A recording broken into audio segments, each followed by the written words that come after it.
God was bored and forged the abyss. Humanity was thrown into it, devoured by endless despair. Only 4 survived, standing at the edge of annihilation, but only one could return to the past. Kang Hansu, the strongest of them all, armed with the memories of humanity's fall, he steps back into the beginning. He carries scars deeper than any blade, and knowledge sharper than any sword. Can one man rewrite the fate of a world already doomed? Let's find out.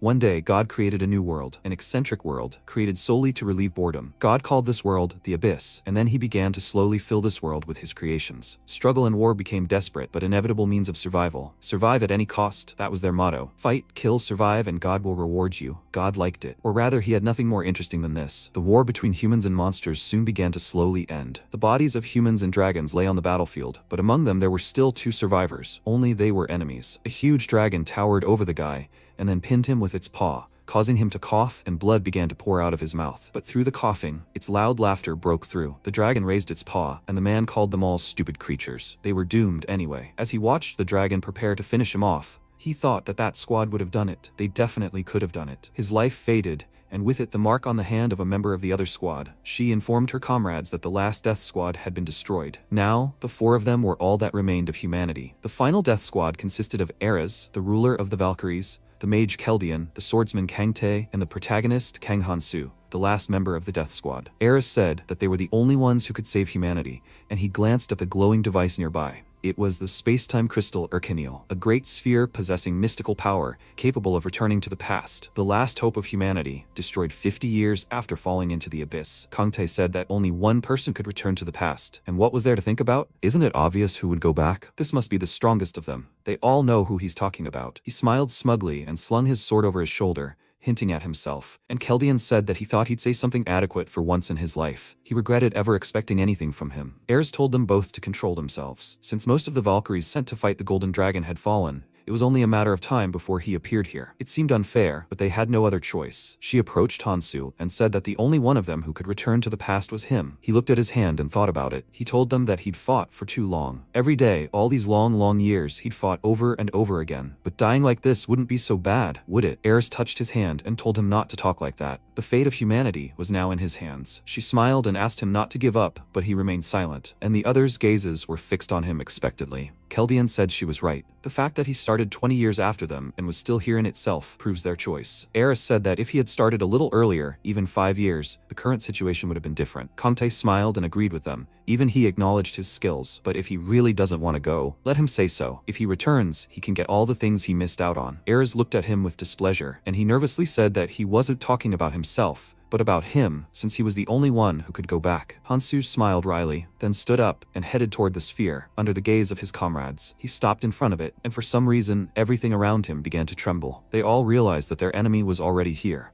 Then the ceiling split, and a dragon's face appeared in the resulting hole. Finally finding them, the dragon roared loudly and decided to attack, and Keldian told them not to be distracted. They would stop it. He activated the spell, and a huge magic circle appeared above them, from which streams of flame poured out, holding back the dragon's attacks. He called out to Ares and Kangtae, saying that they needed to switch. Let them hold him off while he prepared. His comrade stopped a stone flying at him with one hand and told him to leave it to them. Maybe now was the time to show what he's made of. Ares took out her weapon, then rushed into battle and told him that she went first, and he followed. She twirled the spear in her hand, but the enemy was not alone. Other dragons began to crawl inside through the hole in the ceiling. She took the right position and, plunging her spear into the floor, raised her shield and told Kangtae that this was his chance. His sword, body, and hair literally burst into flames, and he swung his weapon, saying that he had long understood this. Applying more strength, he swung his sword from top to bottom, splitting the floor in front of him, thus knocking out several dragons. But at that moment, a golden dragon attacked him. He reacted quickly and raised his sword above himself so that it wouldn't crush him,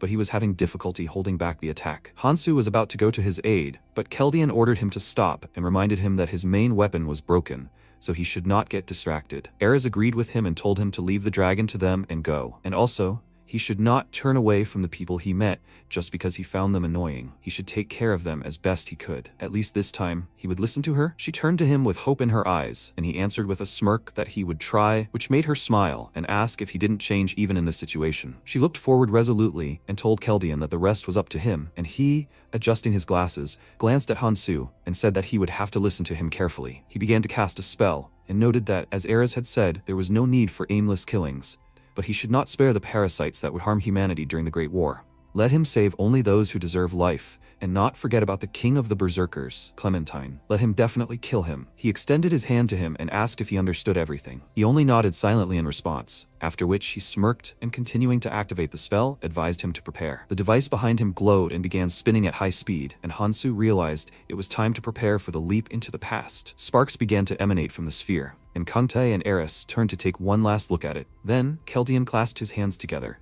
and multiple magic circles appeared above the building, and a bright beam of light shot into the sky. The device glowed even brighter, sparks shooting in all directions, obscuring everything in light. The last spark struck, and Hansu was transported back to the very moment when he and the others found themselves in another world. While the others looked around in confusion, wondering where they were, Hansu tried to feel that this was reality. He moved his hand, glanced at the abandoned, overgrown high-rise buildings around him, and smiled slightly, realizing that everything had worked. He would do everything in his power not to disappoint them. Finding themselves in an unfamiliar place, people panicked and started attacking each other.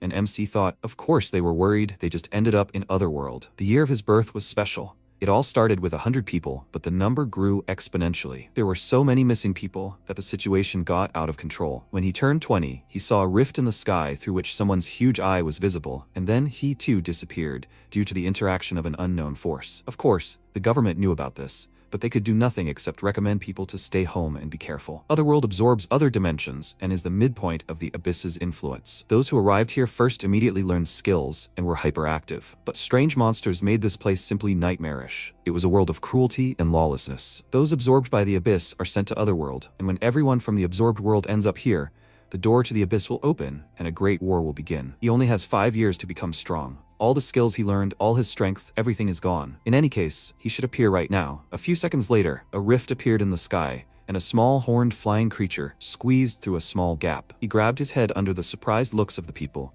and when he saw them, he cleared his throat and nervously introduced himself. He is an assistant fairy, and he is here to give them a short briefing, so he asks them to listen to what he is about to say. He forced a wide smile on himself, and MC glared at him with displeasure, thinking that they are lying idiots. The short briefing he is talking about is an encouragement to fight and kill each other. The fairy spread his arms out to the sides and decided to start by welcoming them to Otherworld. From now on, an amazing opportunity will be granted to everyone. Some man did not let him finish and exclaimed, "What the hell is Otherworld? Let him stop talking nonsense and bring him home." The fairy didn't like his insolence and asked him to wait until the instructions were finished. His tone changed abruptly, making the man nervous, and the fairy continued. Infinite freedom is granted to everyone here. Laws, order, morals, ethics. Did they dream of a world free of all these rules? And that's not all. All the physical limitations that weighed them down will disappear. Depending on their activities, they will be able to grow in strength infinitely. As the main character of the film, this is a chance to become who they dreamed of. Isn't that wonderful? Now he will demonstrate what they need to do for this. He snapped his fingers, and a glow appeared near the man who had just interrupted the briefing, and then something pierced his body. He didn't even have time to understand what was happening before he immediately fell to the ground under the shocked gazes of those around him. Seeing the dead body, they screamed in horror, and the fairy smirked and said that he didn't like noisy talkers. Realizing that this creature was dangerous, the people ran in panic, and the fairy immediately began snapping his fingers, killing the loudest ones. He shouted in rage that he had said that he hated noise. Those who are still alive will do their best, right? The people, although terrified, managed to control themselves and fell silent, and the fairy smiled sweetly, saying that silence had finally returned, in which case he would continue. He removed a small stone from the man's body and said that it was a rune, one that could be obtained by killing living creatures. There are 8 other types that look similar. Their appearance is random. This rune is colorless, but if they work hard and grow, they can obtain better runes. For example, this rune will increase strength. Maybe someone wants to take it? The people were hesitant to do so, and then Hansu raised his hand and stepped forward, thinking that he hadn't used them for a long time. Seeing the daredevil, the fairy was slightly surprised, then flew up to him and praised him for his enthusiasm. He asked him to hold out his hand and placed a rune in it, causing it to glow. He asked, "It's pretty cool, isn't it? Runes change the laws." He crossed his arms over his chest and said with a proud smile that his muscles had a limit of 117 kilograms, but now they had grown to 122. And that's not all. He wanted to tell them more, but seeing the indifference on his face, he was slightly confused.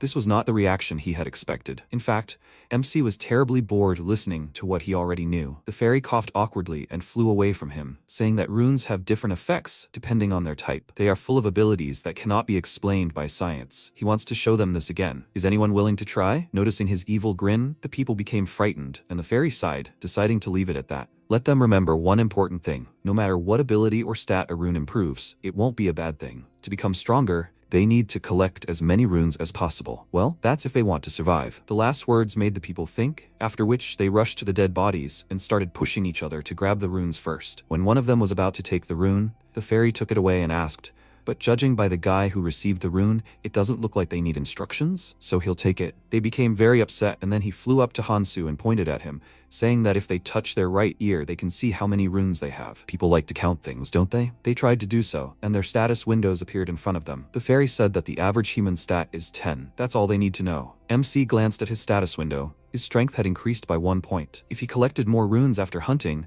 the stats responsible for mana and magic power could also increase. Runes can be obtained anywhere, as long as you kill a living creature. It doesn't matter who the prey is. The fairy said that the starting conditions might be a bit unfair, just like where they lived before, but he would give them something that might make them happy. Let them forget about the past and enjoy their new lives. A knife appeared in everyone's hands, and the fairy assistant said that as soon as he left, training would begin. So let them give it their all. The fairy disappeared. They didn't understand what he was talking about, and a scream was heard behind them, warning the others that something was approaching from behind. When they turned around, they saw a rift with a crowd of goblins emerging from it. They stopped and began to peer at the people. Judging by their behavior, they were also confused. The people became very nervous upon seeing the monsters, but none of them dared to attack. A girl raised her hand and suggested that everyone calm down. They couldn't make the situation worse, so they should slowly retreat back. They began to take leisurely steps back, only Hansu remaining in place. But the people couldn't advance any further, as the back row had stopped. The man turned to the guy he had bumped into and nervously asked,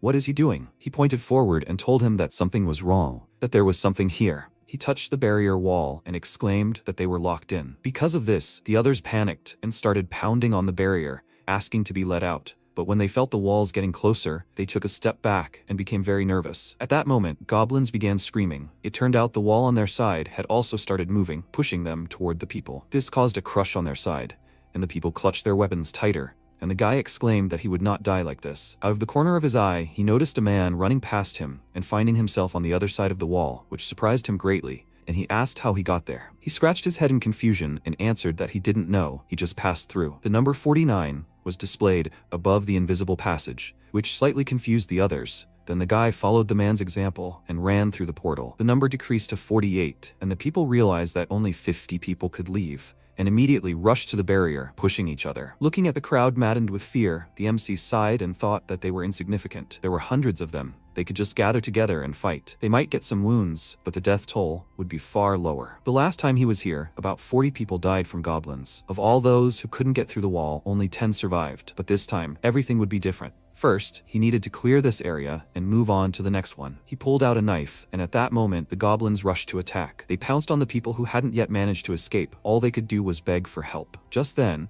help arrived for one of them in the form of Hansu. He pushed the guy aside and quickly dealt with the goblin, while the guy he saved watched in shock. Another small green monster immediately pounced on MC. He was about to hit him with a club, but he grabbed his arm and slit his neck, then threw his body aside and looked at the two monsters in front of him, who were clearly about to pounce. He adjusted his grip on the knife and then rushed into battle, while the others only watched in shock at this bloody spectacle. A few minutes passed, and after dealing with another monster, he decided to take a short rest and got to his feet. After this, he realized that his body had become the same as it was decades ago, which made him feel uncomfortable, but he was quite lucky. He found 2 runes, and his dexterity increased by 0.1. Dexterity doesn't just increase speed. Time itself is perceived differently, increasing reaction speed by 0.1. Therefore, you can do the same thing, but a little faster. The goblin behind him, seemingly dead, stood up and immediately threw his dagger at him. But thanks to his enhanced reflexes, Hansu immediately noticed this and quickly dodged the blow. He then stood up and threw a knife at his head, finishing him off, and the other goblins became enraged at the sight. 3 of them immediately decided to attack him at once. They pounced on him in a jump, and he, picking up the goblin's weapon, thought that, as expected, as soon as they saw blood, they would immediately go berserk. He adjusted his grip on the dagger, then rushed forward and dealt 3 monsters 1 fatal blow each. At the same time, he began to pull runes out of them and absorb them. He stopped to catch his breath, and the man who had been watching him the whole time exclaimed in surprise, was he really going to fight alone? He decided to help him and rushed into the attack, and the others, filled with confidence, ran towards the goblins. At first, they were a little confused by the increase in enemy numbers, but then they decisively entered the battle, and humans and monsters clashed. Continuing to chop down the goblins with his sword, MC thought that there was usually no need to rush in such a hurry at the very beginning, but now was not the time to be distracted. Even counting just this location, many people had been kidnapped, and if you count those missing from all over the planet, the number is simply immeasurable. First years who arrived here will be protected in the training zone for the first 3 months. Once these 3 months are up, they will be thrown into battle with those who have been here for 2 or even 3 years. However, be that as it may, this is a chance. After killing another goblin, Hansu picked up a rune and thought that this was a chance to become a little stronger. He absorbed the rune and mentally told Keldian that he made the right choice sending him here. Finally, the battle ended. The people who joined the fight at the last moment fell to the ground from exhaustion, and looking at the whole pile of bodies around, thought it was incredible. He single-handedly killed so many goblins. MC stood among all these bodies, and in the eyes of the others, he was like a monster. A fairy assistant appeared. He looked around the battlefield with delight and said that they did well. They must have really worked hard, and there were quite a lot of survivors. Well, now they know how to survive, right? He removed the wall and returned to the rift, saying that they just need to keep going, and he still had things to do in other zones, so he wished them luck. They angrily ordered him to get out of there quickly, and started swearing. And Hansu glanced at the status window and thought that compared to what he had, this wasn't so bad. Even if it was crumbs, it was quite good for training. Now his strength was 14.3, dexterity 10.9, stamina 10.1, and sense 11.2. He also found something that looked quite useful. It was a blade received as a symbol of care. Now he wondered what he should do next. First of all, he should find a way to become stronger in the shortest possible time. Eris Kangte, Keldian, what would they do in his place? He delved into his memories. There was one guy who told him a very interesting thing. That evening, he was drinking with the Valkyries, and then one of them sat down next to him and asked if he had ever heard of a hidden dungeon. MC was intrigued. Hidden in the training area, it was a high difficulty dungeon. The guy said that he couldn't clear it, and to be honest, no one could. Hansu asked, so he got to the middle, but still became so strong? He smugly confirmed this and asked if he would be here differently, being one of the Valkyries. If he found himself in the past, he would definitely try to clear that dungeon. If he succeeded, he would probably be able to defeat it. However, everyone knows for sure that the higher the difficulty and the less likely victory seems, the greater the reward. By the way, isn't he interested in finding out what's there at the end? After returning from his memories, MC decided to find the hidden dungeon. But if he wants to succeed there are a few things he must do beforehand. The first stage of training is the earliest stage, where 100 people are united and must work together. Everyone operates in a designated area for a week, then the area changes, and so on for 3 months. After that, as soon as the second stage of training is completed, the safe zone ceases to exist, and there will be a possibility of contact with those who arrived earlier. In the first stage of training, 2 parts are hidden, and no one has ever reached the end. To reach the end of the hidden dungeon, he must obtain them. This is the only way to quickly become stronger. But first, he must find the hidden part that is closer to him. He walked forward along the road, thinking that it must be somewhere here, but he was distracted by a loud scream from a girl who asked what he was planning. A man named Seonho, who had pestered her, asked in response what she was talking about. He simply offered to go with them. She exclaimed that she had already told him they were on their own. Hansu noticed in his mind that conflicts were starting everywhere, and the man grabbed the girl and pulled her close, smirked, and asked where she went. To survive, they need to work together. She wants them all to survive, right? The MC decided to get back to business. He didn't have time to pay attention to such trifles. He had to find the hidden part in a week, otherwise it would disappear. But he was stopped by a guy named Sungjin. He knew him from somewhere and called him by name. He called out to him in confusion and asked, "He's Hansu, right?" He thought with annoyance that of course they noticed him when he had to leave. He turned to him and asked, "Do they know each other?" Hearing this, the guy was taken aback, and then his friend, Taesong, came up to him and asked, "Are you crazy? They were together right before arriving here. What is he saying?" But MC didn't understand at all how they knew his name, and memories suddenly popped into his head. They were his classmates from college. They started out together, but they died and he forgot about them. The girl pulled her hand out of Sonho's grip and declared that she would go with them,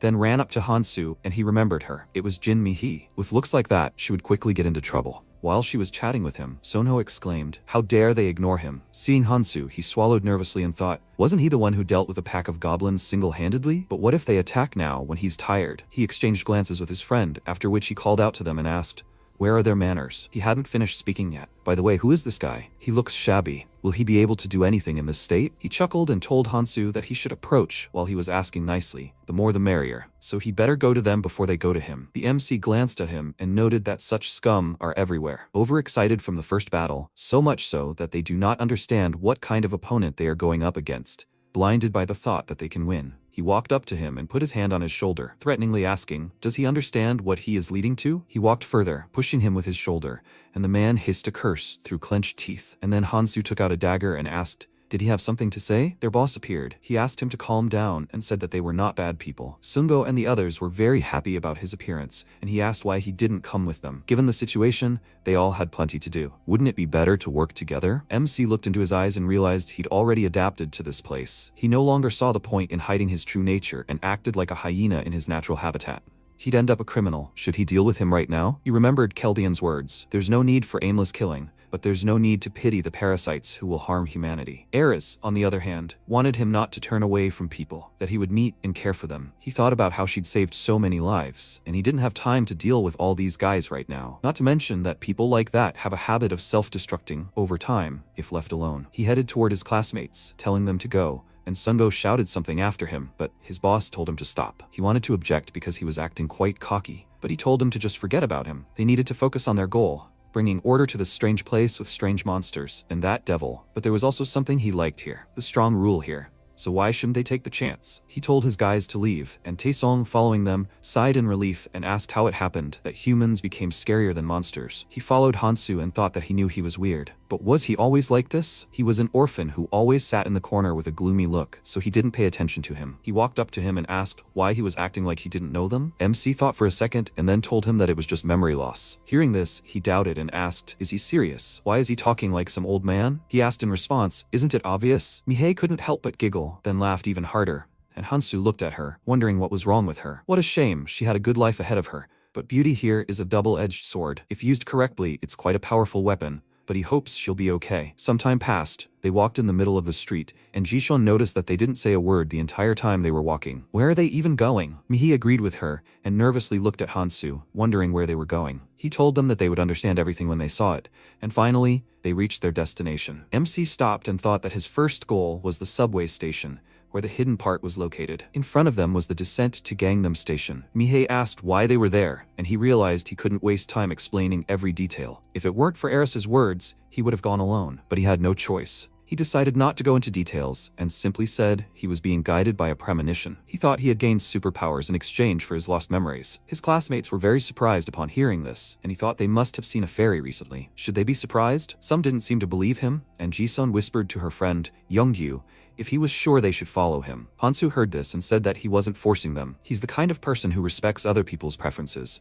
If they want, they can just step away and watch from the outside. Taesong gritted his teeth in displeasure. No matter what the hell was going on here, he was really irritated by his showing off. However, he was tormented by a vague doubt that this guy really knew anything. Still, everyone decided to follow him, and while they were going down, Taesong leaned over to Hansu and asked if he was sure they were going to a safe place. It was kind of creepy here. He told him that wasn't true. They were going to meet friends who lived here. The guy raised one eyebrow in confusion, then asked who you had to be to live in a place like this. Were these his acquaintances? The MC ignored him and, hearing a sound, told everyone to stop, and they immediately froze. He frowned and looked down. Mihei was about to ask what happened, but she noticed something scary and screamed loudly, and Hansu took out a dagger. Her scream made Taesong turn around, and she warned him of the danger. Seeing Hansu swinging the dagger at him, he jumped back and screamed in fear, then fell, and the dagger sank between his legs, cutting a worm, from which green liquid squirted. It was a monster, and while Taesong was trying to recover from his fright, MC told them that this dungeon was made in the image of Gangnam Station, and those green worms that crawl here crawl out after sensing vibrations from the ground. They hate sunlight, so they usually don't crawl out. He took a rune out of the worm and said that if they were bitten by this slavering mouth, their flesh would be torn off in 2 counts. Then they would lose consciousness and die before they could do anything. His classmates became nervous, realizing how serious this was, and Hansu decided to show them a simple way to deal with them. As soon as he trained them, they began wandering around the station, killing worms,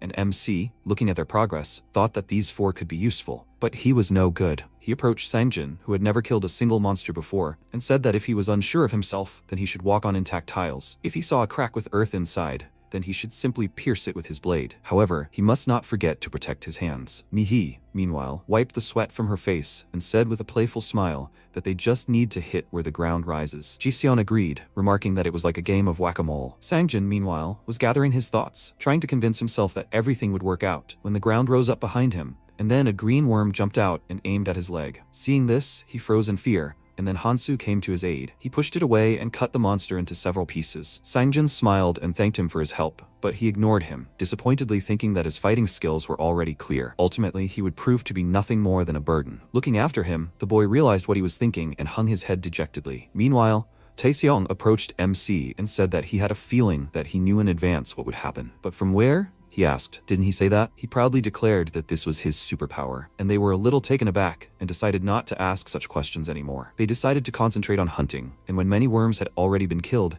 MC picked up the runes and asked why they didn't take them. Mihei answered him that they decided it would be better if he picked the runes, in exchange for him protecting them. It's not like they would become equal to Superman if they took the runes for themselves, so wouldn't it be better to give them to him, in exchange for him protecting them? He sighed and said that their prey belonged only to them. If they wanted to travel with him, then they should at least follow the basic rules. He thought that those who wandered the abyss for decades created a set of basic rules helping to coexist. My prey belongs only to me. During group hunts, things are distributed according to need and contribution to the common cause. In a crisis, relationships based on goodwill often fall apart. They soon realize how cruel and vile this world is. He told them that they should rely on their own skills first and foremost. If they are useless, he will simply kick them out. This is one of the basic rules. They were worried and irritated by his words, but Mihi quickly pulled herself together and confidently ran to collect runes, after which the others followed her example. Watching them, Hansu thought that soon they would get used to it, and they would not need to explain such obvious things. Soon they would be squabbling over runes like dogs over a bone. Some time passed. They had already managed to collect several runes, and Taeseong found something strange. He told them to look here. There is some strange rune here. He picked it up and thought with a smirk that his instincts were telling him that if he took this rune, he would gain superpowers. It was the essence of the Akruli troll tribe. He glanced at Hansu and thought that earlier he had calmly said that they should distribute things, so it would put him in an awkward position if he made a fuss now. He said that he found a rune. He can take it for himself, right? He won't go back on his words, will he? Seeing him nod, he was glad, and MC, meanwhile, thought that this was a pretty good rune to start with. This skill gives defense and regeneration. Both of these stats greatly contribute to survival, so the rune is quite popular. Besides, it's a passive rune. It increases appetite, but you can simply take away food as you become stronger. The strength and level of skill proficiency are determined by the rune's rank. Smart people with a variety of magic have hundreds of different skills. Keldian has acquired more than 1,000 skills. However, his situation was completely different. In the past, when he tried to absorb the rune, it prevented him from doing so, which made him uneasy. Air said that, as she thought, his skill limit was 7. Had they known about this earlier, he could have learned more powerful skills. She covered her face with her hand in disappointment,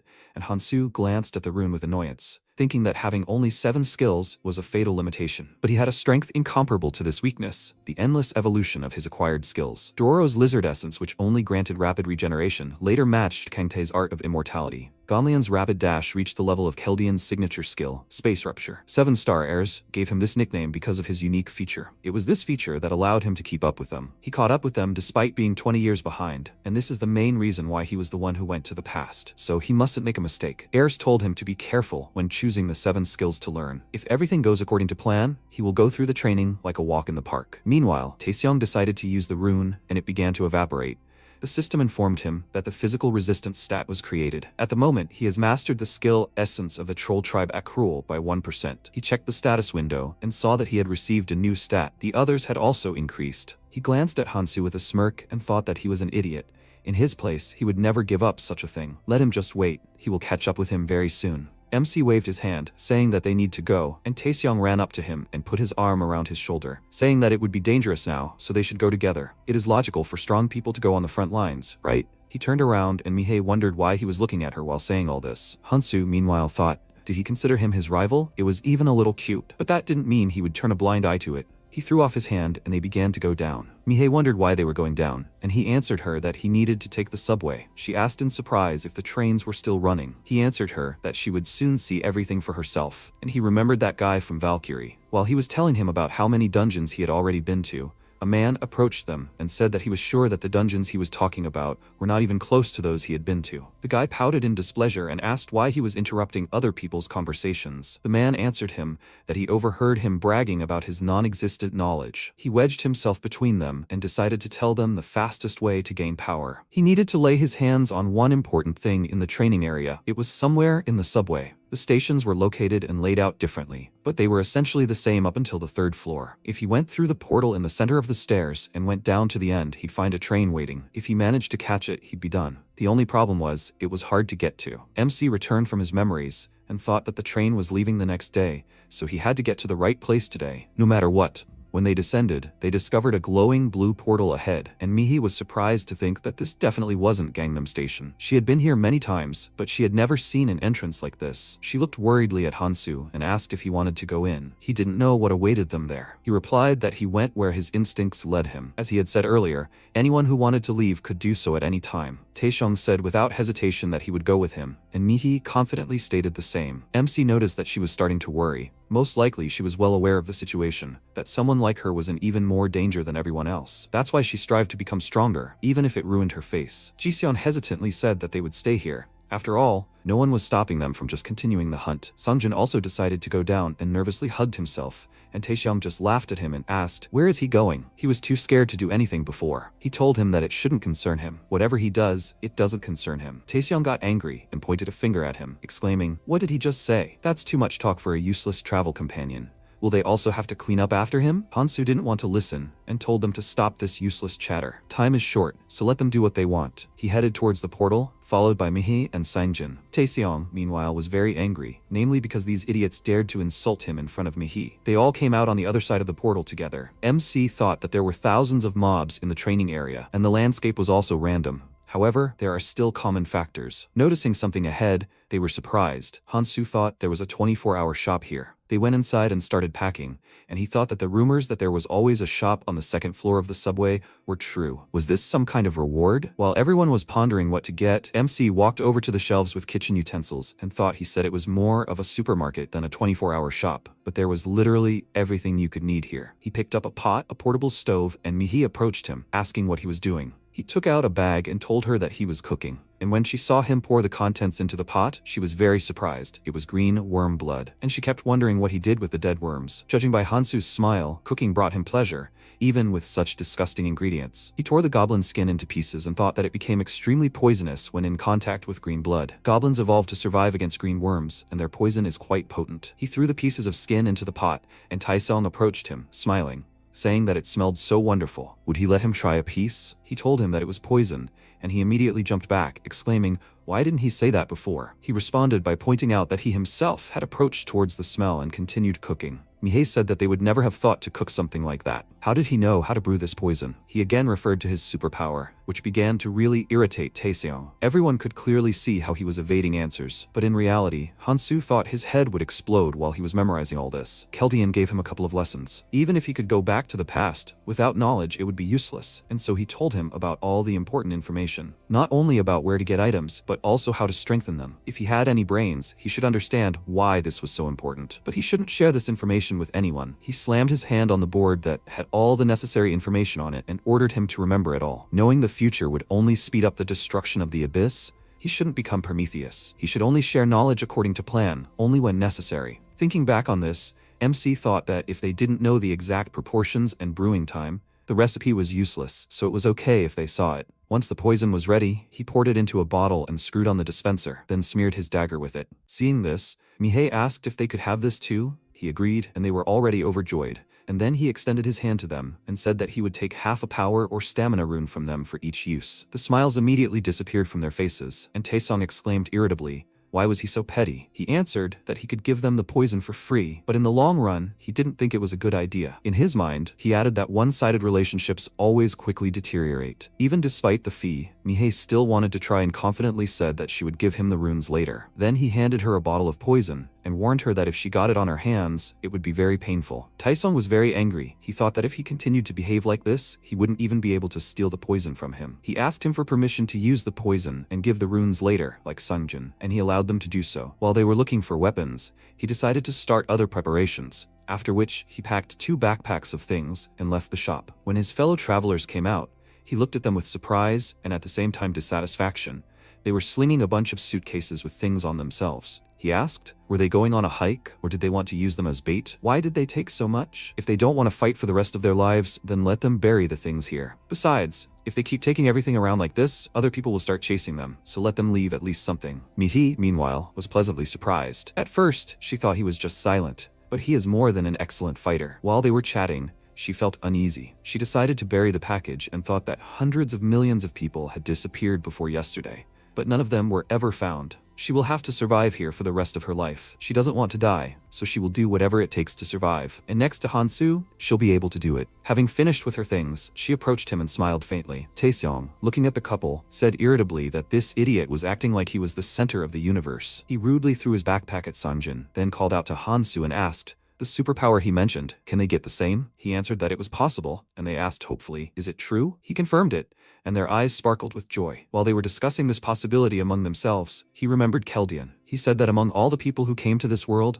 some developed superpowers they didn't have before. He remembered that endless stream of words about their distinctive features, how dangerous they were, how strong they were, and so on. So he needed to get rid of everyone who would be useless to him. The thought of getting rid of his classmates haunted him, and Taesong, noticing his expression, wondered what was wrong with him. He smirked and walked up to him, noticing that he had become quite rude. Was he still mad at him for being mad at him in the beginning? He looked at him thoughtfully, and after a short pause, answered that this wasn't what he was used to. He had simply already said everything he wanted. He moved on and recalled the last 5 years before leaving here. In battles with an increasing number of abyssal monsters, hope gradually gave way to despair, and despair drowned out everything. He looked away with an indifferent gaze, and the guy wondered if he had been hit on the head during the battle or what. Why was he acting like this? If it weren't for this superpower of his, he wouldn't have made a fool of himself next to him. He'll wait and get stronger. Then he and Mihi will start dating. He'll get rid of that idiot, Sangjin, and will boss Hansu around. His thoughts were interrupted by a sharp order to stop. He nervously inquired what it was,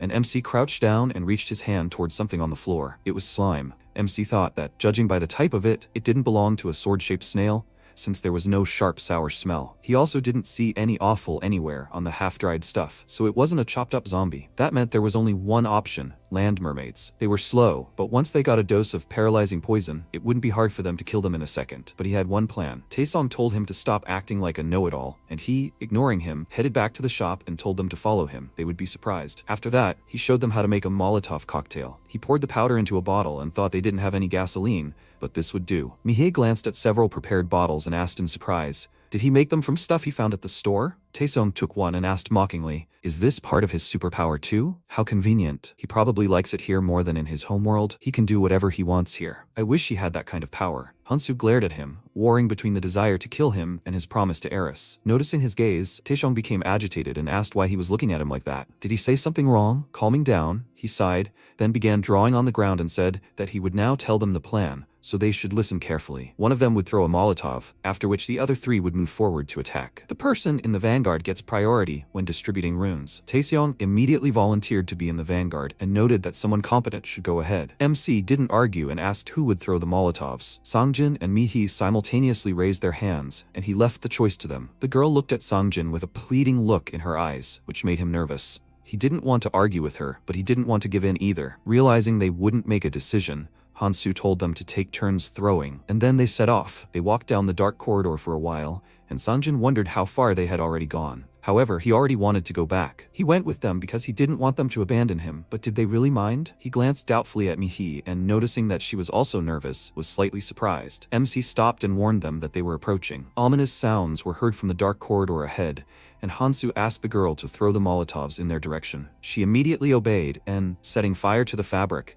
thought that she shouldn't be a burden. Everything would work out for her. She looked confidently into the darkness, then threw a Molotov cocktail straight at the mermaids, and when it shattered, one of them immediately burst into flames and screamed loudly. Mihi was overjoyed that she had managed to hit, and MC rushed forward, telling the others to attack. He reminded them that they spit paralyzing poison and began to fight. He dealt a few blows to the mermaid and moved on to the other one, and Taesong, seeing runes flying out of their bodies, thought that this scoundrel wanted to take everything for himself again. He can't lose to him all the time. Because he was only looking at him, he didn't notice the mermaid sneaking up on him from the side. He only saw it when it pounced on him. He waved his knife in fear, telling them to leave him alone, and thought that he almost died. When the mermaid fell dead from just one blow, he glanced at the blade and smiled, noting that this poison really worked well. Hansu picked up a few runes and asked, the poison he gave him was worth it, right? Taesong, meanwhile, thought that thanks to this, he could quickly catch up with this idiot, and then they continued the fight. While MC and Taesong fought in the front lines, Mihei and Sangjin threw Molotov cocktails. Looking at the burning mermaid, Hansu thought that this was expected. Against an opponent using a highly flammable, paralyzing poison,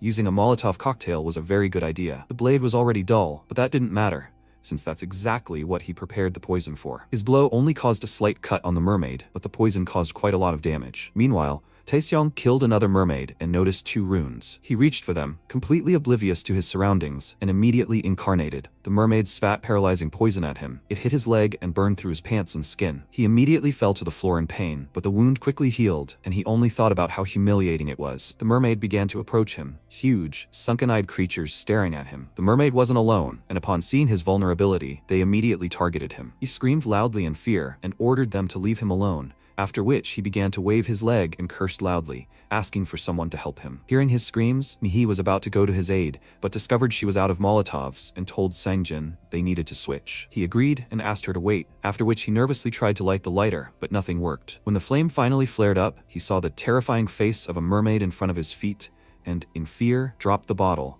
causing it to fall and break. Seeing this, Taeseong became even more nervous and began cursing at him, covering him with all sorts of insults, while he closed his eyes, expecting a blow. But MC came to his aid in time. He killed the mermaid, after which he told them to calm down and follow the plan, then there would be no problems. He headed towards the monsters' bodies and advised them to rest and then take their runes. Meanwhile, Taesong sighed in relief and said that he thought he was going to die here. He looked at his leg and noted that it seemed like he had already been healed thanks to his skill. Hansu said that if you increase your stamina, you can rest and recover faster. He laid out the runes in different piles and told them to take their spoils. And Taesong, looking at his share, thought in surprise, is this all he got? This calculating bastard is so strict in his distribution. He glanced at Songjin and then an idea occurred to him. What if he takes his runes too? His face darkened for a second and then twisted into an evil smile, and he walked up to him, asking if his family has no conscience at all. The guy didn't understand what he was talking about, but before he could say a word, Taesong grabbed him by the neck and lifted him. He grabbed his arms, trying to break free, but he was stronger. He called him an idiot and said that he couldn't even throw a Molotov properly. Or, had he already forgotten how he almost died because of him? Songjin wanted to tell him that it was his own fault,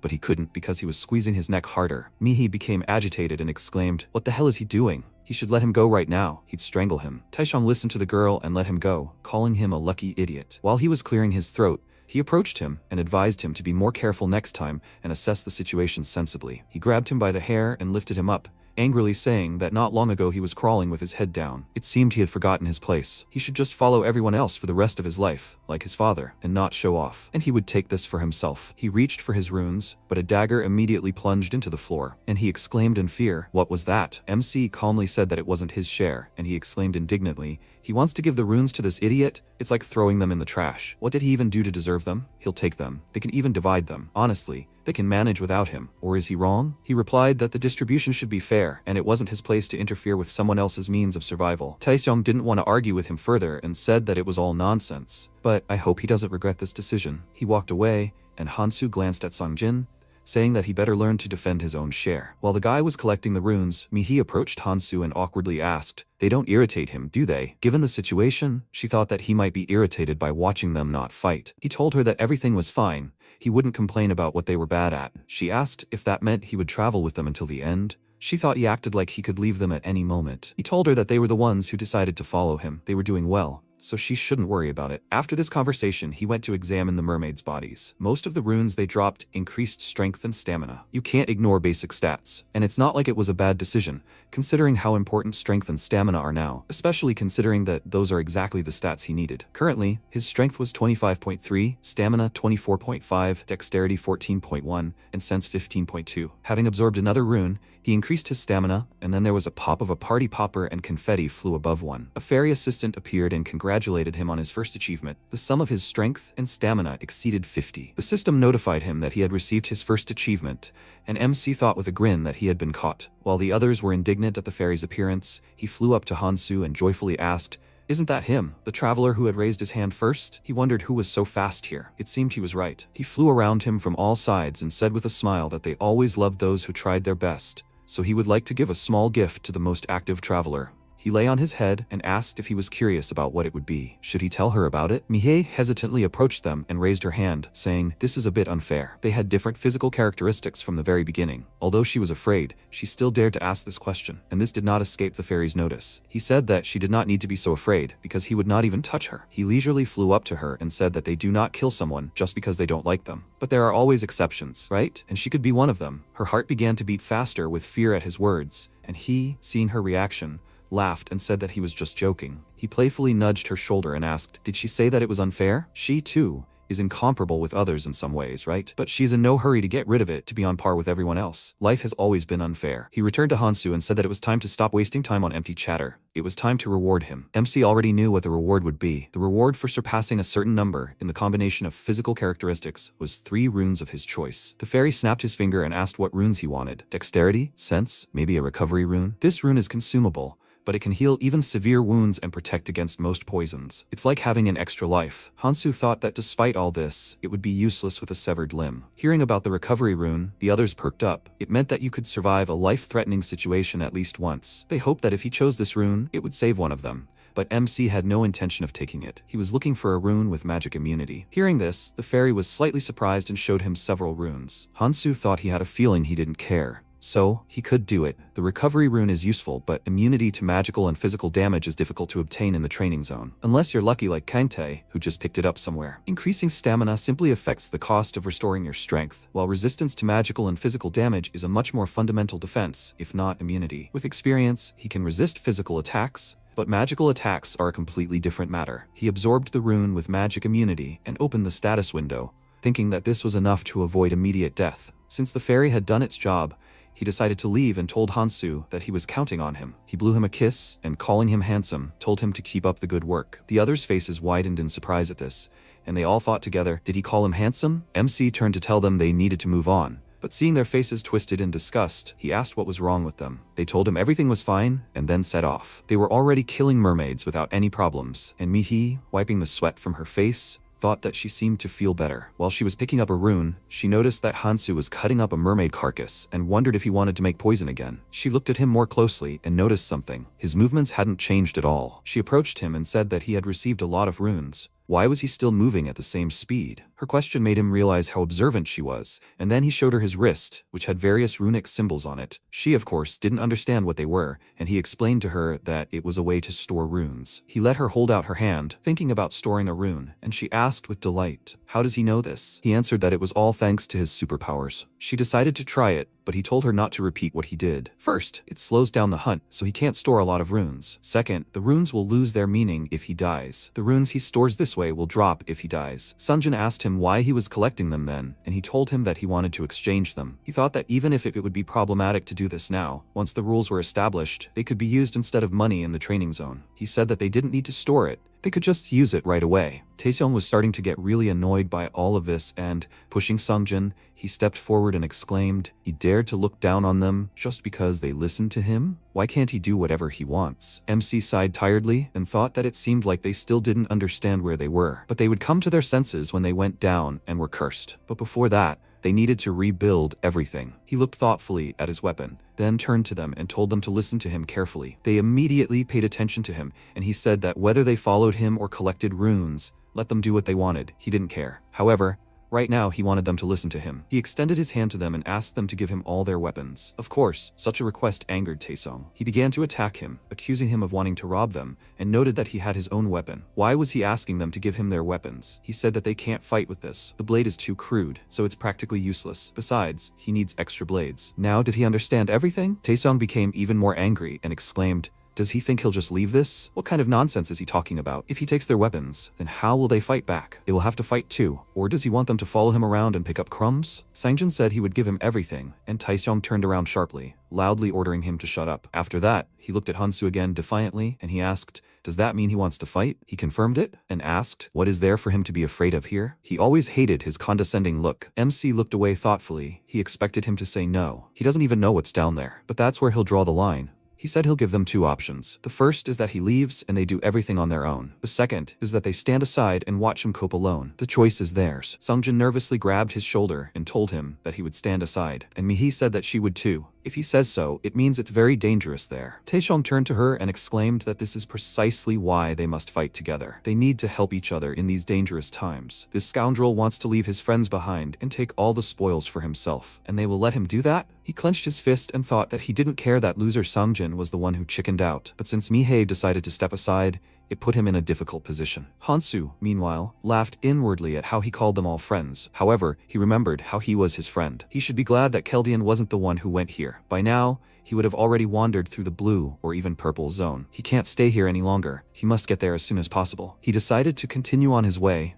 and said that they would think about it downstairs. He wouldn't have said anything if they could fight. Taeseong smirked, irritably noting that they'd finally come to a decision. He should have done this sooner. He figured that given how eager he was to go alone, this guy probably knew there was something interesting down there. Only a fool would pass up such a chance. They quickly descended and then quickly climbed back up, screaming in fear. Mihi exclaimed that she was right. She'd said it would be dangerous. Taeseong also screamed and remembered what they'd seen when they'd first descended. He raised his head to examine the white serpent and wondered how he was supposed to know the monster would be with everyone on a different level. He turned back to the descent. He couldn't believe he was about to fight this thing alone. He was clearly out of his mind. MC, meanwhile, locked eyes with the serpent, after which it hissed, warning of an attack, and Hansu dropped his backpack. Seeing the monster's neck swell, he immediately realized what was going on and hid behind the nearest column, covering his ears with his hands. A second later, the serpent fired a sonic wave in his direction, causing the column to crumble and break, but he expected that. He succeeded thanks to his 13-point magic immunity, powerful sonic waves generated by magic, and scales that a normal blade couldn't pierce. The serpent swung its tail, trying to break the column, and he ran out from his hiding place, thinking that this was a difficult opponent, but he knew its weaknesses. Its scales might be strong, but the gaps between them were not. He wounded the serpent in a gap between its scales, causing it to scream, and then increased the distance between them. The snake hissed. It rushed towards him at high speed, intending to grab him with its teeth, and he jumped aside. Rising above him, the serpent fired another shockwave at him, causing him to struggle to stay in place. The powerful impact caused him to close his eyes and fail to notice the tail approaching him. The snake struck him with all its might, slamming him into the wall with a thud. Dust rose from the impact site. The monster waited, and MC thought that it had finally begun to react to its wounds. Seeing that he was still alive, the snake moved forward. He figured this was the training zone, so despite its high physical defense, it was still vulnerable to poison. He only had 5 blades left, 1 or 2 wouldn't do the trick. Taishon lent him his weapon anyway. He adjusted his grip on the knife and decided to have some fun before the poison took effect. He rushed to attack. Meanwhile, Mihi heard the crash and turned around. They were quite far away, and yet the echo carried all the way here. Hansu was all alone there. Was he sure he'd be okay? Taishong asked why she'd stopped. They didn't even have a dagger with them, so they'd better run back to the shop. She remained silent and glanced worriedly into the dark corridor, then told them that she would go check on him. He asked her to wait, and gritted his teeth in displeasure, thinking that they had been ignoring him ever since they arrived. Throwing everything to hell, he and Sungjin ran after her. They quickly went down to the floor below, and she worriedly called out to Hansu, asking if he was okay. Her gaze immediately changed. The snake clamped his hand between its teeth and began to squeeze, a sight that greatly disturbed her. He ignored her and thought that he had wasted too much time,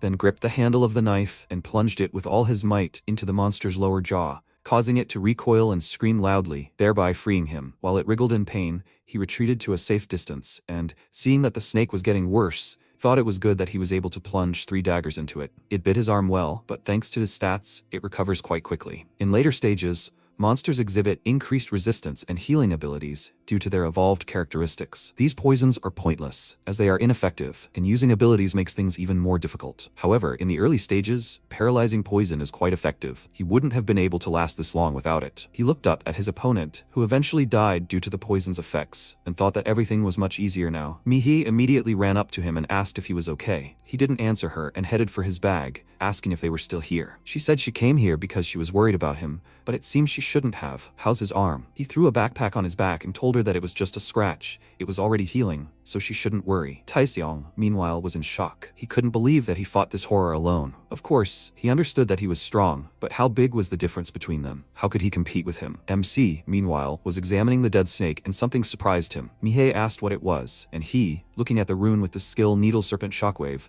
thought that perhaps it appeared because the monster was quite strong. It will be quite useful, but he needs a magic rune to use it. Taeshang approached him and asked with a smirk, does he plan to use it? Judging by the size of this snake, the rune must be good. He is so envious of him. He told him he wouldn't use it at all, adding in his mind that his limit was 7 skills, so he was unlikely to use it. Moreover, he preferred not to shoot strange things from his mouth. Sunjin asked him to give it to him, thereby infuriating Taeseong. He still wasn't satisfied. He wanted to take the rune himself and, pushing the guy, said that he wouldn't be able to use it for its intended purpose, that he should finally remember his place. Sunjin said that he already had the rune, and he exclaimed, does he think he'll be of any use? Or has he already forgotten his mistakes? He replied that if he had a really strong rune, he would be on par with him, even better. Taeseong became indignant and exclaimed, doesn't he learn from his mistakes at all? Does he want him to break his neck? Mihei stood between them, asking them to calm down, and when Taesong almost grabbed the poor guy by the neck, Hansu asked what they were both doing. There was no word that he would give it to them. He would rather sell it. If they wanted to buy it now, then so be it. He would give them a 5% discount. The argument immediately died down, and Taesung asked if he could take it in installments. He answered that if someone vouched for him, then yes. Some time passed. He approached his classmates and asked if they had already decided who would take it.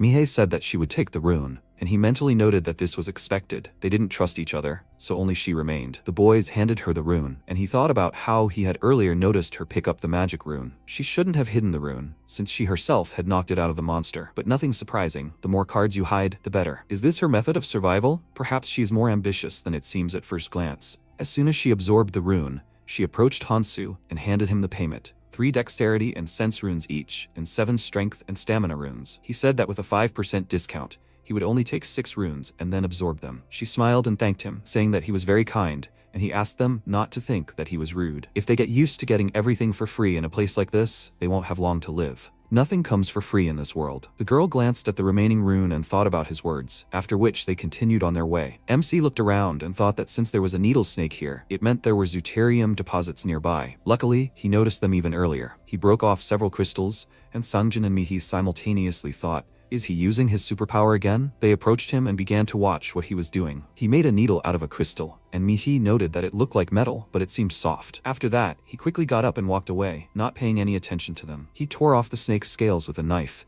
and they looked at him with delight, waiting to see what he would do this time. Taesung looked at them strangely, not understanding what they were doing, and Hansu, meanwhile, gutted the snake, and the guy became curious about what he was going to make. Is this some kind of new poison? MC took out a saucepan and answered him that it was something else. He thought that the scales of a needle snake were quite strong but not suitable for use as a weapon, so he would create it himself. 11 of 134 weapon creation combinations that can be made from monsters and materials in the training area. This weapon is called Training 111. The needle has a limited range, making it difficult to inflict secondary damage like bleeding. However, if he knows the enemy's weak points, he can use pinpoint strikes to turn this disadvantage into an advantage. He glanced at the resulting weapon and thought the tip was a bit dull, but it was a homemade weapon, so he had no other choice. He began sharpening the blade and smiled slightly, thinking that he needed at least this much power. Considering how much time it took the alchemists to figure out the combinations to create the best weapon from what was available at the very beginning, it was worth it. A few improvements to penetrate the defense of the monster he must defeat to get the second hidden part. He wrapped a piece of cloth around the other end for a better grip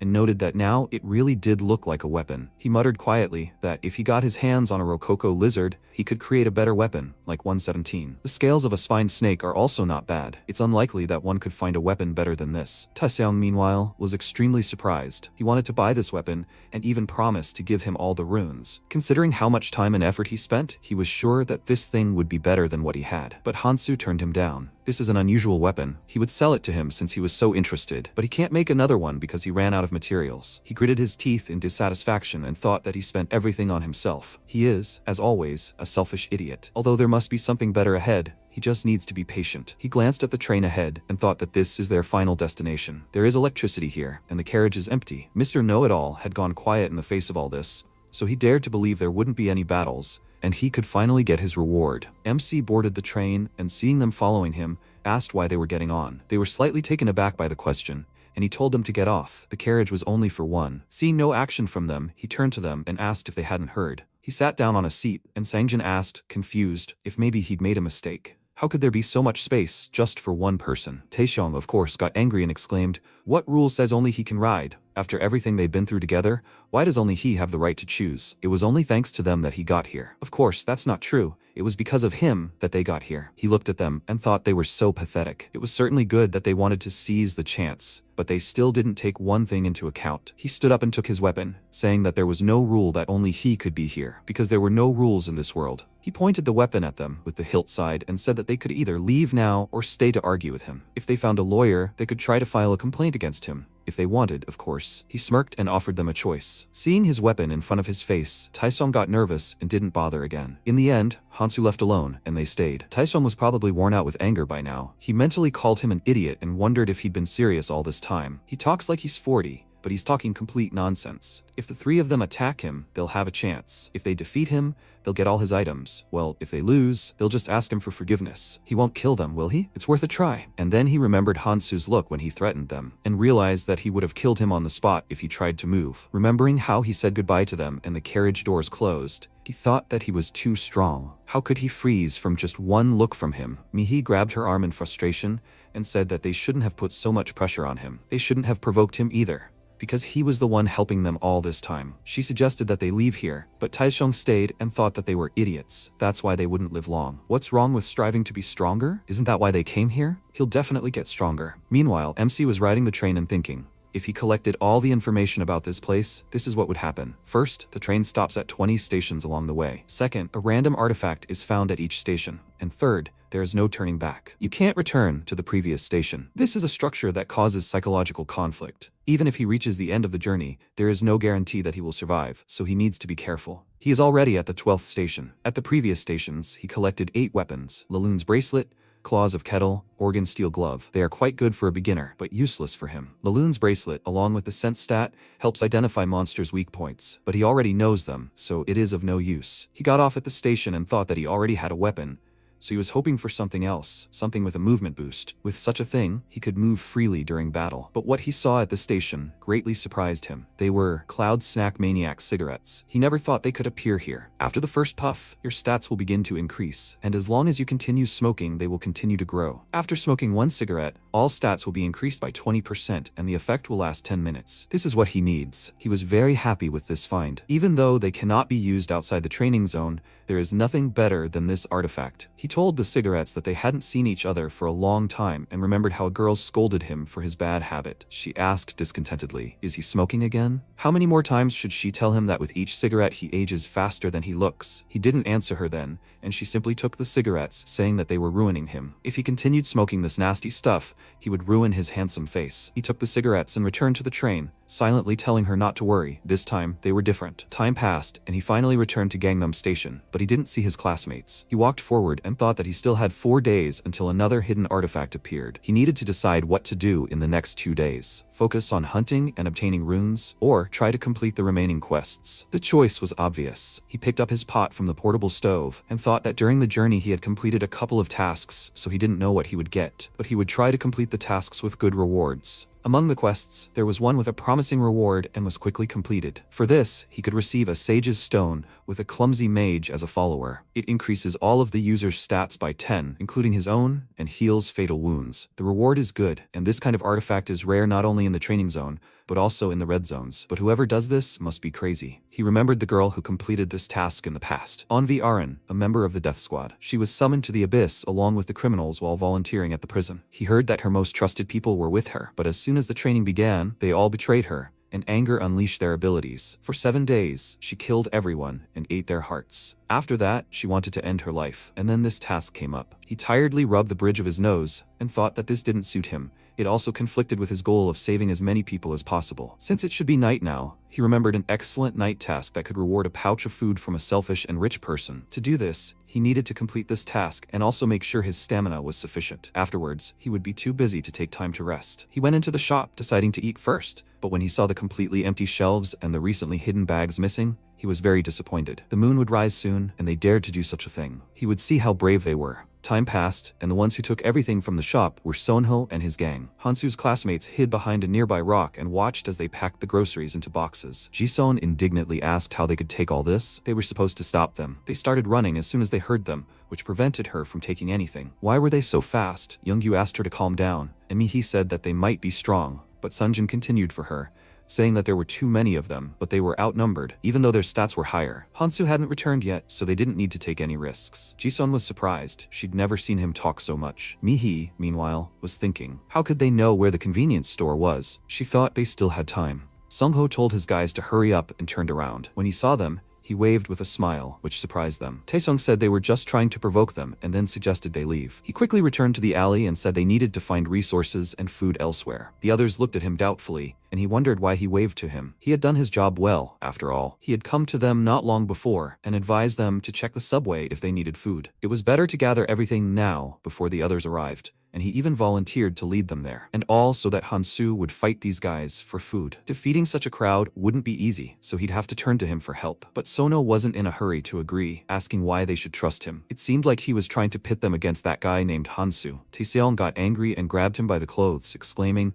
Does he even understand what situation they're in? Let him follow him. Sono also started getting angry and reminded him how his strong brother helped him. And then he punched him in the face, throwing him back, and said with a smile that the three of them were no match even for him. Why would he set a trap for such weaklings? Sonho looked at him in surprise, and Taesong told them to think carefully. He was giving them a chance. Soon evening came. They had already found a place to spend the night, and while the others were laying out food, Mihi watched the situation from the window. Seeing Hansu passing by, she immediately opened the door and happily called out to him, thinking that he had just returned. But she already felt very relieved. Upon learning of his return, Taesong smiled nervously and thought that there was no need to worry so much. Besides, no one knows that he set it up. Even if he gets caught, he will find a way to justify himself. As soon as MC went inside, Mihei told him about big problems. While they were going back for Jisun and Youngju, those gangsters took all the things from the shop. He answered her that he knew. He saw them on the way here. And how much food do they have left? She answered him that very little. Taesong said that they tried to take as much as possible. But he knows anything can happen. Since he is here, they will be able to get everything back, right? Although, of course, it will not be easy for him to cope with all of them alone. But if he wants, he can help him. Hansu ignored his offer and said that they needed to eat first, which made Taesong very angry. He slammed his palm on the table and said that this was somehow wrong. He has no shame at all. They risk their lives for this food, so why doesn't he offer something in return? If it's something good, he'll consider giving him some food. Mihi felt uneasy at his words and asked in confusion,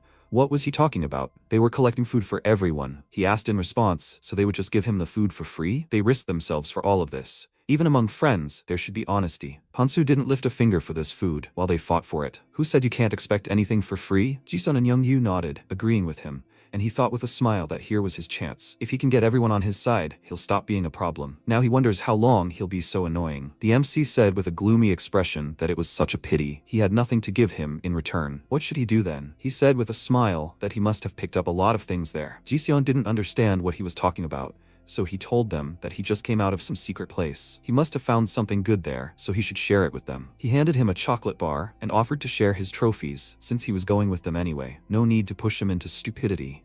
Hansu was unhappy that he was teasing him about food and chuckled, noting that he'd learned his lesson well. Taesong didn't understand what he was talking about and told him not to try to change the topic and just answer him. Instead, the MC silently stood up and mentally told him that he needed to be more subtle. It's not surprising though, considering he sees everyone else as equals. But that's not the problem. It's not like he took them with him because he needs them. He doesn't even need their runes. He headed for the exit amid the guy's indignant shouts and mentally told Eris that he came here because of her words. But he did everything he could. He immediately remembered Kante saying that they were all getting on his nerves and that he would destroy them, and sighed, wondering if he was a child. He couldn't even imagine such a thing. How could he say such things without shame? He opened the door and told them to take care of themselves and save their strength for the future, and then left. Mihei and Sangjin tensed up, and Jisun stepped forward and awkwardly suggested that they not fight. They had been coping without any problems before, so they didn't need to quarrel. She suggested that Mihei go and bring him back, and Taesong exclaimed in displeasure. Why should they stop him? He looked after him and thought that even if he was finally leaving, he acted like an arrogant jerk until the very end. He said that he was acting like God knows what, but if they gave him something for free,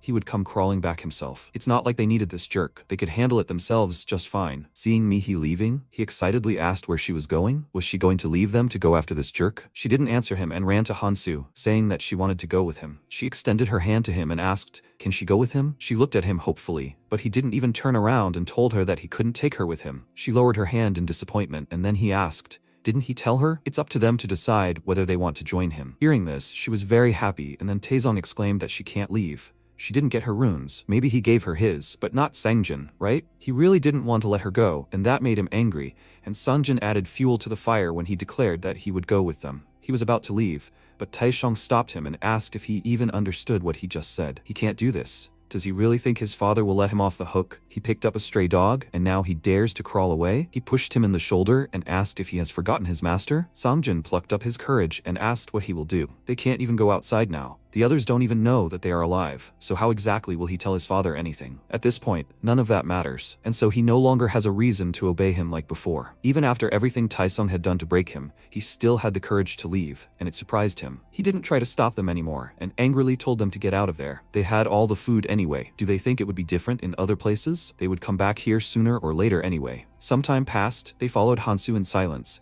and Songjin decided to talk about food. He pointed out that they didn't have many supplies in their bags, and Mihi agreed with him. While they were discussing this, MC glanced at the window of a shop they were passing and noticed a nice jacket. He changed his clothes and told them that there was no need for supplies, they would be useless anyway. Seeing that he had changed, they were slightly surprised, and he reminded them that they still had things to do, so they needed to go. They continued on their way, and Songjin thought, what was he even thinking? He had the power to do anything, so why? If Hansu gets into trouble, everything will be pointless. MC now knew what he was thinking. It's not surprising, considering he doesn't know about the moon. Since they were hesitant, he decided to tell them the reason the supplies were useless. Because it was almost midnight. Mihei didn't understand what he was talking about at first, and when she looked up, she became worried. Something was wrong with the moon. It was shining brighter than usual, and then it started moving strangely. It turned out that instead of the moon, there was a huge eye hanging in the sky, watching all the travelers. This greatly surprised Mihei. And then Sangjin exclaimed worriedly. The chocolate bar in his hands had turned to sand and crumbled. Mihi immediately rushed to check her bag, but instead of food, she saw a whole pile of sand there. Sangjin noticed something ahead and asked in surprise, "What's that glowing thing?" Now all the people were emitting a glow that could be seen even through the walls, giving away their location. Seeing this, Mihi was worried that they were glowing too, and Sangjin said that he thought it was because people nearby couldn't be detected this way. But from a distance, everyone was glowing even through the walls. She understood everything.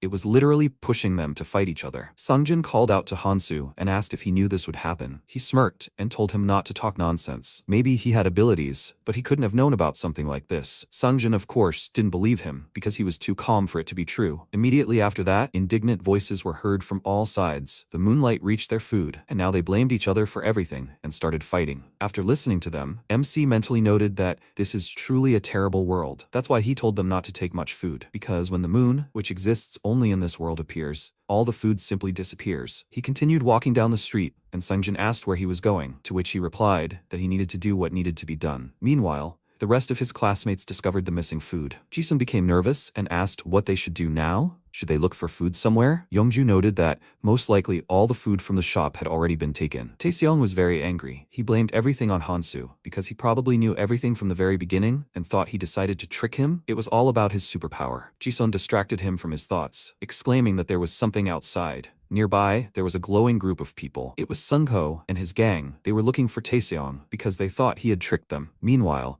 he carefully looked out the window and thought that if they ran into them as a group, they would have no chance of winning. Should they run away now and attack them when they dispersed? Jiseon suddenly suggested that he go to Hansu, which made him angry and exclaimed, "She wants to go back to that bastard who abandoned them here and beg him for help. Does she have any self-respect?" She yelled back, "And what is he going to do? Does he think they can handle them? If they sit here all this time, it won't change anything." She nudged Youngyu with her elbow, asking him to agree with her, and told Taesong to think carefully. If they can't find them, they will go after Hansu, and they will be able to offer him their help, right? Youngju smiled nervously and agreed with her, adding that they won't fight if there are too many of them, so maybe they could come to some kind of agreement. Taesong sighed with displeasure and turned away from them, but he knew they were right. A temporary alliance wasn't such a bad idea. He didn't like it, but the possibility of making him his debtor was too tempting. He agreed to their proposal and left the building, saying that if they moved quietly, they wouldn't notice them. He knew where to go. They should just follow him. But before he could take a step, something sticky wrapped around his legs, causing him to trip and fall. This sticky thing prevented his legs from moving, and he excitedly reached out to his classmates, asking them to pull him away. But since they didn't move, he got nervous and called them idiots, exclaiming, "What are they staring at?" The one they weren't doing anything about appeared. The boss asked, "Are they sure they'll be okay if they drag him along?" He doubted they could escape. Or maybe they would do? He just wanted to talk to them. They got really scared and immediately started running, and Taesong shouted a few curse words after them. The boss crouched down next to him and asked, how can he use such rude words? He was still too young for that. It's Oren's duct tape. While he was busy with his cunning plans, they weren't idle either. When there are so many of them, everything becomes less interesting. Well, enough chatter. Why are there only 3 of them? Where did the others go? Taeseong was nervous and took his time answering, so the boss decided to hurry him up. He kicked the boy with all his might, causing him to scream in fear. But luckily, the kick landed right next to his feet. He became very nervous and promised him that he would tell him anything. He could even tell him where the others had gone. He said it was good that he had understood the situation so quickly, but before that, someone wanted to talk to him, so they would leave after they resolved this issue. Songho grinned and approached Taesong, asking with a smirk, "This isn't their first meeting, is it? Is he doing well?" He didn't think he would get better until he did the same to him. Taesong was very nervous. If only the others hadn't abandoned him, he would have been able to answer him. The boss stepped aside and said that it seemed like they would be working together for a while, so they shouldn't get too carried away. After that, Sungho nodded to his guys and asked, did they hear that? They didn't need to get so carried away with beating him up. After that, they started kicking him, and he could only watch his running classmates and wonder how dare they abandon him? He would kill them all. Soon, Ji-seon and Youngyu ran up to the others and, seeing that they were just sitting, cooking meat and eating, were taken aback. Ji-seon asked, what are they doing? Are they having a picnic here? She pursed her lips in displeasure and wondered, did they know all the food would go bad? She walked up to them and said that they did a great job, now they can all eat together. As soon as they got closer, the MC grabbed his sword and stood up abruptly, then swung the weapon, drawing a line on the ground. She jumped back in fear, not understanding why he did this, and he, chewing a piece of meat, told her not to come closer and then returned to his place. She exclaimed indignantly, what kind of childishness is this? Did they do something to them? It's all Taesong. And what will happen if they do come? Hansu smirked and told her that his superpowers said that this will not end well for them. Youngju began to get angry and asked if this ability of his tells him everything in the world. He answered that it really does tell him a lot. For example, that they brought danger with them. They turned around worriedly and saw those gangsters. Their boss said that he was really observant and smiled slightly, looking at Hansu. He didn't react to this in any way, but Mihi tensed up and took a closer look at him. A pouch of food for a selfish and rich person. The conditions for obtaining this item are quite simple. Cook and eat as much food as possible while the moon is in the sky. These conditions seem simple, but there is one more thing. Be selfish. The one who cooks and eats the most food without sharing with anyone will be the only one who receives the reward. In a situation where everyone is running around in a panic trying to get their hands on the food supplies, they will have to overcome all obstacles and greedily devour the food. The creators of this quest have a strange sense of humor, but you need to remain calm, even in such circumstances. He continued to eat meat while others looked on. After a while, a beaten Taesong emerged from the crowd of gangsters, and Ji-seon worriedly asked, is he okay? He angrily ordered her to shut up and asked how they dared to abandon him. She confusedly told him that they ran for help, and he told her to stop talking such nonsense. If they hadn't run away, this wouldn't have happened. The boss approached him and, putting his hand on his shoulder, asked him to calm down. He flinched from his touch, and the man said that he was glad to meet them again. He turned to Hansu and remarked that he was quite skilled. Where did he get the meat? The MC, who was behind a bunch of gutted goblins, answered him that there was meat everywhere. He didn't need to explain what it looked like, did he? The gangsters became uneasy, and their boss thought, is he really eating this? They forced some of them to try this meat, and they are still suffering from dehydration and poisoning. However, he eats it as if nothing happened. He remarked that it seems he figured out how to cook this meat without harming his health. Hansu said that if they boil the meat in goblin blood, everything will be fine, let them try it themselves. But the boss was not going to trust him so easily, and thought that the guy said that he had all the abilities. He also said that he got something valuable at the station. Today seemed like the perfect day to attack him. Despite the difference in skill, they had the numerical advantage. Besides, their opponent was a 20-year-old civilian. He might be used to fighting monsters, but that didn't mean he knew how to fight humans. He smirked and called out to the newcomer, asking what he was waiting for. Taesong glanced at him nervously, and he told him to eat and have a quick word with his buddy. That's normal for friends, right? He remained silent and thought, why would he want to be his friend, and why was he even giving him orders? But it would still be wise for him not to show off in front of the crowd. The MC immediately stood up, and Mihi, noticing this, followed suit. Taesong walked towards them and offered to talk for a while, and Mihi, realizing what this would lead to, worriedly told him not to come closer. They mustn't cross the line. He didn't listen to her and ordered her to shut up, which led to a verbal altercation between them. She kept telling him to stay back, but he only cursed. Hansu said that he thought this was the end. He silently asked Eris not to blame him,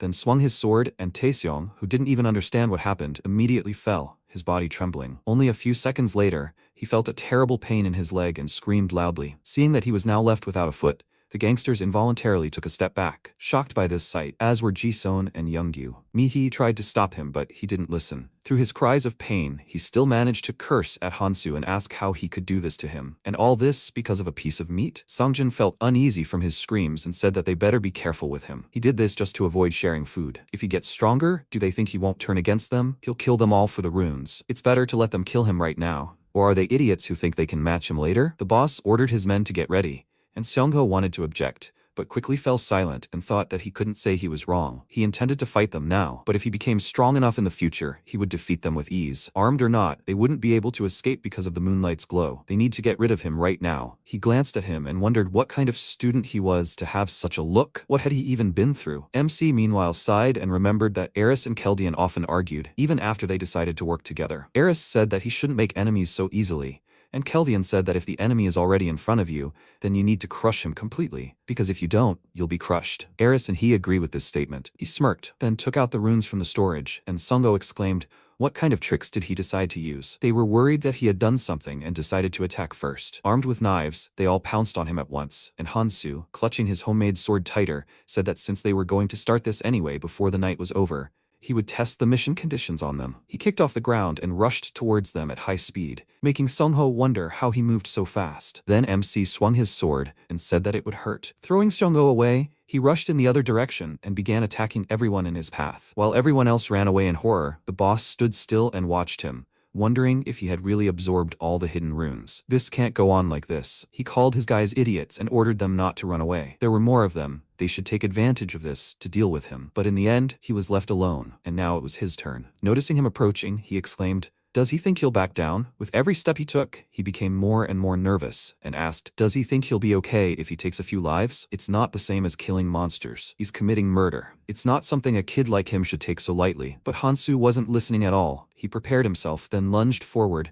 and inflicted several stab wounds, causing the man to fall and not utter a word. MC looked at him with a grim expression, then moved on to the other guys. He maimed them all, but didn't kill them. When he wounded another gangster, Jisun and Youngyu, standing nearby, flinched in fear. Hansu noticed them and noted that they were still there. Should he take this as a desire to fight? They exchanged glances, then ran away, and MC, swinging his sword, returned to the others. He resumed eating meat and noticed Mihi's surprised gaze. He asked if something was wrong. They could look as much as they wanted, but that didn't mean he'd share with them. She looked away and answered him with a nervous smile that everything was fine, then sat down and sighed heavily. Morning finally came. The ominous moon closed its eye, and they set off. Hansu ate about 3 days' worth of food. He failed the mission that focused on people, but it was worth it. He received a pouch that protects food from the moonlight's gaze in a subspace where you can put anything. It's 5 times larger than it looks, so it can hold almost a 2-week supply of food. He put the pouch in his pocket, and Mihei called out to him, asking if he's sure everything will be okay. He didn't kill them. At first, he was slightly surprised by her words, after which he sighed with a smile and called her a scary woman. She exclaimed sheepishly that she wasn't like that at all. She was just worried about him. He just shook his head with a smile in response, and she thought that it was no wonder he didn't do it. They wouldn't be able to do anything even if they managed to rise, simply because he was going to become even stronger. She shouldn't worry about the others, but if he killed them, he would get their runes and become stronger. MC, meanwhile, thought that given what she was thinking now, she fit into the new reality perfectly. This is exactly how the new world should be perceived. He could do this if his goal was simply to become stronger.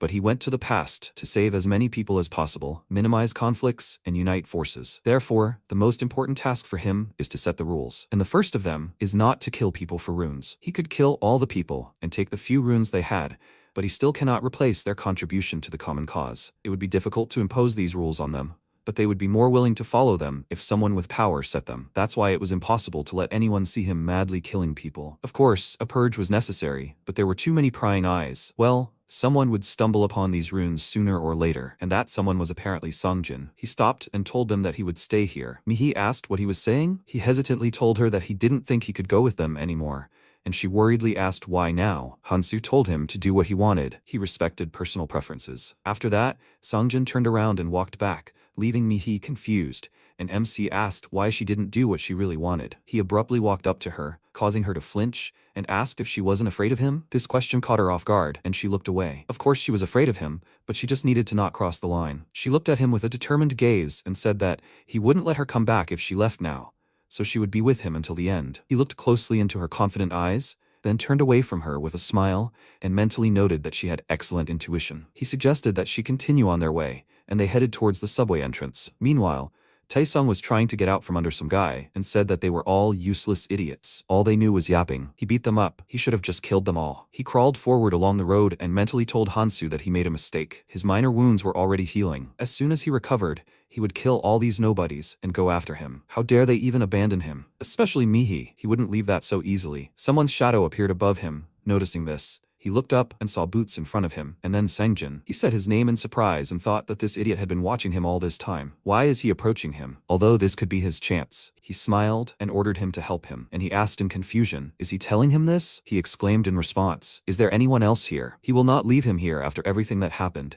This is a chance for him to become stronger." The boss, who was sitting nearby, heard this and cursed loudly, and Taeseon mockingly asked, "Is he trying to look threatening?" He almost died. He told him to kill this idiot first, and when he raised the knife without further ado, he praised him and said that he will give him half the runes for killing him, so he should not worry. But when he saw that he was heading towards him, and not the boss, he became confused. Songjin grabbed him by the clothes and pulled him towards him, which made him confused and exclaimed, "What the hell is he doing?" He became nervous, feeling that he became stronger, and he said with a gloomy expression that now he understood. He was going to take advantage of the chance that came his way. He should have done this much earlier. He became worried and asked, "What nonsense is he talking about? Let him go immediately." But Sangjin didn't listen to him. His gloomy gaze dropped to the knife he just stabbed into him, and Taeshong, feeling pain, grabbed him by the collar and asked, how dare he do this? Because of this, his headphones fell off, and he said that he himself said that he should know his place. It seems that now, it's his turn to learn his place. He is nobody on his own. All this time, he enjoyed using his father to mock him. Taeshong found it hard to stand, but he still found the strength to curse, after which Sangjin let go of him and laughed. He pulled out a knife and threw it on the ground, and when his classmate's body fell too, he suddenly felt sick and vomited. Wiping away his drool, he ordered himself to pull himself together. He couldn't react like that over such a trifle. He slapped himself in the face to come to his senses, after which he picked up the knife and thought that he was sure. For him it was a trifle, just another step. He headed towards the boss, and Sangjin, realizing that he would do the same to him, tried to convince him not to do it, but he didn't listen at all and thought only of Hansu. Now he understood why he didn't follow him. How pathetic was he in his eyes? He didn't want his protection. If only he was brave enough to fight by his side in a dangerous situation. If only he himself became stronger, instead of fearing his strength. Could he have stayed by his side then? He absorbed the runes of the people he had just killed, and thought that if he were strong, he would not have rejected him. That was what had not changed compared to the past. He cowered in fear every time, walking like through a minefield because of one person. But now he was going to prove himself. He would become stronger, just like him. If he used these fools and caught up with him, then even he would look at him differently. After killing several people, he set off. Time passed. A flock of monsters circled in the sky, resembling both crows and rats, and they flew towards Mihi, who was waiting for them below. Taking a deep breath, she screamed loudly, releasing a sonic wave into them, causing them to immediately fall to the ground. A bird's cry was heard behind her, and she turned around, but it was too late to respond to the attack. MC quickly dealt with the monster, protecting her. And while he was picking up runes, she awkwardly mentioned that she needed his help again. He told her that being independent and doing everything alone were two different things. He gave her share and said that if she had any gaps in her skills, it was perfectly logical to ask a comrade for help. Let her try to understand the strengths and weaknesses of her skills. She smiled awkwardly and thought that he, as always, was strict about distributing the trophies. Had it really been 2 days? This was already the 3rd day since arriving here. She decided to check her stats and thought that buying skills from Hansu that increased mana and stamina recovery was a good idea. Without them, it would be quite difficult to catch up with his level, and she still tries not to rely on him. She sighed heavily, and in the meantime he opened the status window. Now, almost all of his stats, except for mana and magic immunity, were in the range of 42 to 55. He thought that the best method of development was to keep all stats at approximately the same level, and he didn't even have to bother exchanging runes, since Mihei has low strength and stamina. A few seconds later, the fairy's voice rang out throughout the city. He asked if everyone could hear him. They should return to the starting position immediately, as latecomers would be punished. Hearing this, Mihi became nervous, and MC suggested that she hurry up and hit the road. As they walked, he noticed how she kept glancing at him and said that if she wanted to say something, she should say it. Her face flushed with embarrassment, and she looked at him again, plucked up her courage,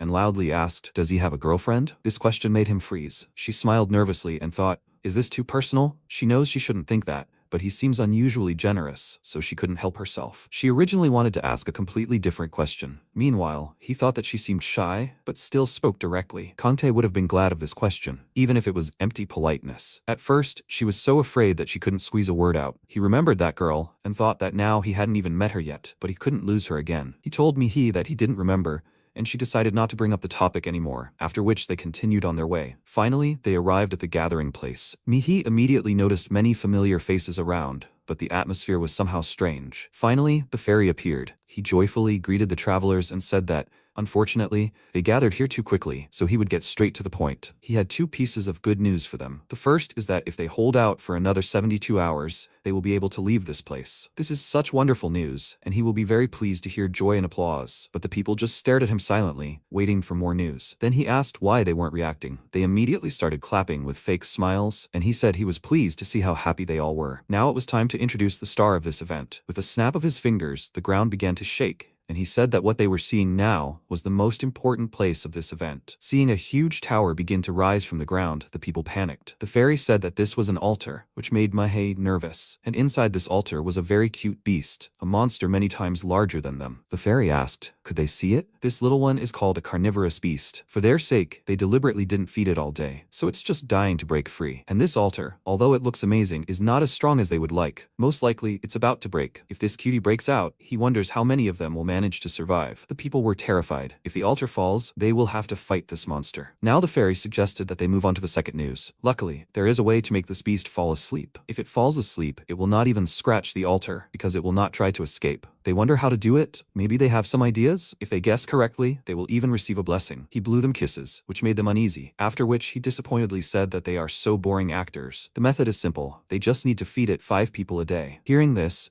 the people tensed up, and the fairy said that they need to hold out for 72 hours, which means they will have to feed it 3 times. Hansu thought that there were a little more than 60 of them left. If they do this, a quarter of those here will be used as a sleeping pill. The fairy said that it was their choice whether to take the advice or not. But for those who doubt their decision, he would show something. He snapped his fingers, and a screen appeared in front of them with a video recording of this monster breaking out of the altar and beginning to crush and kill everyone in its path. People screamed in horror, asking for help, but they could do nothing. The monster simply mercilessly devoured them. The fairy said that this recording showed people from another training zone who decided to try to defeat it with a joint effort. After watching this video, people, of course, began to lean toward the sacrifice option. One of them raised his hand and nervously asked how they should choose people. The fairy in turn asked why he was asking him this. He became nervous, not knowing what to say, and the fairy offered them a couple of options. They can force them, or just draw straws. Let them decide for themselves. Either option works if you use living people. By the way, they have to decide everything within an hour.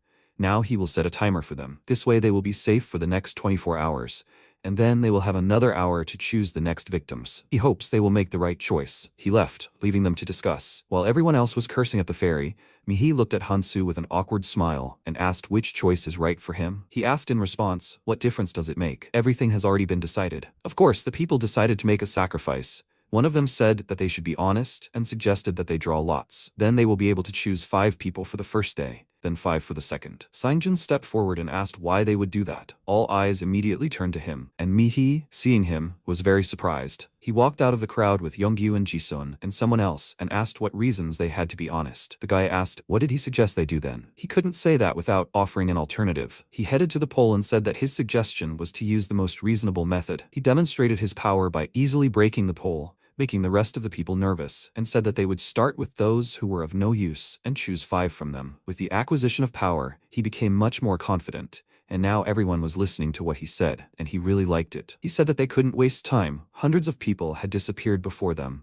and they wouldn't be able to defeat those who were so far ahead on their own. They might even have to fight this monster soon, so they should unite, and they didn't need weaklings like him in this alliance. After that, he looked at Hansu and asked if it wasn't logical to send the weakest into the beast's mouth first. What did he think about that? He told him in his mind that he was not who he used to be. He noticed that, right? He was not like Taesong. He would help him because he didn't want to become his enemy. Here he could start his life anew, but he needed his help. He was confident that he would make the right decision. His judgment was perfect. He told him that he couldn't say that this was a bad method, but he had another option. If they followed this option, then perhaps not everyone would survive. So there was no need to sacrifice anyone. People were immediately interested in his proposal, and Sangjin became nervous. The guy said that he shouldn't say that he wanted to suggest that they fight together. It was simply impossible. He had seen the recording himself and should understand that. Even if they tried to take the beast with numbers, how would they defeat a monster whose health increases when it ate people? He asked in response, who said that he was suggesting fighting. He exclaimed excitedly, then what was he suggesting? Or does he mean to say that he will defeat him alone? MC smiled and told him that this is exactly what he meant. The others started whispering, saying that this was just ridiculous. How could he handle such a monster alone? They remembered how he fought the goblins and began to believe him.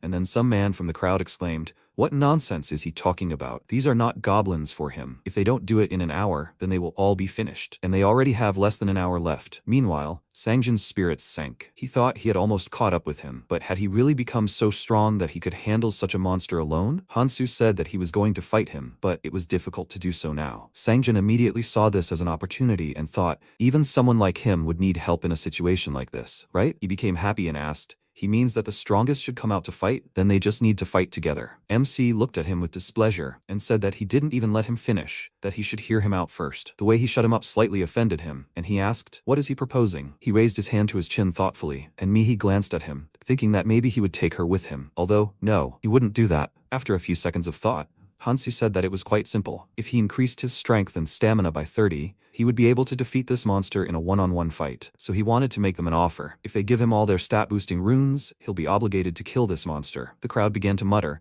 asking who should give him the runes. Only the weak ones? He thought meanwhile, Strength and stamina are 100, dexterity and sense are 50. If he uses his items, he'll definitely cope. He knows how to deal with this monster, thanks to his combat experience. And besides, he'll be able to get the second hidden treasure. Even Keldian, Eris, and Kangtae couldn't handle it. The one who figured it all out is the Berserker King, Clementine.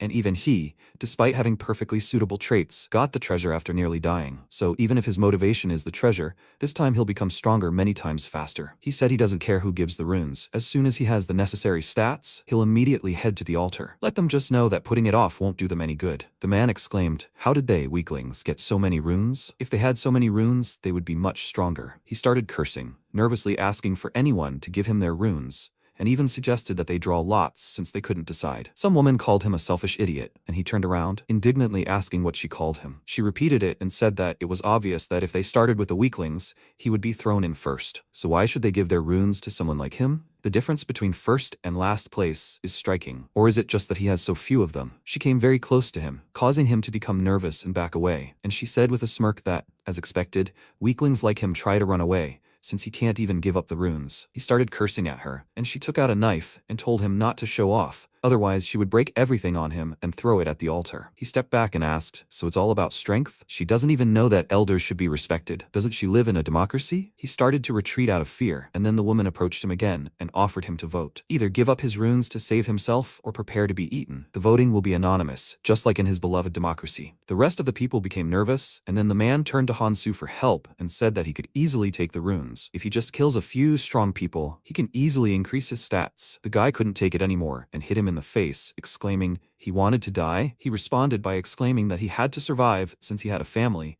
after which the people began to argue and panic. They returned to the sacrifice option and said to throw this old man on the altar first. If the monster doesn't eat enough, they will all die. The MC sighed heavily, watching the escalating fight, and noted that they didn't know when to stop. Everything was as he thought. It seemed he needed to resolve the budding conflict. He loudly told the people to calm down and offered them a few more options, 5 in total. "This order is for the weak." The people became very nervous, and one of them exclaimed, "He means that they will be sacrificed to this monster? He will throw them to be eaten just because they are weak?" Hansu only smiled in response, and then headed to the altar. Some time passed. Mihi stood nearby and looked at the timer. 30 minutes left. Her gaze became worried, and Sungjin distracted her from her thoughts. He approached her and said that if she was going to act like this, she could have come with him. Maybe he would let her get closer. She smiled back and asked if he still didn't understand what Hansu was really like. He flinched, and she said that she would also like to go with him, but she can't just follow him. Sungjin, meanwhile, was thinking that he can't stay behind forever. He asked her what she would do now. Would she continue to wait for him? She told him that was not true at all. If she did that, she would only achieve his displeasure, because she would be no different from all these people. When the people started to get indignant, MC asked what they were doing while the others were working non-stop. He didn't care how hard it was for them, but they had to understand the consequences of these decisions. And it wasn't they who left them behind because they were weak. It was they who weren't strong enough to catch up with them. Did they really expect that they would be taken care of here? If they wanted to have a chance of survival, each of them should take 2 runes. That was all he could offer them. It was up to them to decide who they would hunt for the next 3 days to find the runes to repay him. But let them inform him if anyone decided to run away without paying. He told such runners right away that they could try if they weren't afraid. At the moment, Mihi said that Hansu always kept his promises, so he would figure everything out on his own. That meant she should hurry to catch up with him.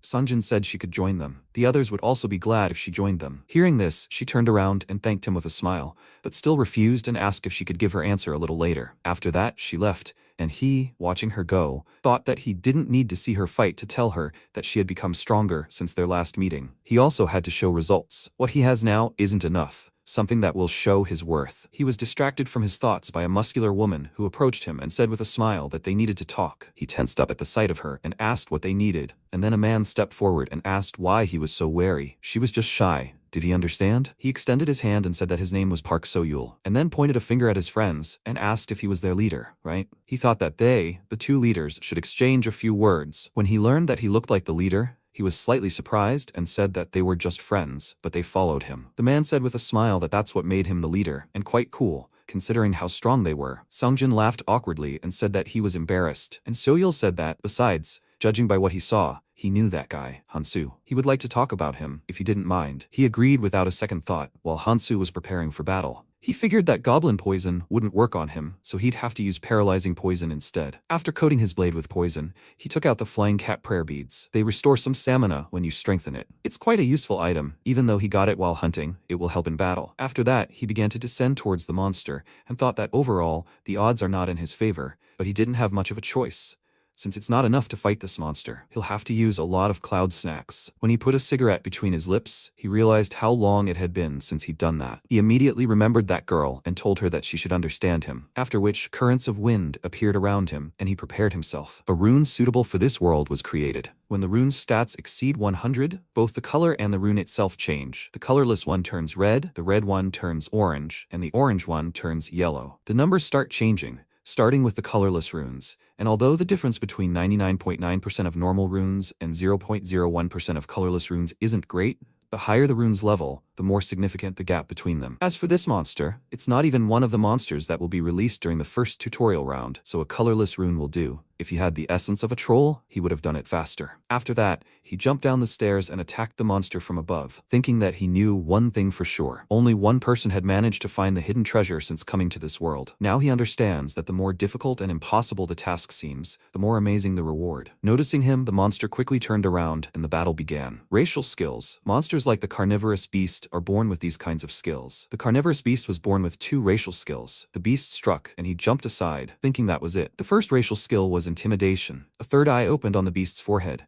and he felt pressure under the creature's gaze. He lunged toward it, and when its paw was almost close, he jumped back, increasing the distance between them, and thought that the intimidation skill causes prey to freeze in fear. And then this creature devours the prey and restores its stamina through carnivory. Its behavior remained the same, so he was glad that it hadn't grown in strength, because after carnivory, it usually uses blood-drinking swamp, which sucks blood from the body. The beast attacked again, and he ran aside and noted that he couldn't handle something like that. A needle would only make small holes, but he knew the most effective method. He stopped abruptly and, noticing weak spots on his body, decided to restrict his mobility. He waited until the monster attacked him with its hand, then quickly dodged, thinking that jabbing the needle into his skin randomly was simply useless. But hitting the nerves with a poisoned needle would be a different matter. He delivered several stabbing blows, hitting the nerves between his joints, and when he reached the last one, the monster roared loudly in pain, and he thought that should be enough. He just needed to wait until he could no longer move. Meanwhile, 12 minutes remained, and the altar began to slowly crumble. Hansu continued to fight the monster, dodging every blow and increasing the distance between them. At one point, he stopped, as did his opponent, but only to use intimidation again. His 3 eyes were fixed on Hansu, causing him to freeze in place. When a huge hand reached out to him, he thought that the effectiveness of the unique skill, intimidation, depended on the individual willpower of the victim, but immunity to magic also helps. However, compared to the monster he fought after advancing further, this one was just a dud. That's why he was confident of his victory. To survive, being different from the rest, he honed his senses with combat experience and knowledge for many years. When Kante said that anticipation is the most important thing in combat, he only laughed, but by that moment he realized he was right. Now he sees everything. He sees where this creature is moving, where to aim, but it's still not that simple. Dodging another blow, he thought that if he hadn't increased his strength and stamina, he wouldn't have been able to attack or dodge like he does now. And yet, fighting inside the altar was the right decision. He decided to count the remaining time in cloud snacks, but didn't notice at all that a group of people standing on the stairs was watching him. It was Park So-yul and his group.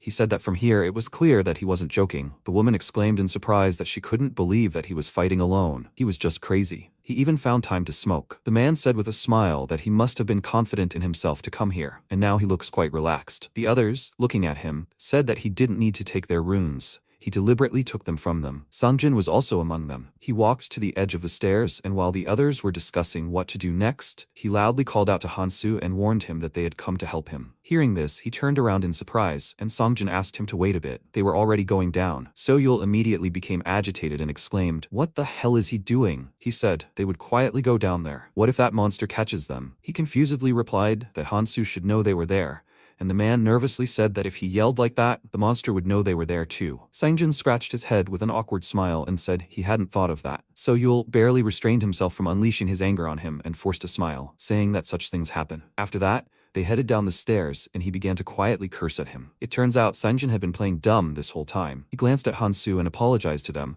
plotting something unkind, while Hansu smirked, having figured out his plan. Soil noted that they might screw up because of this idiot, but they didn't need to worry about that. Once they relaxed after defeating the carnivorous beast, they would get rid of both of them. Those two wouldn't have time to pay attention to them. He thought that the most important thing, however, was that he had seen how this guy fought, and now he was sure. This guy was dangerous. He wasn't like them. He wasn't a man, but a well-fed wild beast, a monster that only behaved calmly because it was full. It wasn't even a matter of his strength. He simply couldn't forget what he saw that day. What happened on the first night? He fought all those bandits single-handedly, without a single hesitation. In fact, it seemed he even enjoyed it. He couldn't give such a dangerous creature free rein. Once he got rid of him, the remaining trash and the mercenary would be under his control. She would be quite useful. Soil told her that she needed to go down and check out what was going on. If things continued like this, they wouldn't have anything to worry about. The carnivorous beast's movements were already slowing. Sanjin looked at them carefully. Then a mischievous smile appeared on his face. The mercenary turned around and declared that this idiot was being too quiet. Suddenly, there was a crash, and the stairs collapsed. They shouted that they needed to be careful because of this. Then she asked why the stairs had suddenly collapsed. The mercenary thought that they had already been discovered,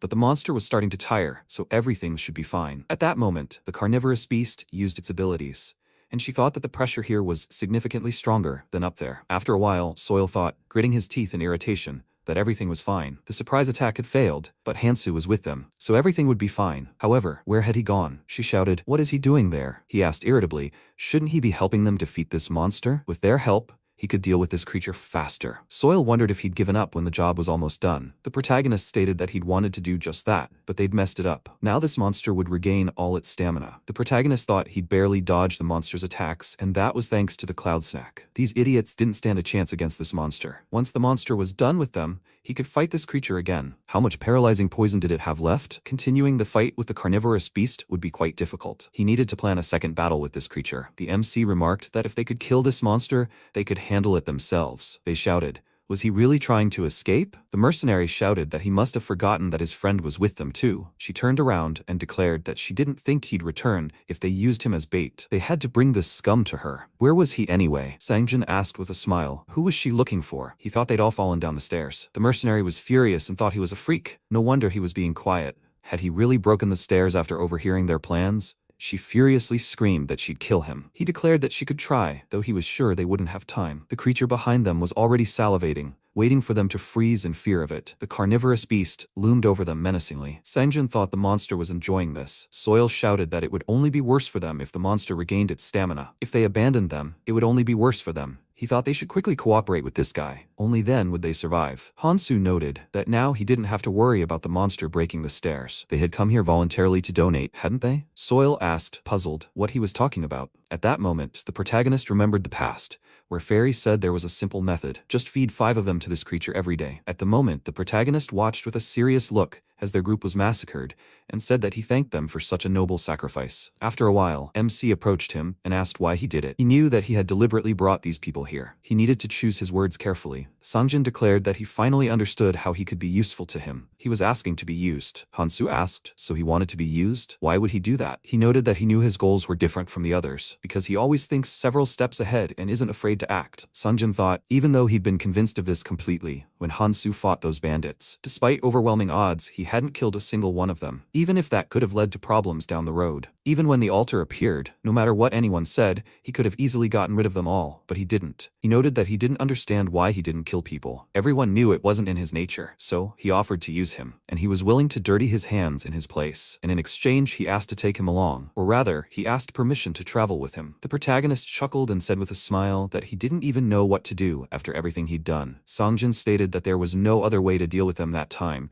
and that's why he was caught. But next time, he wouldn't let that happen. Next time, everything would be different. He swears it. He had to think about it, because people would constantly get in his way. Sangjin thought it was because he stood out so much, so he would try his best to eliminate every single one of them, so he could focus on his goal, and in return, he would follow him and become stronger. Hansu was rapidly becoming stronger, and he could too if he followed him. If only he told him his goal, and if he let him follow him. Then the protagonist turned around and suggested that he might agree. However, what would he do if circumstances prevented him from joining him? For example, if he had to stay behind? He thought that was a hint. So, something would happen in the second training. Sangjin happily declared that then he would become stronger and find him. He should accept him as an ally when that happened. MC said with a smile that he had to leave. He wondered, puzzled, why he was still refusing. Sangjin shouted, calling him by name, that he was asking for one last chance. He wanted to correct all the mistakes he had made. He was asking to use him. Hansu said that he had misunderstood his words. He must meet him here tomorrow, because tomorrow, that monster would be gone. Sungjin looked at him, dumbfounded, frozen in place. The protagonist noted that he would need to pick up the runes down there. He had killed those 10 people, so their runes were his. That should be enough. They could meet each other later with a smile, but for now, it was time for him to go. The protagonist thought that he was still unsure about him. However, he really could be useful later. MC remembered Eris's words, that he must remember his most important task in the past was to save humanity. But, ironically, there would be people who would prevent him from doing so. For such purposes, he needed a punisher, someone to act in his stead. Hansu thought that a punisher was a necessary figure, something not only Eris but any monarch possesses. They get their hands dirty in the monarch's stead and help their lord get closer to his goal. He had been a punisher himself in his past life, so he had initially considered choosing Anviaran for the role, but he would give him a chance. He wasn't sure how much he could trust Sangjin. When the second training began, everyone present would be forcibly scattered to different locations, and when that happened, Sangjin might change his mind. However, with several hands and 8 cloud snacks, if he got a useful punisher, it would be a worthwhile investment. The protagonist stated with a smile that he hoped he wouldn't regret his choice, because he wouldn't be able to do anything if he failed. The protagonist thought that for now, he needed to focus on obtaining the second hidden treasure. He would get rid of it and see what he got. After some time, MC realized that the conditions for obtaining the second hidden treasure were simple. Before the carnivorous beast destroys the altar and breaks free, it must be destroyed. Hansu noted that conditions simply wasn't intended to be met. Then a magical passageway appeared, and the system window announced that the hidden quest had been completed. The protagonist retrieved the reward and realized it was the ring of the Vampire King, Nirma. He thought he'd always wondered where the Berserker monarch got it from, so no one else could get it. MC, looking at the ring, thought that there were various standards for denoting artifact levels. However, the most important was color. Ordinary artifacts couldn't be more valuable than those with a superior color, but there were always exceptions. Just as travelers gradually developed runes, an absorbing artifact absorbed runes and changed its color. The most coveted by everyone were the rare artifacts. Number 9, the Nirmaha ring, an artifact symbolizing Clementine. These rare artifacts were so named not because there were only one of each, but because each artifact had only one owner. It wasn't by chance that the Nirmaha ring became the symbol of Clementine. In the face of 8 of its authorities, people were literally destroyed. He couldn't believe he had such an artifact. It was magnificent, Hansu noted, placing the ring on his finger, that given how difficult it had been to obtain, it was clear it wasn't just something thrown away in a random place, but he had acquired a very rare artifact. A system window appeared informing the protagonist that one power could currently be used. The protagonist thought it said the Nirmaha ring had 8 powers. Currently, being colorless, the Nirmaha ring only allows 1 power. The system window informed the protagonist that the power of destruction deactivates the opponent's traits and abilities, including even passives and skills. The protagonist thought that, however, contact with the opponent was required to activate it. Furthermore, the power had a time limit, after which the effect would be removed from the opponent. However, even so, the very fact that he could nullify his opponent's powers at will was a huge advantage. MC noted, opening the status window, that at least one stat must match the colorless rune to use the ring. This meant he would need a huge number of magic runes. He could deal with expressing his stats later. After some time, Hansu returned to the ruined city using the gate. Mihi called his name and asked with a smile if he had really killed the carnivorous beast. Sungjin said so. Suddenly, the surroundings shook, and they cried out in surprise. The altar had simply vanished. The protagonist asked, hadn't he said so? That he would take responsibility for destroying this place. She looked at him sheepishly and, turning away and adjusting her hair, said that he did. Sangjin thought he had succeeded after all. He had been right to trust his choice. The protagonist noted that there was clearly some time before the next training began. Therefore, he was going hunting. Mihei hesitantly whispered his name, and then declared that she wanted to take a different path. She wasn't strong enough to be by his side, so sooner or later she would begin to rely on him. And fortunately, Sangjin offered to go with him. Besides, she knew many people here. He said, looking at the others, that she could naturally go with them. Everyone would be only too happy for her. They were worried about her. MC thought he was a little upset, but it really was better to split up for now. The start of the second training would separate them anyway, and it was good that she was thinking about her position and her path. Hansu said with a smile that this was a good decision, after which, Mihi declared with a smile that she would not give up the next time they met. She wanted to meet him again. The protagonist smiled and said that it would definitely happen. The protagonist asked, turning to Sungjin, so he wants him to use him, right? If he was serious, then the choice was his. Sungjin smiled happily. A week later, Fairy shouted, they've been waiting for a long time, haven't they? MC thought that the second training was starting. He noted with a smile that there were many more of them left than he expected. However, did it matter? Fairy smiled ominously and said that he was really looking forward to it. He snapped his fingers and said that first they need to change the stage. They shouted in shock, what's going on? There's a light under their feet. Hansu looked at the creature with a serious gaze and thought that it had finally begun. After a while, the travelers asked where they were now. Fairy asked, everyone is here, right? Before starting the second training, they needed to do a head count. They asked in surprise, what's this all about? He informed them that from now on, they were to ensure that no more than 7 people remained in each room. They would continue as soon as they managed that.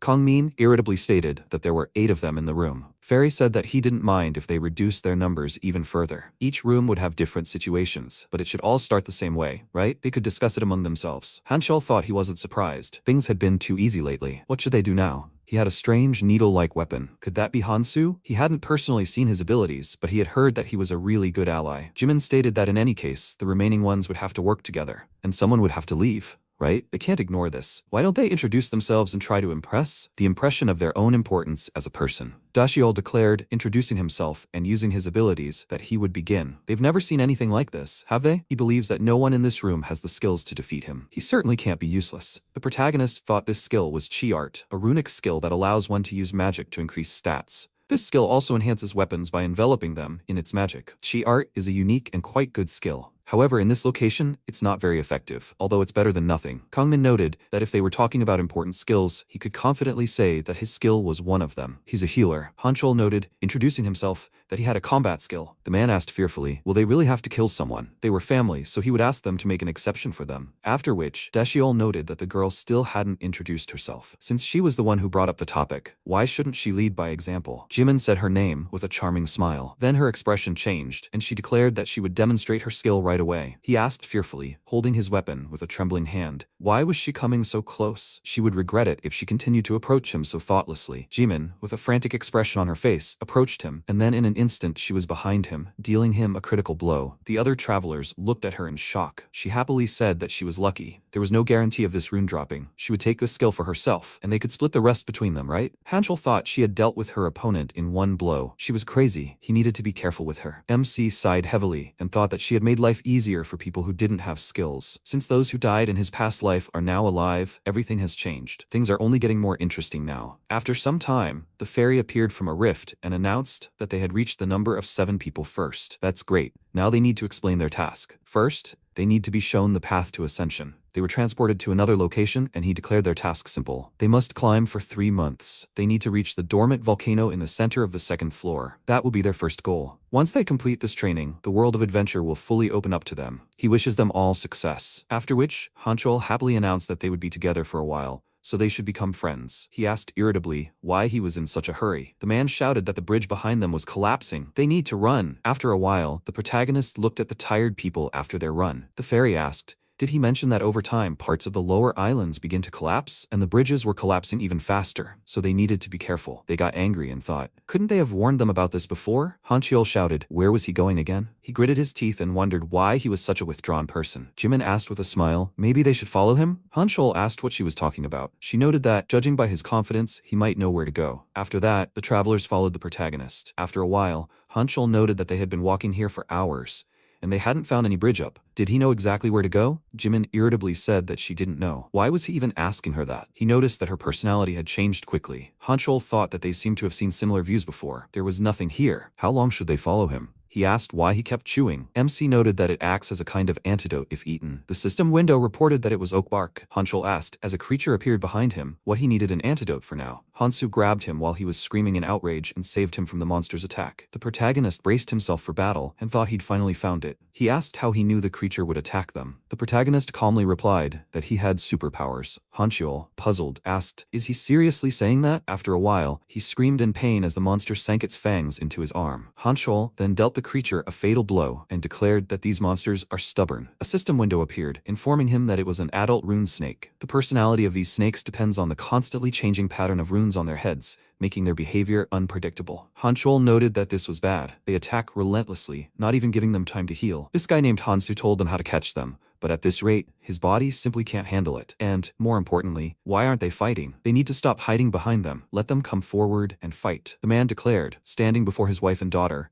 that he apologized to them, but he asked for their understanding. He had people he had to protect, so he couldn't risk helping them. He thought irritably, does having a family allow for this kind of behavior? They're trying not to die here. Chancel shouted at Kangmin. What's wrong with him? He has no family. Kangmin asked arrogantly. He doesn't want him to get hurt in battle. Does he? How does he plan to heal without his help? He became angry and wondered, is his sword really just for decoration? Hanchul calmly replied that it was only natural if he was a healer. He pointed out that if he wanted to be healed, it would cost him 3 power runes. His expression changed, and he thought with anger that this healer had a really bad personality. Hanchul shouted at Jimin, "Was she really okay with this?" Jimin asked, what was he proposing? Then he thought, was he the only one who thought the current situation was so dire? Kangmin asked why he wasn't moving. He should be fighting monsters. Hanchul thought this scum was just acting up because he had a healing skill. They were definitely in a dire situation. Suddenly, an unknown person contacted him through the system and asked if he could hear him. How was the place he was in? He said, using the system to communicate, that he didn't even need to ask. How were things on their side? He said things weren't that bad. It looked like there was a rescuer up there, so he should gather his strength and climb up. Along the way, he needed to find useful recruits. They needed to increase their numbers. Hanchul considered taking a man with self-proclaimed superpowers. There was also a crazy sword-wielding woman, a scumbag healer, and a useless family of 3. He asked, using the communication system and addressing the captain, if survival wasn't the most important thing right now. They'd see each other later. The protagonist turned around and thought, noticing the strange symbol on Hanchul's hand, that too little time had passed for those who would blossom with the traits of a monarch to emerge. Some of the personality traits that all monarchs have, like heiress and the berserker king. Literally, the ability to lead, to become a monarch. The monarch bestows their symbol upon clan members, and those with this symbol feel a strong bond with each other, which also allows them to communicate with each other. However, there's a limit to the number of people a monarch can bestow their symbol upon. Because of this, they're busy searching for worthy people. If he wants to compete with them, he needs to get busy. After all, if he wants people to listen to him, he needs to have the strength to do so. After a while, the battlefield was littered with monster bodies. The protagonist noticed that there seemed to be fewer monsters. Had they left their habitat? MC thought this meant they were almost at the lair of the mutated rune snake. Finally, he was close to what he came here for. A huge snake was in their path, and the system window reported that it was an adult rune-eater snake. The man shouted that he had to stop.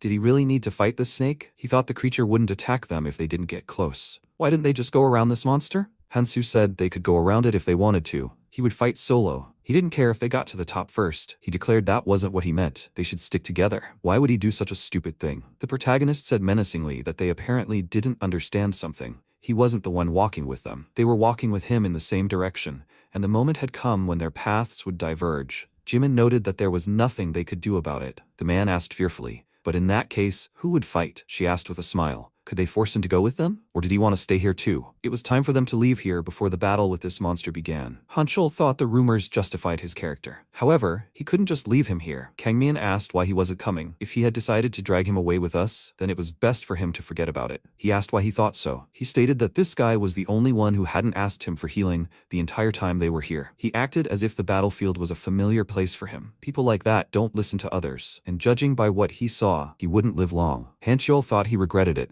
This guy is quite talented, but he can't help it. Besides, he'll clearly be difficult to command. After a while, the protagonist dodged the monster's attack and realized that the creature avoids him when the magic rune is active and attacks when the other runes are active, except for the agility rune. The protagonist rushed forward and dealt a series of blows with his sword. MC thought that this monster was faster and stronger than the snakes in the subway, but no match for a carnivorous beast. When this creature attacks, the snake activates a resistance rune, so the damage is insignificant. A long battle won't put it at a disadvantage, but it will cause unnecessary problems. However, the method to defeat this monster is simple. He should focus on the trees in the center of the open area, which serve as the lair. He should ignore the snake and attack that spot. The monster will instinctively defend its lair, forgetting about self-defense. Hansu, rushing forward, thought his plan had worked. The protagonist stopped abruptly and dealt a critical blow to the monster. The protagonist then remarked that it had happened faster than he expected. What he came here for was here. MC had said, while in the monster's lair, that it was the egg of a rune-eating snake. After a while, Hansu cracked the egg with a rune. The protagonist noted that the creature was incredibly small compared to its adult counterparts. A system window appeared, informing them that it was a juvenile rune-eating snake. The protagonist thought that this creature, however, had a special trait. The snake ate runes and immediately spat them out. This creature ate any 3 runes and spat out the 2 desired by its owner. Some might consider it wasteful to give 3 runes in exchange for the 2 required runes. MC noted that others could hoard runes as much as they wanted. It was more important for him to obtain the necessary runes. Right now, he needed to focus on increasing his magical and physical resistance. After which, Hansu said to the young snake that the creature could rest. The protagonist thought that with this, he would achieve his goal, so it was time for him to move on. At this moment, the girl asked her father, where should they go? The man said that she needed to be patient. He thought that the island map they had received when leaving the room wasn't very detailed. They couldn't move mindlessly. They didn't know what would happen next. Where could they find a safe place? If only they hadn't abandoned them. Suddenly, the woman, who was his wife, said she heard something from there. The man asked fearfully, Could it really be a monster? Perhaps it was another traveler? They needed to take cover behind him. The protagonist appeared from the bushes and he shouted, "Is he really back?" The MC asked, "What are they doing here?" The man asked with a smile, had he really managed to escape from the monster? Hansu calmly said he'd caught the creature. He wondered, puzzled. He caught it? And he'd only suffered a minor injury? Besides, it hadn't been that long. The protagonist asked where the others were now. He explained that they'd ordered them to leave. At first, they'd been reluctant to admit the others might chase them away. He tried to convince them that it would be dangerous to get separated in such a place. He'd said he was sure they had no reason to split up. Hanshul asked with a smile, so he planned to travel comfortably, hiding behind their backs? Jimin said he was right. Now that there was no strong player, going with annoying people would be even more unpleasant. Kangmin remarked with a grin that he didn't care who gave him runes, but he preferred to travel with strong ones. At that moment, the man stated that they had said so, and he and his family went the other way. They even blocked the path so they couldn't follow. Who gave them the right to treat people like that?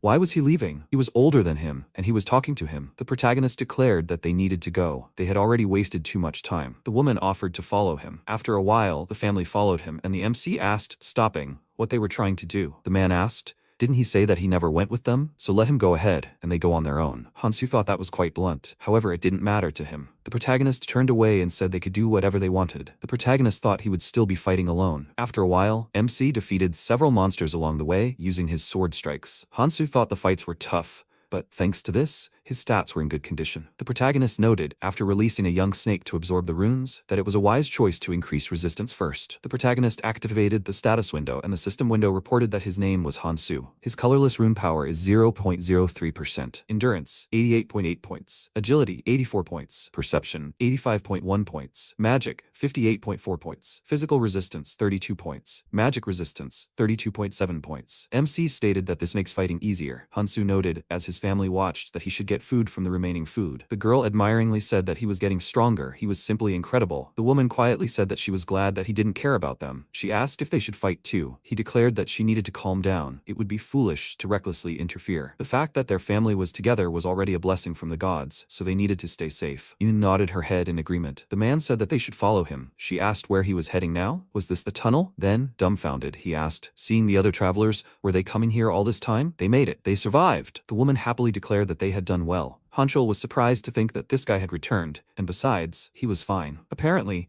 the rumors about him single-handedly fighting a carnivorous beast were true. The fairy declared that they were too noisy for those who were late, although if they were the last ones, it was time to close the passage, and now it was time to begin a major event. He announced that he was glad to welcome them to the first-floor dock. About 75 people remained, which was good. Fortunately, there weren't many casualties. The event began, a battle for tickets. These tickets can be used to travel from this already crumbling island to the next. Of course, some islands are filled with monsters and surrounded by lava. However, if luck is on their side, they will find themselves on the southern or central islands, where treasures abound. But if it were so easy to get there, it wouldn't be so much fun, would it? Therefore, there are a few rules. Only 3 people per boat and a minimum of 3 tickets are required. However, if 3 people use 3 tickets, they will appear on different islands. Perhaps on the outer islands, or perhaps on the central islands. However, if 2 people use 3 tickets, they will be taken to the same island, but they won't be able to choose their destination. And naturally, if one person uses 3 tickets, they can go anywhere. The islands will be destroyed, starting with the outlying ones. The difficulty of each island varies greatly, so the greater the advantage, the better.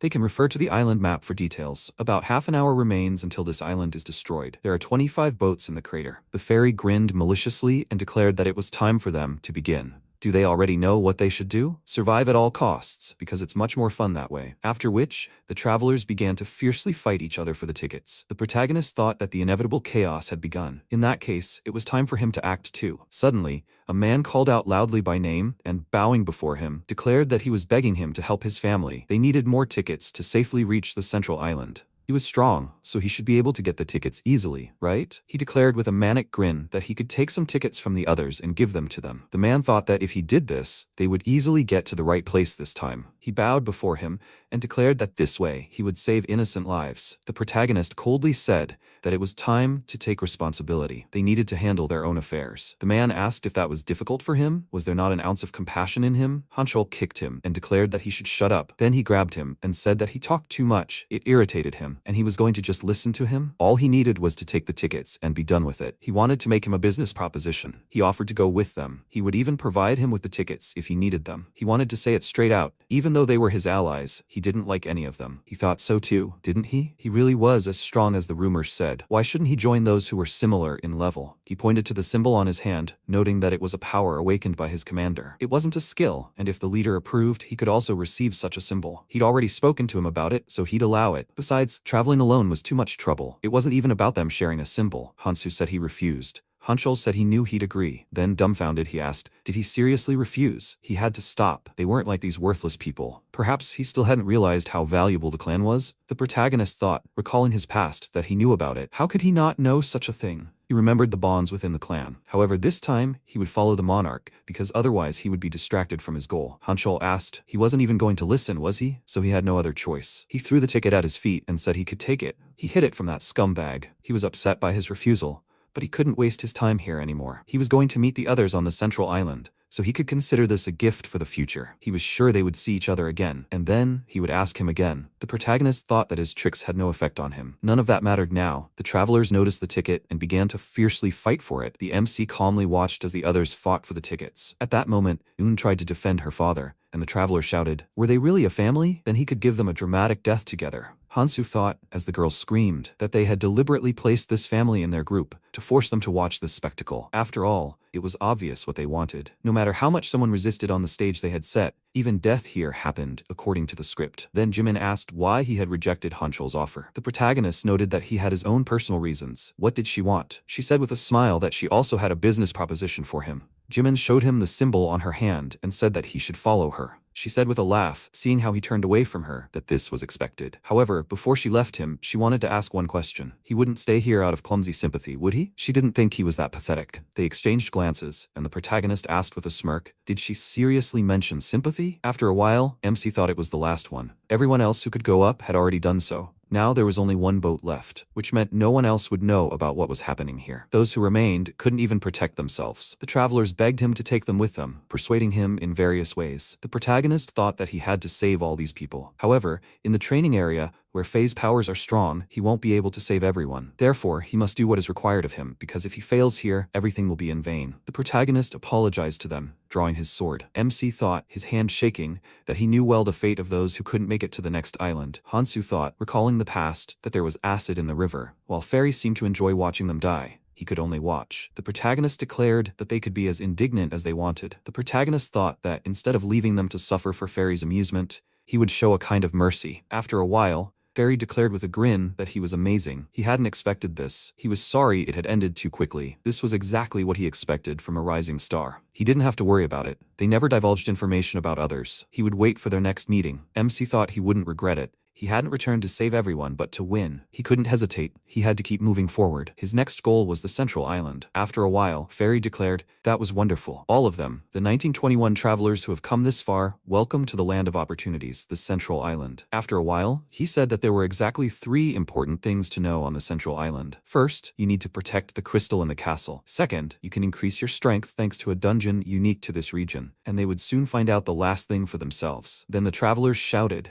that a wave of monsters is approaching. They must stop them. They were almost out of people. If they could hold out here, they would survive another day. They just had to hold out. Some people gave up because they didn't understand how anyone could survive in such conditions for an entire month. After some time inside the castle, Park Jungwook, the MK clan monarch, declared, slamming his hand on the table, that they needed to establish some rules. Their defenses were breached on the very first day. They had already suffered serious damage. How long were they going to sit here? And Ju Hyum, the Hwajong clan monarch, asked if perhaps they should discuss this when the other monarchs arrived. Hong Xia, the Noah clan monarch, noted that the strongest were already here, so the rest weren't that important. Lee Guktae, the Smog clan monarch, asked, puzzled, what he proposed to do. Jungwook stated that their biggest problem was the lack of defenders, so they needed to bring people who hadn't yet joined the clans. If necessary, they would have to bring them by force. Xia asked, but they have no way to control these unaffiliated travelers, right? He sternly said that meant they would have to put pressure on them. However, he didn't think words would help them with this lawless mass. The next attack would begin in 3 hours, and they couldn't guarantee they could withstand it this time either. Would they just let it happen? Guktae asked if they should unite the clan's forces into a single alliance. Did he guarantee they could do that? Although increasing the number of people entering the dungeon was a serious matter. As their numbers grew significantly, Significantly, they became equal in number to the clan alliance. These people formed a ridiculous group called the Basement Alliance. Considering they've begun to take action, they're already beyond their control. Could a clan alliance focused solely on defense cope with them? Jungwook asked if they should send the clans to the dungeons. Jihyun shouted in shock.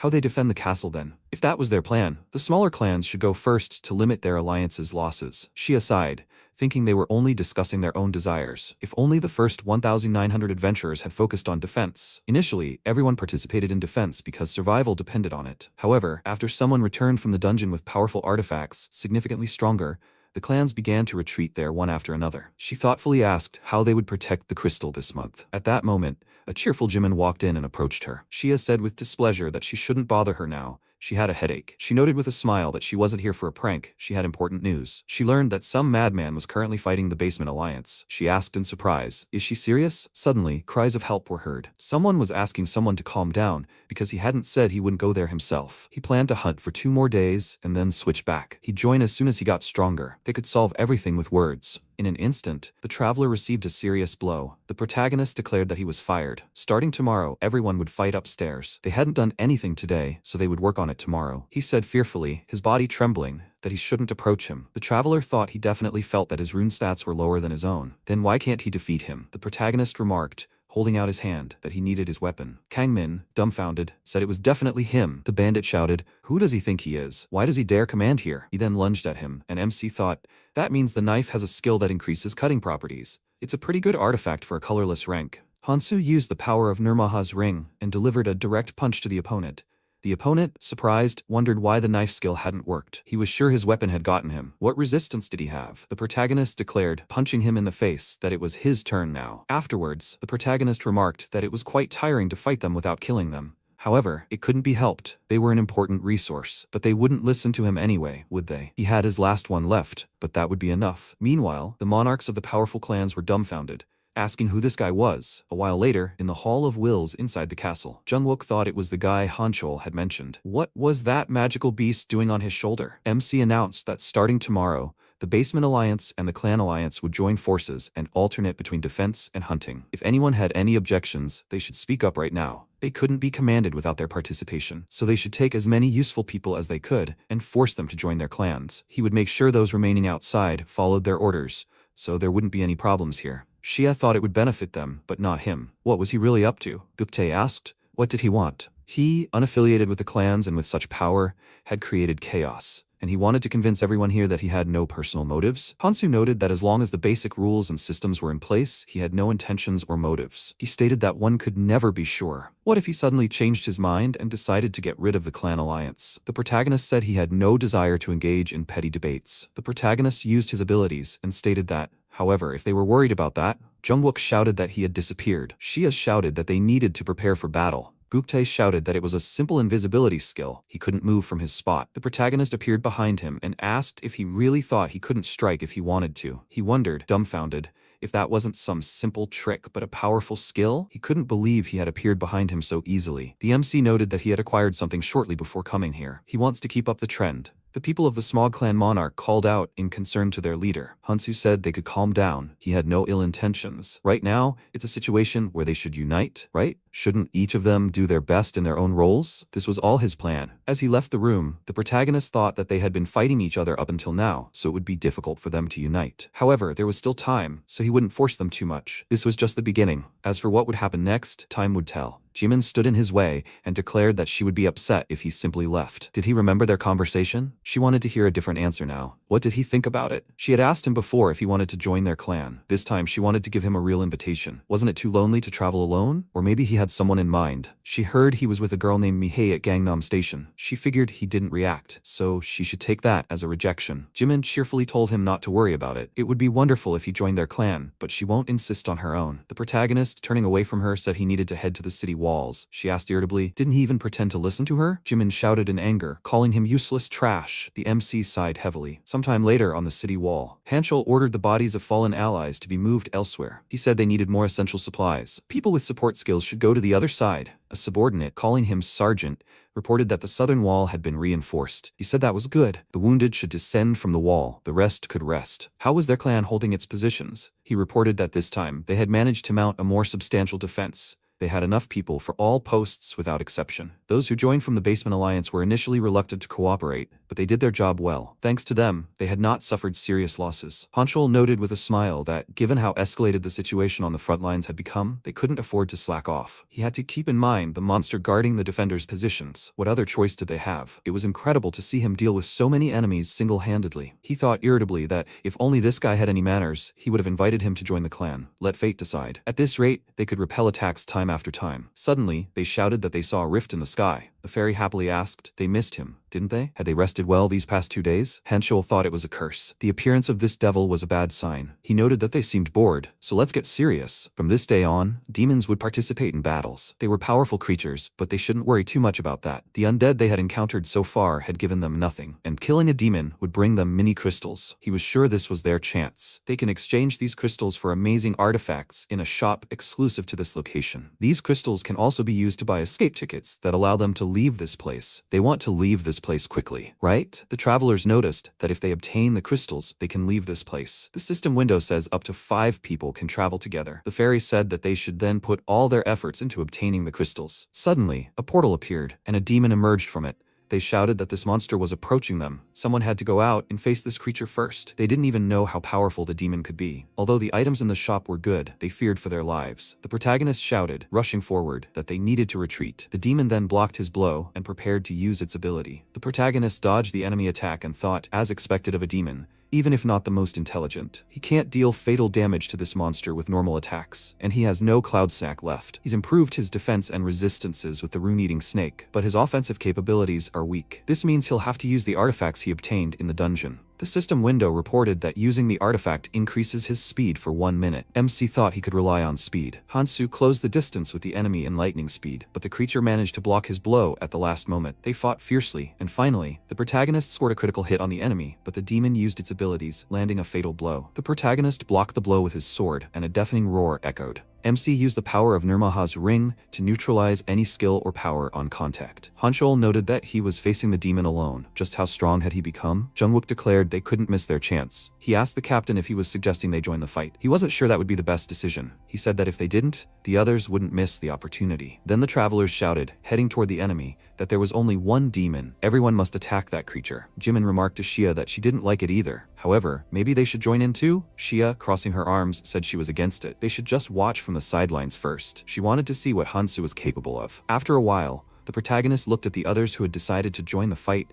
and thought they were too brazen. The enemy could use its racial skill at any moment. It couldn't afford to be distracted by the other travelers. Considering the demon hadn't used its skill until now, was it really just waiting for the right moment? Demons have racial skills that vary from demon to demon, making them unpredictable. Perhaps the demon has a skill that deals area of effect damage? The protagonist shouted that everyone should retreat. They couldn't handle the demon. If they wanted to survive, they needed to hide behind him. Kangmin remarked that he had a bad feeling about this. Maybe they should stand back and watch the battle from the sidelines? Hanchul asked if he was serious. On the contrary, they should stay as close as possible to deal the finishing blow. The demon grinned and used its racial skill, Hellfire, bringing down a powerful blow on them. The traveler with the shield shouted that luck was on his side. He had just recently received an artifact that could protect him from this lesser fire. If he dealt the finishing blow, the reward would be his. Then they screamed in terror as the flames dealt damage. The travelers fled in panic, while the MC stood in the path of the flames. Hansu thought it was time to use the ring's power to its fullest. The protagonist used his ability,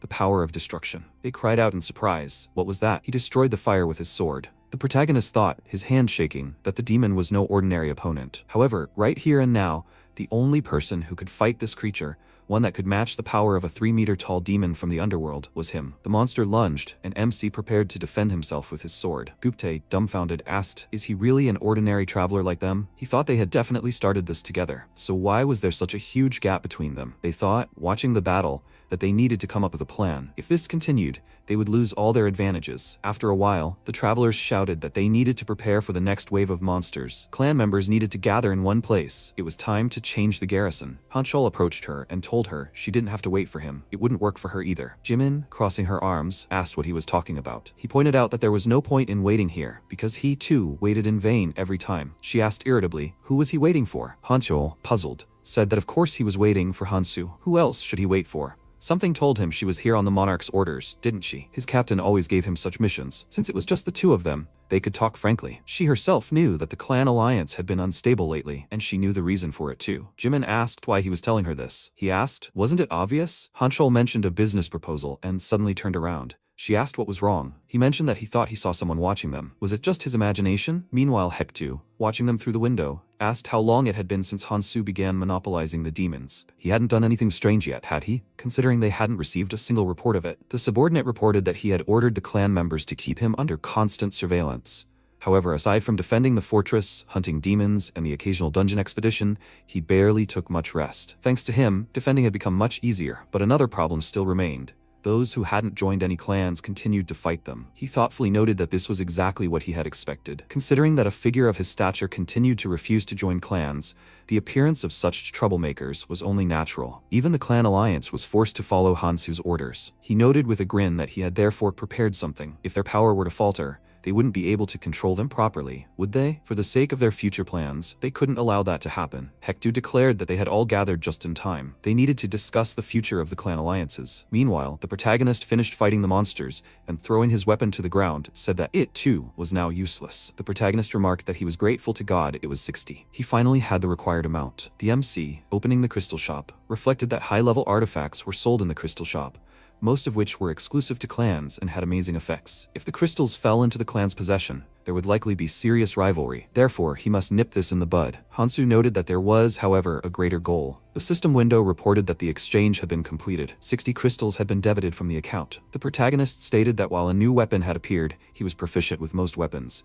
but he liked this particular one. A system window appeared informing him that the weapon's name was Dekratos Judgment. The protagonist stated that battles would be easy in the near future. MC grinned, bracing himself for battle, and said that in that case, he should try out the purchase. At that moment, monsters appeared, and Hansu figured there were about 10 days left until the siege ended. He was eager to see who would make the next move in the remaining time.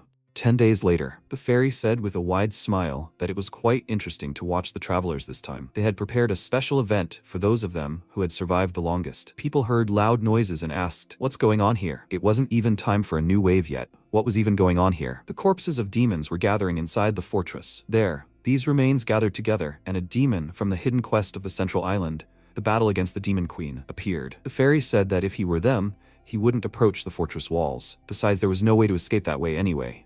They only had two options: either stay here and try to withstand the approaching attack of the undead, or escape using the crystal. He would notice that the new undead were different from the previous ones, so he was looking forward to it. If they wanted to do that, they had two choices again. They had to meet the summoned demon queen inside the fortress. The people were very surprised by what they heard and loudly said that he hadn't mentioned anything like that. The fairy said he didn't want to mention the demon queen because there was a high chance they wouldn't live to see her. However, it couldn't be helped. The crystal activates half an hour after the undead attack begins and can only transport 500 people. In other words, half of them remain here. However, if they defeat the demon queen, everyone will be able to leave. Since this is a special event, he will patiently wait for their response. The guy said he thought they only needed to hold out for a month. Gupte said they only needed to hold out for half an hour, and then they would escape with the crystal. They all need to prepare. The clan alliance to the crystal, the rest to the front. He approached him and asked if he really thought they didn't understand that he and the rest of the clans just wanted to escape. They looked at each other with serious expressions. He asked if it wasn't better to defend themselves than to act recklessly. They needed to think about how to protect the majority. He said loudly, with a serious expression,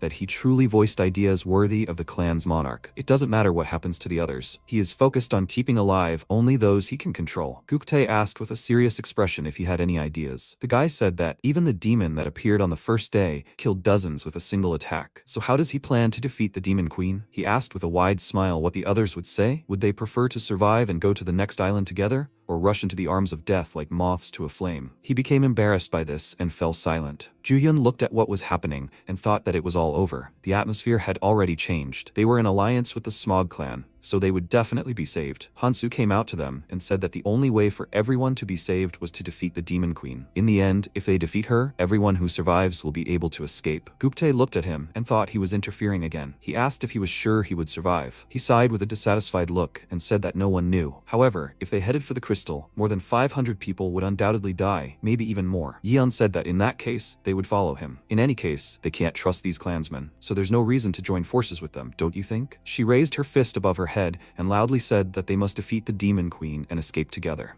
Xia said that then they would join in too and fight alongside them. Zhuyan thought that given the way things were unfolding, they would have to stop him, even if they had to use force. The important thing now was to break their morale. If a battle starts, everyone will be fighting for their survival, so they need to ambush him. The protagonist looked at him with a serious expression and asked if he could put his plans to kill him on hold. Okay? He swung his weapon and hit the floor next to him. He looked at him with a serious expression and said that he wouldn't be able to handle the consequences. He was very scared because of this, and Gupte said that he would immediately suggest that they team up and wait for the right moment since they had time. Besides, it's not like they weren't expecting something like this. He looked at him with a serious expression and thought that for now, they would have to follow his plan, but they still had a chance. MC said that it seemed like everyone had made a decision. However, before that, he asked for their attention for a minute. He started walking with a smirk and said that he wanted to clarify something. He walked out to the middle of the square, wrapped a chain around a huge crystal, pulled it, and shattered it into many small pieces. Some people were surprised by this and asked loudly what he had done. He said with a serious expression that since they were heading to the fortress,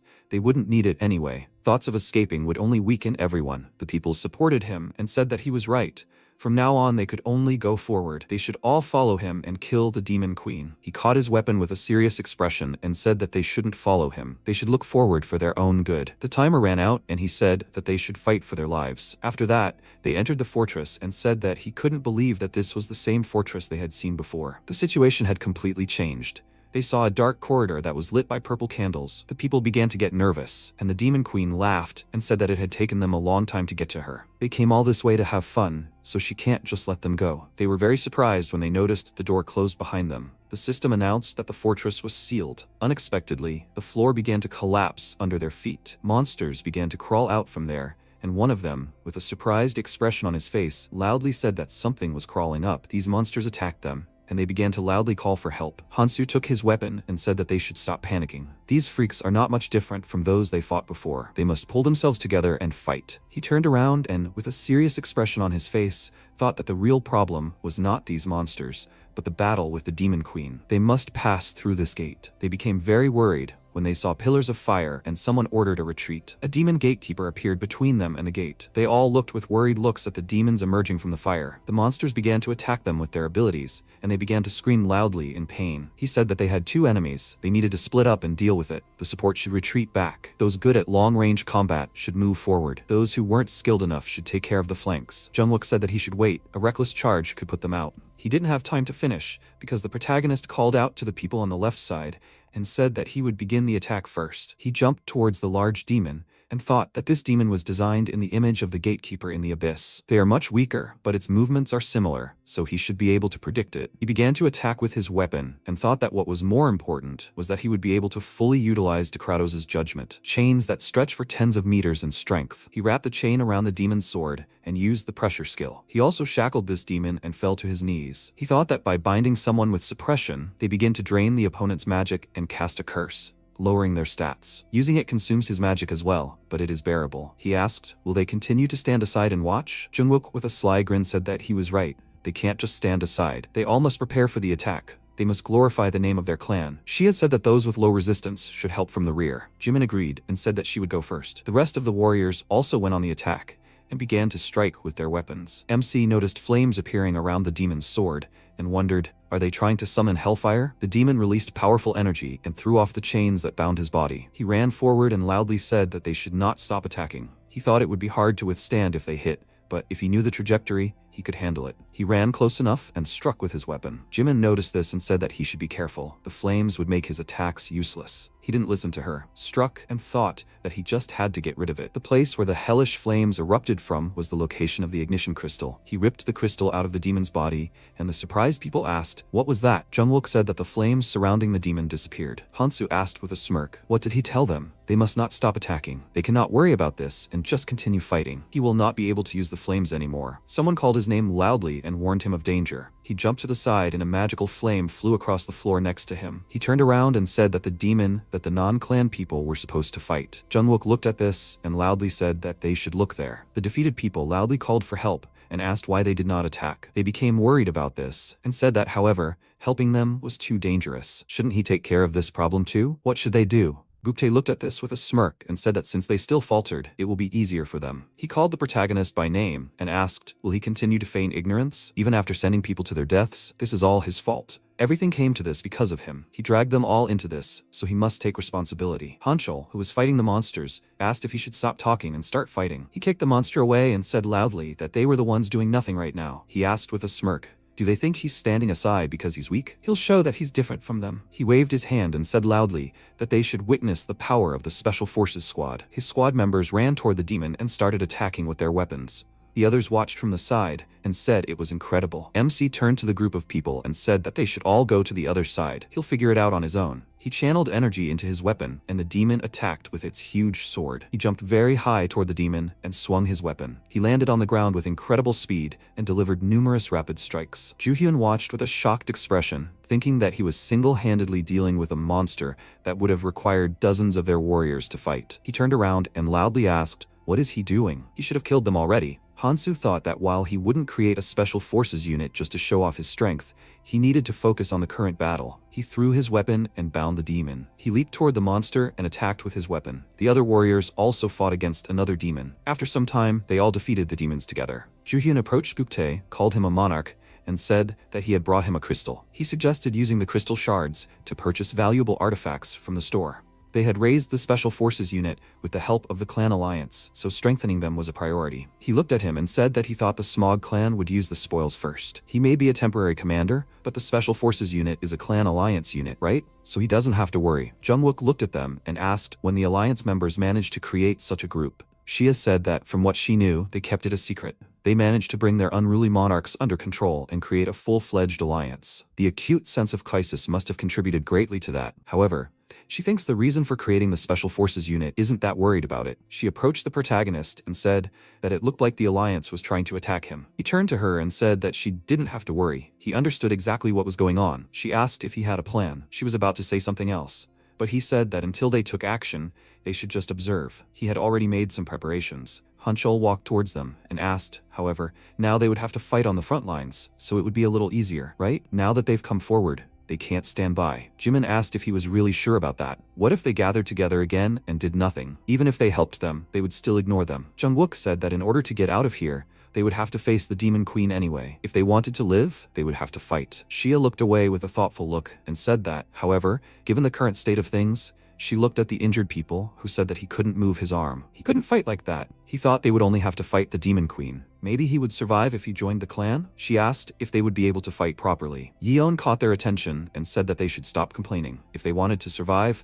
then defeating the Demon Queen was their only way to do it. Wasn't she right? She walked up to the MC and asked. She didn't introduce herself, right? She stated her name and extended her hand towards him with a small smile. He pushed her hand away and asked what she was trying to do. She asked with a serious expression. Was he really heartless? She wasn't doing anything special. She just wanted to introduce him to someone. He should say if he was interested, because there was someone who was interested in him. Jimin looked at her with a displeased expression and asked what was wrong with her. Shia removed her hand from her shoulder and said that she should leave her. She ignored them when they tried to talk earlier. Does she only communicate with those who are not in the clan? Hanchul said that they tried to deal with her, but she ignored them. Hansu, with a calm expression, started to leave and said that if they were finished preparing, then it was time to go. He said with a slightly displeased smile that now he was ignoring him again. They all came to the portal together and one of them was about to say something, but stopped when he heard the fairy laugh loudly and ask, are they really going to fight the Demon Queen? The current travelers were quite funny. He had good news for all of them. To open the portal to the next island, it was not necessary to defeat the Demon Queen. They only needed to hold out for half an hour. They just had to endure attacks for half an hour, and the crystal on the throne would activate. It was simple, wasn't it? A portal that would allow all of them to travel to any of the islands without any restrictions. It was so easy. They could also buy the right to pass through the crystal shards. However, they should know that this was not the official route. The protagonist looked at him with a serious expression and thought that he was saying this only now. How obvious it was. They continued on, and the fairy said that they should hang in there. They would see each other on the next island. They entered the hall where the Demon Queen was sitting on the throne. She raised her hand with a smile and ordered them to rise. Immediately after, monsters appeared next to her, releasing skulls of dark energy. He looked at this with a serious expression and thought that this was more than half a weakened version of the original sitting in the abyss. He knew how she would attack. A monster of energy flew at him, and the system notified that using mini crystals to purchase an artifact was possible. A pair of chain scythes, the judgment of Decretos. He grabbed his weapon and threw the scythe at the head of one of the monsters. He held a dagger infused with energy in his hand and thought that he would attack using 2 unique skills of the Judgment of Dekratos: separation and return. He created many similar daggers, which he launched at the Demon Queen. A monster stood in the way of his attack, stopping all these daggers with its body. She stood up from her throne, began to emit a powerful aura, and loudly said that this was pathetic. The MC grabbed his scythes and began throwing multiple quick strikes, which she blocked with ease. She summoned another monster and said that it should kill them. The creature immediately attacked him, but he jumped and managed to dodge. He turned to the rest of the warriors and said that he could handle the Demon Queen and they should deal with the summoned monsters. Hanshul turned to him and loudly said that there were too many of them. He looked the other way with a displeased expression and loudly asked, "Are they even going to fight?" Gupte stood at a safe distance and said that they would stay behind and avoid fighting. Jimin loudly said that she knew those freaks would do this. Hansu said with a smile, "That means this is when they're going to intervene. They should delay the Demon Queen for a while." She, with a surprised expression, loudly asked, "How are they supposed to do this without him?" At that moment, the Demon Queen raised her hands above her head and created a huge hand with which she attacked him. Hanchiol blocked the blow with his sword and barrier. He coughed up blood and said that they wouldn't last long,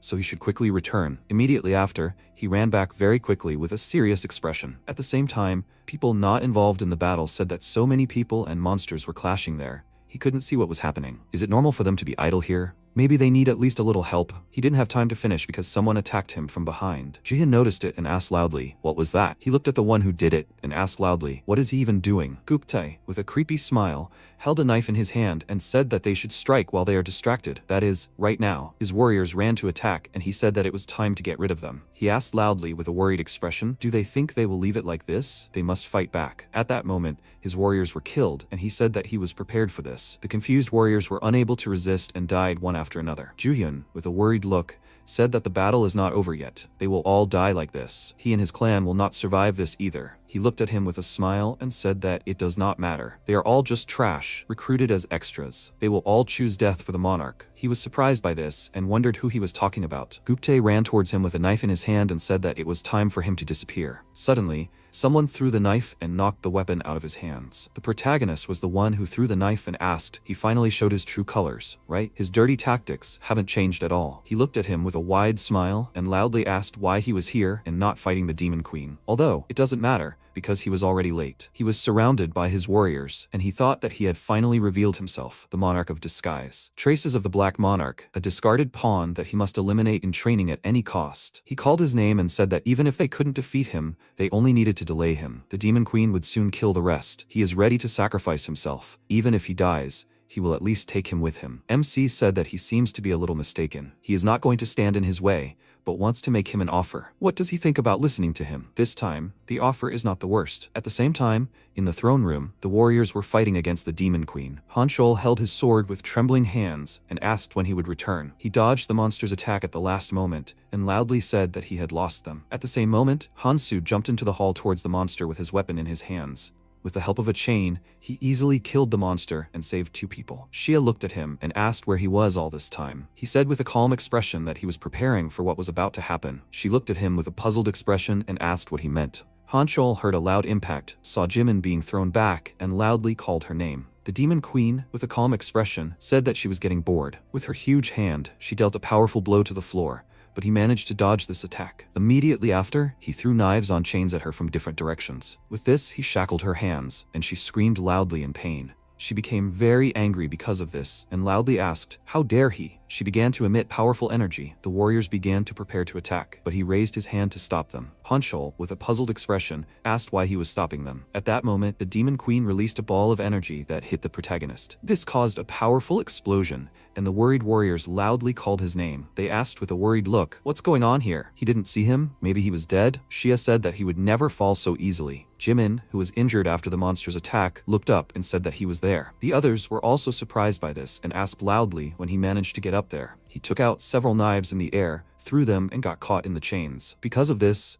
the Demon Queen was shackled even more tightly, and she fell to her knees. He flew closer to her and dealt a very strong blow with his scythe, which made her scream loudly in pain. The people were surprised by this and loudly said that the attack worked. She was injured because of this attack and started laughing loudly. She raised her head with a wide smile and loudly said that she liked it. She continued smiling and a huge hand grew from her back. MC looked at her and wondered if she was planning to unleash her magic and use the gain power to fight him. He does not plan to drag it out. There is enough power here to finish this fight. The Demon Queen grew 2 huge arms and launched magical projectiles with them. He ran towards her with a calm expression, swung his chains and reflected all her attacks. She raised her arms and was about to deliver a very strong blow. He loudly called out to Hanchuel and said that he should give him the greatsword. He agreed and immediately threw it to him. He caught it, but she finished her attack with her huge hands. Everyone was very worried about what happened and silently watched what was happening. At that moment, he delivered a very strong blow with the sword to her arms. The Demon Queen was very surprised by this and loudly asked, "How did he do that?" He ran very quickly along her arms, jumped up and swung that sword. She looked at him with a very angry look, and he flew closer and delivered a very strong blow. The Demon Queen began to bleed because of this attack and asked, "How dare he?" The shocked warriors looked at this and asked loudly, "Is it over?" However, why isn't the crystal moving yet?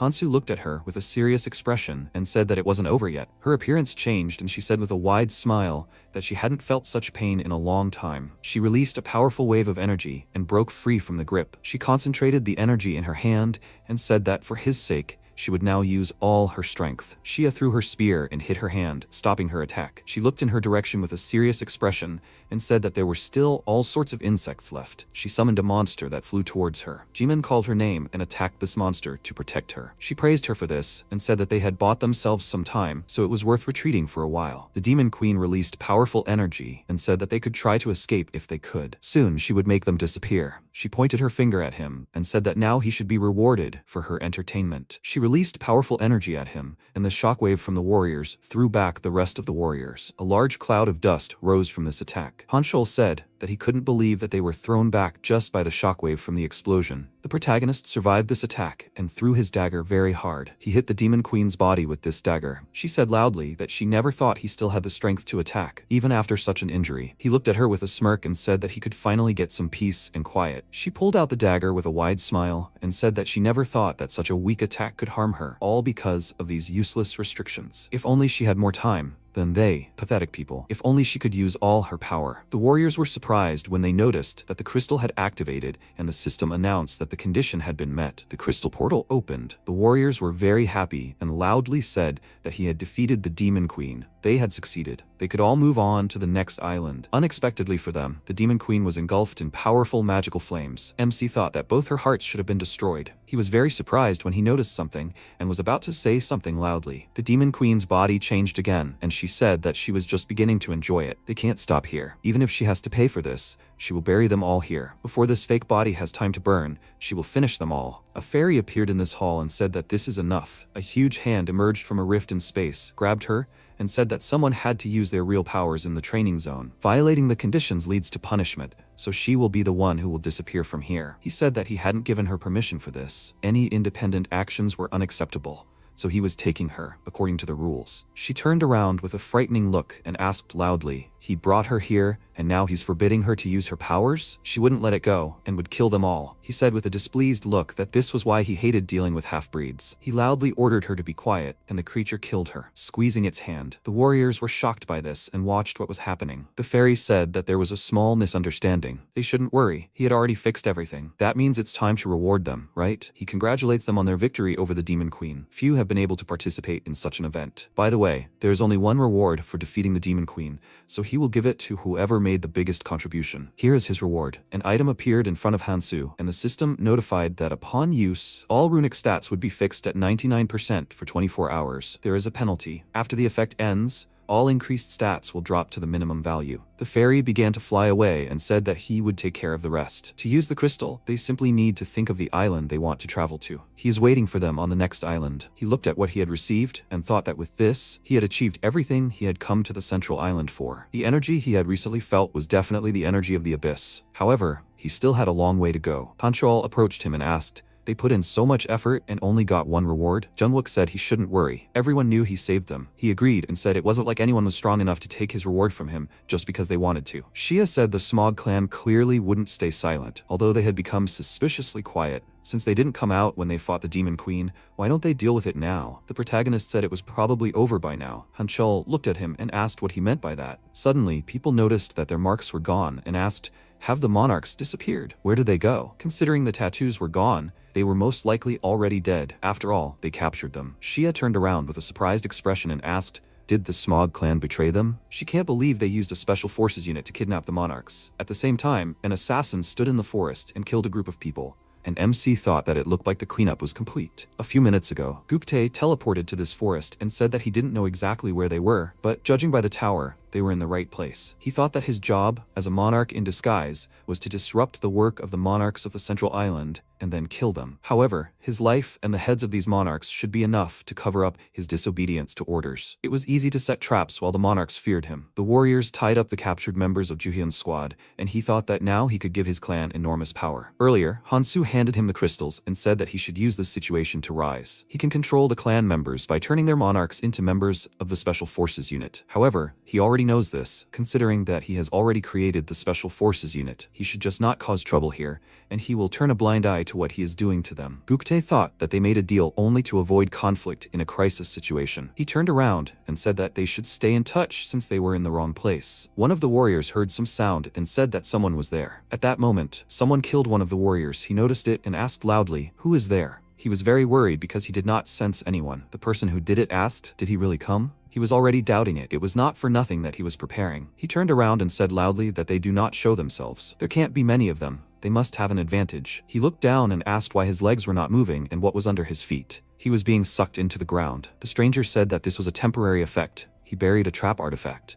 A guy in a white mask ran up to him from behind and said that it would activate after a certain amount of time. How useful is it to know where someone would end up, right? He turned to him with a very worried look and said that it couldn't be. How did he know where he would end up? He didn't answer him and killed him along with the other warrior. Jiyun screamed loudly out of fear and said that he was asking for mercy. If he didn't kill him, he would do everything for him. The stranger grabbed his head and refused. Immediately after that, he slammed his head on the ground very hard and said that to his regret, he didn't have what he needed. He recited and said that he should wait for the people from the central island to come and kill them all. He took off his mask and said that when he first heard about the central island and the tower, he didn't know what he was talking about. However, as always, he is amazing. He remembered that the protagonist had asked earlier. He asked to use it, right? If he wants to do things right, then this is what he will tell him. If he can endure what he says, then he will become much stronger than those who started on the same terms. He must go to the place he told him about. He must decide for himself whether he will follow him. Sungjin said that trusting him and following him was the best choice in his life. Now, he just has to wait. At the same time, Wonkyung said in a very dissatisfied voice that he was dead. His subordinate looked at him and asked, "Who is he talking about, Gupte?" The central island failed, didn't it? He said that the last time he contacted was from the Demon Queen's fortress, so he probably died there. Well, he expected this to happen, so it doesn't matter. However, it seems like they have developed an irritant factor. They come to Tower Island since it has more rewards than the other islands. There is only one way here after using the crystal. They were all standing around a crystal similar to the one in the Demon Queen's hall, and he said that none of them would pass through it unscathed. The island map given out on the ascension path shows hundreds of islands to climb. The islands are divided into 3 groups. It all starts with the first group at the beginning of the ascension path. Then comes the second group,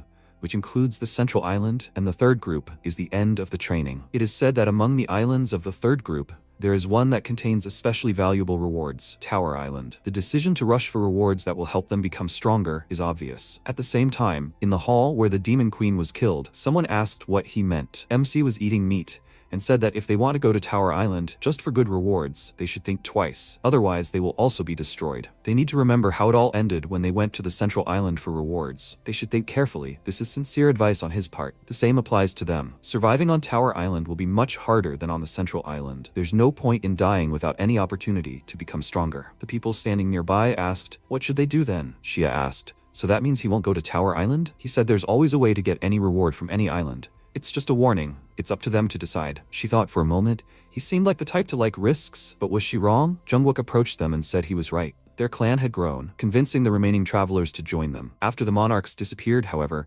everyone was tired and they all needed rest, so going to a safer place was a good idea. However, since they were planning to leave this place soon, he wanted to thank him for everything. Thanks to him, they were able to survive. He offered him his hand, but Hansu just smiled and said they'd see each other if he was alive. He agreed, called Hanchol, and said it was time for them to go. Jimin asked if they should get ready too. Shia said that he said not to go to the Tower Island. It seemed that nothing bad would happen if they followed his advice. The others asked if they should go somewhere too. He was already sick of places like this. It would be stupid to go somewhere that even he couldn't handle. He stood up and said that they should go, he still had things to do. Jungwook said that then they would go first. He stopped in front of the portal, turned around and said that he wished for all of them to survive. He hoped that they would meet again soon. Xia, with a calm expression, said that she could say goodbye if she wanted. Jimin refused and said that she would just go ahead. She turned around and said that she didn't know about goodbye, but they would see each other again. They all left, and he stood in front of the disappearing crystal. He turned around and asked why she didn't leave. Yeon, with a smirk, asked, why doesn't he go first? She wants to check something. He agreed, went into the portal, and quietly said that they would see each other on the next island. She didn't hear this and asked what he said. They were whispering,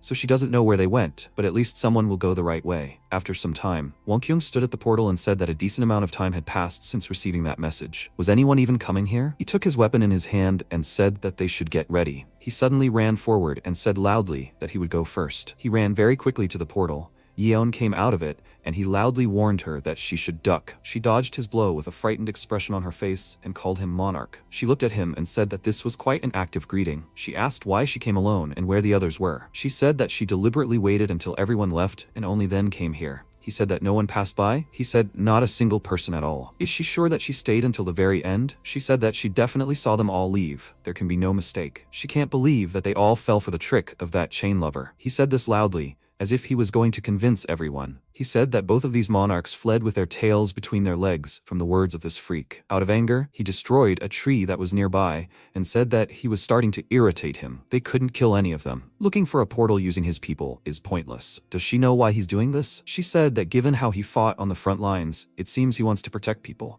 He hasn't killed anyone yet. Wang Kyung, with a serious expression, said that means he will be a hindrance to his plans. She should tell her clanmates on the other islands that if they notice Hansu, they should get rid of him. Yeon said that, however, he seems strong as a monarch, so maybe instead of a direct attack. She didn't have time to finish because he refused and asked, didn't she say that he doesn't kill people? If they rush at him, it might work. She should tell them not to hold back. She shouldn't forget their goal. She hasn't forgotten what those monarchs did, right? Any possible interference must be removed in advance at any cost. This is for the sake of those they lost. She must describe his appearance and the weapon he used to everyone, and now they are heading to the tower. She looked at him and asked, won't he wait? He said that waiting was not for him. They must leave now. As soon as they left, the protagonist emerged from the portal and said that it seemed like everyone had left. If he was the same as he remembered him, he wouldn't wait. He could pass now. After some time, he came to Sangjin and asked how long he was going to stand there. He took off his hood and said that they hadn't seen each other for a long time. He did as he said. He looked at him with a calm expression and asked, did he bring everything he asked for? He handed him the item and asked with a smile, is he still the same, right? He brought him the earrings of the 7 relatives. He doesn't know how he's going to use it, but he didn't have time to finish because he said that he still found it. He did a good job. He's very happy. Now he'll head to the next island. He was very surprised when he saw what happened to him after using this item and asked what happened to him. Is it because of the artifact? MC turned into a woman and said that with this, it would be difficult to detect him. In that case, he can now go to the tower, right? After some time on the tower island, first floor, main hall, the people who were here said that there were more people on this side. However, he would prefer to go where there were fewer people. Pumbo said that he was quite lucky that he got to a place where apparently they give out the most rewards. However, there are fewer people here than he thought. What's going on here? By now, that little jerk should have appeared and started explaining everything sarcastically. However, he's not here. He noticed Hansu, who was standing nearby, and wondered, who is she? She looks familiar. He became worried when she turned around and thought she was coming his way. She walked up to him and said that he had been looking at her all this time. Does he want to say something? He asked. Have they met before? Even her manner of speech was strangely familiar. The guy with glasses noticed them and asked, are the two of them together? If there is no one else in their group, maybe they should join them? He was about to say something about it, but she peeked out and agreed to go with him. They came to a group of people and he asked, do they have enough people? Maybe they should go already? Everyone was looking for their clanmates and grouping up with them, so it wasn't easy. Finding someone to go with, he is very glad that they found them. It seems there is a limit to the number of people in one room. The higher they go in the tower, the more interesting rewards they can get. Another guy with a calm expression asked, they just have to go inside, right? They just enter the room, defeat everyone else who leaves, and take the rewards. Isn't that obvious? They're not here to make friends, so what's the point of all this talk? How many of them do he think will survive? You can already tell who's going to die soon, so there's no point in wasting time, right? After that, they entered the dungeon, started fighting the monsters, and the people loudly said that it's best to hit them one by one. They should separate them from the group. One of the monsters slammed its head on the ground really hard. The girl jumped back and screamed in fear. The protagonist noticed this and thought that the earrings of the 7 kinsmen halved his stats. He wasn't planning on fighting head-on in this state, but he should evaluate his level a little. She jumped over the guy and said that he shouldn't stand in the way. He threw his dagger and hit the monster's head. Immediately after that,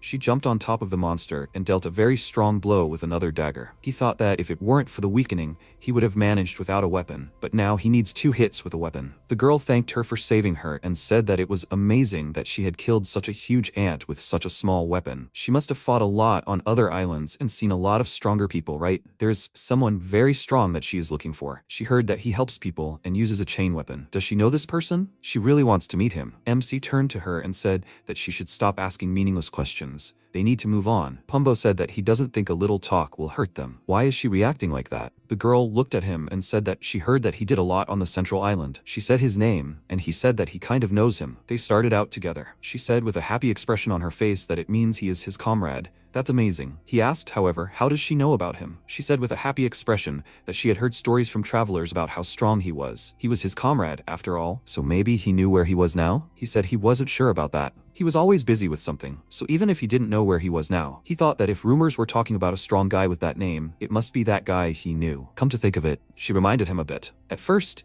he thought he only knew how to talk well. If he hadn't been there, many would have died. He was probably already far ahead of him. The people killed a group of monsters, and one of them said that those damned ants don't leave artifacts, only runes, and that's at best. Given the low difficulty and the large number of people, the quality of the artifacts is also reduced. They should see there's a door similar to the one they entered through. Now they can go to the next floor. Maybe they'll start getting artifacts when they leave here. They should all go together and find out. Suddenly, one of them attacked another warrior and said that unfortunately, he couldn't allow this. The fewer people, the higher the rank of the artifacts. So if they all went there, the artifacts would be disgusting again. Why look for a room with the least number of people if he could kill them and take all the artifacts for himself? He continued to kill his comrades while some tried to escape and others to negotiate. He ran towards Hansu with a mad smile and loudly said that they were only dying because they thought about running away instead of fighting. They were all just weaklings. That's why killing them was so easy. She took out her dagger with a calm expression, but he knocked it out of her hands with a blow from his halberd. She fell to the ground, and he asked what was that? Wasn't she the strongest among them? She turned out to be weaker than he thought. Pumbo watched what was happening with a worried look and told the girl next to him that she should hide behind him. When he gave the signal, she should run back with all her might. She took out a crossbow and said that he should stand still. If he moved, she might miss. She killed the madman with one shot, who began to kill his comrades. He turned around with a surprised expression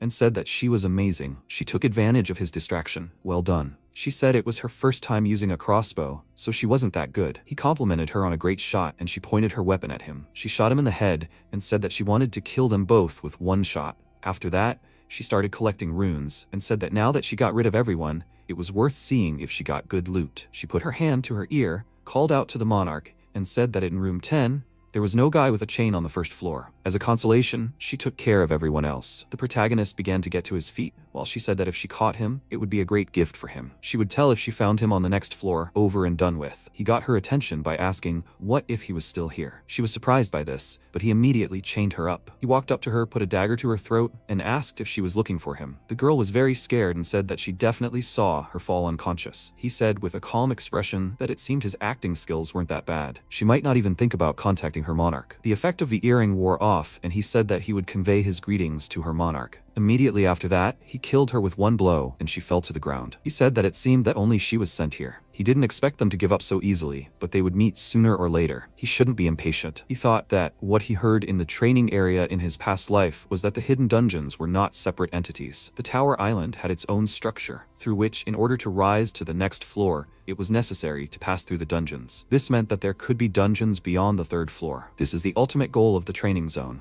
MC activated the earrings effect again, arrived at the main hall of the second floor, and thought that before that, he should do a couple of things. First, his current artifacts are outdated. With the exception of the growing artifact, the Nirma ring, the effectiveness of the others is already too low. He must find new artifacts to replace the colorless ones. He will use the directions Kante gave him. Someone next to him loudly said that only 50 people can leave the first floor. They need to hurry. Several people entered the dungeon, where a fairy greeted them and said that he would explain about the rooms on the second floor separately. However, they have already waited for a long time, right? So he suggests they begin. Welcome to Treasure Island. He should warn them that their insight has led them to the right place. Of all the rooms on the second floor, this is the largest. They need to defeat the guardian guarding the treasure and bring the treasure to the center of the island, where it can be exchanged for artifacts. Their time is limited to 2 weeks, and of course, if everything were that simple, it wouldn't be interesting. Only those who exchange treasures for artifacts and those who have artifacts can leave this room. In other words, those without artifacts will die. There's only one treasure, so they either get 50 artifacts and save everyone,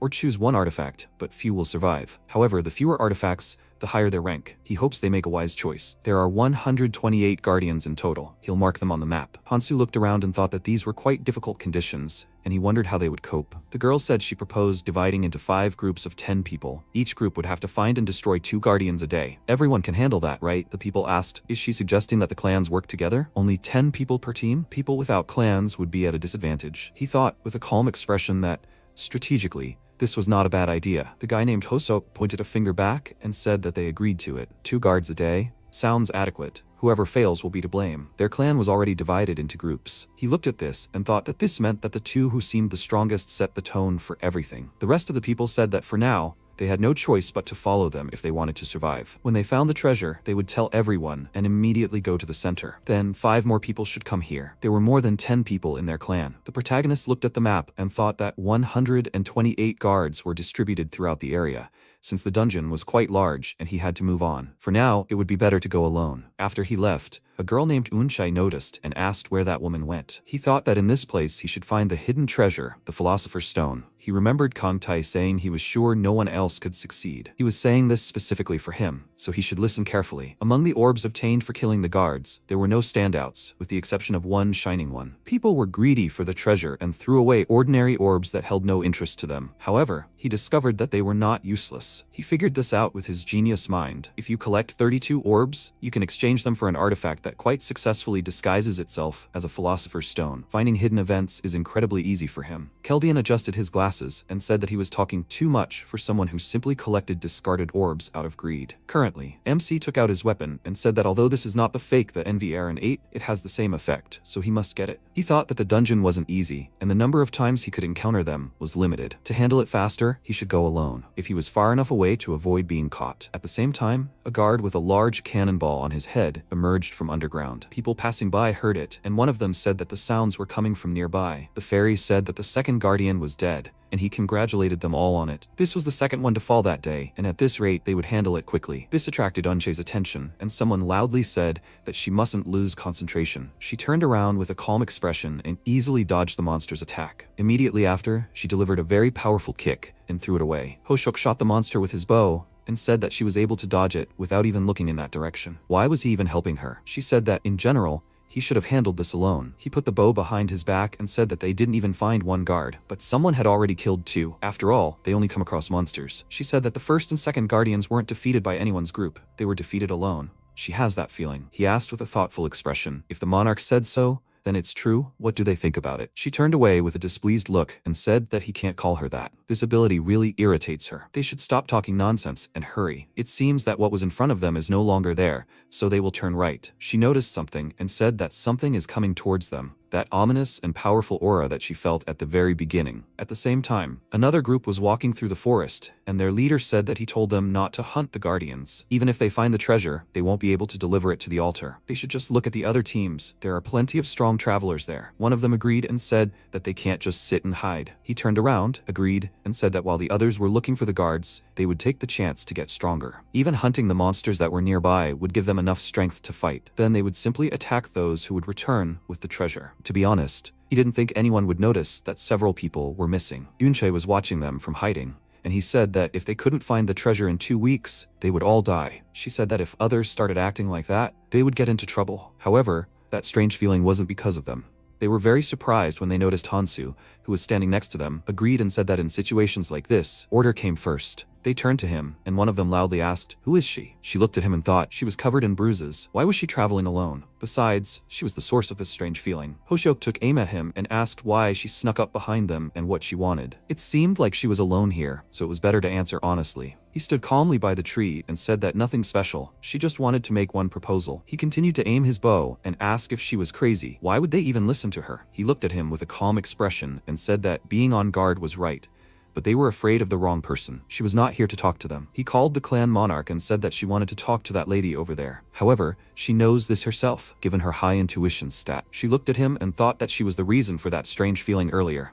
It is not easy to recognize the clan monarch in her, but she is sure of it. Either her intuition is as strong as hers, or not only her appearance but she herself is just an artificial shell. Be that as it may, something sinister is hidden inside her. If she wanted, she could. She didn't have time to finish her thought because the protagonist said that she doesn't need to strain herself so much. Didn't she tell her? She's only here to make a proposal. Bozok asked what she was trying to do. If she keeps talking nonsense about the monarch or something like that. He didn't have time to finish because Unche loudly ordered them to step back and said that she would talk to her. He looked at her, lowered his weapon, and thought that our monarch had never been so worried. She said that she seemed strong enough to handle everything alone. Why strain herself and make any proposals to them? She wants to know the reason. Even if she is strong, they won't back down just like that. He said with a calm expression that everyone has their reasons. She needs someone who will fight in the front lines instead of her. She asked if she wants them to deal with that group that passed by here recently. She understands what she wants, but they can't handle a group of 40 people. He asked, what is she talking about? They will need to handle 10 people at a time. Besides, those guys are weaker than them. She should use her monarch ability, start turning the weakest group into members of her clan and increase their numbers. Because of this, her intuition began to sound the alarm, and she thought that managing even a small group is already a serious problem. But she wants to recruit even more people? Who does she think she is? An elementary school teacher, and why should she even agree? Her intuition hints that saying this out loud could be dangerous. Hosok stood behind her and thought that she was already complaining about the large number of people. She grabbed her head and said that, to be honest, she wanted to quietly walk through this room without doing anything. However, it looks like she has no choice, so she will try. MC remained standing and said that she will watch. She left with a dissatisfied look and said that she was sure that it wouldn't work. A system window appeared in front of him, and he said that someone with intuition, which is hard to get in the training zone, could easily handle such a task. Now that he easily killed the guard and got the treasure, it was the perfect time to prepare for the next step with the King of Intelligence. After some time, they captured several people, and Hosok told the monarch that they were giving up their tattoos. Yunche, with a calm expression, said that they were already part of the clan. There were only 4 of them, so they would just tie them up. The captured members of the other clan said that there was no need to tie them up. Do they really treat them like this because they are from another clan? They haven't done anything. She looked at them with a dissatisfied look and thought that in the end, she is doing as she was told. Not excluding these people, she made everyone here members of her clan. She said with a displeased expression that it was very tiring and she really didn't want it. The fairy said that he congratulated them on finding the treasure. They should take it to him for exchange. She was surprised by this and asked, however,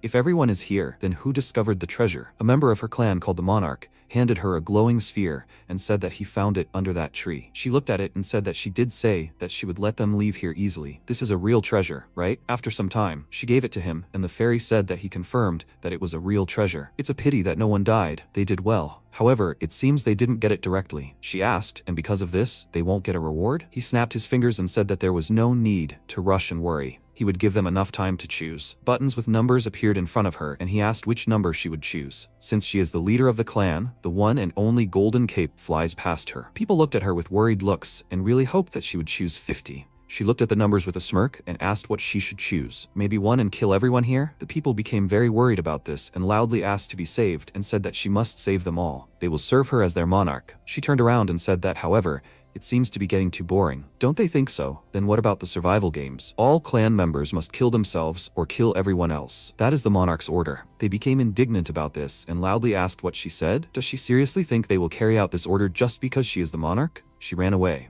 and they noticed that the clan tattoo disappeared from their arms, and they asked if they were no longer members of the clan. Does that mean they can act freely now? The fairy asked with a disgruntled expression. Did she really think such a literally murderous order would work without even the slightest loyalty? How pathetic they are. They just need to get out of here. This place will soon be sealed, because the path to the 3rd floor is already open. They all immediately ran through the portal they saw nearby. A girl from another clan managed to untie herself and said that they should wait. She will now free the others. They must quickly report this to the monarch. He went ahead of them, so he should already be on the 3rd floor. Hansu stood behind a tree next to them. One of them contacted the monarch and said that they could have killed them all here, but they were interrupted. Does she want her to come now? She is already leaving. Getting to the monarch is the most important thing now, she loudly said that they must go to the 3rd floor. The monarch is in danger, so they cannot idle. He watched them and thought that now they should bring him to their leader. The path to the 3rd floor and the 3rd floor itself are quite vast, since it's a dungeon, so finding a specific person is practically impossible, and there's only one solution. He remembered how Keldian had said earlier that if they didn't capture the Dark Monarch in the training area and went to the red zone, everything they'd done so far would be meaningless. They had to close off all the paths and direct him in one direction. The Tower Island was the perfect place to do something like that. Eris came to them, agreed, and said that it would be impossible to do this on the first 2 floors of the tower, but the 3rd floor was suitable. There are hundreds of starting points on the 3rd floor, but once he gets to the 3rd floor, he'll need the help of his clanmates, so he'll start calling them from everywhere. This will be his only chance. The 3rd floor of the tower is the threshold to the real other world. This place simulates the environment of the next red zone. It's different from the real one, but still similar. The monsters that live there are on another level, so they'll lure him out. That's their plan. Kangtae said that if he sensed them coming after him, he'd immediately hide. They should strike when he felt safe. He's very cautious, so he's willing to bet that he'll try to lead his real clansmen into the red zone. Although the Dark Monarch isn't as strong as him, he's still not easy to defeat. That's why he wants to know what to do to get rid of him, right? Right now, the protagonist thought it was a decent imitation of the Philosopher's Stone he'd obtained during his treasure hunt. His final preparations were complete. However, before that, he had to deal with the insane Dark Monarch here on the 3rd floor. He passed through the portal and said that he could finally get a good look at his face. Inchai stood nearby with a smirk and asked if they should follow her for now. Wonkyung waved his hand and shouted for them to contact all his clansmen. They must tell them to head to the 3rd floor immediately. He thought the place was filled with intense heat and poison. The next second, the monster opened its enormous mouth, and he thought, this is a place where monsters appear endlessly. Then he lowered his gaze and, frowning, said, and this is only preparation for another world. Turning around, he thought, they said they won't interfere, so it seems they don't need to. The monster approached him directly, leaping from the ground, but the next second, Wonkyung thrust his weapon into the wide-open mouth. The monster then closed its mouth. The monarch gritted his teeth and tried to press down on the monster, then split its head in 2. One of his subordinates shouted, "Sir, at this rate." Then he shouted, "Don't retreat. They must stay close to him if they want to survive." He climbed up to the monster and, raising his fist, shouted, "They will not be defeated. They must not let the monsters push them back." The others shouted, "Accepted." They must believe in their leader. Wonkyung thought, he must not die here. He cannot retreat. His clan is the strongest of those who have entered this tower. He destroyed all these people to get here. He could not have miscalculated. They will break through. After a while, he said, "There are few monsters here. Is it because of this shard? What an unpleasant aura, as if this shard were alive." He looked inside the shard. It seemed as if many bodies were floating inside. He asked, "Is there anyone inside?" A fairy flew up to him and said, "It's a beautiful view, isn't it? This place could be a good tourist attraction. Of course, there is more here than just beauty. He should take a closer look. Maybe they will even see familiar faces. If someone has passed through the training zone, anyone can be found here." Wonkyung ran to the crystal and put his hands on it. He shouted. Inside this crystal, he saw a silhouette and said desperately, "Sojung, my daughter." He knelt down and sighing said, if only he had become a monarch sooner. Just before this, a huge monster was approaching the team. The monarch shouted, "They are getting lost. We must leave them." Sojung, kneeling, extended her hand and desperately begged them not to leave them. "Daddy, he has to save her." Wonkyung shouted for her to hold on. "Daddy now." Before he could finish speaking, the monarch extended his hand to him and shouted, "Stop. He must protect him." "That's an order." He objected. "But his daughter," he shouted. "His job is to protect him, not these useless nobodies. He is his monarch. If he had known there were such monsters here, he would have sent them forward as cannon fodder." At that moment, Wonkyung held his daughter in his arms and desperately begged for her to wake up. He was begging, not her. The monarch said he could consider her the honor of dying for the monarch. He said that if he had known their monarch would treat his daughter like expendable material, he would not have joined the guild. The next second, the monarch ran forward and shouted at him to shut up. They must move. They don't have much time before they swallow the bait. The next second, Wonkyung charged, striking the man in the stomach. He was indignant. He couldn't resist his orders. How dare he resist him? Wonkyung, holding a bloody weapon, said that if trash like him could become a monarch, then he could become one. He stood over the body and, looking at his hand, thought that receiving the title of monarch was a sign from above. It was his destiny to kill such parasites. He clenched his fist and said, thanks to this ability, tears streamed down his face. He thought, for his daughter's sake, he would rule all the monarchs and would not stop until he found his son. In the present, he reached his trembling hand to the crystal and said that he thought he would never see her again. Then he cried out, thank you, the Lord is giving him a sign again. Please, they have to tell him how to get her. He can resurrect her, right? The fairy folded his arms over his chest and told him to calm down. This is just a replica of where they brought them from. They made a copy of this information and placed it inside this cross. Of course, it's just a copy, but it has the same powers and memories. Maybe that means something to him. The rules are simple. To create something new, you need ingredients. He must put someone alive inside. Wang Kyung said that means his son could be there too. Haran asked, all the dead are inside this cross, but how will they find people for the sacrifice? Wang Kyung turned around and said he only saw one. He thought Sojung would return if he sacrificed the weakest, if he killed one of the people here. Then Fairy said he didn't think it would work. Obviously, he couldn't use the clan members. That would be too easy. They wanted a more interesting show. Returning here later wouldn't be an option, so he had to choose carefully. Incidentally, while they were talking, 4 more people entered the floor. There weren't many living people left in the tower, right? Well, he should have guessed earlier. Wang Kyung slammed his fist on the crystal and shouted, damn it, so nothing can be done, despite coming all the way here. A chance to see his daughter again. He'd only just gotten this chance. Then he clutched his head. Yeon, looking at him, shouted, Monarch, people are coming up here, and those who were coming up were defeated. He smirked and ordered them to be captured alive. After some time, the protagonist wiped the sweat from his face and said,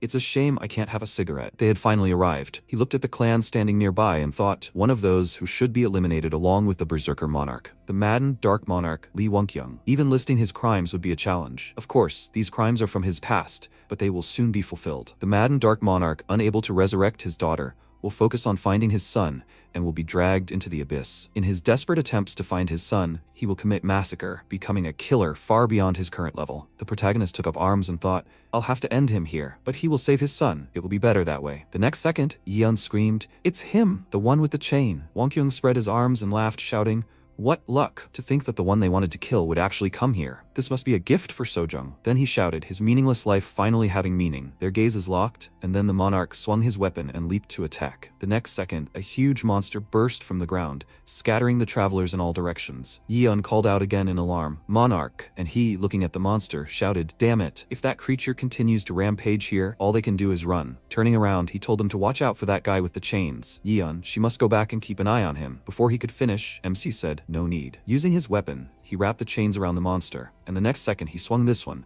cutting the creature into several pieces. He said, the obstacle is removed. Then he added, since he is not coming to him, he will go to him. With these words, he adjusted his grip on the weapon and ran toward the monarch. Wonkyung, frowning, thought, this guy is a real monster. He shouted, clanmates, they must attack him. The next second, the travelers leaped at the protagonist, but he swung his weapon with ease, scattering the attackers in all directions. The monarch said rumors said he doesn't kill. Looks like they were lying. Harin folded her arms and said Yeon's information was useless. The next second, Yeon held her weapon in front of her, blocking the protagonist's attack, and shouted that she knew he was strong. But why isn't he using any abilities? He clearly doesn't have any useful skills. And then the monarch said, okay, he'll trust her again. They should overwhelm him with numbers. If he doesn't have powerful defensive skills, then they can relocate him. They must prepare to use skills. Clanmates with charge skills. They must lead the attack and prevent him from moving. They ran forward and shouted, yes, sir, monarch. Then the protagonist, pushing off the ground, leaped forward, easily leaping over the attackers. Yeon, watching him, noticed that he was strong. She swung her weapon and shouted at him to try and dodge it. At that moment, the protagonist conjured a weapon in his hand and thought,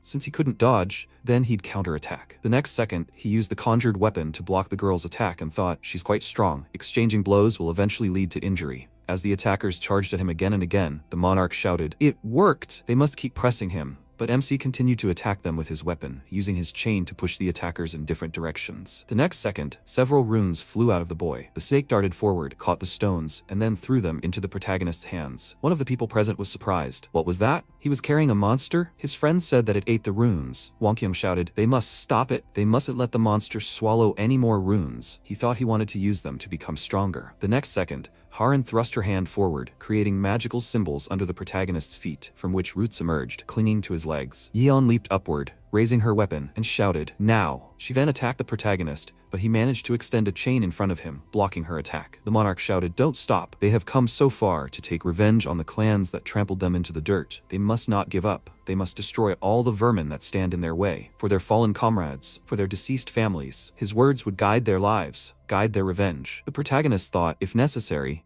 he would force his clansmen to fight regardless of their condition. Even though this contradicted his words about not viewing his subordinates as expendable, he would try to weaken them before giving it his all. The longer he dragged out the fight, the more wounds he took. Then, dodging another attack, he thought, this is no time to relax, he needs to finish. Then he jumped up, and Harin shouted that she would tie him up, but the protagonist took the dagger back into his hand and said that wouldn't happen. Then he plunged it into the magical symbol under his foot. She looked at her hand and cried out in surprise. The skill had stopped working. Then the protagonist protagonist ran forward, swinging his chain, scattering the attackers in all directions. He approached Haran, and she, looking at him, smirked. He was fooled. The next second, magical tentacles began to wrap around his leg, pinning him to the ground. She screamed. Did he really think she didn't expect him to rush towards her? The monarch said, no matter how much he struggled, he was just one man. He could barely breathe. Then he reached for his weapon and said, it's time to pay for his empty boasting. After that, he swung his weapon sharply, plunging it into the protagonist's shoulder, after which he joyfully shouted, he won! He won! Now his daughter will live again. The first step towards his goal, finally. Then the protagonist asked, was he done dangling? Reaching out, he grabbed the enemy's weapon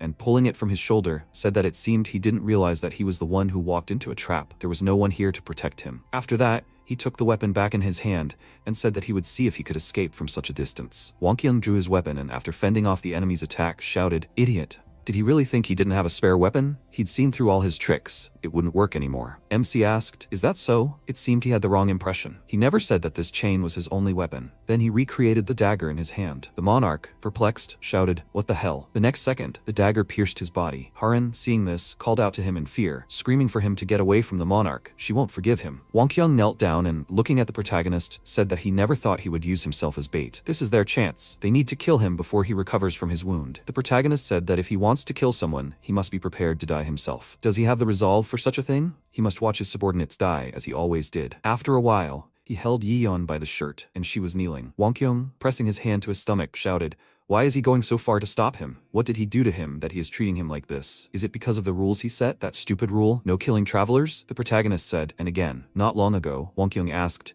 is it because they broke the rules created by his organization? Why did he chase him for so long? To kill? He wants to take revenge there? Kang Tae indignantly asked, what? Does he even know how many hundreds of people he killed? Because of this, even members of his clan. Kang Hansu must step back. He will crush his skull. Wang Qiang asked, and what will that change? This world is what it is. Those people would have died anyway, even without him. But why did Sojung and Minte have to die first? What wrong did they do? He says he's saving people? What right does he have to say that? He couldn't even save his son or daughter. It's all because of them, the hypocrites and vile monarchs. It's all because of this damned world. That's why he tried to destroy everything, people or monarchs, even the world itself. Why would he follow such laws? In the present, he was screaming at him to look around. He himself was just a crazy maniac. Isn't he a hypocrite? Or don't his rules apply to him? The protagonist replied that he wasn't killing them because they broke his rules. Or did he think he had a lot of free time? He crouched closer to him and said that there were limits to increasing strength simply through hunting. They were just a stepping stone on his path, his goal. Not long before, Keldian had said that it wasn't just the unification of humanity. Beyond the 3 trials, they must prepare for what was to come in the future by any means necessary,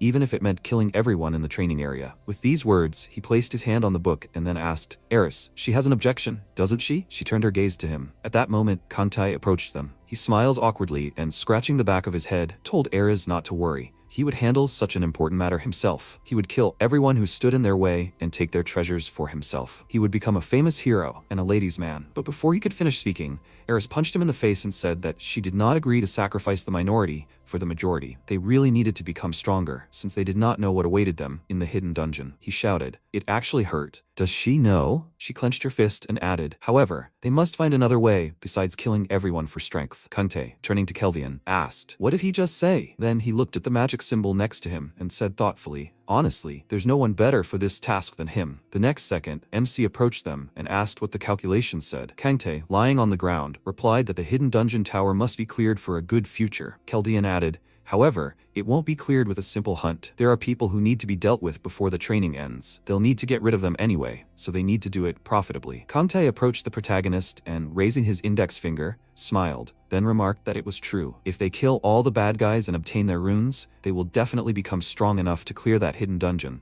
They'll strengthen their bodies, and they'll become heroes. Amazing.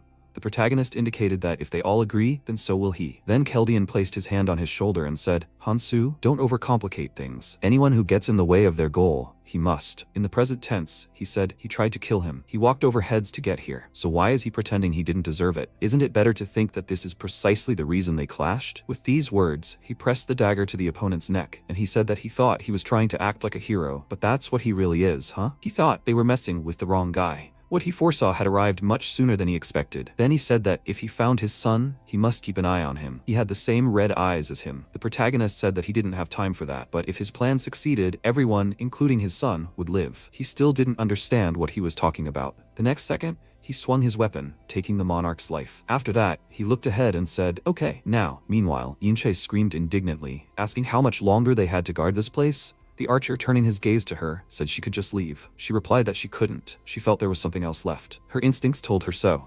She wanted to follow quietly, but she was caught. If necessary, they would ambush her. The next second, the protagonist approached them and said that she hadn't left them for nothing. They had protected this place well, hadn't they? Yunche jumped in fear and replied, "Of course." They had also captured those who had come here after them. The protagonist folded his arms over his chest and thought she hadn't seen anything. He was going to kill her if she noticed, but it was over already. She wouldn't get anything even if she went there right now. Then he turned around and said, "Good job, that's it, they can go." She agreed. "Okay, that's it." "What? Can they just leave?" The archer said, "Monarch, they must leave. If they go back, they can find another way." She replied that they would go forward. He was surprised. "What?" She replied that she had to find out what she was doing there. Meanwhile, Fairy clapped his hands and said, "Oh my god, this is simply incredible." Another traveler. "Good, this is getting more interesting, so will they start?" Regarding using the cross. Meanwhile, the MC passed through the portal and said, "This appearance is no longer useful." The place where the separated travelers gather after completing all the rooms from the first to the third floor. The fourth floor, the preparation area. He looked to the side and thought that he was closer to completing the task of reaching the Tower Island. This is where preparations for leaving for the Red Zone will take place. For example, a boat can be created on the river to reach the islands necessary for advancing to the Red Zone. The materials are collected by hunting beasts and monsters nearby. The fairy raised his index finger and remarked, "It sounds simple, but they already understand, right? It's not that simple. The rank of the crafted boat will depend on the materials used, but if they succeed, they can sail away with whomever they want." He admitted that a big boat was better than a small one. They would provide a list. Besides the basic materials, some key materials are quite important. Their descriptions and other information are listed, so they shouldn't worry.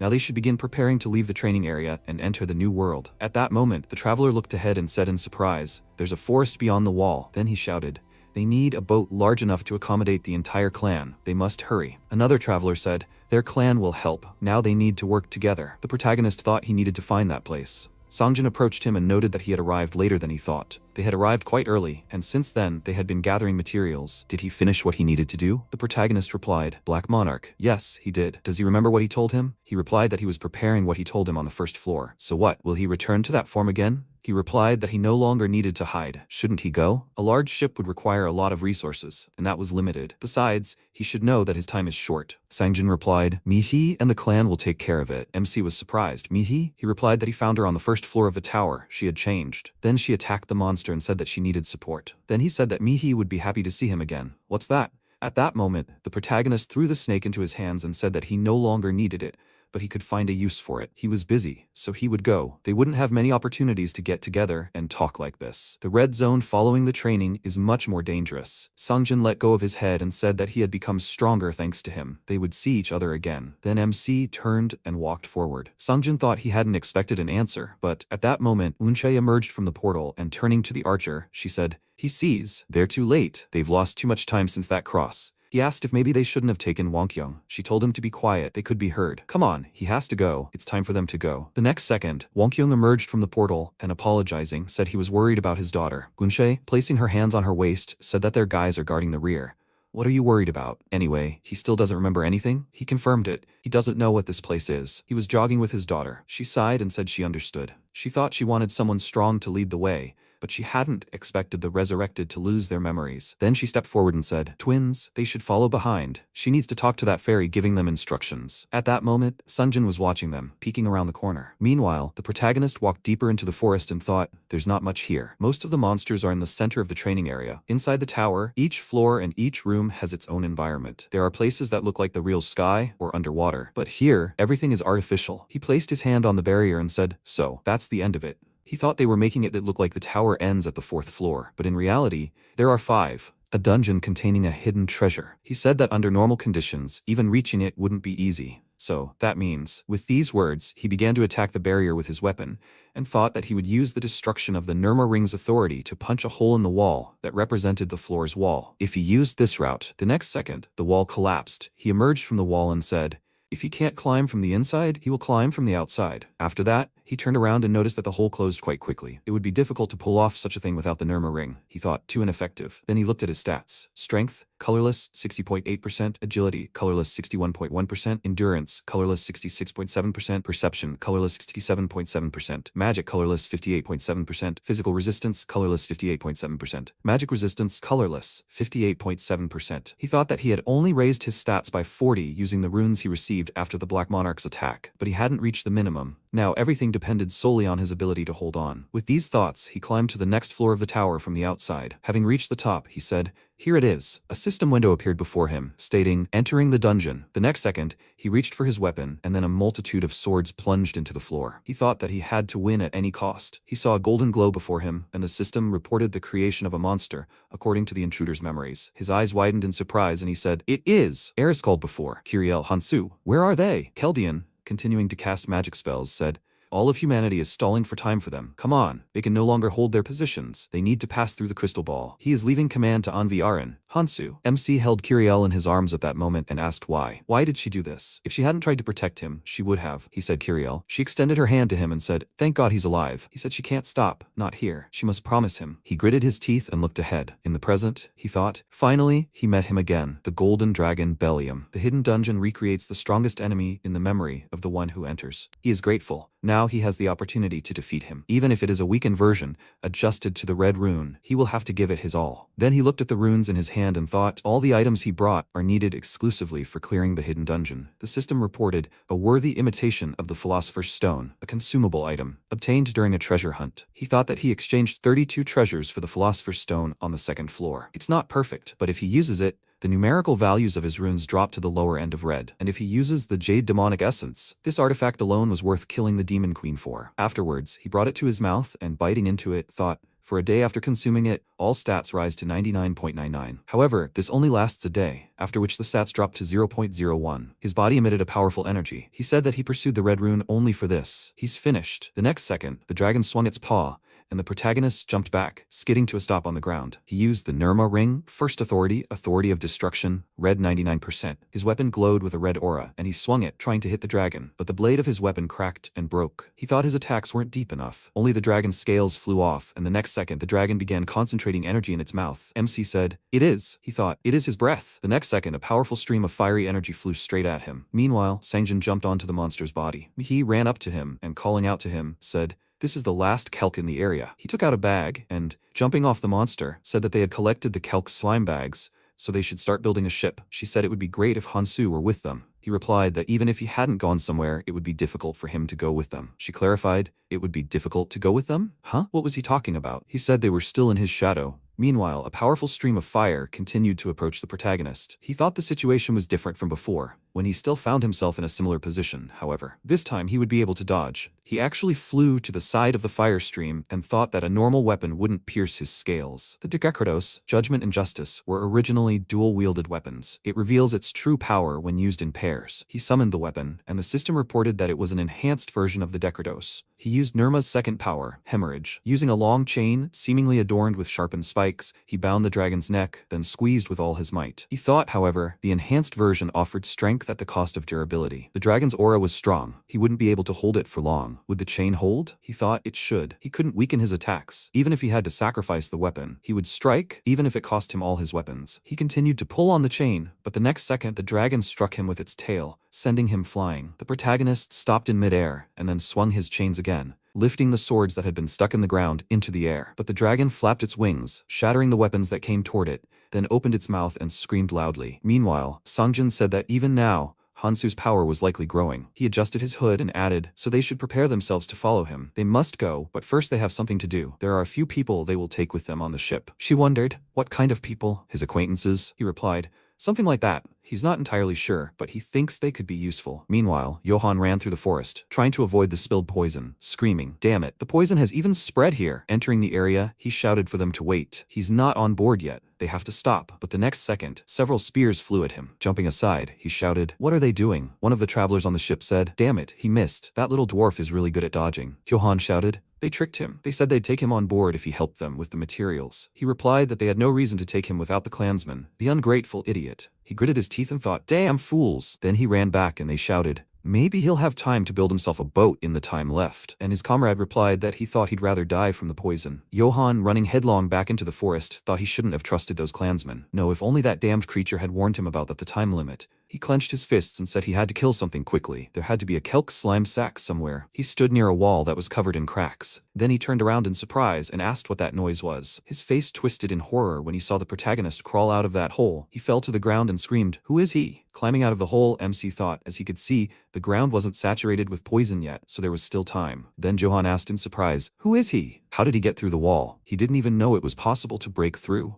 His attacks hadn't even scratched it. But the protagonist, without answering, continued on, and the traveler ran after him. The protagonist said he needed to hurry and didn't want to waste time talking to him. He replied that he could see he was in a hurry, or was walking around naked his thing. He replied that he needed to build a ship and had no time to waste. Johann asked in surprise, is he just starting? He couldn't do it alone. But the next second, he had to shield himself from the wind generated by the protagonist's powerful leap, which pushed off the ground and leaped upward. Meanwhile, one of the travelers was thrown to the ground. His partner shouted at him to pull himself together. They couldn't afford to let him pass out. A Galapagonian crocodile was in front of them. The guy shouted that they couldn't handle this creature on their own. At that moment, MC ran forward and shouted that if they weren't going to fight, he would take it for himself. Then he thrust his fist forward and began to attack the monster. The others were surprised.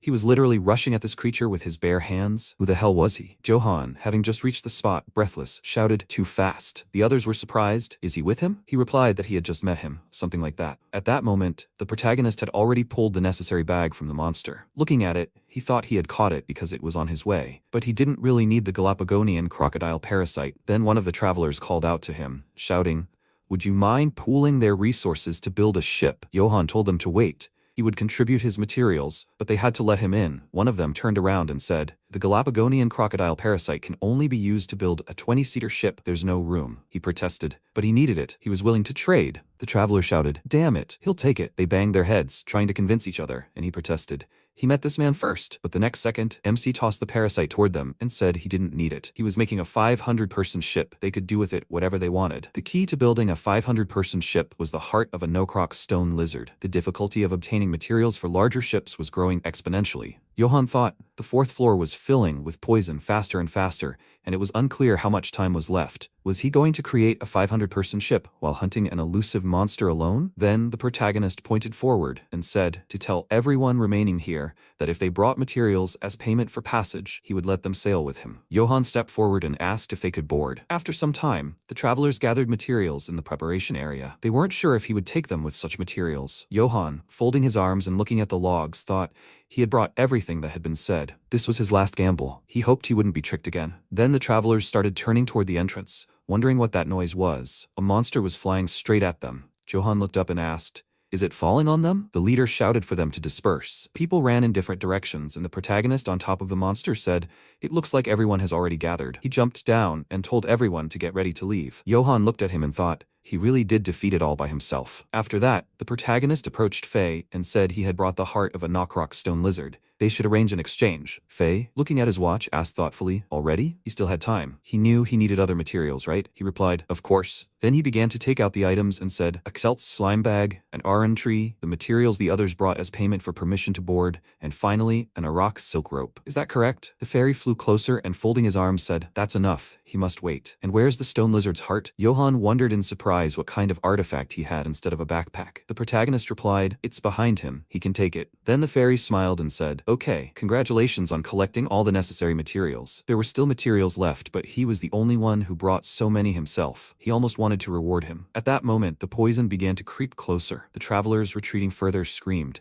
The poison was almost upon them. Then the fairy asked, "Why don't they congratulate him with applause?" They were shouting for him to just build a ship. He replied, "What's the rush?" "Okay, so here's the ship they'll all be traveling on." The next second, a huge ship appeared in the air. Johann looked up and asked, "Is that a 500-person ship?" MC replied that they should all bring the people who came with the materials here. The others shouted that they would gratefully follow him. As they climbed onto the ship, they told him he didn't have to worry about steering it. As a reward, they would take care of their journey. He should sit down and rest. The expected arrival time was 3 days. Then the fairy said that he wouldn't interfere anymore. He was glad he'd sent them all into the red zone. So, to ensure his efforts weren't wasted, they should try to survive as long as possible. The first red zone they'd enter after leaving the training zone. After a while, everyone was sailing on the ship. The guy looked ahead and asked, "Is this the entrance to the red zone?" He could still see many ships. His companion remarked, "It was an impressive sight." It was indeed a beautiful sight, but this wasn't just the ocean dyed red, it was poison. They should be grateful they were allowed on board, otherwise they wouldn't have seen it. The traveler said he'd let them in without making any difficult demands. He's a good man. What did he say his name was? Meanwhile, the protagonist, leaning against the railing, looked at his diminished stats and thought how good it was that he'd considered the consequences of ingesting the essence of demonic jade beforehand. He hadn't expected to get this here, however. He looked at his hand and thought it was the first skill he'd acquired in this life. The art of draconic energy. His hand glowed, creating the shape of a dragon. He thought in his past this skill had been despised, but considering he could only learn 7 skills, draconic energy art was quite a good skill to be his first. And then he said, use. At that moment, one of the travelers cried out in surprise. What's this? Ahead of them, but they're all broken. The guy who fell in the poison was holding onto the plank and screaming, they have to help. He doesn't want to die here. Johan thought, these are the same idiots who abandoned him. The people who fell in the poison were screaming, there are more people here. They have to help. He has to escape. Before he could finish speaking, a long trident pierced his body. The others were screaming, monsters, monsters overboard. At that moment, everyone on the ship was wondering who had changed the ship's course. Johan, looking at the protagonist at the helm, thought, it was him. What was he up to this time? Then he asked why they had changed course. He shouted, what is he doing? He has to stop. Then he pointed his thumb back and asked, hasn't he seen all these broken ships? If they were attacked in this poisonous sea, no one would be safe. If they were attacked, did he think he could save everyone alone? It was impossible. They would just all die here together. Why is he always so desperate to save everyone around him? At that moment, the protagonist remembered events from the past, and then, after a slight silence, looked at him. Johan said that approaching the islands was dangerous. They needed to stay on course. The next second, MC stepped away from the wheel and said, I think that's enough. Now they will succeed. Johan smiled and said, yes, he was a good man. He made the right choice. Then he was surprised. What? Travelers covered in poison climbed on board. One of them, jumping inside, said that he survived. Johan, horrified, asked when they managed to climb in. The guy screamed that he heard everything. Idiot. He wanted to sail away without them. They only survived because they swam towards them. As soon as they spotted their ship, he grabbed him by the clothes and shouted, they will see how he copes if he is thrown overboard. The next second, a weapon flew between them. He shouted in confusion, who did this? What hit him? At that moment, the protagonist held his hand in front of him and said, enough chatter, they're coming. The traveler indignantly asked, who the hell? Then he looked out to sea and thought, they're here, the guards at the entrance to the red zone. These creatures, living exclusively in the poisonous sea, attack with a simple but effective method. They break a hole in the bottom of the ship. The next second, one of the travelers ran to the edge and shouted, the ship is being attacked from below. They're going to drown. And the others shouted, we need to stop them. But how can they reach them? We need to attack them with long-range weapons, not letting them get close to the ship. They're blocking their attacks. We need more power. Then the protagonist jumped onto the edge and said, if they're not going to come to them, he'll go. The man, perplexed, asked, go where? Then the MC jumped down. The others shouted in bewilderment, has he gone crazy? Jump into the poisonous sea without any equipment. He's practically already dead. At that moment, the protagonist dove deeper, seeing the monsters before him. He looked at his hand and thought, the poisonous waters of the sea are easily repelled by the art of dragon energy. Considering his magic stat is red, he should be able to handle it. Then he clenched his fist, and one of the monsters, pointing its trident at him, swam forward. The art of dragon energy allows one to harness the energy of dragons. In addition, this skill gradually transforms the user's body, making them more dragon-like. The protagonist thought such legendary skills and items are called zero-numbered. The art of dragon blood and energy certainly deserves such a title. For now, he can't use its full power. The next second, he punched the monster in the chest, leaving a hole in it. He thought, but even now, the penetrating power is quite impressive. He almost died obtaining this, so he better be worthy of it. And then the monsters looked at him in surprise, and he thought they were trying to retreat. If he let them go, they would simply wait for the next opportunity to attack. After that, he concentrated the energy in his hand and thought that he had no time for such games. The next second, he attacked the monsters, jumping from one to another. He moved on, thrusting his hand with long claws forward. Then the next monster pointed its trident at him again. He took the weapon from the second monster, and pointing it forward, struck the attacking monster. The next second, he was in the bodies of the creatures and thought, there must be trouble from above. He needed to get back quickly. Meanwhile, on the lower floor, the travelers gathered near the hole. They were shouting, water is pouring through the holes. We have to stop this. Damn it. If they see a monster, they must strike immediately. The next second, a new portion of water burst from the hole. The traveler shouted, here, monster. He pointed his sword forward, but MC emerged from the hole, deflecting his sword with his assembled trident, and said he should watch where he swung his weapon. The man asked in surprise how he'd managed to get back. He didn't even have a scratch on him. The protagonist adjusted his hair and asked, did they think he couldn't handle it? They wondered why he was so calm. He just made an even bigger hole in the ship. He replied that he knew. Then he picked up a log and began to break it into several pieces. The travelers asked, what is he trying to do? Now's not the time. Why are they standing here? They have to stop the monsters. The man said, just look at him. He's making planks from logs to patch the hole. They need to follow his example. they need to gather more iron wood planks. The protagonist said they'll also need kelp slime to patch the hole. The traveler asked. He wasn't the only one who saw him break logs with his bare hands, was he? They needed to get busy, and they also needed to do something about the toxic water that had accumulated here. The protagonist stepped forward and said that the water would evaporate on its own, and they should leave it like that. If they stayed here, they would breathe in the fumes, and it would be better to return above. After that, they climbed up. MC sighed, thinking that he had used up all his strength, but everything had turned out well. He also got a good replacement for his broken weapon, Trident of the Cursed. This trident is strong enough to withstand the toxic waters, so it would do just fine. Then he said that if they looked ahead, they would see a good view. Approaching the edge, the traveler asked, "What's there to see besides water?" What was that? Earth. They swam through the roots and screamed. They finally reached the red zone, and he didn't think they would get there so quickly. Wait, why isn't the ship stopping? Shouldn't it work automatically? Johan approached him and said that they said the voyage would take 3 days. Time had not yet passed. At that moment, the MC stepped forward and said that this was not land, but the root of the world tree. Johan asked, was this the kind he had spoken of? The protagonist told them to keep watching. The real spectacle was just beginning. At that moment, the ship began to shake from side to side. The next second, a huge creature emerged from the water next to them. They screamed in surprise. What is this? The next second, a huge splash of water began to crash right towards them. The travelers screamed in fear. What is this creature? The monster's eyes were fixed on them. Then it opened its mouth wide, revealing sharp fangs. The travelers screamed. They will be devoured. Watch out for the waves. They must hold on. The next second, the man wiped the water off himself and said, it wasn't them that it was trying to eat. It ate the whole root. Johan glanced to the side and said that even though it was only a root, it was the size of a small island. The protagonist thought that a ship departing from the training zone would encounter one of thousands of roots, depending on the route Faye had laid out. A fish devouring the world tree. A fish of calamity. One of the 5 calamities draining the world tree. The creatures living in the red zone of Elfenheim, in an attempt to preserve their species from environmental danger, created the world tree using magical genetic engineering, but they were unable to stop the 5 calamities, and Elfenheim began to fall into ruin. It seemed as if these mutants were created for the sole purpose of destroying the world tree. He had failed to protect the world tree in the past, but now he had to do his job. He thought the creature had absorbed one of the roots and was slowly beginning to move on to the next one. He had to start with a root at the edge of the region,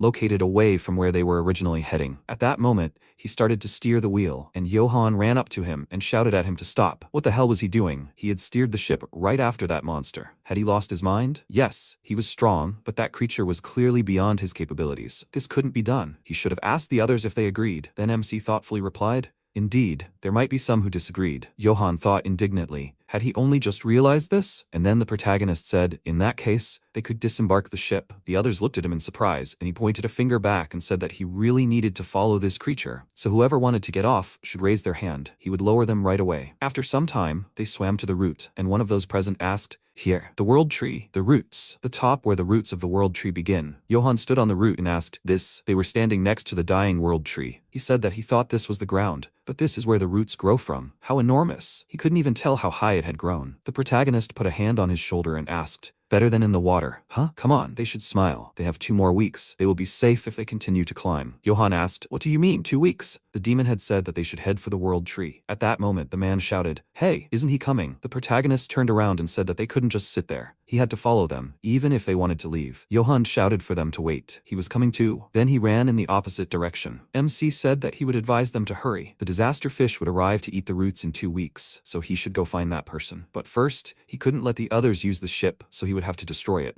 With that, he took out his trident and began to destroy the ship, after which he said they were most likely already at the cross. Johan, having caught up with the others, turned around and thought. He thought he had said something. He wouldn't go with them, would he? He was unpredictable, but it would be calmer if he were with them. At that moment, the man walking next to him told him to wait. That thing on the left, is that a cross? The guy turned around and said, that cross was definitely made by someone. We need to go there. Johan raised his hand and told him to wait. If someone had done this, it could be a trap. It was dangerous for the whole group to go there. Maybe they would send a small detachment? In any case, there were no clansmen among them.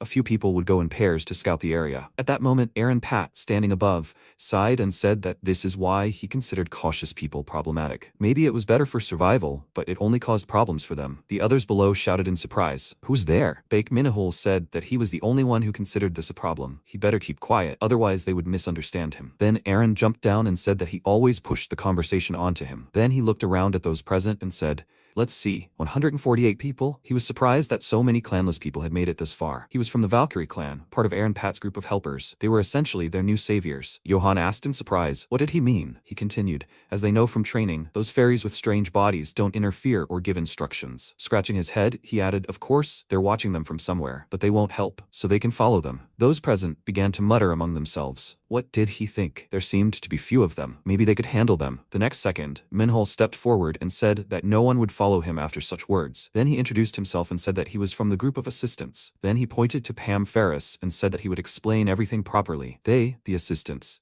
had received orders to assist travelers coming from the training zone. Aaron sighed, put his hands behind his head, and said, that's what he said. Then one of those present asked, who gave these orders? Ferris replied, Valentine Eris, the monarch of their clan, a Valkyrie. She left them here, the assistants, 20 years ago when she went to the Orange Zone. She knows it's hard for them to trust them, but they're here to help them adapt to the Red Zone. This is the end of the roots. They're pretty far from the World Tree, so they'll need their help. The people started talking. They're not hostile, but at the very least, they stupidly have more people. The man said he thought everything would be fine. Aaron said, newcomers don't know how to listen. They just need to follow them. Minhol looked at him and said that he didn't know how to listen, or hadn't heard him say that everything needed to be done properly. The next second, Johan said, okay, they'll follow them. Aaron, turning to Minhol, asked what he'd said. He replied, even a stray dog understands what's said faster than anyone, and he'd ignored that, right? He replied indignantly, if he was so smart, then why didn't he do it himself? He's talking too much for someone weaker than him. The next second, Johan raised his hand and told them to stop. Then Ferris said they shouldn't waste time here. They have duties assigned to them. Now they need to get them away. Aaron, following her, turned around and said, oh, just in case, they shouldn't think of attacking them just because there are more of them. 30,000 helpers have been here for years, so if they want to survive, they need to keep their cool. He thought, newbies are so easily intimidated by numbers. With time, they'll realize there are creatures whose very names inspire fear. Then he added, well, the Red Zone has its own rules, newbies. No one touches newcomers. Johan, looking away, asked what that noise was. Someone fighting nearby? Aaron waved his hand and told them to ignore it and move on. He objected, but that man fighting over there, he replied, they can't handle anyone here for now. Minahul said in surprise, wait, that skill looks familiar. They looked at the rising dust cloud in the distance, and he asked, why is that woman fighting? Aaron was surprised. What? Which woman? At that moment, the protagonist covered his chest, crossed his arms, and asked, why did she attack? Sophia yelled at him to shut up. He just finished training. She concentrated energy in her hand and added, not knowing what kind of place this is, he dares to talk such nonsense? Just before, Sophia had been looking ahead and said, and finally, it's here, the fish of disaster. She lowered her head and thought, does she really no longer have the right to seek revenge for her parents? She thought it was for her and her family, who would sooner or later be dragged to this place too. She placed her hand on her chest and spoke, saying that she would finish everything and follow. Master, everyone calls her crazy for saying she would kill the disaster fish. No one wants to risk their life fighting a fish bigger than an entire mountain. At that moment, MC approached her and thought that maybe the train had already left all further attempts. Then he climbed higher and asked, is she Sophia Viraj? She turned around and asked in surprise, what, a newbie? How did he know her name? She thought she couldn't see his exact characteristics, but he looked like he had just arrived in the Red Zone. He didn't look like he had any good weapons or items. Then he said he wanted to discuss something regarding the disaster fish. Well, they should talk. He needed her help. She replied that she hadn't seen him here before. Was he Quadratus? He thought she seemed wary. He would try to follow Kongtai's advice. After that, he put his hand forward and said, this will be beneficial for her too. Does she want to continue to worry about whether her relatives will get here or not? If they kill the fish of disaster, it will increase the chances of her relatives' survival. She said, so about the fish of disaster, how the hell does he know about them? With these words, she swung her hand and then suddenly ran forward, slamming it in front of her. It hit the ground. The protagonist jumped to the side, looking at her, dust rising into the air from such a powerful attack. Then she swung her fist again, trying to attack the protagonist. He jumped to the side again, and pushing off from her shoulder, flew further, after which he again offered to talk. She concentrated energy in her hand and shouted, he dares interfere with her life? At that moment, a huge magical symbol appeared on her. He turned around and said, she got to this move. It seems he seriously infuriated her. She used the skill 3 Jade Balls of Ice Light. He thought, he's still not good enough in the art of draconic energy. This will still come back to haunt him, but it's worth the risk. Then he concentrated energy in his hand and used a special move of the art of draconic energy, Species Transformation, Level 1. His body transformed. And then Sophia said, 3 Jade Balls of Ice Light is a skill that instantly freezes everything it touches. He won't be able to escape her attack, which freezes even the air. She struck so that he wouldn't die, since she still needed to hear the source of his information. Then he apologized. The ice in front of him cracked, and he said, she's not the only one with excellent skills. He smirked and used the first power of the Nirma ring. He swung his long clawed hand and then slammed it into the ground, using the power of destruction. A powerful pulse of energy swept across the ground, shattering the ice growths. Sophia, wincing from the rising wind, asked, "Did he disperse her 3 jade balls of icy light?" She thought. Energy transformation art. Could something like that be obtained in the training area? How strong is the mana protecting him? Then she said, "No way, she can't lose." She recalled the words they had spoken to her. If she didn't follow them now, she would be left behind. Did she really want to waste time on an unkillable fish of calamity? She said, "No way." Then she shouted, "Impossible." She thrust her hand forward, concentrating her energy, channeling it into the open book. She used monumental air road. She ran forward along the road formed from the book's sheets. Then she directed the energy forward, using Alice solidification. She created a huge sword directly above her and shouted that she didn't stay here to be looked down upon by the likes of him. Then she aimed it downwards. MC, preparing for the blow, swung his hand and jumped to the side. Then he turned around and asked, "Does she want to continue?" She replied, "No point." Then he asked, "Is she deciding to back down? Is that it? Have you given up?" She asked in response, "Does he take her for a fool?" His special move is far from perfect yet. There are 3 components that determine the rank of an energy art. The first is the scaling and strengthening of the rune. The second is the strength and effectiveness of the Mona barrier. The third is special abilities. Depending on the special ability that an energy art has, its power and method of application can vary significantly. She thought that she planned to push him to the brink of life and death, but considering that he was able to withstand her attack without a single scratch, his art is already among the best by the standards of the red zone. There is no point in testing him further. Then, she said that she understood that he is strong, but how does he plan to kill the fish of calamity? The humans gave up after she devoured over 1,000 people. Does he even know what it's like to fight a monster capable of swallowing a ship whole? It's considered more of a natural disaster than a monster. Besides, there were even idiots who prayed to this monster. She was tired of fighting alone. He had better leave before he ended up like her. This was all a waste of time. With that, she turned and headed in the opposite direction, and he said that if he thought it would be easy, he wouldn't have come to her. She had to help him. He had a plan. She said this.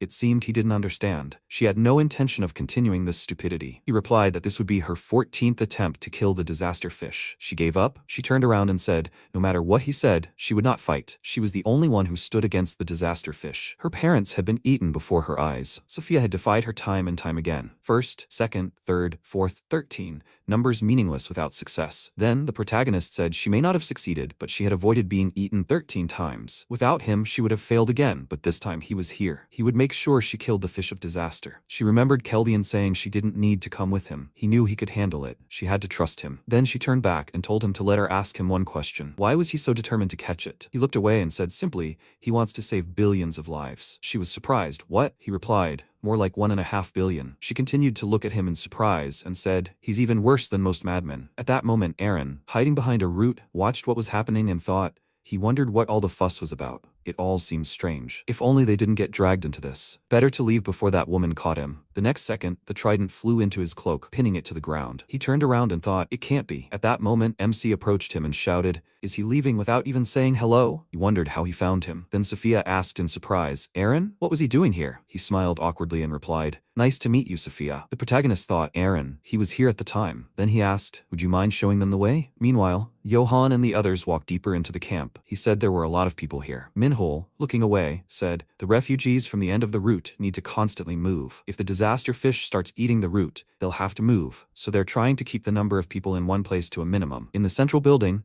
they'll get a briefing and help them settle in the upper city. By the way, they must be hungry, right? He then pointed to the plate with the dish. Johan shouted, finally, some proper food. At that moment, the worker, gesturing toward the plate and smiling, said, welcome. She heard they'd just arrived, so she'd chosen the freshest. Those present were surprised. What is this? They should have been given food, not this. Johan approached the table and, pointing his finger at the worker, shouted, does she want them to eat this strange slime? She confirmed, everyone eats this here. It has all the necessary nutrients. If they want to eat something else, she advised them to talk to those guys over there. Then she pointed to the people emptying their stomachs and added that she had warned them that the monsters in the red zone were quite poisonous. Then the people present looked at her silently and then began to eat. The worker, folding her arms, said that once they finished eating, she would give them the equipment so they could mine the slime themselves. Then Manhwa waved his hand and said he'd leave the rest to her. The worker, smiling, replied, no problem. Then he turned his attention to the protagonist. Afterwards, he headed to the tent and, peering inside, asked when he'd returned. He saw that he'd brought along the guy he'd fought earlier. What was he doing? Aaron, sewing, asked, can't he see? He was mending clothes. He asked, when did it come to this? He yelled,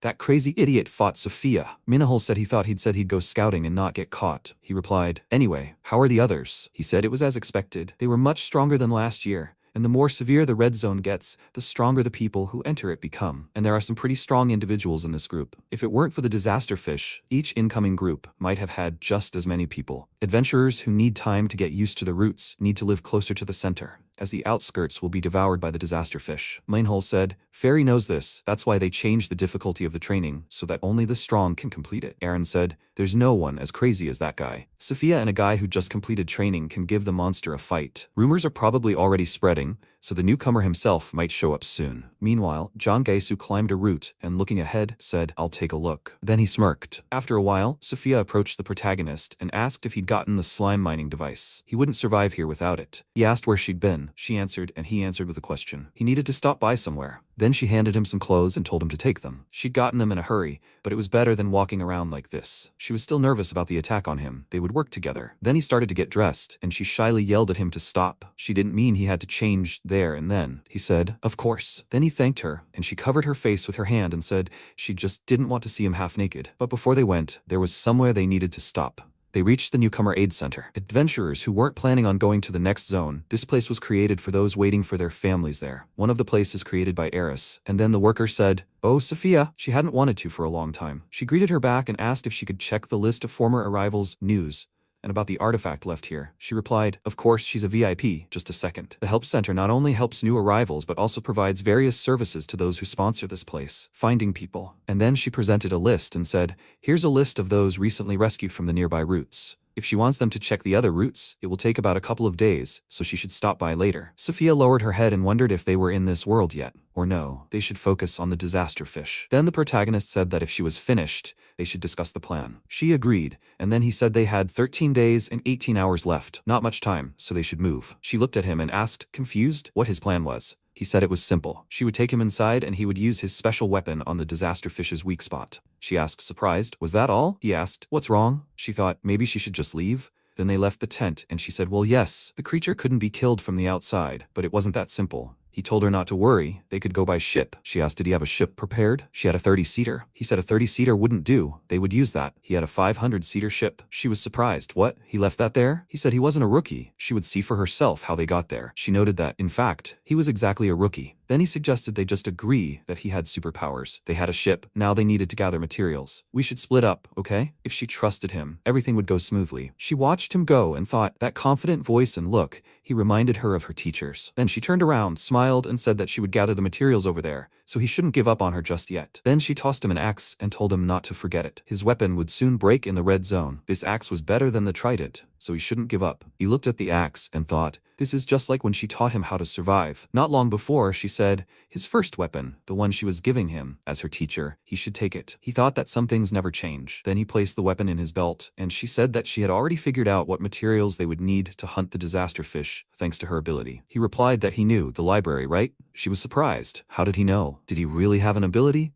But that's right, she can visualize any type of information. She doesn't know everything, but no one knows more about the red zone than she does. He thought about it, but even with all this information, he couldn't make sense of it. Then he said he'd head to the outskirts. Was she ready? She confirmed this and thought it was time to finish this monster once and for all. She ran along the road of book sheets and thought, in order to create a poison capable of killing the fish of calamity, they needed to gather all the necessary materials. To collect the upon fluids, they would have to lure it out of its nest. The next second, she spun around, creating a magical symbol behind her, repelling the attack. She asked, what is he doing? Jangesu. He smirked, looked at her, and said, hey Sophia, beautiful body as always. Doesn't she want to go for a walk? In response, she wished for him to die and asked, did he want to die? Honestly, she was too busy to mess around with such trash. He must have gotten lost somewhere. He replied, what a gaze. Aren't they too close for that? Is this part of her charm? His partner, who returned with him from the belly of the fish of calamity, shouldn't speak to him like that. With these words, he aimed an attack at her, and she used semblance, creating a magic book and extending her hand forward. Magic symbols formed beneath it began releasing clots of energy. One of the clots almost hit her opponent but missed, only adjusting his hair. Sophia said that she hated people who fought without knowing their place. In response, he smirked and began to pull the bandage from his forehead. He said that it seemed unavoidable.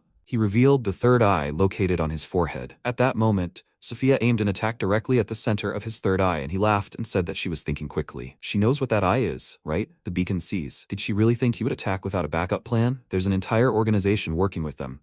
He doesn't just have the beacon, but also something related to her. Of course, if she gets involved, it will really anger her. Sophia frowned and thought, the eye of 1,000 li, a man consumed by envy. He has a truly irritating skill. Gaesu said, as expected, she's smart, Sophia. She knows he means no harm, right? He just wanted to test her skills, thinking she might have gotten rusty after all those rookie losses. Her skills are as honed as ever. He thinks the rumors were a bit exaggerated. Sophia turned around and said, it's none of his business. She's starting to get tired of his chatter, so it's time for him to back off. Gaesu grabbed his head and told her not to worry. He'll back off as soon as he finds out one thing. He wants to know where that newbie, Kang Han-soo, she fought. Sophia turned around and yelled in irritation, as if she would tell him. Gaesu waved his hand and said, he knew it. That's why he used the investigation skill. Thanks in advance for her cooperation. Sophia recoiled in fear and asked when he managed to learn such a skill. He replied, of course, she could have blocked it if she tried, but she was too soft. Sophia said it would be better if he died in the belly of the disaster fish that day. Gaesu said how cold she was. However, she was in the wrong, not him. She should have joined Quadratus when he gave her the chance. It was she who acted stupidly, Sophia. Quadratus are the disasters threatening the Red Zone's ecosystem. The Quadratus organization turned fear into worship by becoming the servant of the 4 disasters. And they don't care that these disasters could lead to the destruction of humanity. Sophia said, enough of this nonsense. Does he really expect her to join their gang of idiots? She screamed loudly, sacrificing people under the pretext of demonstrating the power of the fish of disaster and then selling relics of the dead? How can he continue to call himself a man after that? Does he even realize how many travelers were deceived by his false speeches, promising the safety of the upper route,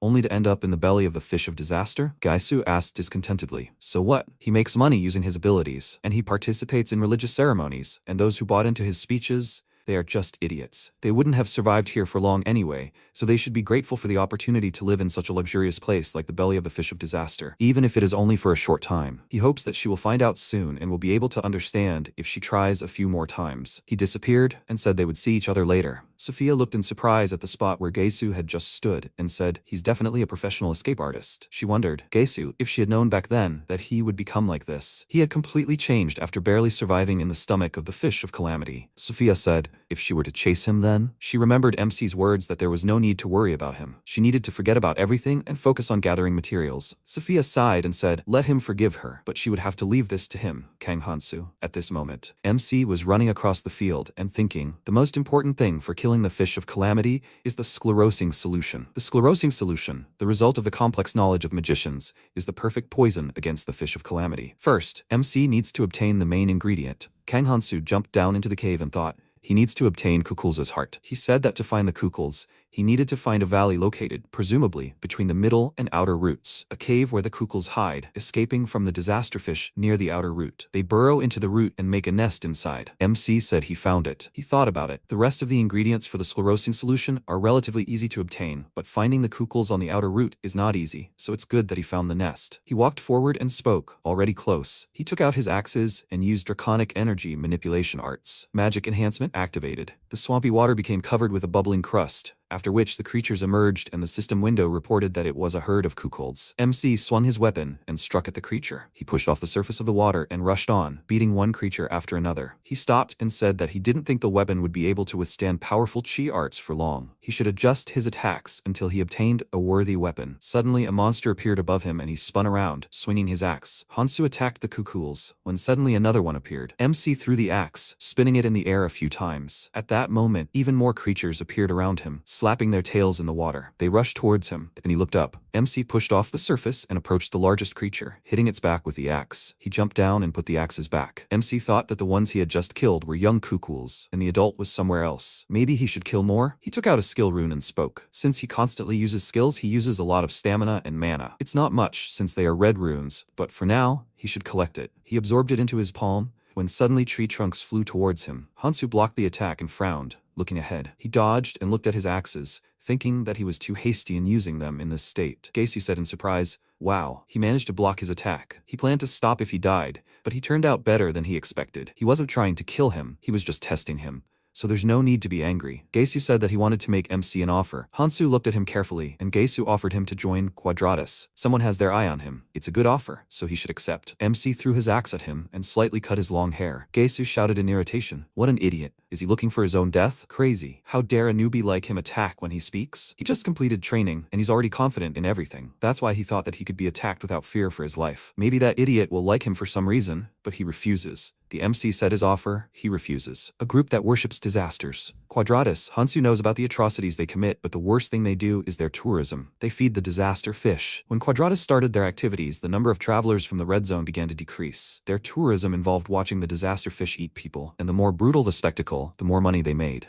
An industry literally built on suffering. He must get rid of this organization as soon as possible. He will take them out one by one. Hansu turned away and said he didn't know why he should listen to someone weaker than him. Gaisu clenched his fists and ordered him to repeat. He adjusted his glasses and said how he would beat him up now, although no, if he didn't bring him with him, they would go crazy. So he'll take him with him whether he wants it or not. However, he doesn't think they'll be upset if he loses a couple of limbs, right? MC smirked and said, reciprocate. He'll get the information he needs from him. He'll be able to talk without a couple of limbs, right? Gaisu got even more angry and said that they'll see if he can talk after he's done with him. He released his mana and MC moved slightly to the side. Gaisu smiled and said, he's an idiot. A large scratch appeared on Hansu's shoulder, from which blood gushed. After a while he asked, well, does he really want to talk now? He carefully looked towards MC, who was standing with his head down, and thought he was aiming for his arm, but it seems his attack only scratched him. Did he hold back the blow too much? Gaisu said that he wouldn't be of much use if he broke him too much. There's no need to be afraid, it'll be over soon. MC put his hand on his shoulder and replied, yeah, it seems he's gotten too cocky. He never fought him last time. Gaisu asked, what the hell did he just say? Did he accidentally hit him in the head? He just needs to shut up and stand still. He lunged towards MC, and MC hit him in the stomach and sent him flying. Gaisu twisted and hit his back against a tree. MC sent mana through his hand and said, he needs to refresh his knowledge and he'd better cooperate. Gaisu chuckled and said, idiot. He looked towards Hansu and thought, that attack of his, he didn't even have time to see it. Does this idiot really have colorless stat runes? He said not to get too cocky. He let him hit him. That. MC interrupted him and said, good, because he's just getting started. He hasn't given up yet, right? Gaisu shouted. Does he really think that a small increase in stats will change his skills? MC swung his axe and responded, of course, stats in battle aren't everything. The axe crashed into a tree, right over Gaisu's head, who looked at it in fear. Hansu wondered what happened. Was he scared? Gaisu started to rise and said, no, that can't be. He swung his dense mana and screamed. He wasn't scared. He created the Blade of the Forgotten, used a side slash and rushed toward MC, who was at that moment drawing mana from the ring on his hand. Gaisu thought he was fighting barehanded. His side slash splits everything within the blade's length in half. He cut his hands. MC used the Nirma ring, the first power. Gaisu struck Hansu and shouted joyfully, he won. MC activated destruction and broke the blade created by his opponent. Gaisu muttered, impossible. His side slash was broken. MC grabbed him by the shirt and slammed him back into the water. Gaisu cried out in pain, and blood sprayed from his mouth. Hansu ordered him to stop pretending to be dead. He was holding back. He grabbed Gaisu by the shirt again and asked irritably, he didn't pass out, right? Gaisu grabbed his arm, and MC said that he had good reaction speed. He used a skill to block the punch. Gaisu thought, it worked. Bronze Jade stopped the punch. However, it seriously limits his movement, which is why he didn't want to use it before, but now he has no choice. If only he could break free from this guy's grip. MC said, nice try, but is that all? He punched Gaisu in the face and he thought, how did he manage to break this skill too? A loud scream rang out, terrible idiot. Let him wait. Gaisu put his hands in front of himself and said that he will tell everything. He had no choice. Does he know? You can't make much money from tourism, and people like him are just following orders. He's a good guy. He wasn't trying to hurt anyone. If he lets him go, he'll give him the runes. He'll even tell him who ordered him to be brought. Hansu said, too much unnecessary chatter. He clenched his fist and hit him in the face. MC said that Gaisu was irritating him. He looked at him and thought, he himself told him to tell everything. He shouted in irritation, well, what is he waiting for? He already told him everything he knows. He already beat him like a dog. So what else does he want from him? After a while, Gaisu cried and said that's all he knows. Quadratus worships disaster, and in addition to regular tours held in that area, they also hire different clans. This time, the task was to find Kang Hansu, who had completed his training. Karlsmoren, a Beacon member, submitted a request. MC thought, Beacon is a union of 6 clans that control the 6 upper roots of the world tree. They control the very top roots and are at the pinnacle of power. However, Beacon is acting with Miyamoto, isn't it? Could there really be more than a couple of clans involved in this? MC said right now, those guys are preparing for a new tour. The one who gave him this information, is he one of the assistants? Gaisu said, yes, some assistants are involved in this, but this time, he received an order directly from Karlsmoren. Hansu folded his arms and said he got everything he wanted from him. Gaisu asked to wait. He has a lot more to tell him. Well, for example, he pointed his finger at his forehead and screamed. He's just an idiot. He's just been pretending this whole time. Does he even know what that drawing is on his forehead? He's finished. MC asked. The 1,000th eye of a man consumed by envy? Gaisu wondered. How would he know? He stood up and answered. That's right. With this 1,000th eye, he can share his vision with other sentient beings. His location has already been revealed. MC turned away and said, How scary. He feels like he needs to run away. Gaisu spoke. Carls Morin, commander of the Beacon stormtroopers. Does he really think he can escape from it? He thought he used it recently, so he had to wait for an opportunity to use it again. However, now he managed to establish a connection. He said that MC was just a victim. Hansu punched him in the stomach, and Gaisu said, "Idiot," he didn't finish the sentence. MC said, "Playing with him is harder than he thought. His weapon is not in the best condition. He needs to find a new one. Relic of the Forgotten. That's quite a nice find. What else is here? A one-time artifact mirror clone. That's not bad." Suddenly a bird appeared in the sky and Hansu said, "They've already found him." Carls Morin? He doesn't even remember him, so he's not that important. But how annoying it is to have to be distracted by all sorts of things when he's already so busy. And those monsters which he's been hearing for a while now. It looks like there's a flock of Gerts nearby. Gerts, that's probably even for the best. He can deal with them until reinforcements arrive. After a while, monsters appeared. The system window reported that Gerts are pack animals that hunt in groups. The mages ran through the forest and shouted, "All forces, use concealment." Concealment. They climbed into the tree branches and began breathing heavily. Chen from Quadratus said he thought they were finished. That's why he doesn't like playing the role of bait. The man asked how many more Gerts they needed to collect. Chen replied that many more were needed for the tour. However, since they had to hold their breath to use concealment, it would be difficult to maintain it for long. For now, since they've gathered them in the valley, they can rest for a bit before continuing. Anyway, why is that idiot taking so long with that newbie? The guy asked. Does he mean Sir Gaisu, who received the mission? Chen answered, right. Surely he's chilling out somewhere again despite everything that's going on? A bird appeared overhead and Chen asked, a blue homing pigeon? Only one intelligent person could materialize such a detailed pigeon. Chen's eyes widened in surprise and said, they're moving. They received an urgent message. They must go to Lake Kukulza. After a while, they arrived at the lake and Chen asked, did he really lose, idiot? Gaisu looked at him, then stood up and said, it's good that he passed out in a place where the poison isn't as strong. His legs were almost burned. What about him? Chen replied. When they arrived, he was already gone. He knocked him out and left. He means that someone managed to survive the belly of the fish of disaster. Couldn't defeat a single newbie and therefore has to clean up after him? Gaisu cried out, damn it, his weapon. What's wrong? What's wrong with the wound? He remembered MC's words. Let him sleep. He will give him a special gift, and in return, he will take his weapon. Chen asked, why is he sitting there? Let him get up. They still have to report. Gaisu ordered him to shut up. He was sure he said something. Chen asked, what's wrong with him? Did he inhale too much poison or something? He ordered the guy to carry him. They need to return to the ship. Just in case, he will contact the nearest operators and customers. The system window reported, Blue Carrier Pigeon. This is a support skill that allows you to send messages not only to clan members, but to any travelers. Chen thought, his carrier pigeon is capable of transmitting only the simplest messages, but the meaning should be clear. The pigeon moved to Carls Morin and he squeezed it and screamed, these pathetic fools. He ordered them to go, follow him. After a while, he moved to the magicians, and Chen cried out with joy. He arrived so quickly. Not much time had passed since the carrier pigeon was sent. Carls Morin waved his hand and said, out of the way. Good job, Gaisu. He managed to return after being beaten to a pulp by a newbie. The system window reported that Carls Morin from Beacon is the commander of the stormtroopers. He hit Gaisu and asked who he thought he was, calling him by his first name. He didn't think Quadratus had become so incompetent. And how do they plan to clean up all this mess? Chen lowered his head and replied, they'll take responsibility. Suddenly, a loud scream was heard. They're in big trouble. The Gerts they gathered in the valley. They all escaped and are now running towards them. The huge monsters were approaching their point, and Chen was shouting, how? He thought, once the Gerts start running, they can't change direction. They used this ability to lure them into the valley. He asked, why did they leave the valley? Just because they grabbed one of the cubs and headed here. Carls Morin glared at Gaisu with irritation and, hitting him in the leg, shouted, idiot. Gaisu shouted, his leg. Carls Morin said, he brought something useless with him. He took out a bundle strung on his blade and said, this is Gert blood. This is what's leading them here. The smell was artificially enhanced. If he hadn't used Aranon tracking, no one would have known. He put his hand to his lips and thought, a newbie who just recently arrived in the red zone is already using Gert abilities to lure them in? Carls Morin spread his arms out in different directions and laughed loudly. He shouted that he was getting interested. He looked towards Chen and ordered Kang Hansu to be brought to him. After everything he'd done, he wanted to look him in the face. Chen looked down and said, but given how many Gerts have gathered here, the ship won't last long. Carls Morin squeezed his hand and said,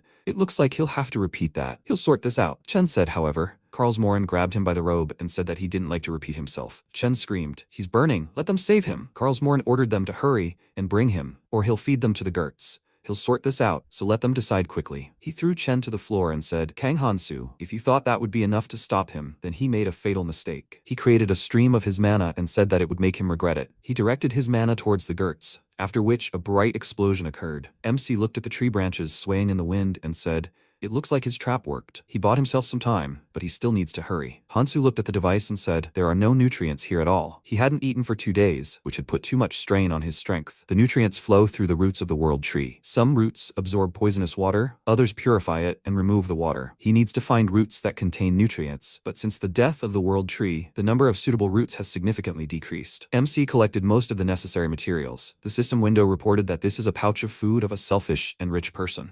Hansu said that he had better leave here quickly. Fortunately, he only had to go to the deep lake where adult kukulza live. The water there is deeper than here, so he will have to build a bridge. MC took out a seed, and the system window reported that it is a quechua seed. It absorbs poisonous water to grow into a giant lotus flower. The seeds fell into the water and began to sprout, and Hansu quickly moved from one leaf to another. He created a sword from mana and said that it would be easier for him to direct it upward, but he will pass on his own. Suddenly, huge creatures appeared, and MC said it was time to begin the hunt. At that moment, Karlsmoren dealt with all the monsters and asked, hasn't the carrier pigeon arrived yet? The girl replied, it's still on its way. Karlsmoren said even the best reconnaissance skill can only be used once a month, and because of him, he had to waste it. If he hadn't been their guide, they would have abandoned him in the poisonous sea. He picked up Gesu by the shirt and said that it was him, like Quadratus. Karlsmoren let go of Gesu and turned to Rachel, ordering him to lead them to their last known location. Rachel asked if he would go there himself. Karlsmoren turned around and happily answered, yes, there is some pleasure in hunting with your own hands. He has nowhere else to run, Kang Hansu. After a while, MC wiped the sweat from his face and said he was too tired and would hardly be able to swing the sword. He thought about it, but this is the last of the doll hearts he needs. At that moment, an archer appeared behind him, drew an arrow, and fired. MC dodged it, and Chen said discontentedly, miss. MC thought, it's a precision skill. It's not that easy to dodge something like that. In that case, he started swinging his sword in different directions when suddenly an arrow hit his hand. Hansu thought, horror, it still hit. His blood began to drip into the water, after which huge monsters appeared from under the water. MC started to run away and thought, they're excited by the smell of blood. How problematic. Chen said, terrible rat, the agitated kukuls will make their lives difficult. He called out to the girl and said that they were here as support. Let her go down and grab him. Miller from Quadratus asked discontentedly, what? He wants her to go into that horde of kukults? The splashes of water will ruin her hairstyle. Chen yelled in displeasure. He'll run away if she doesn't move her lazy ass. They attack those whose blood they smell. So what is she afraid of? Miller grabbed her head and replied, okay, no need to yell. It makes wrinkles appear. Chen said in displeasure, he's sending a dove, so she can't let him escape. Did she understand? They have to capture him alive. Miller jumped down and replied, she got it. She needs to capture him alive. She took out her blade and said, he needs to entertain her until they both get tired. Chen yelled, Miller, let her make sure he can't escape. She said, it's been a long time since she had such a good scene. She rushed towards MC and offered to play. MC swung his sword created from mana, when suddenly a huge monster rushed towards them, its mouth open. Hansu looked at the creature and then struck, and Miller moved behind him and asked, where is he looking, handsome? MC turned around and dodged her strike, which greatly surprised her. MC swung his leg and hit Miller, knocking her aside. She landed on a lotus leaf and said, that's not bad for someone who falls, but he will have to show something more outstanding to leave a scar on her face. Even if he gives in, let him still not expect mercy. She thought, he was closing in along with the attack of the blood-drawn dolls. MC thought if he hesitated, it would be dangerous. The situation is on her side. The longer this drags on, the worse for him. So why doesn't he turn things around in his favor? He gripped the tip of the sword and rushed towards Miller. The weapon turned into a long ribbon, and Miller asked, what? She thought he had a cunning plan, but the results didn't impress her. And isn't this shapeless blade a Gesu weapon? You shouldn't take someone else's weapon like that. What a pity, such a wound. The blood from her hand began to flow into the water, and Miller screamed in fear. What? Why hasn't the wound healed? Why is it growing? This can't be. At that moment, a huge creature appeared behind her, and Miller screamed in fear. Chen asked, what is she doing? Let her pull herself together. It's just a scratch. Miller screamed, they can feel her blood. MC used Narama's ring, the second power, and hemorrhage. The second power unlocked the red stat upgrade. This isn't just bleeding. Continued blood loss in battle clouds the mind and depletes the body. Maintaining hemorrhage uses a lot of mana, so Hansu wanted to avoid it. But given the presence of monsters attracted to the smell of blood, they were now on equal terms, and he would be able to escape from this situation. MC started to run away, and Chen screamed, what an idiot she was. Let them help her. The mages rushed after Miller, and Chen drew an arrow and said, if they let him go, Karlsmoren won't let them off the hook. He doesn't want to go through this again. He fired arrows at the monsters and screamed, he'll deal with the kukuls. Let them focus on Kang Hansu. The guys rushed towards MC, and he said how annoying they were. He'll give them a gift. A huge monster head appeared in front of them, and Miller said, there's no escaping it. Blood. What is that? Gert's head? Hansu asked. Did they know? Gert's blood? It's the perfect way to drive the kukels crazy. So they won't think twice before rushing at them. Let them just think about what they'll do, considering they're all covered in Gert's blood. Miller looked up and said, wow, he's crazy. MC said, so good luck with their fun. After a while, MC touched the roots and said, this root is also dried out. At this rate, wherever the helpers go, there will be dried out roots. The process is going fast, so he needs to check the roots from above. Luckily, it's not that far to go. He thought everything would get easier after the red zone. Keldian, he'll kick his ass when he meets him.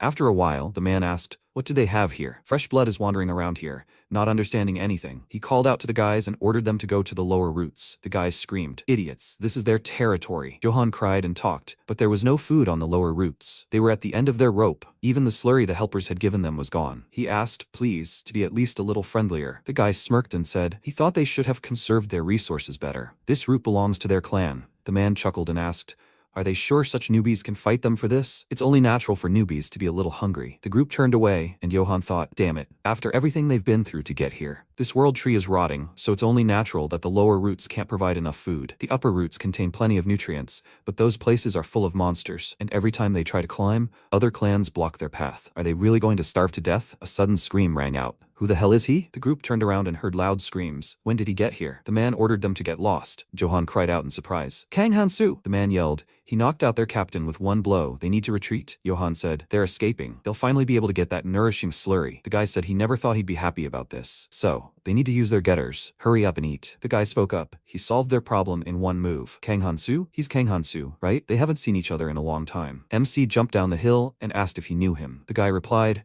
he doesn't remember. They were on the same ship, weren't they? What had he been doing all this time? He hadn't seen him since they arrived. Well, it doesn't matter now, but he's glad to see him again. He's Johan. Thanks to him, if it weren't for him, they would have died of hunger. MC looked at him and replied, he just wanted to eat too. Johan asked if he could ask him for something else. He knows, right? The ship they arrived on. They need him. All the ways up are blocked, so they'll have to use the ship. Hansu turned away and said no. Johan screamed. He wasn't just begging. The nutrient liquid in these roots could run out at any moment. The disaster fish is destroying the outer roots. He suggested using the ship and going up together. MC leaned towards the flowers on the roots and said, it's no problem. Everything will be fine soon. They'll be safe here, so don't even think about going up. Johan screamed. What is he? MC replied. He'll kill them. He will use the ship to kill the disasters threatening the world tree. He will kill the disaster fish with his own hands, so they don't have to worry about possibly dying. Johan's eyes widened in confusion and asked what he meant. Let him explain properly. MC was unhappy with his presence and thought that if the disasters disappeared, the red zone would flourish and everyone would be safe. So he was right. Johan grabbed his head and said that he didn't understand what he meant, but since he was hearing it from someone who had done so many incredible things, maybe he was right. He asked to ask him one last question before he left. Why was he trying so hard to save everyone? MC stopped and asked why. He had to save as many people as possible. That's why he came back. He stopped and thought, but is this really what he wanted? Johan walked up to him and asked, Kang Han-soo? Why did he suddenly stop? MC threw him a stone and Johan asked, a stone? MC started to walk away and replied, an imitation stone. It will be useful, so let him take it. Johan asked him to stop and then asked why he had such an expression on his face. He looked at the stone and thought,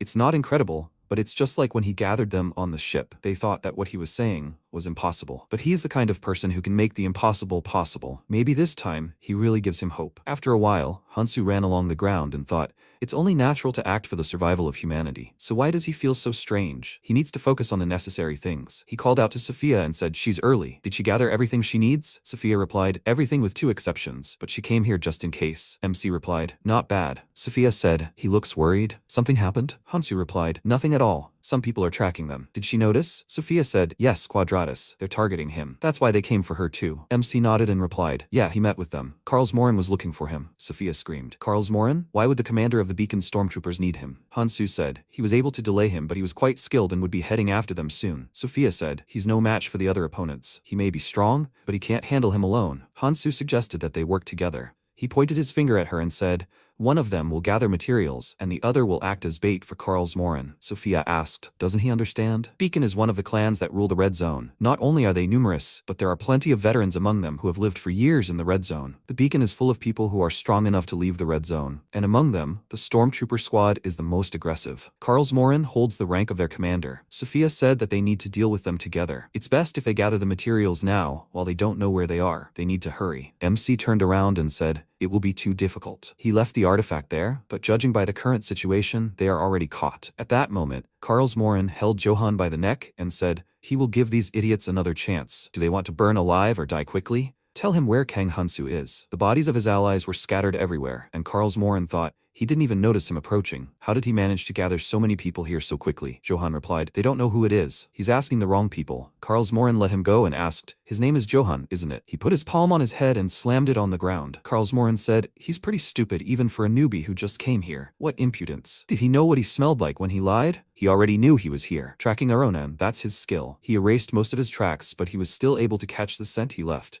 His mistake was leaving a trail, setting a trap for him, and now they'll get down to business. Where is Kang Hansu? Johan said with tears in his eyes, he really doesn't know. Karlsmoren said, he still stinks of lies. Apparently he has no choice. He ordered him to die and sent mana through his hand. He laughed out loud and said, he can smell him. At that moment, MC was standing on the mountain and watching what was happening. Karlsmoren screamed, there he is. Hansu smirked and asked, was he looking for him? Karlsmoren asked, is he Kang Hansu? MC ordered him to go and find him. Karlsmoren kicked him in the face and MC's body dissolved. He said, what an obvious trick. This one-time artifact, the imitation stone, which creates a crude copy of the user, was among that guy, Gaisu's things. He thinks that idiot was cleaned out. Good thing the scent still lingers. Karlsmoren said, even if it's a trap, he'll be happy to hunt him. At that moment, Johan raised his head and said, Kang Hansu, the birth lake of the Kukels. It's a place created by the Kukels for reproduction. It was formed when the Kukels gnawed at the outer roots of the world tree, and the nutrients they contained flooded this place, which completely neutralized the flow of poison from the poisonous sea. Hansu looked at his palm and muttered, the nutrients he recently ate are working well. His wound is almost healed. MC seemed to have broken the illusion. Has he really arrived yet? Karlsmoren's voice suddenly rang out. Looks like someone got tired of running away. Considering that the runner-loving little rat finally showed its tail, MC smiled and said, he'd rather thank him. For a hunting dog, his sense of smell is worse than he thought. He even had to help him. Otherwise, he wouldn't have found him. Karlsmoren asked again, what? He grinned and then laughed out loud. He slammed his fist into his palm and said, it's fun with him. So much fun. They'll see if his skills are as good as they say. And if not, he'll turn him to ashes with his own hands. Hansu replied, okay. However, he moved from his place and continued speaking. Not today. They'll play hide and seek next time. Karlsmoren shouted in irritation, you idiot. He dares run away from him? He really thinks he'll let it go? He activated the Fire Jade Chi art, Red Jade art, and aimed it at MC. He dodged the attack and took out a quetch seed. He threw it into the water, causing the lotuses to grow quickly. Hansu landed on a leaf and thought, there's not enough poison in the birth lake, so it won't last long. But he'll make it in time, so it's okay. Karlsmoren shouted after him. He thinks he can escape him by running across the water? He ordered MC to come out and fight him. MC ran away from him, and Karlsmoren ran after him. Hansu thought, great, he's taken the bait. Now it's time for him to use the sword soaked in Gert's bodily fluids. He uses his blood to enhance the scent. The scent of the prey will attract the attention of the Kukulds, who are in breeding season. He cut his hand and dripped blood into the water, after which he stopped and thought about catching prey. Huge monsters appeared from under the water, and Karlsmoren screamed, is that all he can do? It seems he has no imagination at all. He thinks that pathetic Kukels will scare him so much that he will stop chasing him. He used the Fire Jade Chi art, Red Jade art, and screamed. All he needs to do is burn them all and tear them to pieces. Karlsmoren struck the monsters and asked, well, what did he say? He just needs to get rid of them. Kang Hansu, he's next. Trying to escape won't change anything, so why don't they fight? MC smiled and said, that sounds logical. Karlsmoren asked discontentedly, why such calm? Hansu thought that in the water there's no better artifact than Ahol's breath. Karlsmoren will definitely pursue him underwater too. He asked him not to forget to bring what was his. MC dove underwater, and Karlsmoren shouted, what? What a fool. Does he really think he can't follow him underwater? If he sits here, he'll definitely come up for air, but he prefers hunting to fishing. They'll see how long he lasts. MC was swimming underwater when suddenly streams of Karlsmoren's mana appeared in front of him. He thinks he plans to fire at random places until he comes out. If he gets close to the surface, he'll simply be fried. He can't use the art of dragon energy because he has no mana left, but he was prepared for this. MC used Alham Pocket, the buds of which contain the air emitted when injured. MC thought with this, he should last for a while. The rest, huge monsters headed towards MC from the very bottom, and Hansu pulled a monster organ out of its pouch and thought, disaster fish aren't the only natural enemy of the Kukels. It was quite easy to find monsters with such a strong stench that even approaching them was difficult. The system window reported, Arvon's gallbladder, a monster organ with such a disgusting smell that even Kukels will avoid it. The monsters caught the scent and began to swim further and further away. MC thought, with this, he will get rid of the Kukels. Kukels mix poison with nutrients at birth, diluting them to create a breeding lake. All their nests lead to a sea of poison. Hansu must get there. At this moment, Karlsmoren directed a stream of swirling mana towards MC. MC thought, he's here. Even if this is the art of Bloodfire Chi, it is much easier to track attacks in water. Suddenly, a blow hit his arm, and Hansu thought he was barely scratched, but the blow itself was powerful. However, this is a good opportunity for a counterattack. He swung his weapon, and Karlsmoren thought He is using the weapon that Gaisu had. He asked, so he took the Blade of the Forgotten. It was too good for that abomination, so he will take it. Karlsmoren dived into the water and thought, I can't breathe. What happened? The artifact should still be working. It can't be. He looked at MC's hand, which was holding the pendant. Karlsmoren shouted, Kang Hansu, he dared steal his artifact? MC asked, didn't he tell him? Finally, he thought he would die here. Hansu said, it's his. He gripped the hilt of the sword and said that he would give him something in return. He used Nirma's second power, bleeding, and slashed at the enemy. Karlsmoren said in annoyance,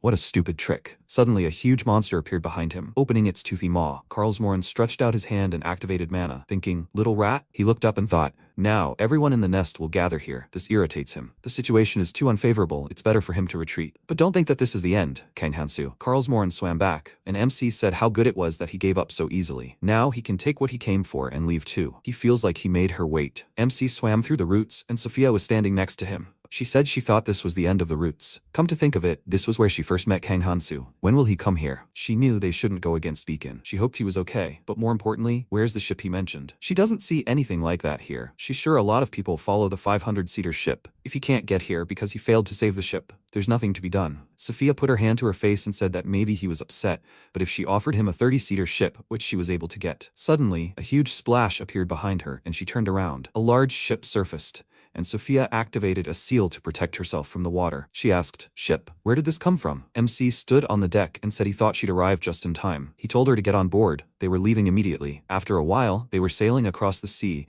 and Sophia said she couldn't believe he'd thought of sinking a ship in a sea of poison. She didn't even know who to consider him, a genius or an idiot. And when did he manage to collect all these runes? Hansu smiled and suggested they settle for the fact that he got it from a friend. Of course, it was all purely voluntary. Thanks to this friend, his magic is at its peak now. Sophia said something more important. How did he do it? MC asked, what is she talking about? Sophia took out a seed and said, she's talking about his method of using quechua seeds. Quechua seeds can only be found near Lake Kukalds, so they're quite difficult to obtain. Besides, she can't believe you can tell by just looking that they'll bloom if you drop them in toxic water. And he'd only entered the red zone not long ago. So where did he get all this knowledge about the local monsters and ecology? She wondered. Moreover, thanks to her librarian's eye, she could see his stats. The system window reported that the average MC stats were red runes 13%, strength 14%. Sophia thought that was quite high for a first year, but that didn't explain anything. He's using combinations of things that even experienced red zone travelers haven't thought of. He's not that strong based on stats, but he acts as if he knows everything in advance. MC said, creation allows you to improve or create new items, maximizing the stats of those same items. The system window reported that this is the Red Zone 1-614 recipe, the Oblivion solution. Hansu thought it was the result of alchemists' research for the sake of humanity's survival. He said he didn't have much of it, but there were countless uses. It's a key item for countering the fish of disaster. Sophia replied, poisoning the fish of disaster. She wouldn't have thought of that. Despite her librarian skills, even she couldn't figure out the recipe at a glance. Kang Hansu, what is he hiding? MC smiled and said he could answer with the same question. 7 phantoms. She, who protects this place, is only here because of the fish of disaster. But there's no time for that. It's here. Huge scales emerged from under the water, and the system window reported that it was the fish of destruction, the fish of disaster. The ship was sailing on the sea, and MC was asking if she knew how to get inside. Sophia replied yes. If nothing happened, they could penetrate through the gills. Hansu turned around and said they should show up soon. From now on, she needs to do everything he says. Otherwise, he won't take her with him. Sophia said not to worry, she won't be a burden. If they can really get rid of the fish of disaster, then she doesn't care who he is or where he's from. Her goal is to get rid of the fish of disaster. That's why she agreed to work together with him. MC asked her not to worry. She made the right choice. He will keep his word. Hansu decided that he would begin to change the world, starting from the red zone, to lay the foundation for his future survival. He wouldn't get a third chance. He had to succeed this time. Suddenly, arrows were aimed at the ship and pierced the walls. Sophia turned around in fear and screamed, a direct hit on the hull. They'll go down like this. Karlsmoren looked at the ship and said, those rats. What a beautiful ship they hid. He called out to Rachel and ordered her to bring someone. He prepared this weapon, especially for them. Karlsmoren grabbed a weapon and suggested they see how long their ship could hold out. Sophia staggered and screamed, they must attack them now. MC blocked her path with his hand and asked her to wait. Sophia asked, didn't he hear what she said? If they waited, their ship wouldn't hold out. Even though this ship was created by a fairy, it was already damaged. They were staying afloat solely thanks to the blooming kvitch seeds. If the ship took a few more attacks, Hansu interrupted her and said that the Fish of Calamity sensed magic. However, the Fish of Calamity wouldn't even notice an attack that would sink their ship. It knew that itself. The Fish of Calamity only responded to magical powers and skills. MC considered this, but it was entirely possible that it was only because of the magical power contained in the world tree that the fish sensed magic so well. The slightest misstep could be dangerous when they were so close to the Fish of Calamity. Hansu said they were really at a disadvantage. Sophia asked, what should they do then? She thought about it.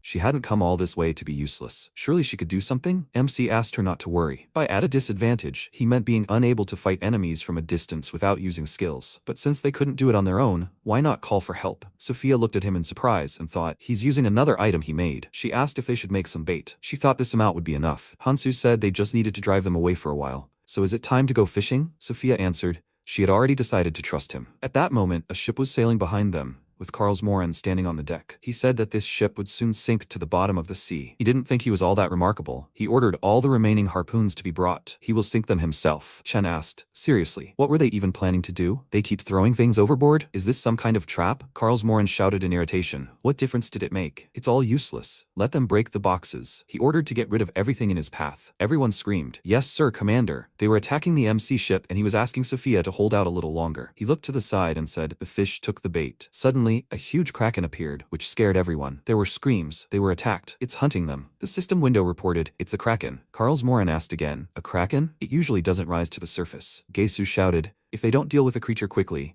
the fish of disaster will swim back to the depths. They need to get into the monster's gills before that happens. At this rate, they'll lose Kang Hansu. Rachel gripped the hilt of her sword and said she would handle everything. She began to cut through the kraken's tentacles, and Karlsmoren said, Rachel, if she's ready, they can move on. They've already lost a fair amount of time. She replied that she understood. Karlsmoren grabbed Gesu by the head and said, stop being distracted. He needs to focus on the path. The kraken's sudden appearance couldn't be a coincidence. Kang Hansu, is he planning on using sneaky tactics until the very end? The calamity fish is diving. Everyone hold on tight. Karlsmoren said it was simply amazing how even though they dive underwater, they remain dry inside their gills. Gesu turned away and said, it's because the calamity fish's insides are filled with mystical power. He asked to look here. There was a passage inside the calamity fish's gills. Karlsmoren asked again, so they just need to swim straight ahead, right? Gesu replied, oh, stop asking that question. They'll be there when they reach the end of this passage. That giant mass of flesh will shift noticeably before it closes. They just need to be careful. Rachel turned to Commander Karlsmoren and said that instead of chasing Kang Hansu,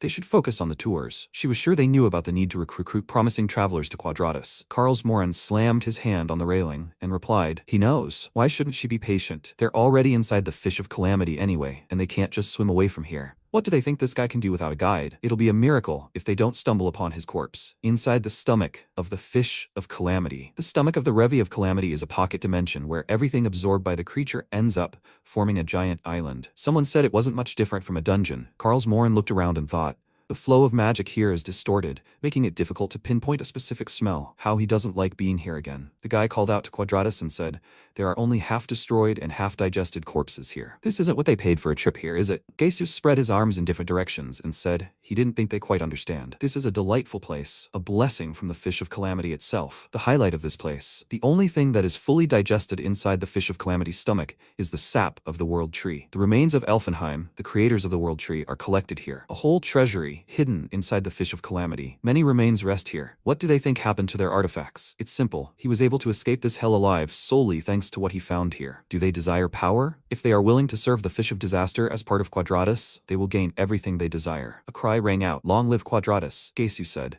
They thank the fish of disaster for this blessing. Quadratus is always ready to welcome them. He asks them not to use offensive skills or make loud noises. They might be attacked if they hear. At that moment, MC appeared behind him, and Gesu said, as long as they follow Quadratus's directions, they can enjoy themselves safely. Hansu said, by the way, about loud noises. How loud are they talking? Gesu replied, no need to worry. Only something like an explosion would disturb them. MC asked again. An explosion? He said. At that moment, a loud and bright explosion occurred, and Hansu wondered, is that it? The entire area was covered in large, sharp crystals. MC said, excellent timing, Sophia. Gesu said, no, this is bad. Karlsmoren screamed, Kang Hansu, him, so he's come to die by his hand. He turned around and asked Gesu with displeasure, what's wrong with him? They need to get out of here. Gesu uttered, damn it, they're moving. The corpses stirred. He was scared and thought, so they've come. The Elvenheim forces that were sent in the past to destroy the fish of disaster, the cursed army of Galadriel, the ghostly knights. The knights rushed toward the people and a loud cry rang out. They're attacking. The guy blocked the monster's blow and said, he definitely said they just needed to take the artifacts accumulated inside the fish of disaster. He never said anything like that.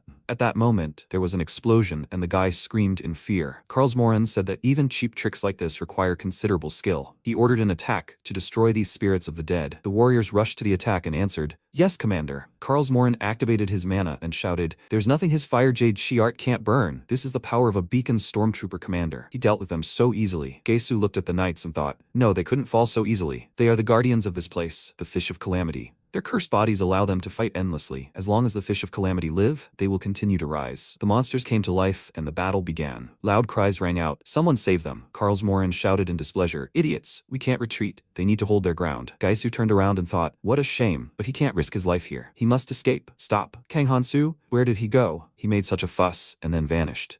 If he came here for the same purpose as that woman, Sophia, then. MC was running away at that moment, thinking everything was happening just like Keldian said. Let the Phantom Knights, the Disaster Fish's first line of defense, be constantly busy. He was prepared for this, so he gave Sophia specific orders, and he himself headed to the next key point. The system window reported that this was the Disaster Fish's core. The Disaster Fish's skin cannot be damaged in any way, but the core inside it is a different matter. MC said there was only one way to defeat the Disaster Fish, and that was it. Hansu pushed off the surface and rushed towards the core. Gaisu saw this and shouted, "Kan Hansu?" He ordered him to die. MC saw the glow and turned around to block the attack. He said with displeasure, "It's him again." He pounced on Gaisu and asked, "What, wasn't he enough last time?" Gaisu grabbed the tip of the sword and said, "He knows everything. He can't believe he's aiming for the Disaster Fish's core. He thinks that woman, Sophia, told him to do it, but he's screwed up. Karlsmoren wants to kill him with his own hands, but anyone who dares to attack the disaster will die." He ordered Chen not to miss him this time. Chen said, "He sees him. This time, everything will be different." He told MC to try to dodge it if he can. He used the control shot and aimed the arrow towards MC. Chen joyfully screamed, "Bullseye!" Gaisu with a smirk on his face asked,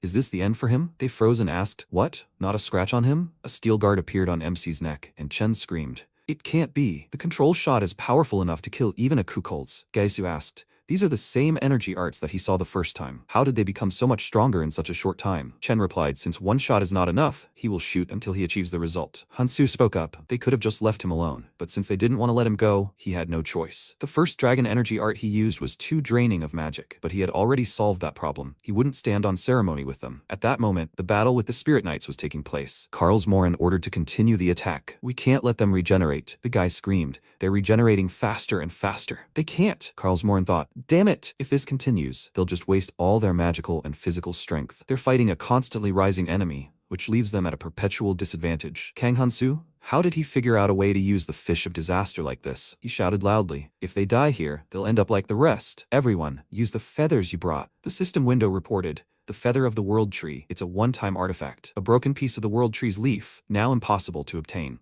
When used, it allows for an emergency escape along with those around it." The boy screamed in fear. "They can't do it. They've already tried, but it won't activate." Sophia's voice suddenly rang out. "They won't succeed. There's no easy way to escape from the stomach of the Fish of Disaster. The same goes for the Elvenheim Phantom Knights, since they are immortal inside the Fish of Calamity." Karlsmoren shouted in irritation. Sophia, did she think he would let her leave after she stood in his way? If one of the 7 phantoms finds out about this, she? Sophia interrupted him and replied with a smile. Does he really think that the people who did nothing while she was desperately looking for a way to kill the Fish of Calamity would lift a finger for him alone? Maybe he should find a way to leave here instead of whining. Even clan communication doesn't work here. If he dies here, no one will know about it. She will give him one last gift. Sophia activated her seal and said, after all, she already has all the information she needs. Karlsmoren spoke. It seemed that fiddling with the young newcomer had broken her judgment. He, the commander of the Beacon Stormtroopers, who was entrusted with managing the Red Zone, is nothing compared to him. The weakest fool of the 7 phantoms. He can have fun with her all day long. He activated his mana and aimed it at Sophia. Karlsmoren screamed loudly. She can't even hit the target right in front of her. She's a disgrace to the name of the 7 ghosts. A huge stream of mana was directed towards Sophia, when suddenly Karlsmoren landed and looked at her. She said that she wasn't aiming at him. Karlsmoren's eyes widened in confusion, and the guy screamed, "What's going on? An earthquake?" Inside the stomach of the Fish of Calamity, a loud scream rang out. "Commander." Entering the Fish of Calamity, the stomach walls are closing. Sophia said that she was stalling for time to use her library to find a way to close the gills of the Fish of Calamity. Now her part in this is complete. Karlsmoren screamed, "What a fool." Sophia turned around and said, she hoped this was their last meeting. Karlsmoren turned and shouted, "What are they waiting for? Everyone to the ship. They must leave this place immediately." Rachel said, "The ship they arrived on is already here." Karlsmoren shouted, "Where is Quadratus? What is John Gaisu doing instead of navigating?" Rachel reported, "The Phantom Knights were overwhelming them again." Karlsmoren said, "By the time they reach the gills, they will begin to open again. They just need to hold out until then." He ordered Rachel to provide support. They need to create distance. She answered, "Yes, sir, Commander." Karlsmoren frowned and said, "Sophia, he swears, when he gets out of here, she will regret this. He, the commander of the Beacon Stormtroopers, does not intend to die here." He activated the Art of Fire Jade Chi, Red Jade Art. Karlsmoren stepped forward and ordered them to follow him. Suddenly he saw MC in front of him and shouted,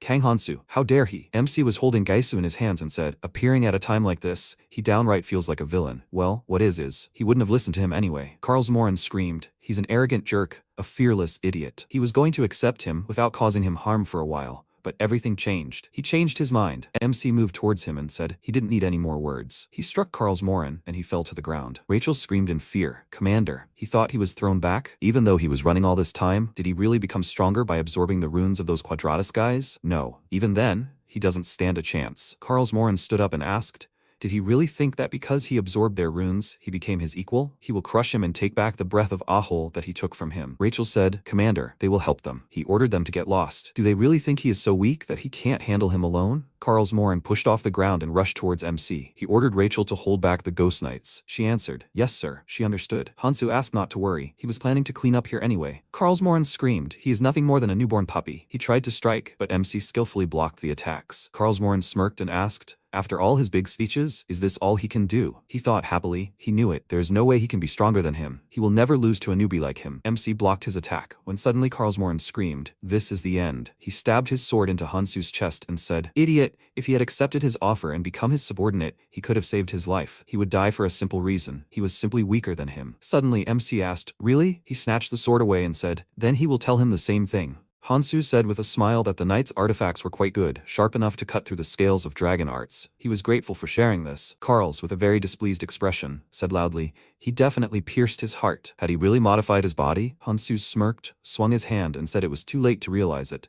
He struck with a very strong blow, pierced him, and Karls said that even if he had changed his race to a dragon, his heart was already. He didn't finish and cursed these broken skills before dying, then collapsed to the ground. Hansu then fell to one knee and pulled the sword out of his body. He used a rune and said that he only succeeded because he pushed himself to the limit to create 3 dragon hearts. There are few healing stones, but he can't do anything about it. He thought that the special ability of the dragon art was to imitate the original owner of the art. The dragon art literally borrows the power of a dragon. However, this changes his body. Compared to a dragon's, the human body is too inefficient. The recoil from the transformation is quite large. He still receives damage. He sheathed his sword and said that he was still a beginner in this art, so maintaining the transformation was difficult. He began to use it with a serious expression and thought that the rest was now only a matter of time. If he did not do everything instantly, he simply would not have time. He began to run very quickly, and Gaisu's third eye began to move very quickly. It looked at him and said that it would remember him. Immediately after that, the eye disappeared, leaving a stream of energy. After some time, the protagonist continued to run and thought that they had not arrived yet, so this was his chance. Thanks to Sophia, he quickly received information about the core of the Fish of Calamity. The core is located high up,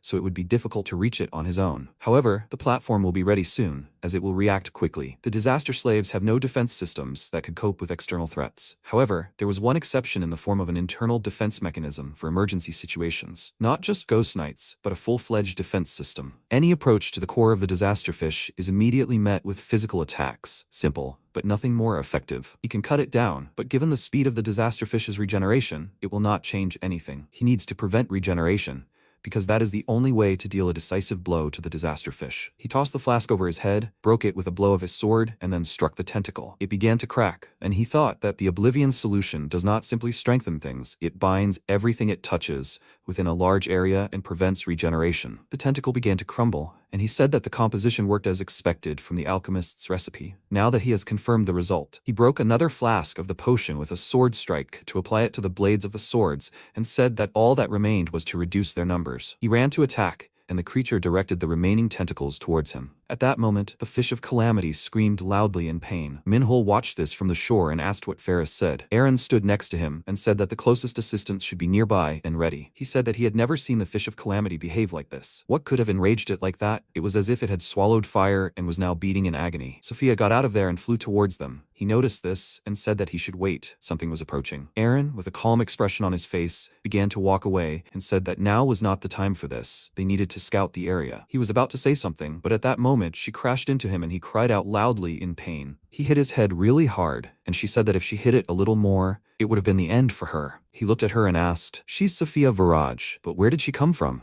She remembered something important and said loudly that now is not the time for talking. They need to run. The disaster fish shuddered even more than before. She looked at it and thought that she had never seen such a thing. The disaster fish was suffering from pain. It was just a ridiculous statement that anyone would take for fiction. She was angry because she couldn't do it with her own hands, but she could finally be free from this damned feeling of guilt. He really kept his word. At that moment, the disaster fish screamed loudly in pain. It headed very quickly to the shore, and she grabbed them both and began to run away from the scene very quickly. They looked at what was happening and asked, "What the hell is this? Why was the disaster fish spitting out everything it swallowed earlier?" Minahol turned around and asked loudly, "What did she do?" She flew up with a smile and said that they did it. He still won. They don't have time for this. They will simply be washed away. They need to leave the terminal routes as soon as possible. Aaron asked her to stop and let him go. Mikhail saw this and asked, "Is this Sophia's skill?" The girl called his name and said that if the rampage of the Fish of Calamity worsens, then this territory will also suffer. He turned to her and asked, "Did she send the report?" She said that she just sent a carrier pigeon, saying that they will monitor the condition of the Fish of Calamity. He turned around and said that this is not enough. She should send another pigeon.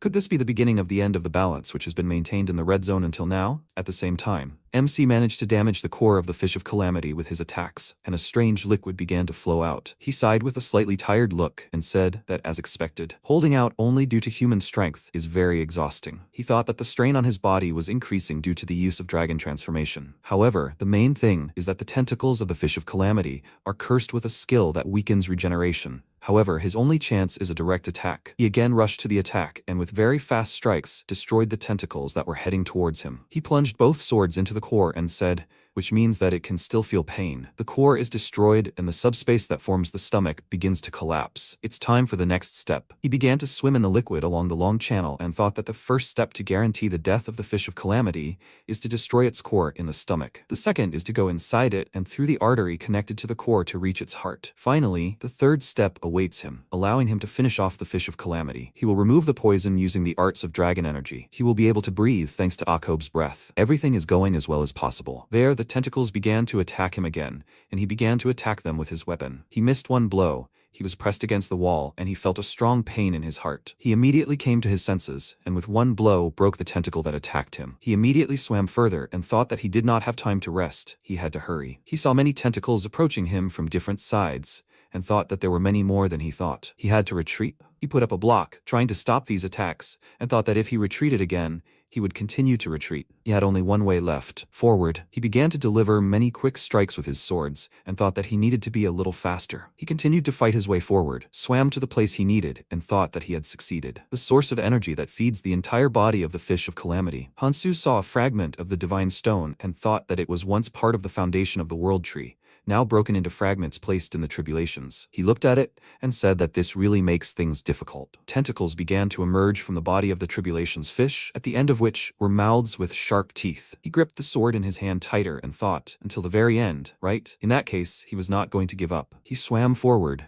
and with a serious expression began to cut it with his swords. When he was about to swim further, another tentacle suddenly appeared and grabbed his leg. He looked at it and wondered, when did this monster manage to do it? He looked in the other direction and saw a huge number of tentacles flying towards him. It tried to shackle him in a cocoon, but he was immediately able to destroy it. He thought, with a serious expression, that this was not enough to stop it. He swung both swords, aimed at the divine stone shard, and said that he would see how well they would fight once he emptied their battery. He struck the first blow, but was unable to destroy it, and thought that it was stronger than anything he had encountered so far. He began to strike quickly with many blows, and thought that since the direct approach hadn't worked, he needed to cut the arteries connecting the divine stone shard to the Fish of Calamity. Thanks to all his attacks, he was able to free the divine stone shard. The protagonist caught it and said that it was smaller than he expected, considering the incredible power capable of fueling the Fish of Calamity. He finally got it. Because of what happened, everything around him began to collapse, and he thought that since he took the shard, the internal structure of the Fish of Calamity began to collapse. At this rate, he would stay here. A tentacle hit him very hard on the back and threw him aside. He began to lose consciousness and reached out for the shard. At the same time,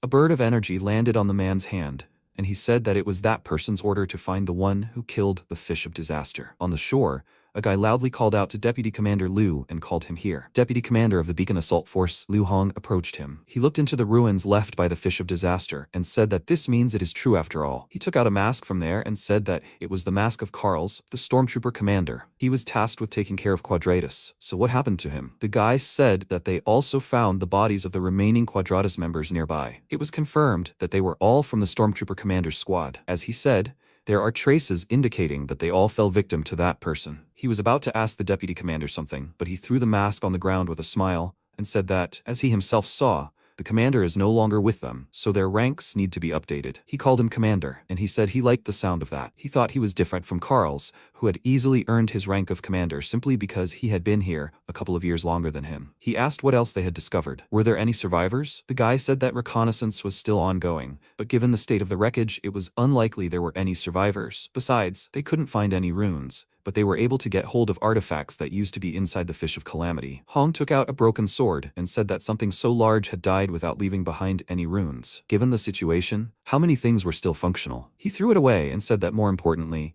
he didn't know whether he had survived or not, but he still ordered them to search for any trace of Hansu. He thought he would have to check the thousand-lie eye that the man had implanted in the quadratus. He moved on and said that most likely, this was where the heart of the Fish of Calamity was. Dying body part. What even happened here? Was he really that strong that he could do this? He didn't have time to finish because a comrade ran up to him and called for the deputy commander. He turned around and said that he was the commander now. What happened? He said loudly that a huge crowd of travelers was coming here. Hong looked at him and said that they should keep what was happening secret. Why wasn't he monitoring the perimeter? He said that there were too many of them. They wouldn't be able to hold them all back. What should they do now? He said that everything was fine. He was sure that they just came to look at the dead Fish of Calamity. There was no need to make noise until they got closer. Let them stand there quietly. The travelers looked at it and said that that huge monster really did die. What happened? He said that someone actually killed it. Sanjin said with a smile that from what he heard, there were tons of valuable artifacts inside the Fish of Calamity. He raised his voice and asked, but they plan to monopolize all the artifacts?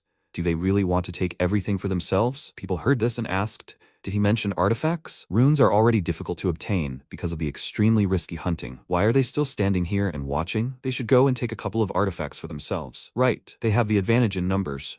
Hong said loudly that out of respect for the memory of that man, he was willing to allow them to stay here. They must leave immediately. This place is under the beacon control. He ordered them eliminated, and his warriors agreed with the commander. The winged device tracked this and then flew to Sophia, who was standing nearby. She caught it and said that she had indeed asked the people to gather in a crowd near the Fish of Disaster to distract the beacon. However, for them to cause trouble, she did ask them to spread some rumors. Although she cannot completely trust them, they are quite capable. She thought that those people, however, were deliberately inciting the rest. Who are they? She looked away and said that, in fact, it was even better for her this way. It was good that they had distracted the beacon, but they wouldn't be able to hold out for long. She needed to use this opportunity to search. She didn't have much time, so if one couldn't handle it, several would. The system notified that the god's sclera was creating a white ball that shared its vision with the user. The more of them there were, the higher the mana consumption. She said that it was difficult to control so many of them at once, but if she wanted her search to go unnoticed, she had no other option. 3 days had already passed, and this time she had to find him. He couldn't die so easily, so she had to look for him. She was confident that she could find him. At the same time, MC was lying unconscious on the shore among the rubble. The fairy looked at him and said that it meant this day had finally come. He swung his hand, hit him in the face, and screamed to wake him up. He looked at him with a displeased expression because there was no reaction and said that if he did not get up, he would kiss him. He heard this, came to his senses, and immediately sat up. He said with a joyful smile that it was a pity,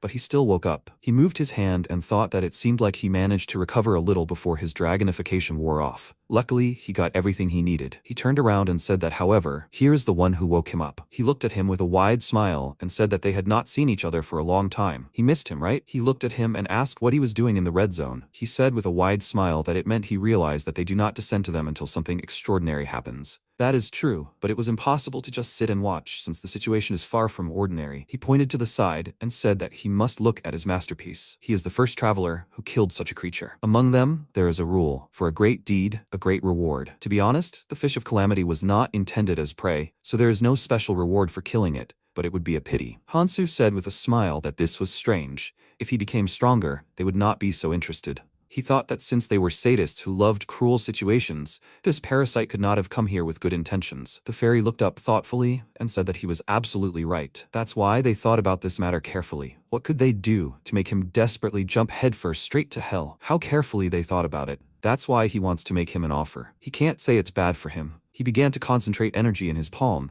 and said that he could take the reward for defeating the Fish of Calamity right now. The system notified that the skill ranked 8th in the ranking was Lord of the Dead. He looked at it and thought that the skill allows him to turn the dead into phantoms and summon them. That's not all. It also has a magical chi enhancement effect. He can't even comprehend how powerful it is. For someone like him, who can only use 7 skills, this is simply an incredibly lucrative reward. The fairy snapped his fingers and said that he shouldn't be surprised ahead of time. This reward has a condition related to the remaining disasters. He looked at the runes that appeared nearby, and he thought that they were fragments of the skill. He smiled, refused, and said that this was quite enough. He was surprised by this and said that he was not finished yet. The protagonist, with a calm expression, said that he had heard enough to choose the second option. He said that unlike the first, the second option would require him to kill all the remaining disasters. If even one remained, he would not receive a reward. Was he sure of his choice? He agreed with this, dived into the water, and said that they would see each other again. The fairy said with a satisfied expression that he had made his choice without even hearing the full explanation. He really doesn't disappoint.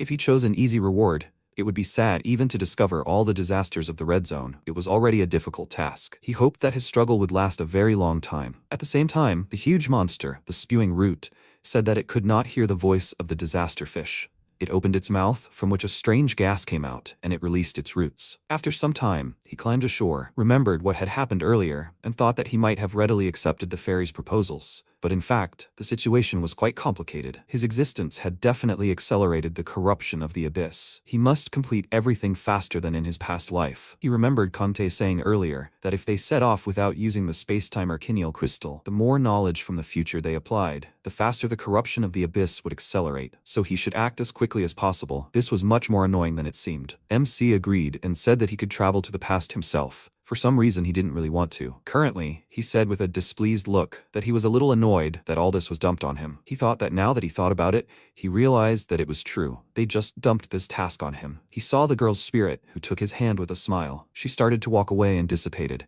and he looked at his hand. He walked further, looked around, and said that each of those skills gave a great advantage, starting with the fact that he didn't expect a reward for killing the disaster fish at all. However, he would have to do it anyway to maintain balance in the red zone and find the next disaster, since even a piece of the disaster fish would be enough to lure them out. He thought that, unlike last time, he killed the disaster fish, got what he wanted, and even repaid Sophia's debt. Speaking of her, it's time for them to meet, but first they needed to go somewhere. At that moment, a group of people noticed him, and one of them loudly asked, "So there was a small fish here after all. What is he doing here?" Hansu started to warm up and said that they arrived just in time, and he wanted to clarify something. He quickly ran to the attack and said that he was glad that there were so many people here to ask. The guy he ran up to was very scared because of this and began to panic. He swung his fist, into which he directed energy, and said that he didn't need to worry. He would leave them the opportunity to speak. After some time, he defeated this entire group and held one of them by the collar of his clothes. He turned around, looked at a tall tree, and said that 3 days had already passed. This means that the rest of the disasters should have already begun to move. He ran forward very quickly and thought that this was bad. He didn't expect to lie unconscious for so long. He wouldn't be able to take his chance if everything continued like this. He stopped because something stuck in the ground in front of him. Levanon Mikhail,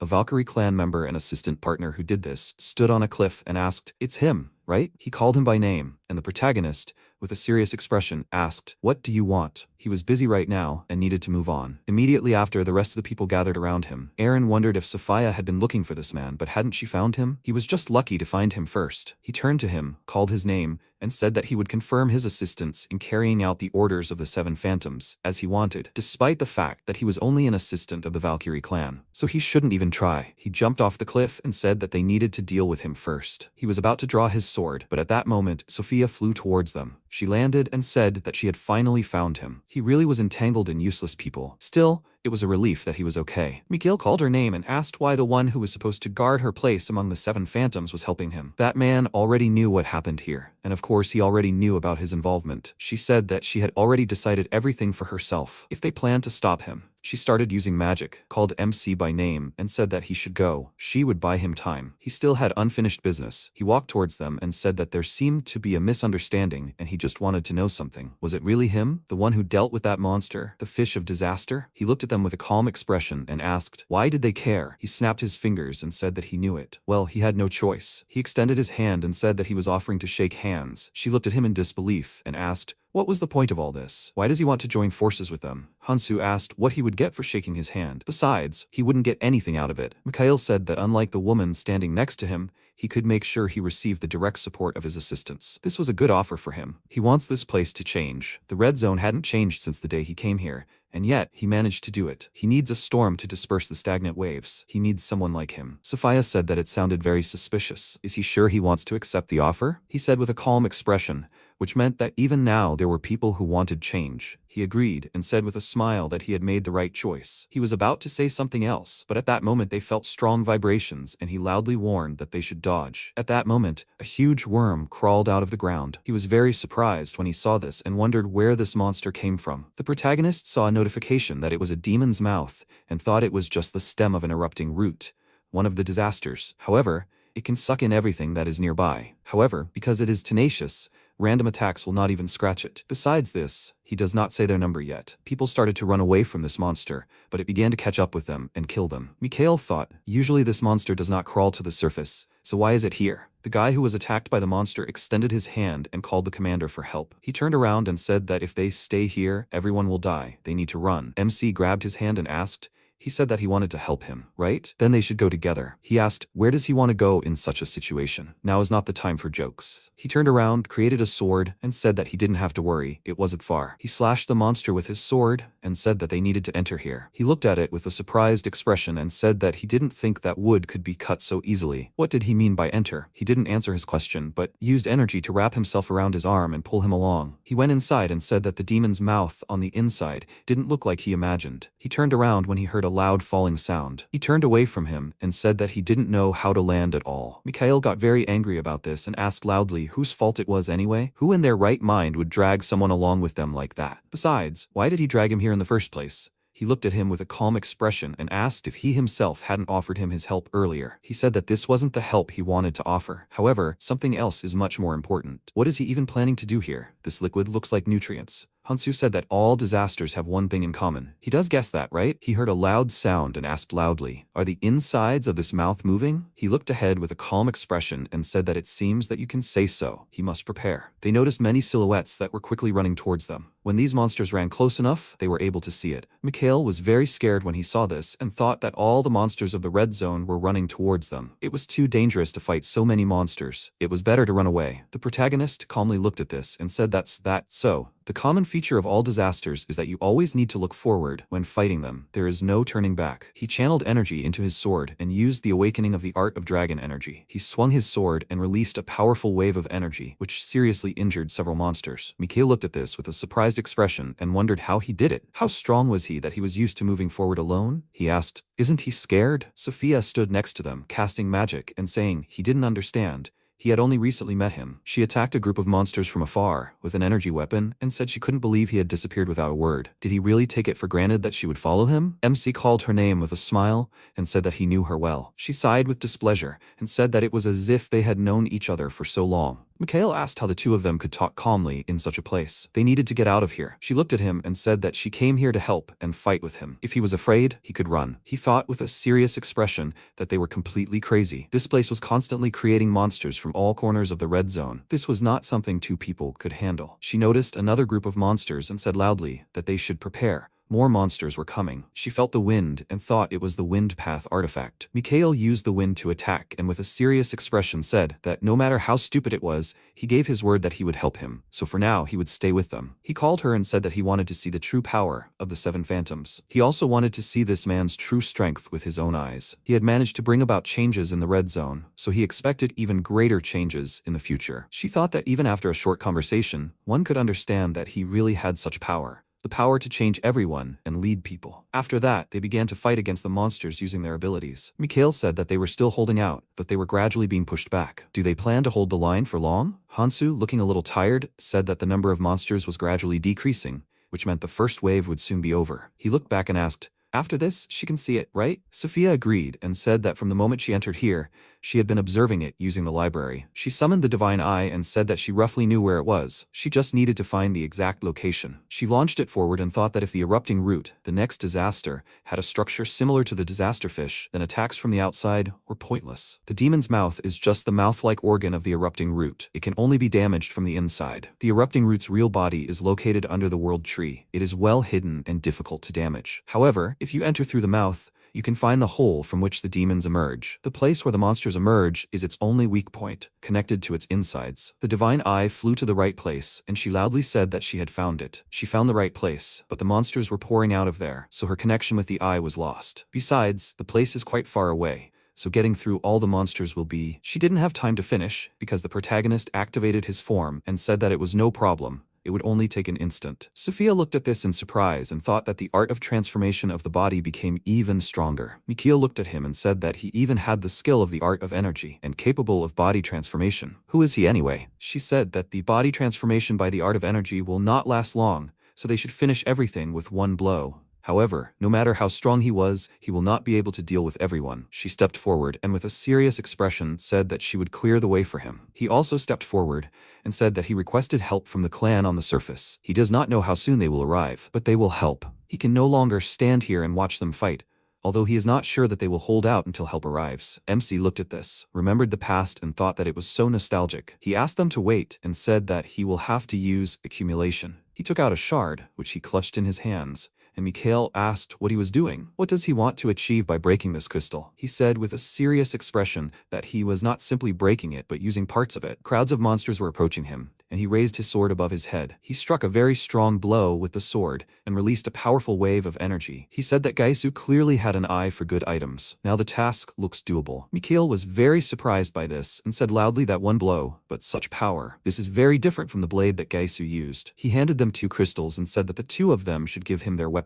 He directed these crystals to their weapons, and the system notified that magical power resonance is a skill inherited from the artifact, allowing one to lend one's magical power to a target. He thought that this was the purpose of this artifact. The relic of Galadriel, one of the most wanted relics among all those lost in the Red Zone. However, of course, it was useless unless activated by a divine crystal fragment. He went on the attack with them and loudly said that they couldn't dare die now. At the same time, outside, many people were fighting against a crowd of monsters and loudly said that they couldn't retreat, otherwise the monsters would kill them. There had never been so many monsters around him. Aaron turned around and loudly asked, "Haven't reinforcements arrived yet?" He looked up and asked, "Isn't that Mikhail's carrier pigeon?" He extended his hand and asked, "Is he requesting help?" He noticed Hong, who had caught the pigeon, and loudly asked, "What is it he's doing?" He destroyed it and said that he'd been wondering what kind of rats were making noise in his territory, but it turned out to be them. He was sure they had already said that they were looking for Hansu. This is the beacon's business. Disaster matters were under that person's jurisdiction. They, the assistants, had better leave. He loudly said that, however, they wouldn't be able to leave because of the monsters surrounding them. He turned away and said that they seemed to have misunderstood him. He meant that they would be left with small fish on the surface. They had plans for something bigger. He and his comrades entered the demon's mouth, called out to Mikhail, and said that he was connected to the first mates. He turned around at the sound of his voice, called out his name loudly, and asked what he was doing here. Hong, with a calm expression, said that they decided that they could do whatever they wanted on his territory. They needed to be held accountable. This place was under their jurisdiction. They should quickly pack up and leave here. He said that they would regret this. He calmly walked towards him and said that there were limits, even to bluffing. They heard a loud sound and he asked loudly, "Has this passage closed?" The walls began to move. He had never heard of a demonic mouth moving like that. Mikhail stood nearby and asked with a smile, "They have a problem, right? It's harder to use skills here than on the surface." He never thought that such an important person would respond to his carrier pigeon. Hong turned to him with a displeased look and was about to say something loudly. The protagonist looked at him with a calm expression and said that he should shut up, and if they wanted to survive, they should hurry. He looked at him with a serious expression and thought that he was strong, but he was seeing him for the first time. This was the same person who killed the fish of disaster? Since the entrance was closed, there was no point in wasting his strength here. He waved his hand and said that this meant he had no choice. They had to go and deal with the monsters. He thought that he should explain the current situation to that person and that he could deal with him later. Although he had only recently arrived here, he was good in combat and his strength was growing rapidly. It was obvious that he was getting stronger thanks to the Phantom. MC said that wasn't enough. Hong turned to him, thinking that if he dealt with him, the man would definitely make him a stormtrooper commander. He asked what he was talking about. He calmly said that he couldn't last in his current state. It seemed the beacon was weaker than he remembered. He abruptly extended his fist, containing the crystals, toward him. He used all the people's weapons and they asked what it was. Magic power suddenly began to flow through him. He began to leave and thought that he knew that it was quite difficult to conduct mana through so many people. They continued to fight against the monsters, and someone said loudly that they should focus on controlling their magic during the fight. At the same time, an erupting root climbed onto an artifact called a plant. He began to bind it with roots and said that he could not take the entire plant yet. He would get rid of the invader. The people continued to fight against the monsters, and someone said loudly that they should break through. Hong also fought, laughed loudly and said that it was amazing. He thought that he had never felt so helpless. This was such a new feeling. So he was hiding such power after all. He used his abilities with a wide smile and said loudly that it was incredible power. He thought that he should report this immediately. Most likely, that person had no idea about the full extent of his powers. Even though the inside of the demon's mouth was coated with a stronger layer of magical power than the outside, it was sure to be able to easily break through the wall of roots surrounding them on all sides. If he could deal with it going further and then escape, that person would look at him differently. He wasn't Carl's, who died a stupid death. He ran forward, but was stopped by the attack of the monster in his path. He held back this attack with his hands and asked loudly, "Why did the flow of magic suddenly disappear?" Sophia said that she couldn't help him anymore, so he would have to figure out the rest on his own. Hong looked at her and thought that he couldn't believe that the most heretical of all phantoms helped him. He asked loudly, "What is the assault team doing? They must hold their positions and destroy these monsters." She thought, with a calm expression, that she really couldn't help him anymore. The magical power he shared had become unstable for some time now. What's going on there anyway? She remembered how MC had said earlier that he would go inside. She asked him to wait and said that she had told him that going there when they hadn't even dealt with all the monsters yet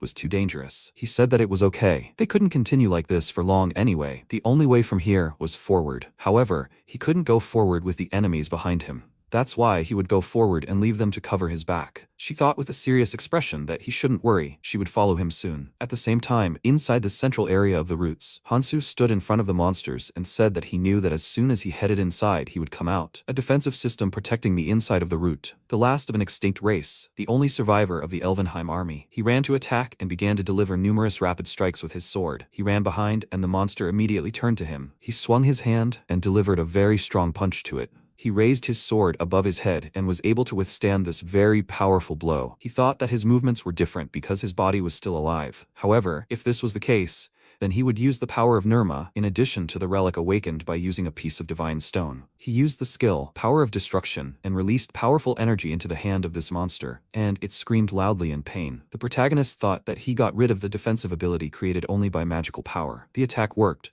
but his wounds were not as deep as he expected. He needed to concentrate more power. A second monster nearby ran up to him very quickly and dealt a powerful blow, which he blocked with his hand. These monsters were Akiadran and Fabian from the Elvenheim army, 2 of the 5 generals. He looked at them and said that it was as expected of 2 dead generals of Elvenheim. He thought that the power he used should have greatly harmed them, but they used the relic to block the attack. He said that these Elvenheim defensive devices were originally used to guard the tree. Even despite Elvenheim's long ago fall, they still work. Their effectiveness is astounding. Average attacks won't leave even a scratch. He thought his arm was broken from the last attack. In this state, it wasn't the cultivation speed that was the issue. That was good. He looked at his stats and thought that rather, even despite his fairly high cultivation speed and the use of a red rune analog, it still wasn't enough to protect him from the damage. He distributed his power and left the others behind to figure it out. Everything was according to his plan. If there were any variables, there was only one. The fact that Elvenheim's generals are excellent at using relics. He awakened his relics with a piece of divine stone,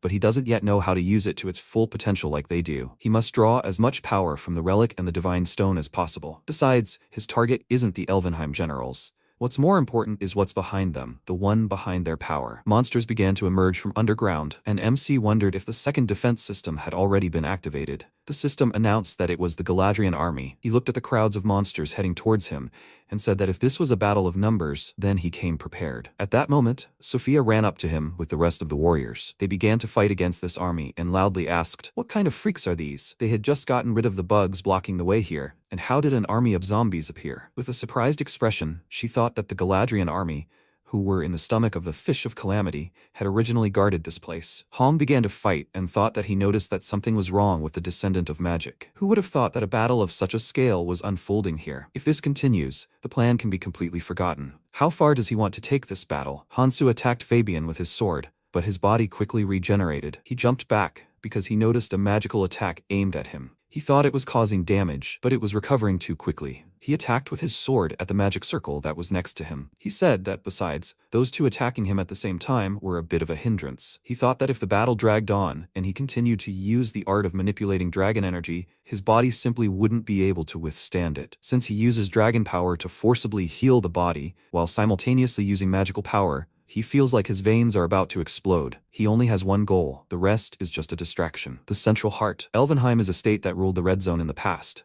In order to control the ecosystem, they created the world tree, and what is its foundation using magical genetic biology. They created a plant and hid it deep within the roots of the world tree. Over time, the plant ceased functioning due to a calamity. The toppled root, originally created to support the plant, became a calamity, which explains why the plant went berserk. However, lacking sufficient authority, the most he can do is stall for time. The protagonist looked at the monster whose attack he dodged with a serious expression and said that this was probably why he activated the security systems. He thought of the Elvenheim army, or rather, the creatures protecting the factory, the 5 generals. With the help of preservation magic, the Elvenheim warriors had become an immortal army. They retained the destructive and regenerative power they once possessed. They live longer than humans, making them tougher opponents. However, if he uses the demonic dragon enhancement, he must find the right moment. The only thing he must pay special attention to is their ability to regenerate, which is constantly maintained by the central heart due to the magical power of the plant. It's like fighting zombies that regenerate endlessly. They'll never finish. The 5 generals are just stalling for time, and they're not his target. He used the skill First Power of Destruction. He'll maximize his magical power and concentrate it in his sword. To the original power of the relic, combined with the divine stone fragment, he'll add the magical power of the Nirma ring and rush forward with all that power. He began to deliver numerous rapid strikes, into which he poured powerful magical energy. After this attack, MC said that even if Fabian's armor, a Galadrian relic, was used, it wouldn't be able to block the power of the ring. He delivered another sword strike and said that he should rest for a bit. He turned around abruptly and blocked the magical attack that flew at him very quickly. He thought that the Echidron beads, the durability of each one, is comparable to Fabian's armor. In other words, he can destroy them. If he uses more power then. He didn't have time to finish his thought because, unexpectedly for him, the bead broke into 2 pieces. He turned around with a surprised look and asked,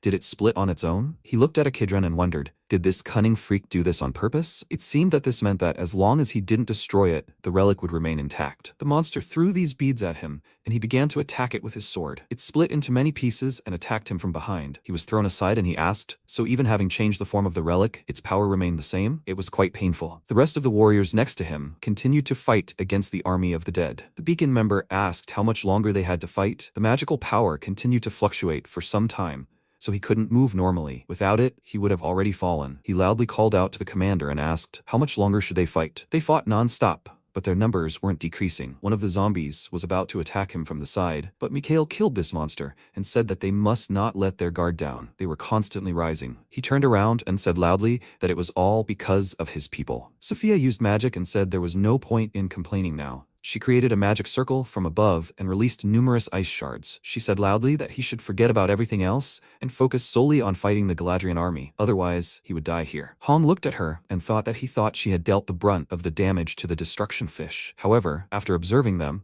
he realized who was really in charge. On top of that, he was much stronger than he imagined. He needed to give him accurate information. Everything else could wait until they got out of here. Hansu continued to fend off the attacks of beads flying at him from different directions. He took a strong bead strike to his back and thought that when he blocked one, 2 more would appear on his way. He couldn't block it all. He took the bead attack, gritted his teeth, and thought that it felt like his leg had been cut off. He ran forward very quickly and thought that, however, it would heal. He would use this to break through. He ran forward very quickly, parrying the bead attacks, and thought that if he managed to land at least one successful strike, then it wouldn't matter if he got injured in the process. He saw what Echidron was going to do and said that it was too late to block. Unexpectedly for this monster, it flew past and attacked the root behind him. He struck a very strong blow with his sword and said that he wasn't aiming at it. After that, he landed on the ground and said that he had already wasted too much time here. He attacked General Elvenheim with his sword and said that it was time to finish. Sophia was surprised by what happened and looked around and asked, "Is it all over?" The knights suddenly stopped moving. They are no longer revived. The protagonist said that he destroyed their energy source. They can breathe for a while. However, this is not the end. They need to move on to the next place. Hong asked him to wait and asked if he was going to go further. If this is really the case, then they are leaving. They are not so stupid as to voluntarily take risks. They helped them because there was an emergency,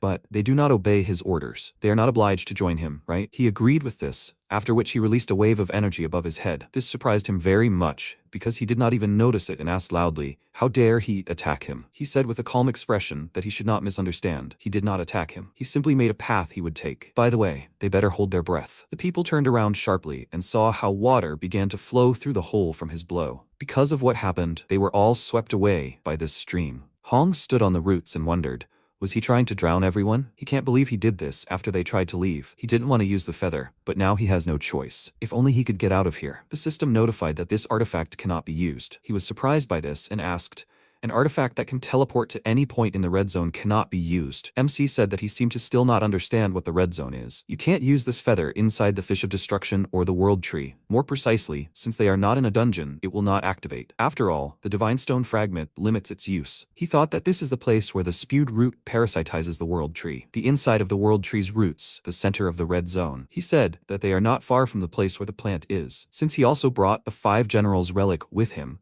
he'll get through this with the Divine Stone fragment. He thought that by increasing the number of his relics, it would be much easier to stabilize the flow of mana flowing from the Divine Stone fragment. The Divine Stone fragment was originally a power that only a full-fledged relic user or candidate could use. He said that from now on, everything would be easier. Hong loudly asked, how dare he do something like that and act as if nothing happened? He would officially take the place of the 1st Division commander as soon as he left here. As one of the commanders of the famous beacon, he thinks he'll get away with this? Hansu looked at him with a calm expression and asked, didn't he tell them? If they want to leave, it would be faster to just punch a hole in the roots. Everyone here has tremendous resistance, so they should be able to withstand the poison just fine. He said with a displeased look that he couldn't contradict him. No one here is allowed to give him orders. He turned around with a calm expression and said that he could do as he wanted, but it wouldn't change anything. It wasn't that dangerous here, so whether they followed him or not was up to them. However, if they followed him, they would be able to leave safe and sound, he guaranteed it. The red zone would soon change dramatically. They shouldn't miss the opportunity to follow him. Mikhail looked at him and said that he needed a storm to disperse the calm waves. He needed someone like him. He thought that was why they should think very carefully. The beacon will operate independently. Hong said with a smile that even if he asked for help, it would be too late. He would make sure he paid for daring to look down on him. He didn't have time to finish because the protagonist calmly agreed with this. This angered him, and he turned around and said that even he couldn't force them to go. He thought that he wanted to live up to Eris's expectations as best he could,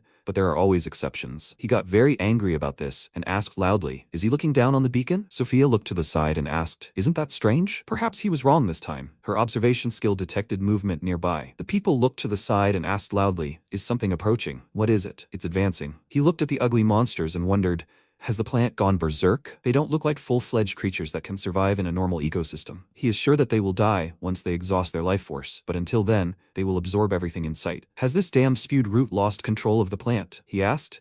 Or does he think that such powerless attacks can stop it? At the same time outside, the warriors defeated a crowd of monsters and loudly announced that the rear group had finished their preparations. The advance group should return. They need more supplies. One of them called Johann and said that he should bring the nutrient solution here. He agreed, put down the box, and said that he was finally finished. The last few days have been a complete mess. He thought it was just an absurd story, but it seemed that what he heard was true. He thought that even now, when he remembered the time when he first encountered the disaster fish, his hands began to shake. He asked when exactly Hansu started planning to destroy it. He was scared because Sungjin approached him and asked what he just said. Had he met him? He thought he looked really strong. Is he the traveler who reached the red zone earlier? Maybe he is from another group? Like that time, they might be looking for him. He doesn't even know where he is. He asked with a serious expression who he was. He had nothing to say to someone he didn't know. They were surrounded by a lot of assistants, so threatening him wasn't a good idea. He took off his hood and said that there seemed to be a misunderstanding. He didn't mean to threaten him. He apologized for not introducing himself right away. He gave his name and said that he was just curious because he was his friend. It seemed like he got here thanks to his help. Johann agreed and said that he had been a great help to them on the ship. He realized that he was different from everyone else from the moment he met him, but he asked to be allowed to ask one question. What is his goal? He said with a small smile that he didn't know that himself. He asked, didn't he say that he was his friend? Sungjin was confused by this question and said that he always hides his plans. He's not the type of person who explains every little thing, even if asked. However, it doesn't matter. Whatever he strives for, he has already made his decision. He decided to follow him. He thought the main thing was to catch up with him. The reason he wasn't looking for him in the red zone was because he was still weak. Yunwei called his name and said that they had to go. He turned around, started to leave, and said that he had to go.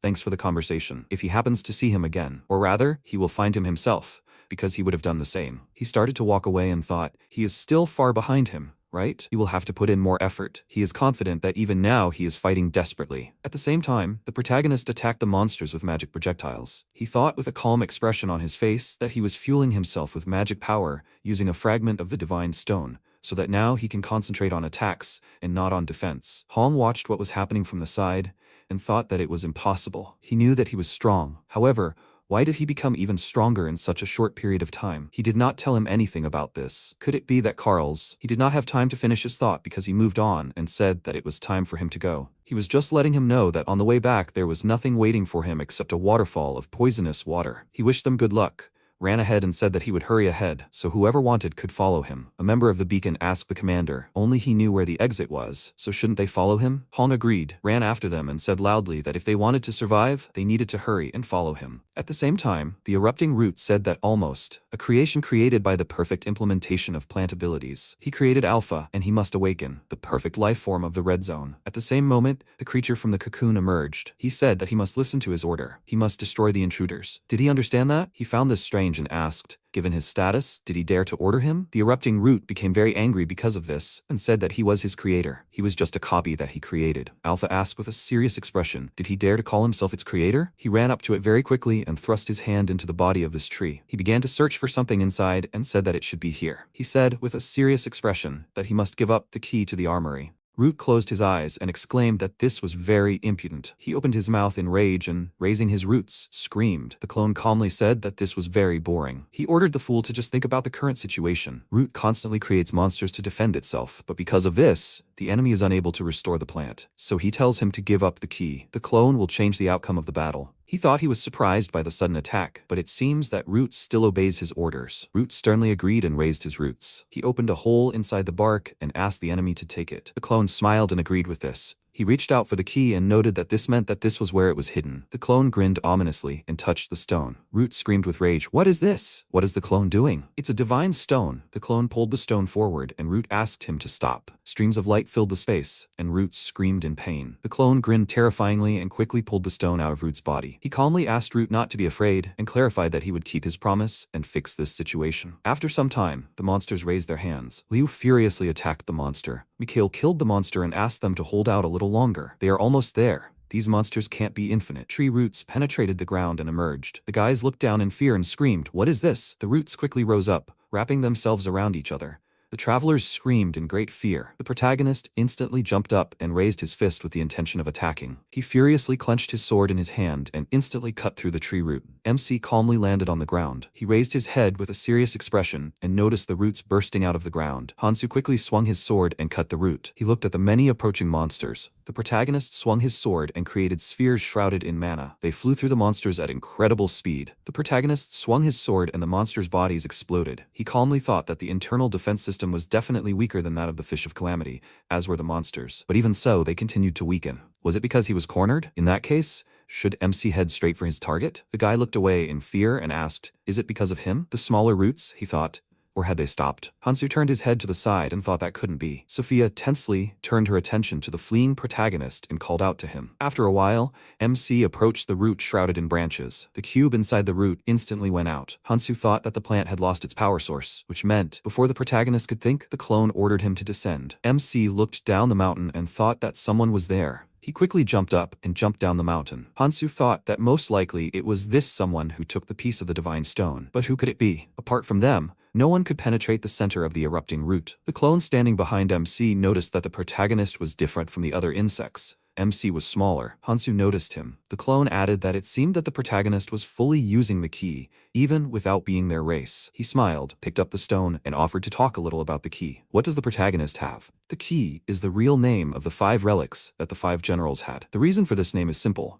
Whoever collects all these relics gains power and control over the world tree. Hansu thought this guy called the relics a key. Only those natives of Elvenheim whom he met in the abyss called them that. There is only one entity that would call the relics that. But this entity cannot be here now. The protagonist noted that the opponent is not real. The clone was surprised and remarked that MC was doing well. The protagonist not only has the key, but also knows about the original. Hansu replied that he just heard something. So what will the opponent say? The clone pointed a finger at the protagonist and clarified that MC has the key. He smiled and ordered him to give it to him and get out of here. The damned freak should not possess it. Hansu sternly said that in that case, he would make a return offer. The clone should calmly give him a piece of the divine stone. MC raised his sword and remarked that the opponent is not real. The opponent is not worthy of him. The clone fell into a stupor and after thinking for a moment, grinned. He put his hand to his forehead with a mad look and picked up the stone. The clone replied that the protagonist didn't understand who he was. Did this damn freak think he could kill him? The clone raised his hand and, creating a magic item in it, clarified that MC had left him no choice. He instantly assembled a metal sword in his hand.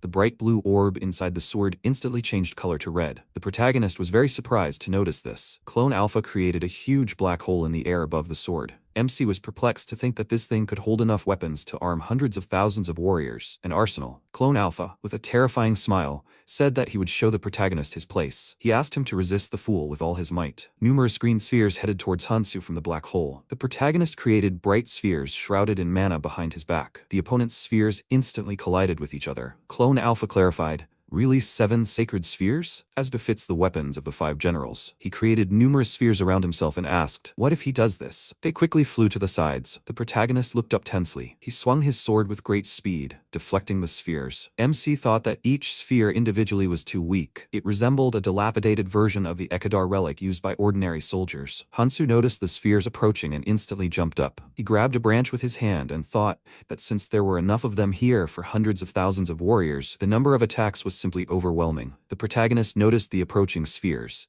He instantly jumped away from the tree and flew to the side. MC, rapidly moving away from the spheres, looked back. Hansu turned and deflected the attacks with his sword. He caught the sphere with his hand and thought that this meant the clone was using a reproducible weapon. In that case, he would use the same method. The protagonist enveloped the spheres in lightning and they headed back. He converted the enemy's spheres into his own. Clone Alpha looked up in amazement and asked, "What is this?" He yelled angrily. "That can't be. Why can't he control the 7 sacred spheres?" Clone Alpha thought it was a curse. The armory wasn't functioning properly. The magical power he was sending to the 7 sacred spheres was dissipating on its own. He yelled angrily, "That can't be. Does the protagonist really know the magic code?" Hansu calmly walked towards the enemy and noted that he had told you so. The protagonist calmly cut through several spheres with his sword. He smiled and replied that he had simply heard something. MC was surprised. Even though the enemy was a clone, he was able to summon an arsenal. However, even a good weapon can only perform well in the hands of a skilled wielder. Hansu quickly jumped up and swung his sword with the intention of attacking. He clarified, "Is that all the enemy can do?" The opponents glared at each other with fury. MC brought the sword closer to the clone's head.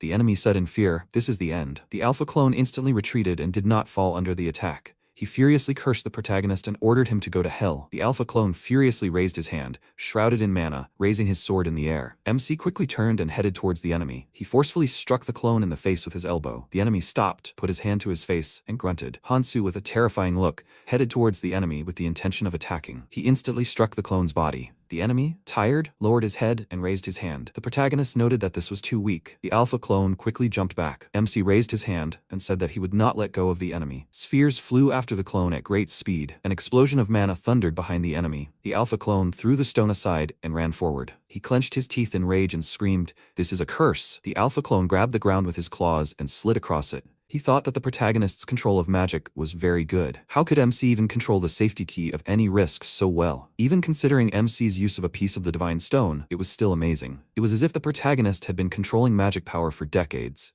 If we consider magic control alone, MC is on his level. Not even that. The protagonist is much better. Hansu ran towards the enemy at incredible speed. The alpha clone bent his legs and thought that, if this continues, the protagonist might kill him. He raised his hand in fear and froze. The alpha clone thought with great fear, should he really kill him? Just like that? He couldn't even do anything. No, he can't lose again. For the sake of his own goal, he must survive. He quickly raised his sword. The alpha clone yelled that he can't let himself die in such a place. MC delivered a powerful attack on the enemy with his sword. He fell into a stupor, looking down and thinking, didn't he feel the blow? This appearance is wrong. There can be no mistake. The 6th item in the ranking is the Heavenly Soldier Armor. The Heavenly Soldier Armor is an invulnerable set of armor that absorbs weapons to grow. It cannot be penetrated by any absorption weapon. Hansu lowered his head and noted that this was problematic. He raised his head, smirked, and said that now he had another reason to defeat the enemy. After some time, the opponents fought fiercely. The protagonist, raising his sword, said that it was as expected from an item at the top of the rankings. He quickly jumped up with the intention of attacking. MC attacked the item and noted that its durability irritated him. The alpha clone, his hand shaking in pain, thought that although the armor wasn't able to suppress the full force of the blows, at least it saved his life. The current situation is pretty bad. Unfortunately, he can't use the armory. If the alpha clone could use the armory together with the heavenly armor, there would be a chance of victory.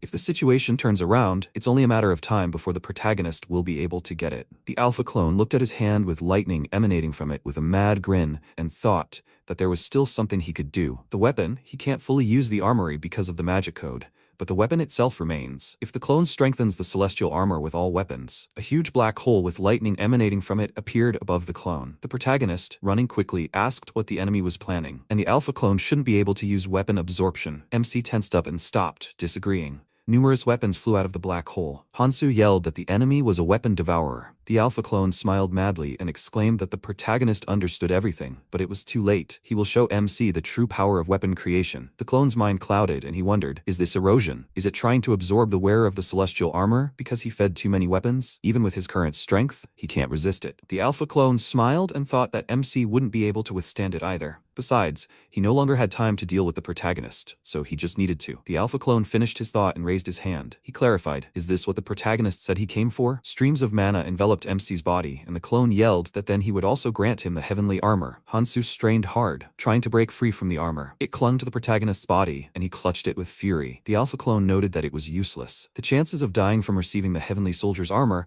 are 10 to 1, and he was talking about the standard probability. Now, after feeding the armor all the weapons in the arsenal, the current chances of survival had significantly decreased. The clone seriously thought that he had hoped that MC would be absorbed by the heavenly soldier's armor almost instantly, but MC was holding up quite well. In any case, after his death, the alpha clone would no longer be able to use the armor. Perhaps it would be better to leave MC here and go directly to the world tree. The alpha clone turned around and exclaimed that he would return when the protagonist died. Hansu, with beads of sweat streaming down his face and a clouded mind, grunted. He thought that this was amazing pressure. Is that why the opponent transferred control over the armor? It is very dangerous. The first mistake will lead to death. The protagonist is confident that by raising the dragon art of chi control to the maximum, he can overcome this situation, but it will still put his life in danger. Although, now is not the time to think about such things. Instantly, streams of flame engulfed MC's body. Horns appeared on his head. Hansu clenched his teeth in rage. He quickly tensed and the armor flew apart. It landed on the ground and the protagonist returned to human form. MC fell to the ground from extreme fatigue. He raised himself up, leaning on the floor with trembling hands. Hansu slowly got to his feet. He looked down with fury and coughed up blood. The protagonist thought it was dangerous. He looked at his bloodied hand with a crazed expression. MC thought that fully using the dragon art of chi manipulation was too much for him. Even fleeting use of it puts a serious strain on MC's body. Hansu is not at the level to use it comfortably now. The protagonist should abandon it for a while. MC turned to the side and said that it looks like the enemy has escaped after all. Most likely, the clone used teleportation. The protagonist picked up the stone and added that otherwise, the enemy would not have abandoned it. The heavenly soldier armor. The armor quickly enveloped MC's body. He clenched his hand into a fist and thought he liked it. It moves according to his will. Besides devouring weapons, the armor has another good property. It even exhibits greater defensive characteristics against weapons similar to the one already absorbed. The heavenly soldier armor has already undergone the red evolution, most likely because it's been fed all the weapons in the arsenal. It looks like it won't need to be fed anymore. MC smiled, clenched his fist, and looked at the ring on it. After some time, Mikhail noticed that the flow of monsters seemed to have stopped. He squeezed the hilt of his sword in his hand and asked where Hansu went. Sophia looked down thoughtfully and replied that she saw him run off somewhere. Liu clarified, did the protagonist abandon her? MC did this despite telling her to follow him. What an irresponsible person. Mikhail clarified, but even so, the beacon still followed him well? Liu snorted in irritation and noted that they simply had no other choice. If Hansu hadn't tried to drown them in the poisonous water, they would have had the opportunity to escape. Beacon insisted on retreat from the very beginning? Or was he wrong? If there is something to say, Mikhail can speak. Where exactly did the protagonist go? Liu turned around in great fear, looked at MC, and yelled, when did Hansu manage to return? The protagonist replied that he had gone to deal with the main body. Mikhail asked tensely, so MC killed him? Hansu walked past Liu, disagreeing, and replied that it wasn't him. Mikhail inquired, but then who? The protagonist asked them to follow him, and said that he would lead them to the surface. Exactly, they were free to disobey him. He never gave them orders. MC hoped he wouldn't have to repeat himself. Liu grew angry and clenched his fist. He turned his attention to Mikhail. His comrade scrunched up his face, raised his hands, and yelled mockingly, when did the protagonist manage to return? Liu clenched his teeth in embarrassment,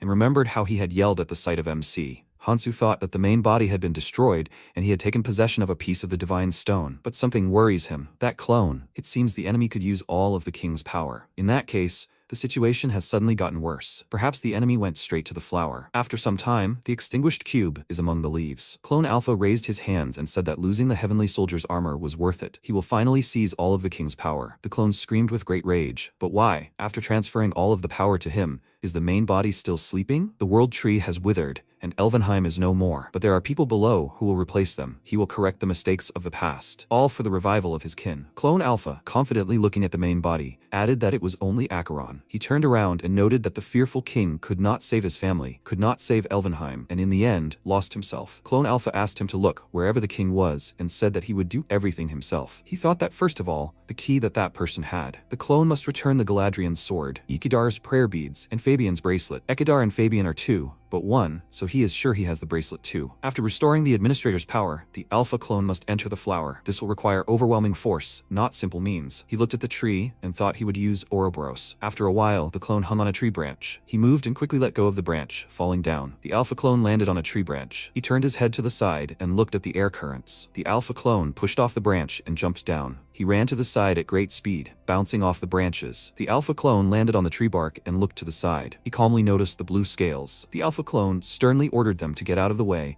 and asked how they dare bare their fangs at their creator. Many monsters spread out to the sides. Techeron raised his hand and looked at him, noting that, like this, he thought the original had ultimately lost. Having lost his lineage, the original no longer has power, and therefore, he is the original now. He smiled and said that from now on, he is Techeron. After some time, the protagonist stands surrounded by travelers. They said that they thought the protagonist would die without even being able to put up a fight. Who would have thought that MC would return from there alive? Sophia looked ahead thoughtfully. Mikhail asked what she was thinking about. He smiled and noted that he was sure she was thinking about the same thing. So even asking is pointless. The protagonist killed the disaster fish and the erupting root. A lot has changed in the red zone after this guy appeared. To be honest, he was ready to give up. That person also said that it was impossible, and Mikhail couldn't even imagine that one of the disasters could be killed. But MC did it alone. Mikhail is sure that that person will like it too. Most likely, he will calmly go to the orange zone. Sophia thought that from now on, the red zone would be a safer place. This meant that many people who came from the training zone would survive. And in that case, perhaps her loved one would also survive in the red zone. She plans to save billions of lives. She lowered her head in embarrassment and covered her mouth, holding back laughter. Mikhail crossed his arms and asked why she was laughing. Sophia, smiling, replied that she just had a feeling something funny had happened. Mikhail calmly raised his hand and said he understood her. A blue bird flew over the heads of the travelers. The girl looked up in amazement and asked what it was.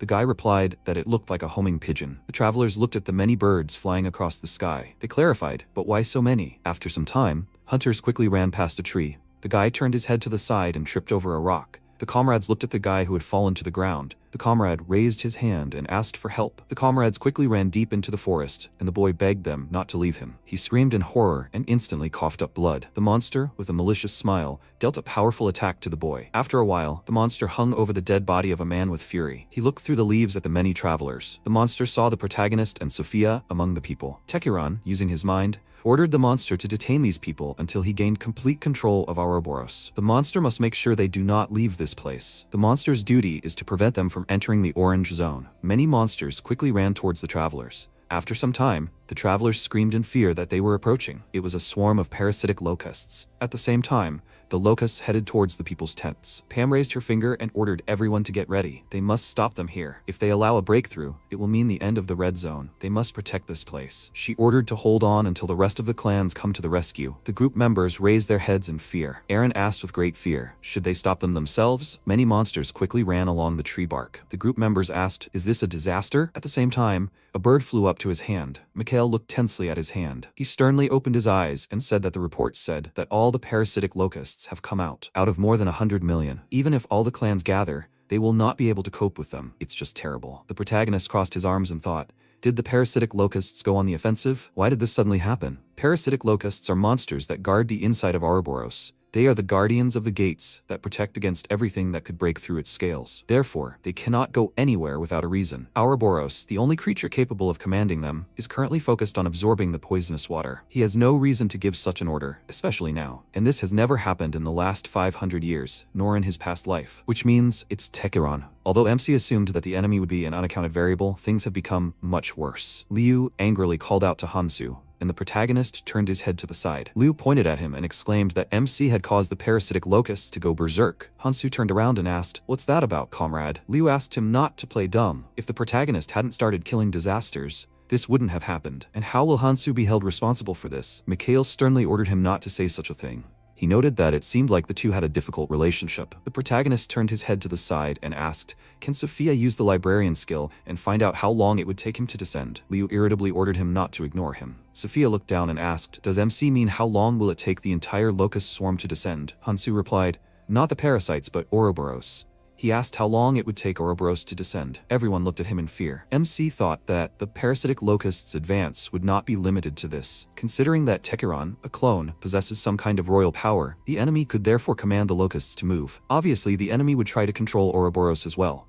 Of course, it would take a long time to bring Ouroboros under control. It is one of the 4 plagues, but once the enemy gains control of Ouroboros, they will send it down to Earth. Therefore, there is an urgent need to know how much time they have. MC asked Sophia to hurry, and thought that the longer it takes Ouroboros, the more time they have to prepare. Sophia looked at the tree with fear and replied that it would take about 2 weeks. The travelers were terrified to hear this. Liu gritted his teeth and thought it was all over. The order to bring Hansu no longer mattered. He turned his head to the side and barked that the entire red zone was in danger. The first and second squads were to report to Miyamoto, and the rest were to follow him. Sophia asked, "Where is he going?" "They must work together to cope," Liu asked with a stern expression. Why would they do that? The mirror would open soon. All they had to do was be there in time to escape. Sophia thought that the time for the mirror to open had already come. The mirror was a huge lake located between 6 great pillars. Although it was the path to the next zone, it only became so once a month. When the lake's surface appeared like a mirror, it could be entered. The unworthy could not enter. Only those who had proven themselves worthy were considered worthy. It was obvious that all members of the clan were high-level travelers. They will surely successfully enter the mirror, Sophia clarified. So he means that all the clan members will escape through the mirror when it opens? Liu smiled and replied that everything is correct. They have no reason to die here just like that, do they? Sophia screamed angrily. And what about the orders of Ares and Miyamoto? And he didn't think about what would happen to the rest of the people in the red zone? Liu calmly asked. Isn't it obvious? They will all die from parasitic locusts or Ouroboros. And why should he even worry about an order given 20 years ago? Sophia clenched her teeth in anger and cursed him. Liu waved his hand and asked her not to look at him like that. It's not just them. All the clan heads probably think the same way as he does. Everything would be different if order was established here and it were safe. People uphold justice in heaven, not hell. Liu walked away, smiling. Sophia tensely pressed her hand to her head, thinking that at this rate, all the remaining travelers would be killed, and if they weren't careful, the seal could be broken. Hansu asked her not to worry and said that 2 weeks was a long time. He smiled, raised his hand, and clarified that if they fulfilled certain conditions, killing Ouroboros wouldn't seem crazy. Sophia noted that this couldn't be true. The protagonist meant like those times, with the fish of disaster and the erupting root. Mikhail interrupted their conversation and said that was impossible. All the parasitic locusts responsible for protecting Ouroboros were descending to Earth right now. The gate guards were not on duty,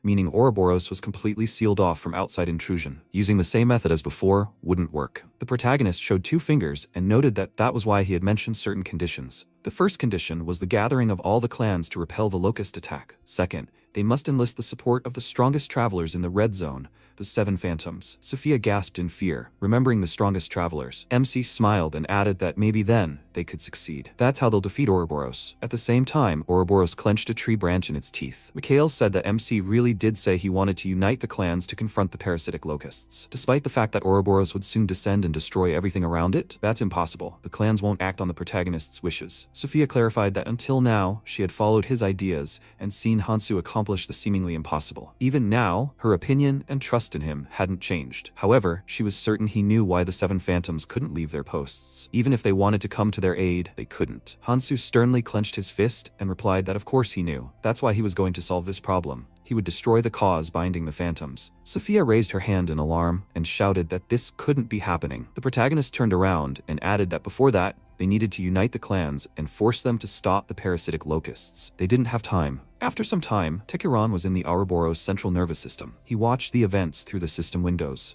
He sternly looked at what had happened to the travelers in the past. Tekiron looked thoughtfully to the side and raised his hand. He noticed that they were holding up better than he expected. However, of course, this was completely pointless. The parasitic locusts have the advantage in numbers. Their victory is only a matter of time. He cannot allow them to kill too many people. Each of them is a valuable resource. Tekiron still needs a sufficiently sized population. He noticed something and noted that he knew it all along. There were people among them who fled during times of danger. It seemed a large group of people was about to reach the passage to the next zone. Tekiron put his hand on the floor and said that it was very unpleasant, paying the lives of their kin for their own salvation. He grinned madly and added that there was nothing good about them. This would be divine punishment. At the same time, Liu looked down. Looking at the lake, he asked his comrades to see who they had here. People from the Heavenly Association, 6 independents, and even the monarch of the Chimera clan. Liu wondered if everyone had really come here except the Valkyrie clan, fighting off the onslaught of the parasitic locusts. Considering that even the strongest had decided to flee, his decision was correct. He turned his head to the side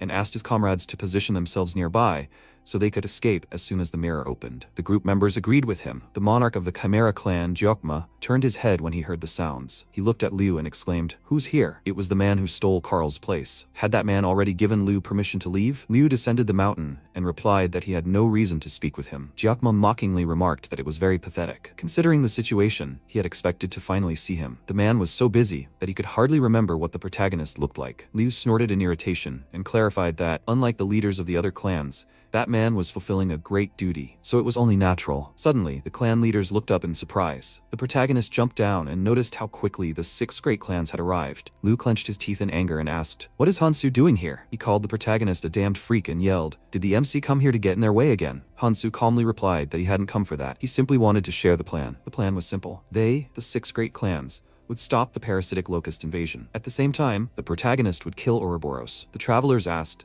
"Is the MC telling them to fight the parasitic locusts?" The protagonist said he would kill Ouroboros. Had he really gone mad? Mikhail placed his hand on MC's shoulder and asked, "What did he say?" No one would follow the protagonist's plan. Sophia sternly asked, "Why are they all so irresponsible? Aren't they Root and the 7 Phantoms supposed to protect the Red Zone?" Following the will of Lord Eris and Lord Miyamoto, MC sternly lowered his head and wondered what it meant. They did mention Miyamoto. The Lord was already dead in the abyss, but until then, he had helped the people here. Did the Lord always do this? Liu ordered the Phantom not to cross the line. He raised his hand angrily and added that this didn't give her the right to use the Lord's name in vain. Mikhail wondered if Liu had been the first to ignore Miyamoto's words and try to escape. The protagonist expressed his thoughts out loud. Mikhail was greatly surprised by this coincidence and pointed at MC. Gyokma smiled and remarked that MC was crazier than he thought. "The protagonist is Hansu, right?" He asked to tell him something. Gyokma heard that the protagonist killed a disaster, and he was ashamed that he was not staying to fight. But the clan must act for its own good. They just need to wait a couple of days, and they will be able to move on to the Orange Zone. So why should they get involved in a battle they are sure to lose? Everyone is only for themselves. Gyokma sternly suggested that they not get in each other's way. The protagonist agreed, and replied that he already understood that he would not be able to reach him. They are coming. It is better for them to be at the forefront, to feel all the cruelty of this world. The ground instantly shook, and people screamed in fear. Gyokma ordered them to stop panicking, and yelled that only 2 days. They will be able to hold off the locusts for just 2 days. MC calmly noted that it was not the locusts that were causing the problem. The movement was much stronger. He lowered his head in fury and added that there was only one creature capable of creating such shaking in the red zone, Ouroboros. He began to move. At the same time,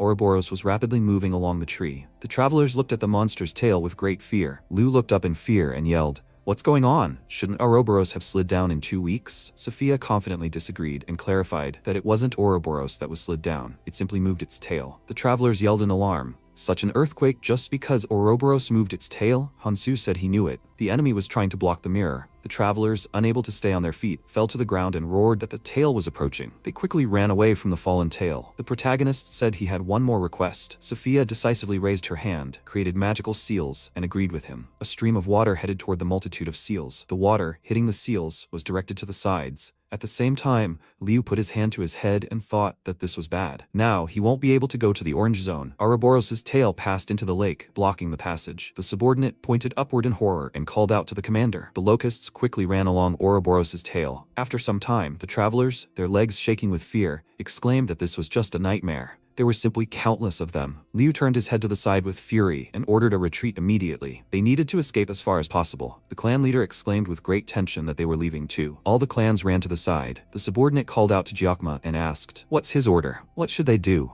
Gyokma thoughtfully lowered his head and thought that Ouroboros' tail blocked the mirror, and countless hordes of locusts were also rushing towards them, and in order to go to the next zone, they needed to kill them all. However, with such numbers, this was impossible. He smiled and thought that there was nothing they could do. Gyokma noticed the scream. Liu yelled, "What is Sophia doing? Does she want to kill them all?" He pointed at Sophia standing on the high ice. She confidently put her hand to her chest and exclaimed that they understood as well as she did that there was no point in running. They needed to stop the locusts if they wanted to survive. They would die in a couple of weeks anyway, when Ouroboros descended. Liu's assistant fearfully announced that they had an emergency. The parasitic locusts were right behind them. The monster quickly leaped towards the travelers. They raised their hands in great fear and screamed. The protagonist instantly appeared behind the locusts and raised his sword with the intention of attacking. He instantly cut the enemy down and landed on the ground. MC looked at Liu and ordered him to follow the plan. Hansu calmly wiped the blood from his face with his finger and added that then they would survive. Liu irritably called him a freak and clarified that he couldn't believe the protagonist continued to say such strange things.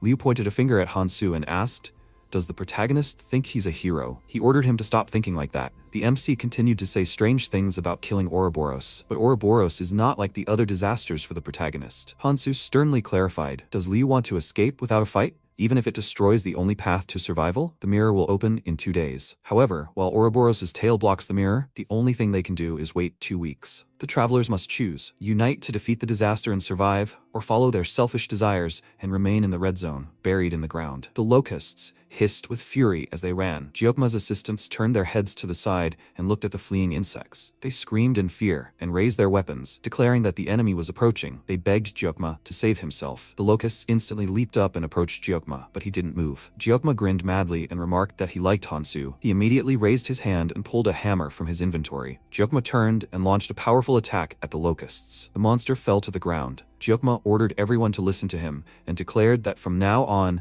they must ensure that the locusts that had filled the lake could not go anywhere else. He smiled enthusiastically and ordered everyone to get weapons. They would fight and then collect the spoils. The subordinate clarified he would fight the locusts until Ouroboros was killed. Gyokma calmly asked, did she really think he would do such a thing? They would fight, but they would also prepare an escape route. The 6 great clans would be much better off fighting here, all together. As he said, if the protagonist couldn't defeat Ouroboros, they would not be able to go to the Orange Zone. Even the 6 great clans should understand this. If anything went wrong, Gyokma would blame the MC. After all, Hansu said he would deal with Ouroboros and the 7 phantoms. There was nothing left to lose. After a while, the travelers resolutely raised their weapons and shouted. They were fighting the locusts. Liu's group stood to the side, watching the battle. They asked fearfully, will they fight the locusts? Even the other clans had joined in. Shouldn't they join in? The subordinate turned his head to the side and asked what they should do. He saw no one where the captain had stood. At the same time, Liu, quickly running into the forest, thought that if he had known that everything would turn out like this, he would have done everything in advance. They were just fools. They had all gone crazy. How are they even going to stop the endless flow of locusts and hold out until Ouroboros dies? That's simply impossible. Such a stupid plan would never work, but it's possible if it's the protagonist. MC jumped up, swung his sword, and cut the locusts. Liu was stunned, thinking that no one could do such a thing. The plan was obviously bad. Therefore, he must return to that man. Liu would simply say that it had taken a long time to learn more about the protagonist. Mikhail looked away, thoughtfully. Sophia turned her attention to him and asked if something had happened. Mikhail denied this and replied that nothing had happened. Hansu, his hand shrouded in mana,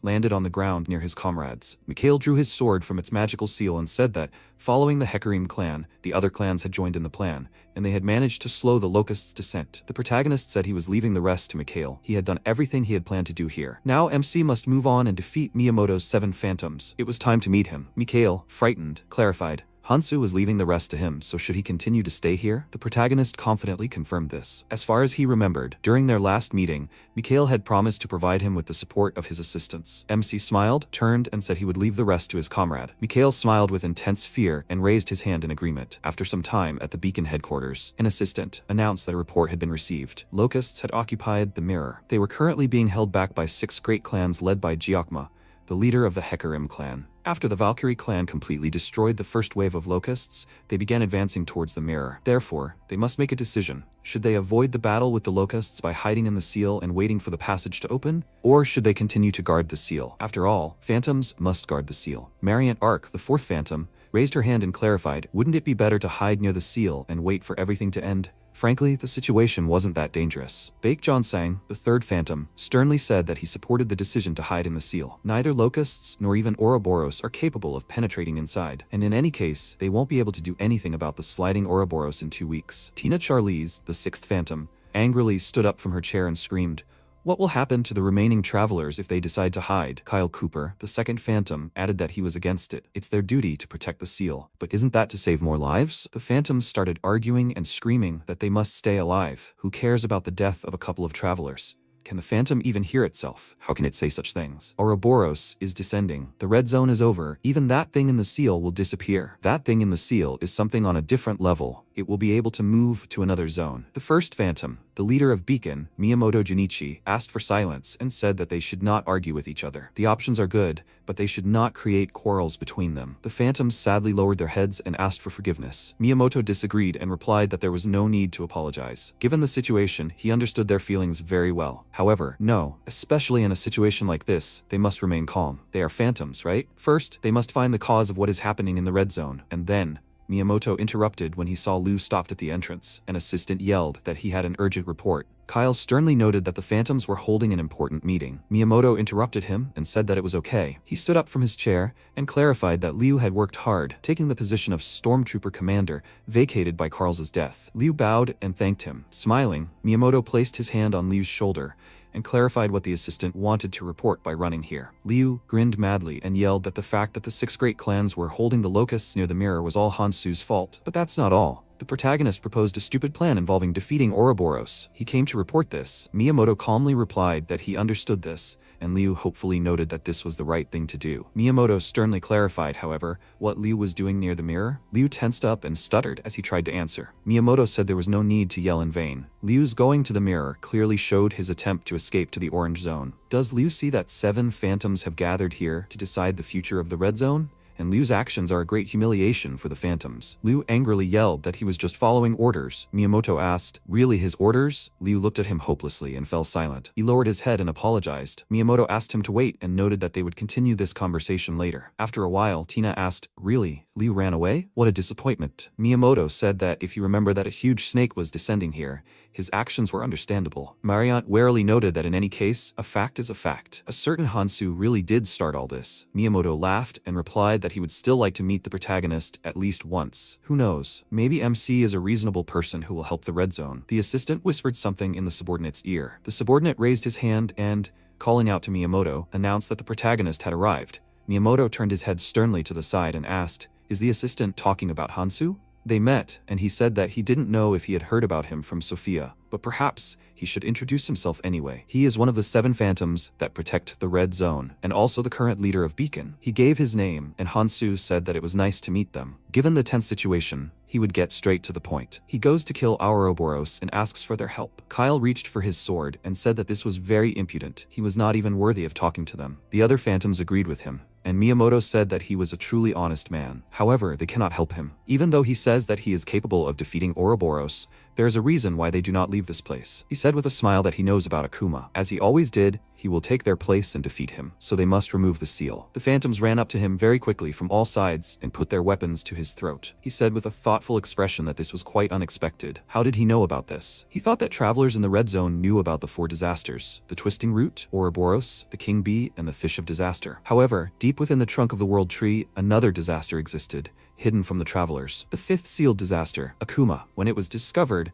people realized that it had to remain sealed. It was much more dangerous than the other disasters. It was obvious that it could be the end of travelers in the red zone, and so its very existence was decided to be kept secret. The only ones who knew about it were Miyamoto and the 7 phantoms who carried out his will. He called out his name and asked, even knowing what would happen if the seal containing Akuma was released, he still insisted on it. The protagonist agreed and said that it was all because of the relics he had. He was talking about Akima's chains and Kargon's spear. To defeat Ouroboros, he needed these 2 relics. He called Sophia and asked if she had told him everything. She, looking very worried, refused and said that he knew about these things himself. He, looking puzzled, said that it was strange that he had only recently arrived in the red zone and yet knew such details about Akuma. Tina, using magic, pointed her sword at him and said that it wasn't important how he knew this. They had to get rid of this man here and now. His goal was obviously the reward for obtaining the relics and killing Akuma. For the sake of his greed, he was willing to put the entire red zone at risk. She had no doubt that he was targeting the other disasters for the same reason. Sophia loudly asked them to calm down and said that he wasn't like that. She looked at her and asked if she believed him. She said that she didn't believe him right away. At first, she thought he was crazy, especially after he calmly said that he would kill the fish of calamity. However, he actually did it. He also killed the writhing root, and he did the latter alone. Anyone who has seen him in action will not doubt him, since he says he can defeat Akuma. All these miracles are possible only with his performance. Miyamoto said with a small smile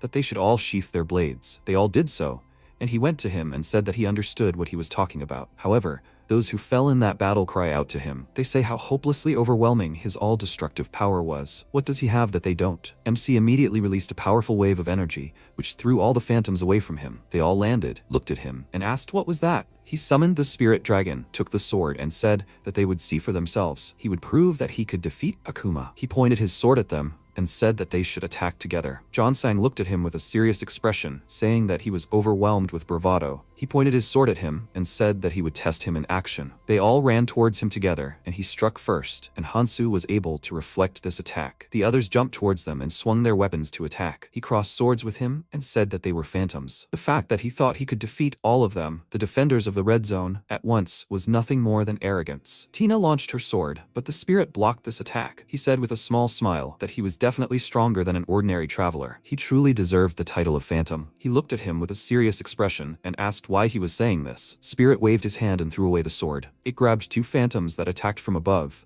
and he said that he meant that they would be an excellent test of the heavenly soldier's armor. In the past, he asked what she could say about Miyamoto. Eris asked why he was suddenly asking. He said that he heard that he was the one who governed the territory, but died shortly after the opening of the abyss. He was sure that one of them would stumble upon him sooner or later, so he would like to know what she thought of him. She said that he was different from the other clan leaders. First, he led the others without emphasizing his leadership. His innate talents included protection and blessings, but he could also weaken enemies. However, more importantly, while everyone was laying their foundations and chasing rewards, rushing to the orange zone for various reasons, he alone remained in the red zone, having decided this solely by his own will. He said that he would guard the Akuma seal. He deliberately gave up his powers, sacrificing himself. If he met him, he should know that he could be trusted. He was a man who adhered to honor much more strictly than any of the wanderers in the red zone. At this moment, Miyamoto loudly ordered them to stop and asked what they were even doing. They didn't have enough power, even if they worked together. Ouroboros would descend in 2 weeks, so why were they wasting their strength? Kyle lowered his head and said that he apologized. He approached him and said that he had heard about his power, so he would ask for the removal of the weapon devourer. Maybe they could discuss everything? After all, even now, people were dying every second. They came to the tent.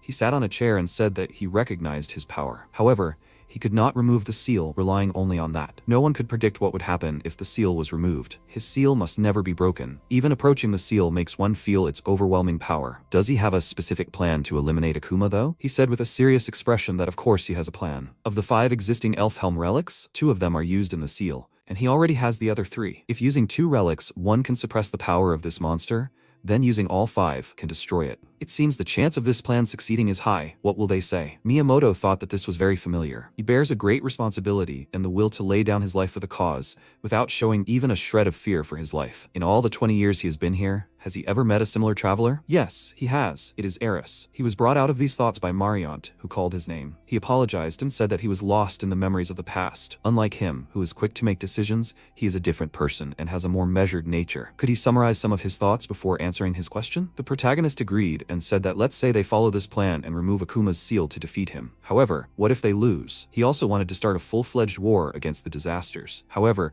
realizing how many casualties it would lead to, he discarded such thoughts. Ouroboros has begun to move. What if Akuma joins it? What does he think will happen to the red zone? It's not that he doesn't believe in its strength. After all, he stood up to the phantoms and was able to defeat 2 disasters. However, plans are only good on paper. The more smoothly everything goes according to plan, the more cautious you need to be. That's why he suggests such an idea. Why not use the existing relics to strengthen the seal? If they use these relics, the seal will be strengthened. There won't be any more problems. Even if the descending Ouroboros destroys the entire red zone, then they, the phantoms, will be able to leave this place, and therefore will be able to help deal with the locusts filling the mirror. Afterwards, they will be able to help as many travelers in the red zone as possible, at least protecting them during the passage through the mirror. Ouroboros won't have time to crawl away before they take everyone to the orange zone. Kyle loudly said that, as expected of him, he couldn't believe he came up with such an idea. He laughed about it and said he was flattered. What would he say? Doesn't this seem more rational to him? MC said that the plan did indeed have some logic. Miyamoto was about to say something about this, but he interrupted him and said that, however, he would refuse. The relics were not meant to be used in such a way. With a serious expression, he asked if this was by any chance his personal selfish desire. He refused and said that it was understood that the relics would be needed in other places as well. He asked if he could then say where he would use it. He asked if it made a difference if he killed the Akuma. He would finish quickly, so there was nothing to worry about. They looked at each other with serious faces.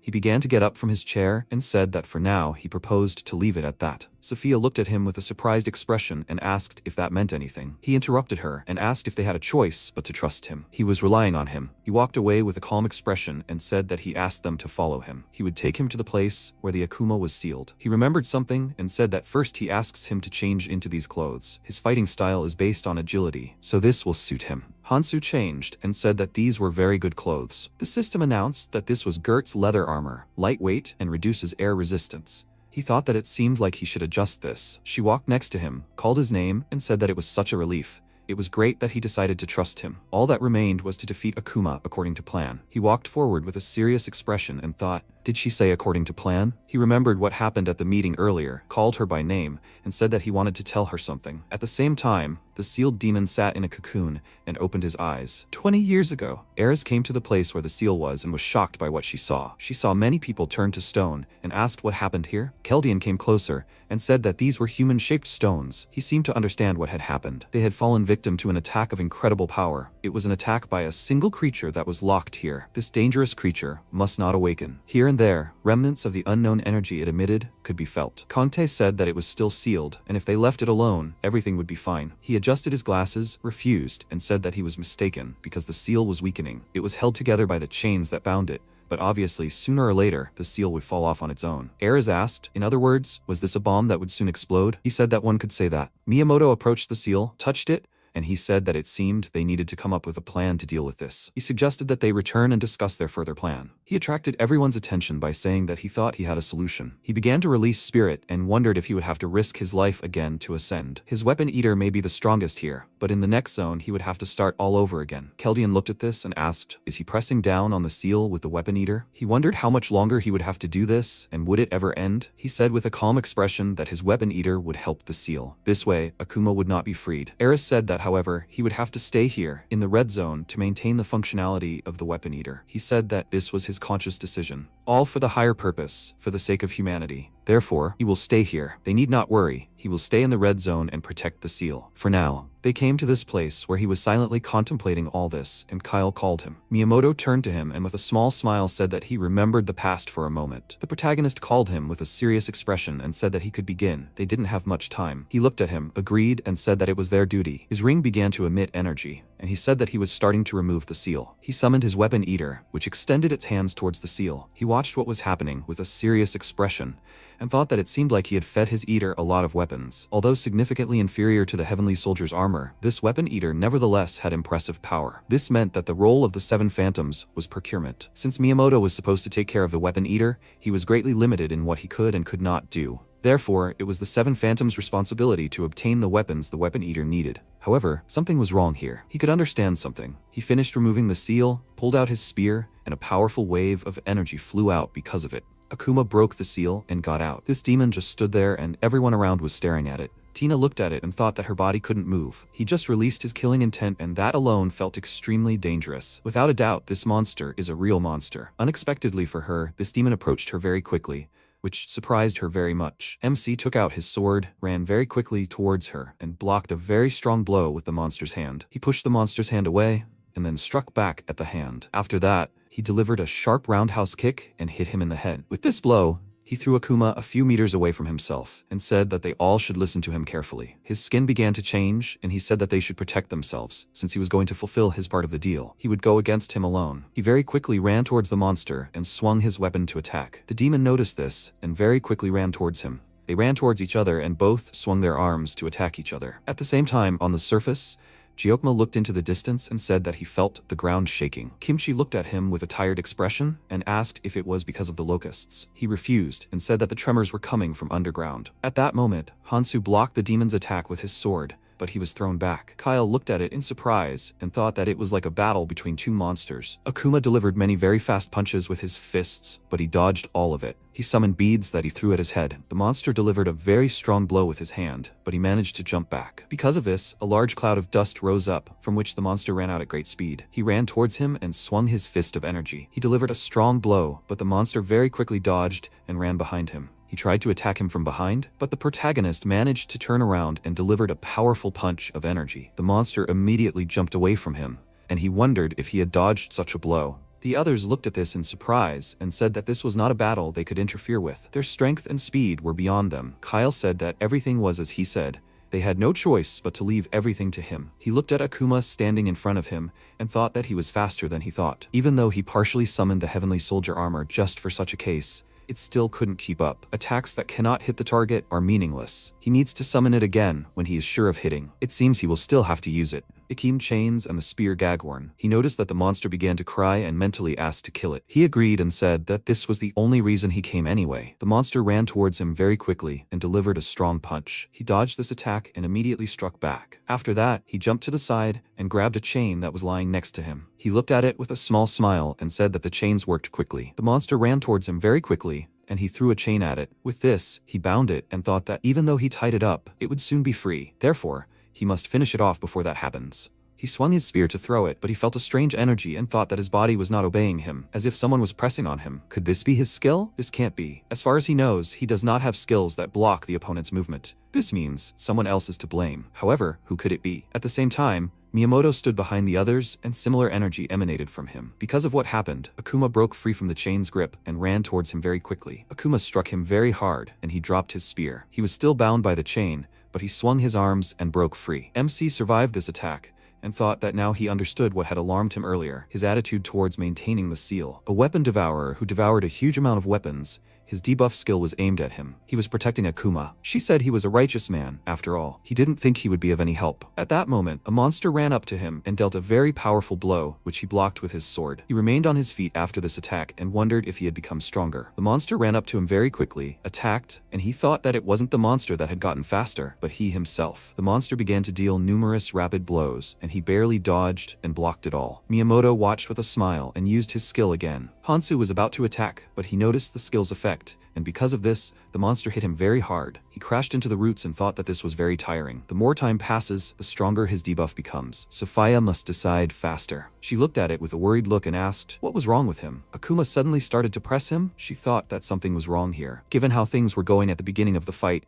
he should have defeated the monster long ago. Then he suddenly stopped, and now he was completely losing the battle. This can't be. She remembered that earlier, when they were walking to this place, he called out to her and said that if suddenly he started to lose and was unable to land even a single blow on the monster, he knew that he was asking for a dangerous thing, but she would have to distract him for at least a second. Currently, she abruptly turned to Miyamoto, called out to him, and said that he needed immediate help. He looked at her with a serious expression and asked, does she mean that they all should help him? Unlike him, they have no means of fighting this monster. Let's say they really did recklessly rush to his aid and attacked Akuma. However, it would be like rushing into a lion's den unarmed. They would only get in his way. Therefore, they could only believe in him and simply watch him defeat the monster alone. She said loudly that, however, if they stood by, the situation could become dangerous. If he fell, then all of them would follow him, and not only them, but all the travelers in the red zone. Did he really want him to die in this fight? Marriott grabbed her shoulder and, with a serious expression, told her that she should watch her words because she had just crossed the line. He said that he believed in him. He reminded her that he himself said that he could defeat him alone. He understood her concerns. The situation really was not going well, which only strengthened his resolve not to help him. They must prepare for the worst. If he fell at the hands of the monster, then they would have to reseal him using his power and relics. Or maybe she had a better alternative. Sophia remembered that the protagonist had previously said that she should be wary of Miyamoto. He could get in the way of defeating the monster. He was sure that he would insist on the need to reseal Akuma. He wasn't sure of it himself, but if it was the same person he knew,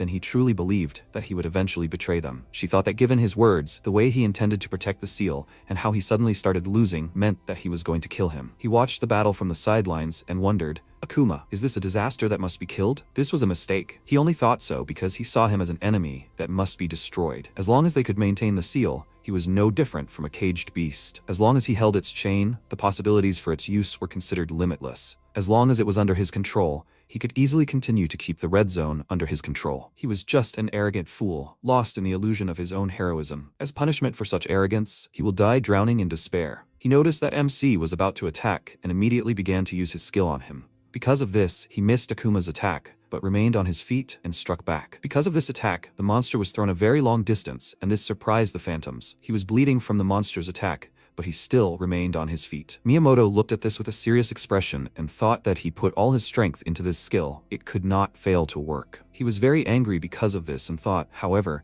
how is he still standing? The monster very quickly recovered from this attack and quickly ran towards him. He approached him, swung his fist and was about to attack. Unexpectedly for him, his leg was frozen in ice and he sharply turned to Sophia, who did it. Miyamoto was indignant at this and loudly asked what she was doing. He called her name and said loudly that he told her, now they could be in danger themselves. That's why he said to let him fight him alone. Why isn't she listening to him? She said that she was disappointed in him. He should have helped someone who was risking their life to save everyone living in the red zone, including them. Someone who could survive at least a few attacks from this monster refuses to help in the battle just because they don't want to put themselves in danger. Doesn't he have any shame? He became angry because of this, and the monster turned and ran towards her. Marriott noticed this and loudly said that he had noticed them. Sophia looked at this with a serious expression on her face and loudly said that they all should get ready. Miyamoto, with a serious expression on his face, pointed his hand towards her and began to concentrate energy in his hand. Akuma's attention was drawn to Hansu, who swung his sword, ran up to him, and told him that he shouldn't be distracted because his opponent was still him. He struck him very hard in the back, leaving a deep wound. This made the monster very angry and turned sharply towards him. She became very worried about this and called his name loudly. The monster grabbed his arm and threw him very high. He started to fall, with a worried expression on his face, but she used the elevation steps skill so that he could stand on it. He said with a wide smile that she did a good job. He pushed off from this platform and flew towards the monster with a serious expression. He noticed something strange and was surprised by it. Akuma tensed his body and released all his bone growths at it. Kyle looked at this with a shocked expression on his face and asked loudly,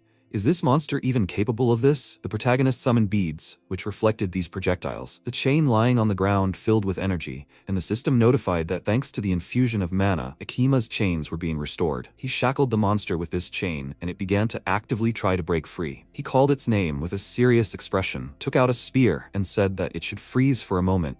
He would do it quickly. He threw this spear with great force and pierced the monster. The others could not believe it and asked, "Is he really defeating Akuma?" Miyamoto was very worried about this and thought that if they did not stop him right now, he would die. They should delay him until the monster can move again. He used the skill again, but he turned to him and blocked it with his hand. He was very surprised by this and thought, did he use the destruction skill? MC called his name and said that he must stop. He will no longer turn a blind eye to his actions. He has to wait a bit. He'll finish with him first. He became even more angry because of this and thought that because of it, he again remembered that feeling he had managed to forget. Admiration. He remembered his past when he met Eris. He looked at him and thought that for 20 years he hadn't forgotten, keeping a different feeling in his heart. Envy. He remembered how he had previously suffered greatly from a monster and watched how it was about to attack him. He had already come to terms with it, but she stood in front of him and saved him with a barrier. She turned to him and said that everything would be fine now. He looked at her with a surprised expression and thought that she was a ruler from another world, beloved by everyone. Absolutely everyone in the red zone respected her. However, he hated her since he should have been in her place. It was then that he discovered an opportunity. The hidden disaster, Akuma. The seal could be maintained with only a small portion of mana,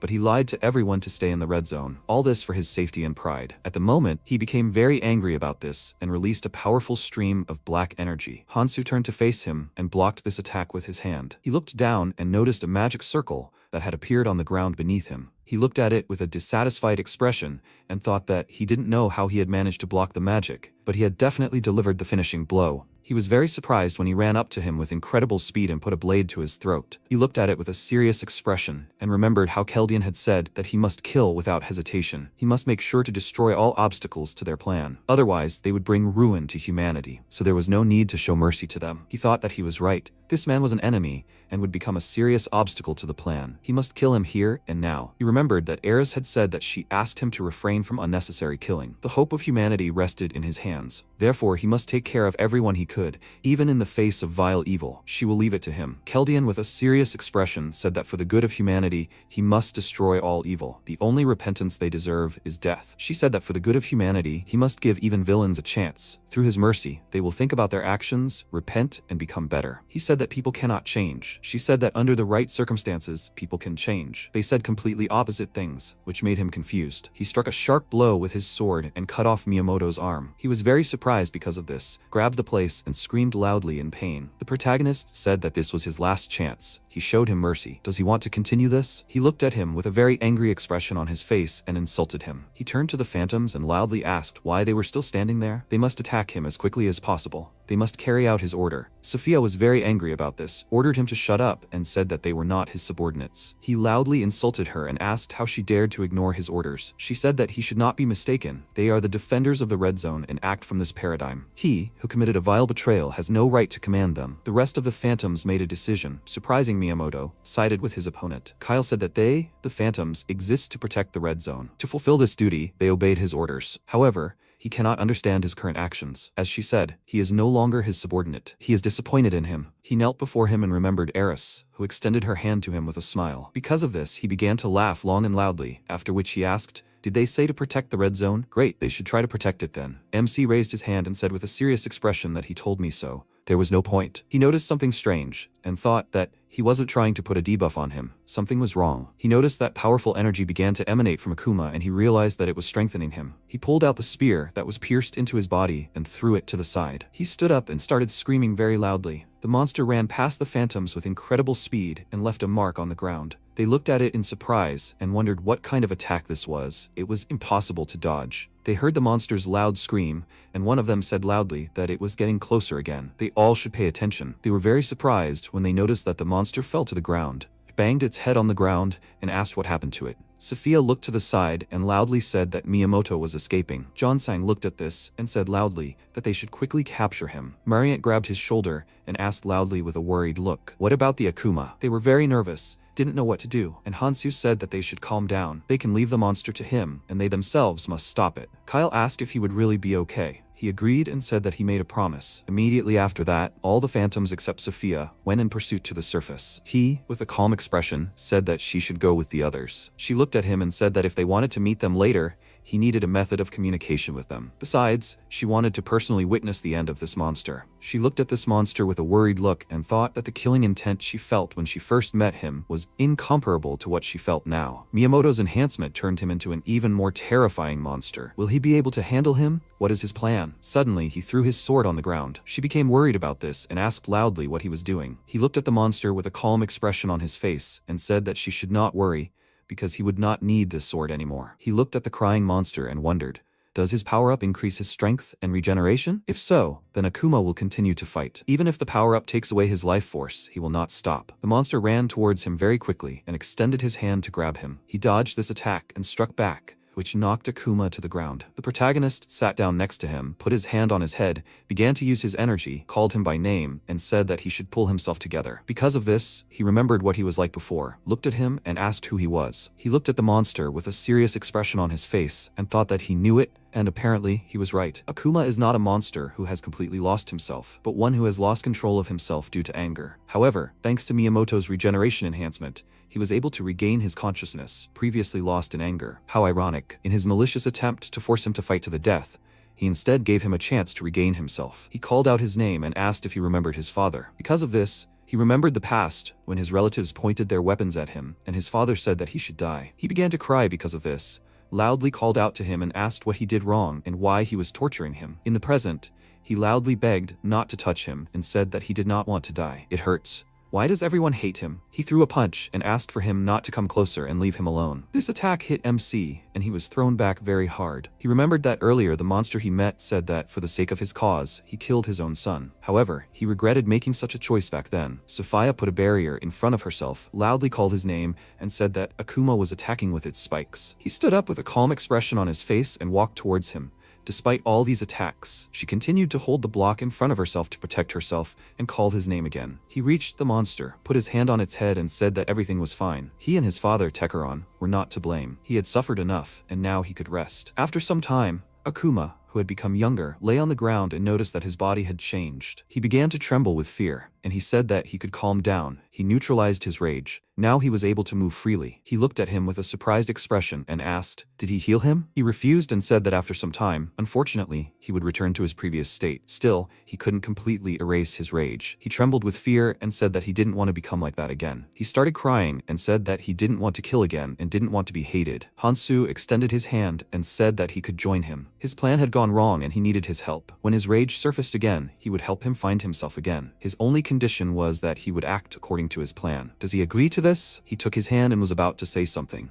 At that moment, a fairy appeared next to them and said that this can't be done. This ending is completely unacceptable. He is very happy to see him again. When he looks at him, his heart overflows with delight. Sophia looked at him and wondered, is this a fairy assistant? He flew up to him and asked, what about him? He's glad to see him again too, isn't he? He said with a serious expression that he should get straight to the point. What does he want? The fairy said with a wide smile that he was so cruel. He didn't like his cold attitude. He snapped his fingers and said that the reason he came here was simple. Because of this, Akuma was engulfed in powerful energy and began to scream loudly in pain. He looked at this with a cruel expression and said that he had to kill him. To tell the truth, he watched his entire fight with this monster. A brutal, bloody battle. Despicable betrayal. Balancing on the brink of life and death. Desperate resistance. But still, he won. It was such a wonderful sight, so beautiful that he couldn't take his eyes off it. However, he didn't like the ending at all. Even in his case, it was impossible to describe how disappointing it was. The protagonist looked at him and said that that's why he decided to intervene. He agreed with this and said that it was all for the sake of seeing what they wanted. That's why he decided to make it easier for him to kill him. Now he won't be able to offer any resistance. He won't even have the strength to lift a finger. He can take his life with one move. However, he would prefer for him to execute him in the most painful way, so he wants to refuse, right? In that case, he has no choice but to return to the rules. He is obliged to get rid of all the plagues. If he keeps even one, he will get nothing. He does remember this, doesn't he? If you think about it, it wasn't him who killed the erupting root, right? So, according to the rules, he hasn't fulfilled the necessary conditions, and as a result, they can't give him his reward. However, now the opportunity literally lies before him. If he kills Akuma, they will count his death as the erupting root. He must choose between the promised reward or Akuma. So, which will he choose? MC remained silent and walked up to the suffering monster with a serious expression. He sat up and said that it was quite logical. He understood, because in his place, he would have made the same choice. He remembered that earlier, when they were about to kill him, he turned into a monster. Currently, he said with tears in his eyes that no one would care about his death anyway. He sat down in front of him, and he closed his eyes and trembled with fear. He leaned towards him and quietly said that as Tekaron's son, he is the Prince of Elfhelm, which means he is the rightful heir, Shane. He was surprised by this and asked how he knew his name. He said something else to him, which greatly surprised Akuma. Immediately after that, he dealt a powerful blow, which shocked Sophia, who was standing nearby. The fairy began to laugh loudly, praised him, and said that this is exactly what he wanted to see. He never betrays his expectations. Hansu hugged him and pierced him with his hand. He closed his eyes and, with a calm expression, said that he would wait. Immediately after that, Akuma's body fell apart into many stones. The fairy looked at this in surprise and said that there were so many runes. It seems that the secret calamity drops an appropriate reward. He expected something like this, right? Given such a generous reward, of course, he couldn't resist killing him. He picked up a small dark sphere that lay among the runes, and the fairy asked, will he take only this? Doesn't he need everything else? He agreed, and the system notified that it was a memory fragment, a small fragment containing someone's precious memories. He said that was really all he needed. The fairy noticed that he reacted to his murder rather calmly. Sophia looked at Hansu with concern and asked if he was okay. He turned to her and after a short pause said that everything was fine. After all, that was the original plan. He would definitely return the relics. After that, he walked forward under the girl's worried gaze. The fairy was a little surprised at first and then smirked, while MC thought that he had made the right choice. He remembered his comrades and thought, what if they had to face the same choice as he did today? The fairy noticed that he was acting unusually. Was it because he was afraid that something similar would happen again in the future? Hansu told him not to worry. He would soon show him something really interesting. He should just wait. Seeing his determined look, the fairy smiled and said that he would have to try hard not to disappoint him. Time passed, and MC collected all 5 relics. Sparks began to emanate from all these things, reaching towards his hand, and then an administrator's mark appeared on the back of his hand. He remembered Alpha and thought that he could control Ouroboros because he was an administrator. But strangely, the shape of the mark was different from what he heard from the residents of Elvenheim in the Abyss. The system reported that he had received the position of temporary administrator, so his power was limited. Now, he understood what was going on. Only the people of Elvenheim can receive full administrative rights, since he is a human. Instead of full rights, he received only temporary ones. What a pity. He never thought there would be such a limitation. And yet, this is more than enough. He can finally stand up to him. Meanwhile, a bird flew to Sophia and she told Hansu that the phantoms sent her a message. They say they have captured Miyamoto and need to meet them quickly. He thought for a few seconds and said that they needed to do something first. She was slightly surprised at first, and when she realized what he meant, she said with a smile that it would work. Meanwhile, Miyamoto begged for mercy. He fell to his knees in front of them and bowed his head, exclaiming that his mind had briefly clouded and he had committed a mortal sin. It was his fault. He asked them to remember everything they had been through together and to show mercy. He hit his head on the ground to show how much he regretted what had happened, and Mariant ran up to him worriedly, telling him to stop. She understood everything. She helped him up and said that they had known each other for many years. Why did he think they would kill him now? He thanked her, and Tina said that they could not be sure of his sincerity. Should they leave a potential traitor alive? Perhaps he was deceiving them right now. Mariant looked at her doubtfully, asking if she really thought so. Couldn't she see how broken he was? He'd already lost the will to fight, so they'd better leave his fate in Hansu's hands. As soon as she said this, blood spurted from her mouth, after which the others' bodies began to sparkle with bright sparks, causing them great pain. It was Miyamoto. He tricked them and attacked. But before they could attack in response, he cast a spell and blew them up. The runes that fell from their bodies marked their death. Miyamoto laughed loudly, spreading his arms wide, content with his victory. He said that even if they took everything from him, he would live to the very end. Meanwhile, the battle continued. The people were barely holding back the monsters, and Mikhail, deciding to take a short break from the fight, caught his breath and looked around. They could no longer hold their positions. While their ranks are thinning, the number of locusts has not decreased at all. What was Hansu even doing? But he immediately made his presence known. The sky lit up with bright, glowing dots. Homing pigeons arrived at each of them and delivered a message that surprised them. Mikhail grinned, asking Hansu how he could send such a message. At that moment, a locust attacked him from behind. He quickly turned around and swung his sword, killing it, shouting that he couldn't give up, not now. In his message, Hansu informed them that preparations to eliminate the Ouroboros were complete, so he asked everyone not to give up until the very end. A bird also flew to Sangjin, and after reading the message he promised him that he wouldn't give up. Soon they stood up, and Sophia, seeing her dead friends, fell to her knees in despair and swore that she would never forgive Miyamoto. MC watched her cry for a while, then said that they should forget about him. Hearing this, she immediately stood up and waved her hand, exclaiming, "What is he saying? They must find him as soon as possible." Realizing something, she immediately fell silent and calmed down, and then Hansu told her not to forget their goal. She remained silent and thought, so he had already been through a more difficult path than this? She wiped away her tears and told him that he was right. What does he plan to do now? He answered her that they were returning to the mirror. They would be waiting for them there, those who would stand next to them instead of phantoms. Meanwhile, the battle near the World Tree continued, and Sangjin, along with his group, watched them from cover. Eunchae called out to him, asking doubtfully if it was even normal for them to stand there like this. If they were to be surrounded by these locusts, they would be in trouble. Sangjin told her that they had to wait here. There was no other option. She wanted to object, but he sternly said that he had promised Hansu to meet him here. Eunchae grabbed her head and said that she was fed up with all this. He was always talking about Hansu. Her ears were starting to bleed. The twins said that Sangjin seemed to not notice her, which was why she was starting to get offended. Look how she was already puffing out her cheeks. Hearing this, she indignantly told them to shut up. She could actually hear everything. They had clearly never had women in their lives, so let them find someone, and quickly. She became very angry and turned on Sangjin, shouting that it was all his fault. If he liked this Hansu so much, he should have gone with him. He looked at her thoughtfully, then tilted his head to the side and asked, puzzled, why she was angry at him. She cursed loudly, exclaiming that he was driving her crazy, after which Sojong approached them and awkwardly called out to them, which angered Eunchae even more, and she exclaimed, "What this time?" She said that they seemed to be surrounded, and when they saw the locusts approaching them, they involuntarily took a couple of steps back. After that, the insects rushed to fight, and Sangjin ran to meet them. He was about to clash head-on with the monsters and prepared to attack, but MC appeared. With quick swings of his sword, he dealt with all the monsters, which surprised Sangjin. After that, he hid the sword and asked how they were coping here. Sangjin, with a joyful smile, answered him that of course, they were doing well. They hadn't seen each other for a long time. Sophia appeared behind him, and they walked towards him together. And Sangjin said with a wide smile that he really was incredible. In the time he hadn't seen him, he had become even stronger. He remarked in response that he didn't seem to have changed at all, to which Sangjin said that, after all, they met here as promised above. He remained silent, and Sangjin came closer to him and said that he was so glad. He had been waiting for this moment when he would need his help. He was already ready. He was willing and able to help him, so let him use him as he wished. He smiled and asked him to continue this attitude, then looked at the man standing next to him. Seeing that it was the Black Monarch, he was slightly surprised and thought that it seemed he had returned to life through that cross on the third floor of the tower on the island. Would he really have to get rid of him again? His body started to become covered in scales, and at that very moment Sojong suddenly fell down, and her father rushed to her worriedly, asking if something was wrong with her legs. What should they do now? She told him that it wasn't that bad, she was fine, but he looked scary. Hansu removed the scales and thought that it seemed he was mistaken. After that, Eunchae came up to him and started examining him.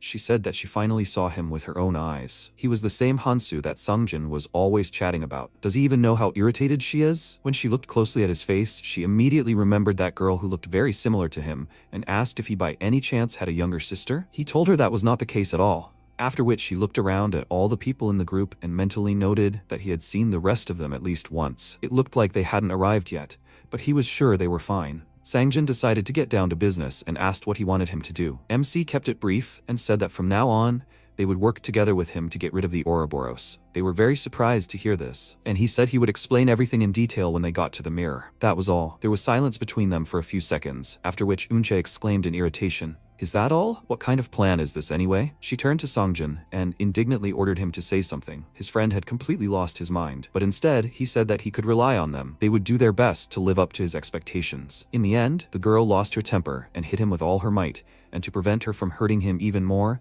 The twins pulled her away from him while she was cursing loudly. She exclaimed, "What, has he plucked up his courage? Who does he think he is?" Answering without even asking their opinion. Looking at their bickering, Sophia became worried and whispered to Hansu, "Is this really okay?" He looked at them and thought. In them, he saw his old friends, who behaved in the same way and sometimes argued, and with a smile said that everything was fine. And then someone from the past appeared. A girl approached them and the MC, immediately recognizing her, noted with a smile that they hadn't seen each other for a long time. Mihei smiled and said that it really had been a long time. She approached the others and greeted them. As soon as Unchai saw her, her anger turned to joy and they began to chat. Hansu glanced at them and thought that everyone who would take the place of the phantoms was already here. He glanced at the huge serpent in the tree and thought that all that remained was to collect the treasures and the end of Ouroboros. Meanwhile, Alpha was watching his every move, and when he saw that he had administrator rights, he became furious, because he wasn't even a resident of Elvenheim. How did he even stand the inheritance of the rights to the Heavenly Warrior armor? Did he become an administrator by collecting all 5 keys? How dare such a pathetic worm do this? Trembling with overwhelming emotion, he grabbed his head and said that he would pay for this. Only he can be the administrator of the Red Zone. Meanwhile, a battle was raging near the beacon camp. They tried to hold the defense, but there were too many insects. Inside the camp, everyone was running back and forth in a panic, preparing for battle, while their commander hid. He thought that to survive, he needed to escape. There weren't that many of his clansmen at the base. If they fought together, they would definitely die. When everyone was distracted by the insects, he would move to a safe place. He quietly went behind a tent, and some guy ran up to him, calling out to him loudly, which scared him. He immediately began to make excuses, saying that he just wanted to go to the toilet, but he didn't care because they were in trouble. He asked him to follow him and led him to the tent where Miyamoto was sitting, who had just returned in critical condition. Upon learning of this, he immediately ran into the tent and called out to him excitedly, and when he saw his wounds, he immediately started asking him what happened and who did it. "Where are the phantoms and that guy Hansu?" Miyamoto pursed his lips, remained silent, and then asked everyone to leave except Liu Hong. They objected, saying that the wounds were serious and needed to be treated immediately. Then he lost his patience and shouted loudly, "What don't they understand?" He told them to quickly leave here. The girl and the boy exchanged glances, then left the tent. Miyamoto immediately grabbed Liu Hong's hand, asking him to listen carefully. This was all Hansu's doing. He had brought him to this state. Therefore, they cannot leave him alive. He must be killed. Does he understand everything? Let him go and kill Kang Hansu. Hearing this, Liu Hong looked away nervously and asked uncertainly, "Is that possible?" He didn't want to admit it, but he had long since surpassed him. He wouldn't be able to handle him. Miyamoto placed his hand on his shoulder and told him not to worry. He would tell him the location of the treasury,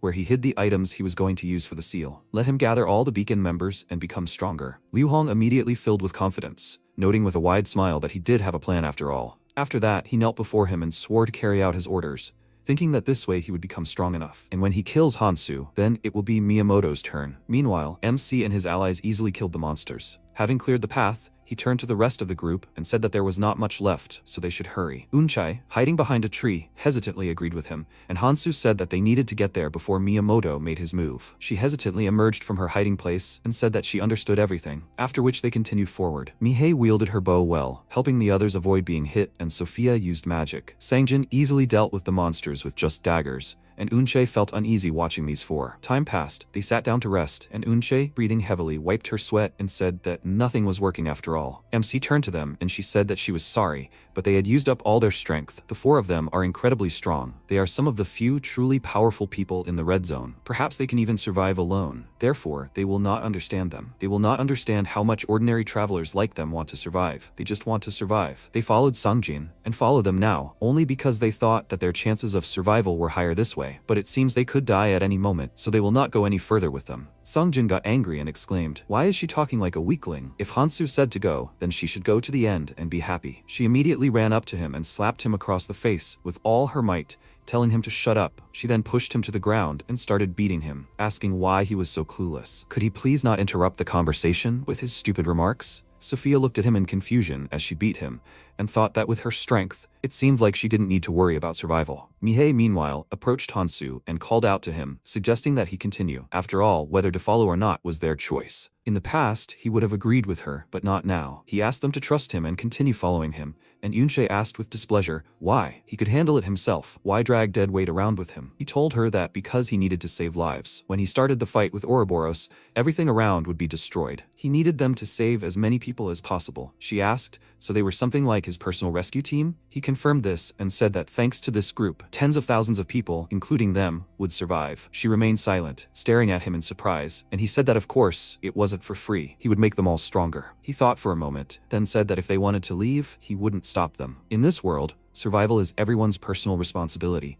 and he respects their choice. But let them remember one thing, trusting him and following him to the end is definitely not the worst choice. Inche looked at him in surprise, thinking about something, then said with a smirk that she thought he was crazy, but now she sees that he is a completely sane psycho. After that, they continued on their way, and Songjin became very upset because of his idol's recent words, and said that he had gone crazy. Sophia and Mihi looked at him strangely, and he grabbed his head and said that it was incomprehensible. Their Hansu had changed so much. The old him would never have said such a thing. He completely lost his mind and took out a dagger, saying that it wasn't him. Someone was just pretending to be him. He was ready to attack him, but Sophia said that it was him, so let him calm down. After that, she turned to Mihi and asked if they had been with Hansu since the first training zone. She answered her that she would like to say that they were a team, but after training their paths diverged. It would be better to say that they were friends from university. And is she part of his team now? She said that he found her immediately upon arriving in the red zone. She thought for a second and answered her that they were not a team, but rather temporary allies, because this guy is a loner. Mihei agreed with her without a doubt, after which they exchanged glances and laughed, noticing that they had similar thoughts. Mihei's mood immediately brightened, and she asked her to tell her what Hansu did here. When she told her everything,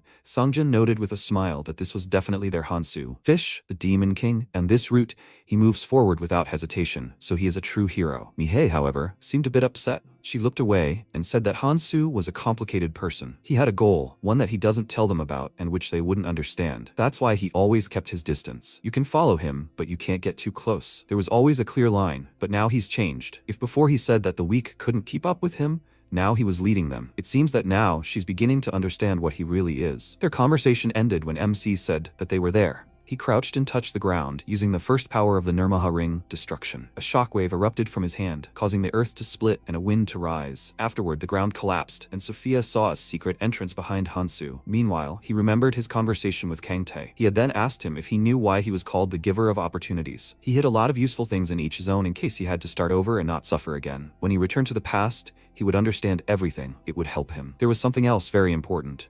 There were skill runes there that even Miyamoto didn't know about. They were hard to find even in the upper zones, so he would tell only him about it. After that, the whole group went underground and found themselves in a huge treasury. There was gold everywhere, lots of runes, and all sorts of artifacts. The twins immediately rushed to look for equipment and took shields that would greatly increase their stats. And MC gave Yunchai something just right for her. He gave her the Underground Spirit Glove, numbered item 623, which increases the user's strength, dexterity, and stamina by 10%. And attacks deal fire damage. When she learned that it was a 3-digit number, she was very surprised and thought that this couldn't be true. Are all the artifacts here this cool? But how did he know about this place? Who is he anyway? While everyone was busy, Songjin noticed that Hansu had disappeared somewhere and started looking around. He started running around the treasury looking for him, and then MC called out to him. He ran up to him and, seeing a purple rune in his hand, asked in surprise what it was. He answered that it was a unique skill that needed to be taken from this treasury, the Lord of the Dead. He looked at it and thought that he never imagined that he would find it here. A top 10 numbered skill, as usual, powerful and useful. It's good that he refused the fairy's offer then, but it didn't suit him according to the activation conditions. He extended his hand to Songjin and told him to take it. This skill would strengthen him. He was very surprised by such generosity and confusedly said his name, after which he smiled broadly and promised him that he would cherish it all his life. He ordered him to examine it right away. Meanwhile, Unshe found some chest, and Sophia was helping Mihi choose a new bow. Suddenly, she noticed something and immediately darted to the side, after which she activated a spell and put up a protective barrier, and a roar was heard from the enemy's strike. Everyone was very worried about the sudden attack, and when the smoke after the strike cleared, Sophia was very surprised to see Liu Hong and his men. Mihei asked if she knew him, and she replied that it was better if she didn't know him. Liu Hong finally spoke up and furiously called her a traitor, then exclaimed, "How dare she rob Miyamoto's treasury?" She didn't understand what he was talking about, and he shouted that this was an excellent moment and ordered his men to destroy them all until Hansu arrived. Miyamoto's treasures would be theirs. After that, the stormtroopers rushed into battle and drew their weapons. While the others prepared to counterattack, Unche became nervous, as this type of weapon was new to her. Sophia used magic, and Mihei fought back with her bow. Several arrows and chunks of ice flew at the opponents, and they realized they were strong. Noticing their difficulty, Liu Hong called them idiots and ordered them to attack the rear. Ignoring the two girls, they headed toward Yunche, and Liu Hong ordered them to kill the weakest first. Mihei turned to the frightened girl and warned her of the danger, and seeing her frozen in fear while the enemy aimed at her, she became terrified for her. One of the twins called out to her and told her not to stand there, but to dodge. The enemy's weapon rose above her head, and she closed her eyes, preparing for the blow. She understood that she was weak, and until now she had survived only thanks to luck, but even that would not last forever. The enemy brought his sword down on her, and she closed her eyes again, remembering Hansu's words about trust. She decided to trust him and stop being afraid, after which her hands began to glow, and she confidently opened her eyes. Then, with all her might, she struck him in the face with a fiery fist, smashing him into a tree so hard that only his legs were visible. Her comrades were surprised by this sight, amazed by her strength. One of the stormtroopers appeared behind the girl. He was about to strike her, but she broke his blade, putting her hand on the way. Then she turned and struck him in the stomach, causing blood to spurt from his mouth and sending him flying several meters away, leaving a trail of fire behind him. His comrades clearly didn't expect this and looked at him with concern. Meanwhile, Unche realized what she was capable of and told the others to believe in themselves, because now they were strong. When Hansu and Sungjin returned, he remarked with bewilderment that it was surprising. He hadn't thought things would turn out this way. Mihi said she and Sophia didn't even have to intervene. Unche dealt with almost everyone. Meanwhile, the twins began to support the girl, shouting that Unche's blows were the strongest, and she indignantly ordered them to stop. MC let out a surprised sigh and, looking at the defeated opponents, thought that, despite such a numerical advantage, she had dealt flawlessly, without a single scratch, so she had used the runes and artifacts correctly. Yunche was glad that she could finally fight back without fear, and Hansu, looking at her with a smile, decided to deal with Liu Hong. He took out his weapon and said it was time to finish, then threw his trident at the guy who was trying to escape on foot and ordered him to fight back. Miyamoto told him the location of the treasure. Liu Hong turned to him in fear and asked him not to come closer, but he ignored him and, rushing towards him, pinned him to the ground with his foot and threatened that he would only ask that once. "Where is Miyamoto?" Realizing that he was seriously planning to kill him, Liu Hong swore to tell him everything and shouted that he was at the beacon headquarters. He was seriously wounded, so he was probably still there. The rest of the group realized that he was talking about the beacon clan monarch, and Sophia, clutching her head, hissed curses through her teeth and said that he had fled to his lair. MC frowned and thought that everything was pretty clear. He grabbed the guy by the neck and lifted him up, saying that he wanted to build up his strength by taking the artifacts to thwart his plan. Liu Hong excitedly exclaimed that he had misunderstood everything. He was his enemy too. Hansu winced, not understanding what he was saying, and Sophia asked, "Is he serious?" The boy nervously exclaimed, "Didn't he crush him?" He could no longer believe in him and follow him. Wasn't this a world of the strong? If he let him take the remaining artifacts and runes, he would immediately return to headquarters and kill Miyamoto. Unche asked in surprise, was he going to betray him just to survive? Sungjin said that seemed so, and Sophia crossed her arms and remarked that it was so pathetic. Don't let him talk nonsense in an attempt to survive. Liu Hong exclaimed that he was dead serious. He swears he no longer believes in him. He asked Hansu to believe in him, and he was forced to admit that his words made sense. The others, hearing this, were greatly surprised. Sophia immediately exclaimed, "Does he really believe him?" He said that his offer to eliminate Miyamoto would help remove a potential obstacle, so it wasn't the worst choice. Liu Hong smiled and asked, "That's a tempting offer, isn't it?" Then let him go, and they could discuss the details. He was already happy that they would be able to come to an agreement, but MC squeezed his neck tighter and asked him to tell him something. He threateningly said that he would be next, then let go of Liu Hong, and when he fell unconscious to the ground, he said that he didn't trust traitors. Soon Liu Hong woke up, but neither Hansu, nor his group, nor the treasure were there anymore. He cursed, seeing that Hansu had taken everything, and rose to his feet, wishing him death. He would never forget what he had done to him. Meanwhile, the travelers continued to hold back the locusts, and Mikhail was already quite tired. He loudly shouted Hansu's name into the sky and exclaimed, "When will he finally come?" Insects fluttered to the sky. He turned to them, and irritably told them to at least give him a break. He was about to attack, but MC finally appeared. He jumped high into the air, then unleashed destructive force on the monsters, and an explosion occurred, raising a wind, causing Mikhail to cover his face with his hands. Then Hansu approached him and said that he held them off well, and he smiled, wiping the sweat from his face, and complained that he almost died waiting for him, and he was too late. He smiled and asked how many he thought he had killed already. He shrugged and told him that it could be thousands, maybe tens of thousands. What was the point of counting them anyway? In any case, holding them off was not easy. After all, they greatly outnumbered them, the travelers. Given this, pushing back their position was inevitable. Not to mention the fact that the locusts that had broken through the holes in the defense were heading to who knows where. And yet, he was confident that everything would be fine now. After all, his appearance here meant he had found strong reinforcements. He had already imagined the greatest force in the entire red zone, the Phantoms and Sir Miyamoto, and asked where they were. He answered that they were not here, and silence reigned between them. A few seconds later, Mikhail exclaimed in shock. What did he say? How could they deal with the locusts without them? He answered with a smile that everything was fine. He had brought tens of thousands of reinforcements. Immediately after his words, the party members appeared. Wang Kyung dispatched the locusts with a few blows of his heavy sword and struck a cool pose, showing off his strength, while another party member wielded his bow. He fired at an insect, piercing its body, aided by his enormous arrows. The twins covered the others and held back the monsters, while the healer immediately healed the wounded. Sophia rained magic down on the enemies from the sky, and Unche quickly dealt with the locusts below. Mikhail looked at them, slightly surprised, and as soon as they finished dealing with the monsters around them, he asked who they were and noted with confusion that they were definitely strong. But where are the other tens of thousands of reinforcements? Had they just arrived from the training zone? Sangjin approached him and asked who he thought he was to ask him such questions. If he said so, then so be it. Did he understand everything? Seeing his crazy eyes, Mikhail grimaced in confusion, and he immediately took out a dagger and asked why he was looking at him like that. Did he have some kind of problem? MC ordered him to calm down, and he, smiling, threw the blade on the ground, obeying his order. After that, Hansu called out to Mikhail and, patting him on the shoulder, said that he did well. Let him leave the rest to them. He looked after him in confusion and met the gaze of Songjin, who was raising his dagger. He showed him that he would keep an eye on him. After which, Yunchai hit him and told him to stop messing around. The twins started making fun of her again, which immediately made her angry, and Mikhail noted that he really had put together a strange group.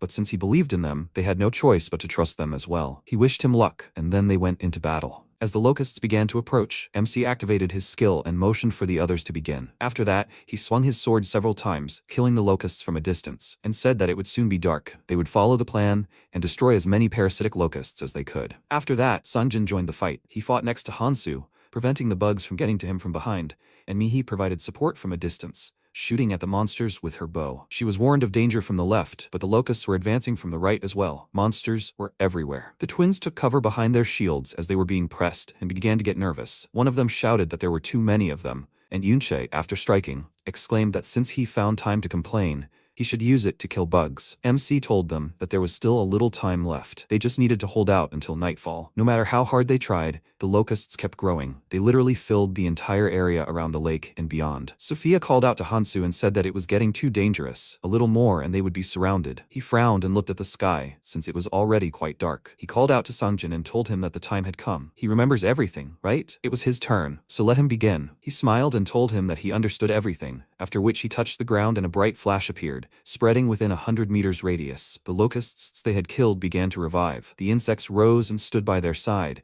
and one of the twins shouted that the time had finally come for battle. There were tens of thousands of reinforcements. Sangjin grinned and said he'd been waiting for him to say those words, asking Hansu to leave the rest to him. The locusts, now subservient to him, rose to defend their group, and when he pointed his finger at the enemies, he gave the command, and they rushed to attack. The locusts were perplexed. After all, they were their own kind, and so they were unable to respond in time. The beetles grabbed their necks with their pincers and began to literally tear them apart, and with each new locust killed, Sangjin used his skill and increased the army of the dead. Skill number 8, Lord of the Dead, allows him to resurrect deceased creatures as undead, but only at night. The undead locusts easily dispatch their enemies, leaving their living brethren terrified. Despite the lack of limbs, heads, and so on, they rose from the dead and attacked. Finally, the area near the lake became much clearer. Sangjin shouted to Hansu that everything had worked, and he, praising him for his excellent work, rushed with the others to the serpent's body with a confident look. Before the attack, he told them his plan. They would kill as many insects as possible before nightfall, then Sangjin would resurrect them and direct them toward the remaining ones, and they would be able to easily reach the lake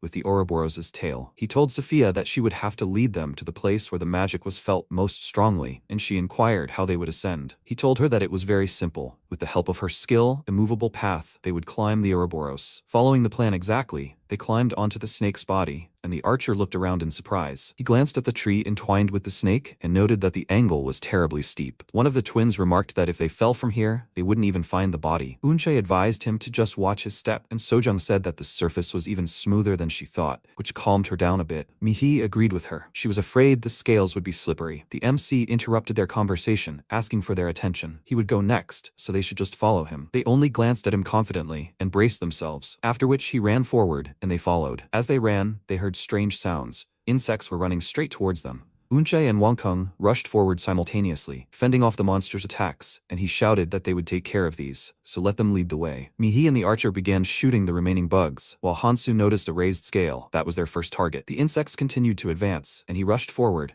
overtaking Yunche and Wonkyung, and gathered more strength. Sparks began to emit from his body, and as soon as he found himself in the center of the crowd of insects, he used his demonic dragon enhancement and swung his sword, killing them all at once. Everyone was amazed at this sight, and MC called them here. When they got closer, they saw a hole leading deep down, and he told them it was a passage to the ganglion, where the Ouroboros core was located. It has 3 cores, including the brain, and by destroying them all, they would kill it. He gave them potions, and said they were to destroy the cores. They were explosives, and he made them using a special recipe for the 1650 red zone. He said they needed to throw it into the core in 30 minutes, and they all thought, so that's what he was making there then? After that, he divided them into groups, 1 for each core. Yunche, the archer, and the twins would be in the first group. Sojung, Wonkyung, and Mihei would be in the second. He pulled Sophia towards him and said that they would be in the third group. After that, he told Yunche that her group would go through this passage, and she got excited because they would be the first. He said that it didn't matter whether they were first or second. The passages were in different places.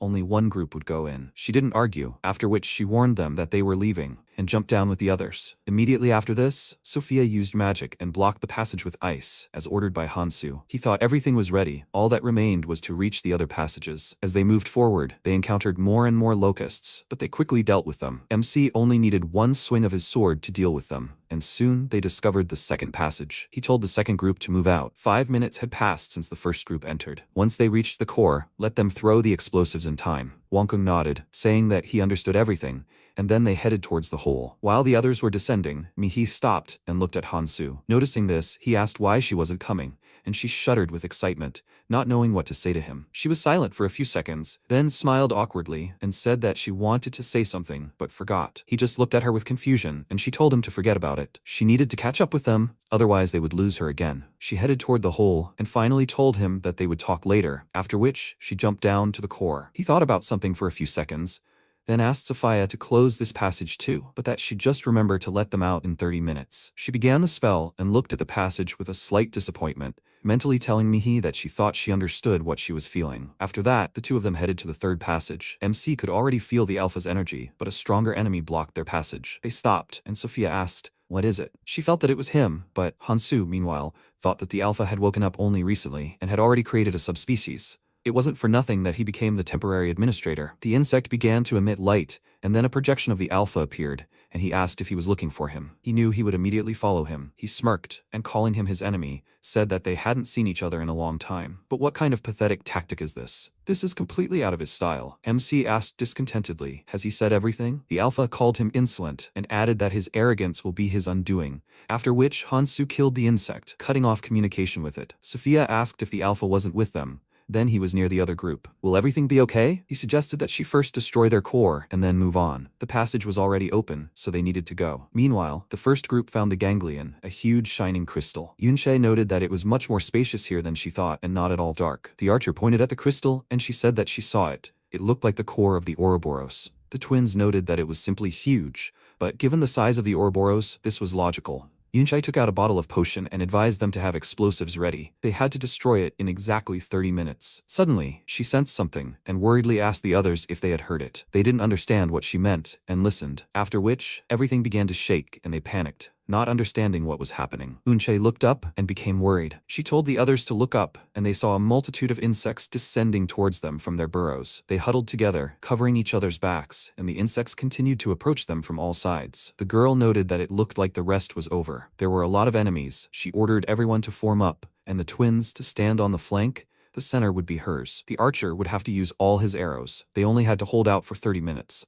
They prepared for battle, but then the insects rushed at them from all sides. One of them attacked, and Yunche ducked, avoiding the blow, before counterattacking, sending the enemy flying. Meanwhile, the twins simultaneously held off and killed the enemies. With 20 minutes remaining, the archer picked off the insects from a distance, but it was becoming increasingly difficult. Yunche ordered them not to retreat and to hold out at all costs, but there were a lot of monsters. With 15 minutes remaining, the third group found the core and encountered the locusts. Sophia closed her eyes, then cast a spell, and chunks of ice emerged from the ground, trapping the insects. MC grinned and noted that they certainly weren't expecting this, then rushed into battle. Swinging his sword several times, he killed those who were encased in ice and everyone around them. Sophia supported him from a distance, and he fought the monsters face to face. Finally, the insects were finished, but only those below. The rest simply watched instead of descending. Hansu thought that, at this rate, holding out for half an hour would not be a problem, and yet he could not believe that he had abandoned the first central core. It seemed that Alpha had left a hologram as bait and avoided meeting him in favor of protecting the other core, but he would make him regret making such a choice. After that, Sophia approached him and said that this was strange. There clearly had to be some kind of trap. If not, then why were they just sitting there and watching? He noted that she was right and suggested that she forget about the plan in half an hour. They should destroy the core right now, and then he would go and destroy the rest. The girl asked if the situation had really become so extreme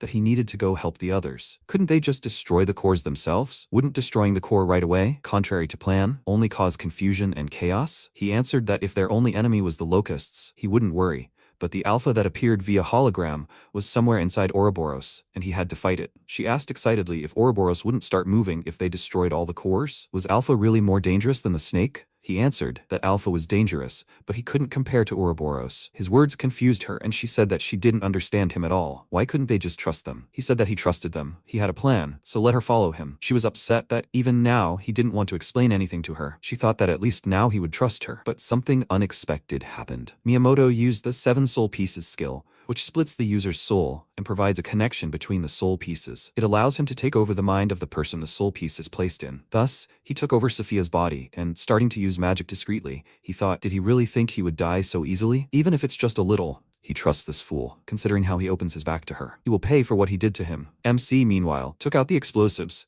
but he noticed that Miyamoto had possessed her body and immediately rushed to her and touched her shoulder, using the Nirmaha ring. Magic struck her, after which she lost consciousness, and he thought that after his regression, his allies became his enemies, and his inevitable enemies became his allies. As long as he was trying to kill him, he cannot allow him to stay alive. But he found out where he was. He was sure the royal bees were hungry. Using temporary administrator rights, he located Miyamoto and transferred him to the royal bees hive. Meanwhile, a bright flash appeared in the tent where he was located, and the roots of the world tree reached out to him, after which he disappeared in an instant and found himself in the hive. Seeing the bees, he became very nervous and whispered that this couldn't be happening.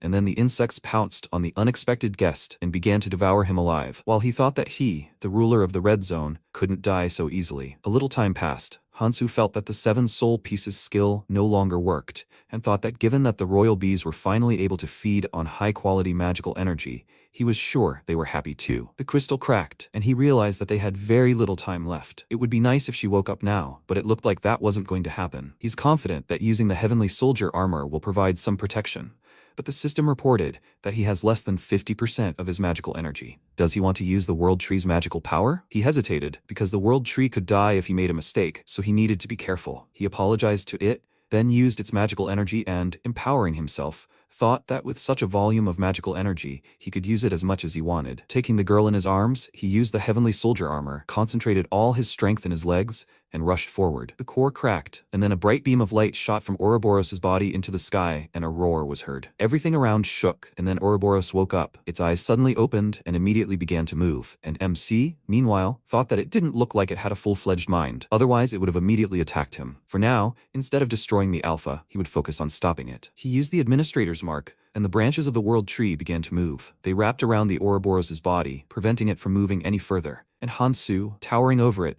told his old friend that the time had almost come for them to meet again. Tekiron, it was time for him to wake up, and the winds of Elvenheim would blow in the direction he had chosen, so let him wait for him on the path of the king. He would see him soon.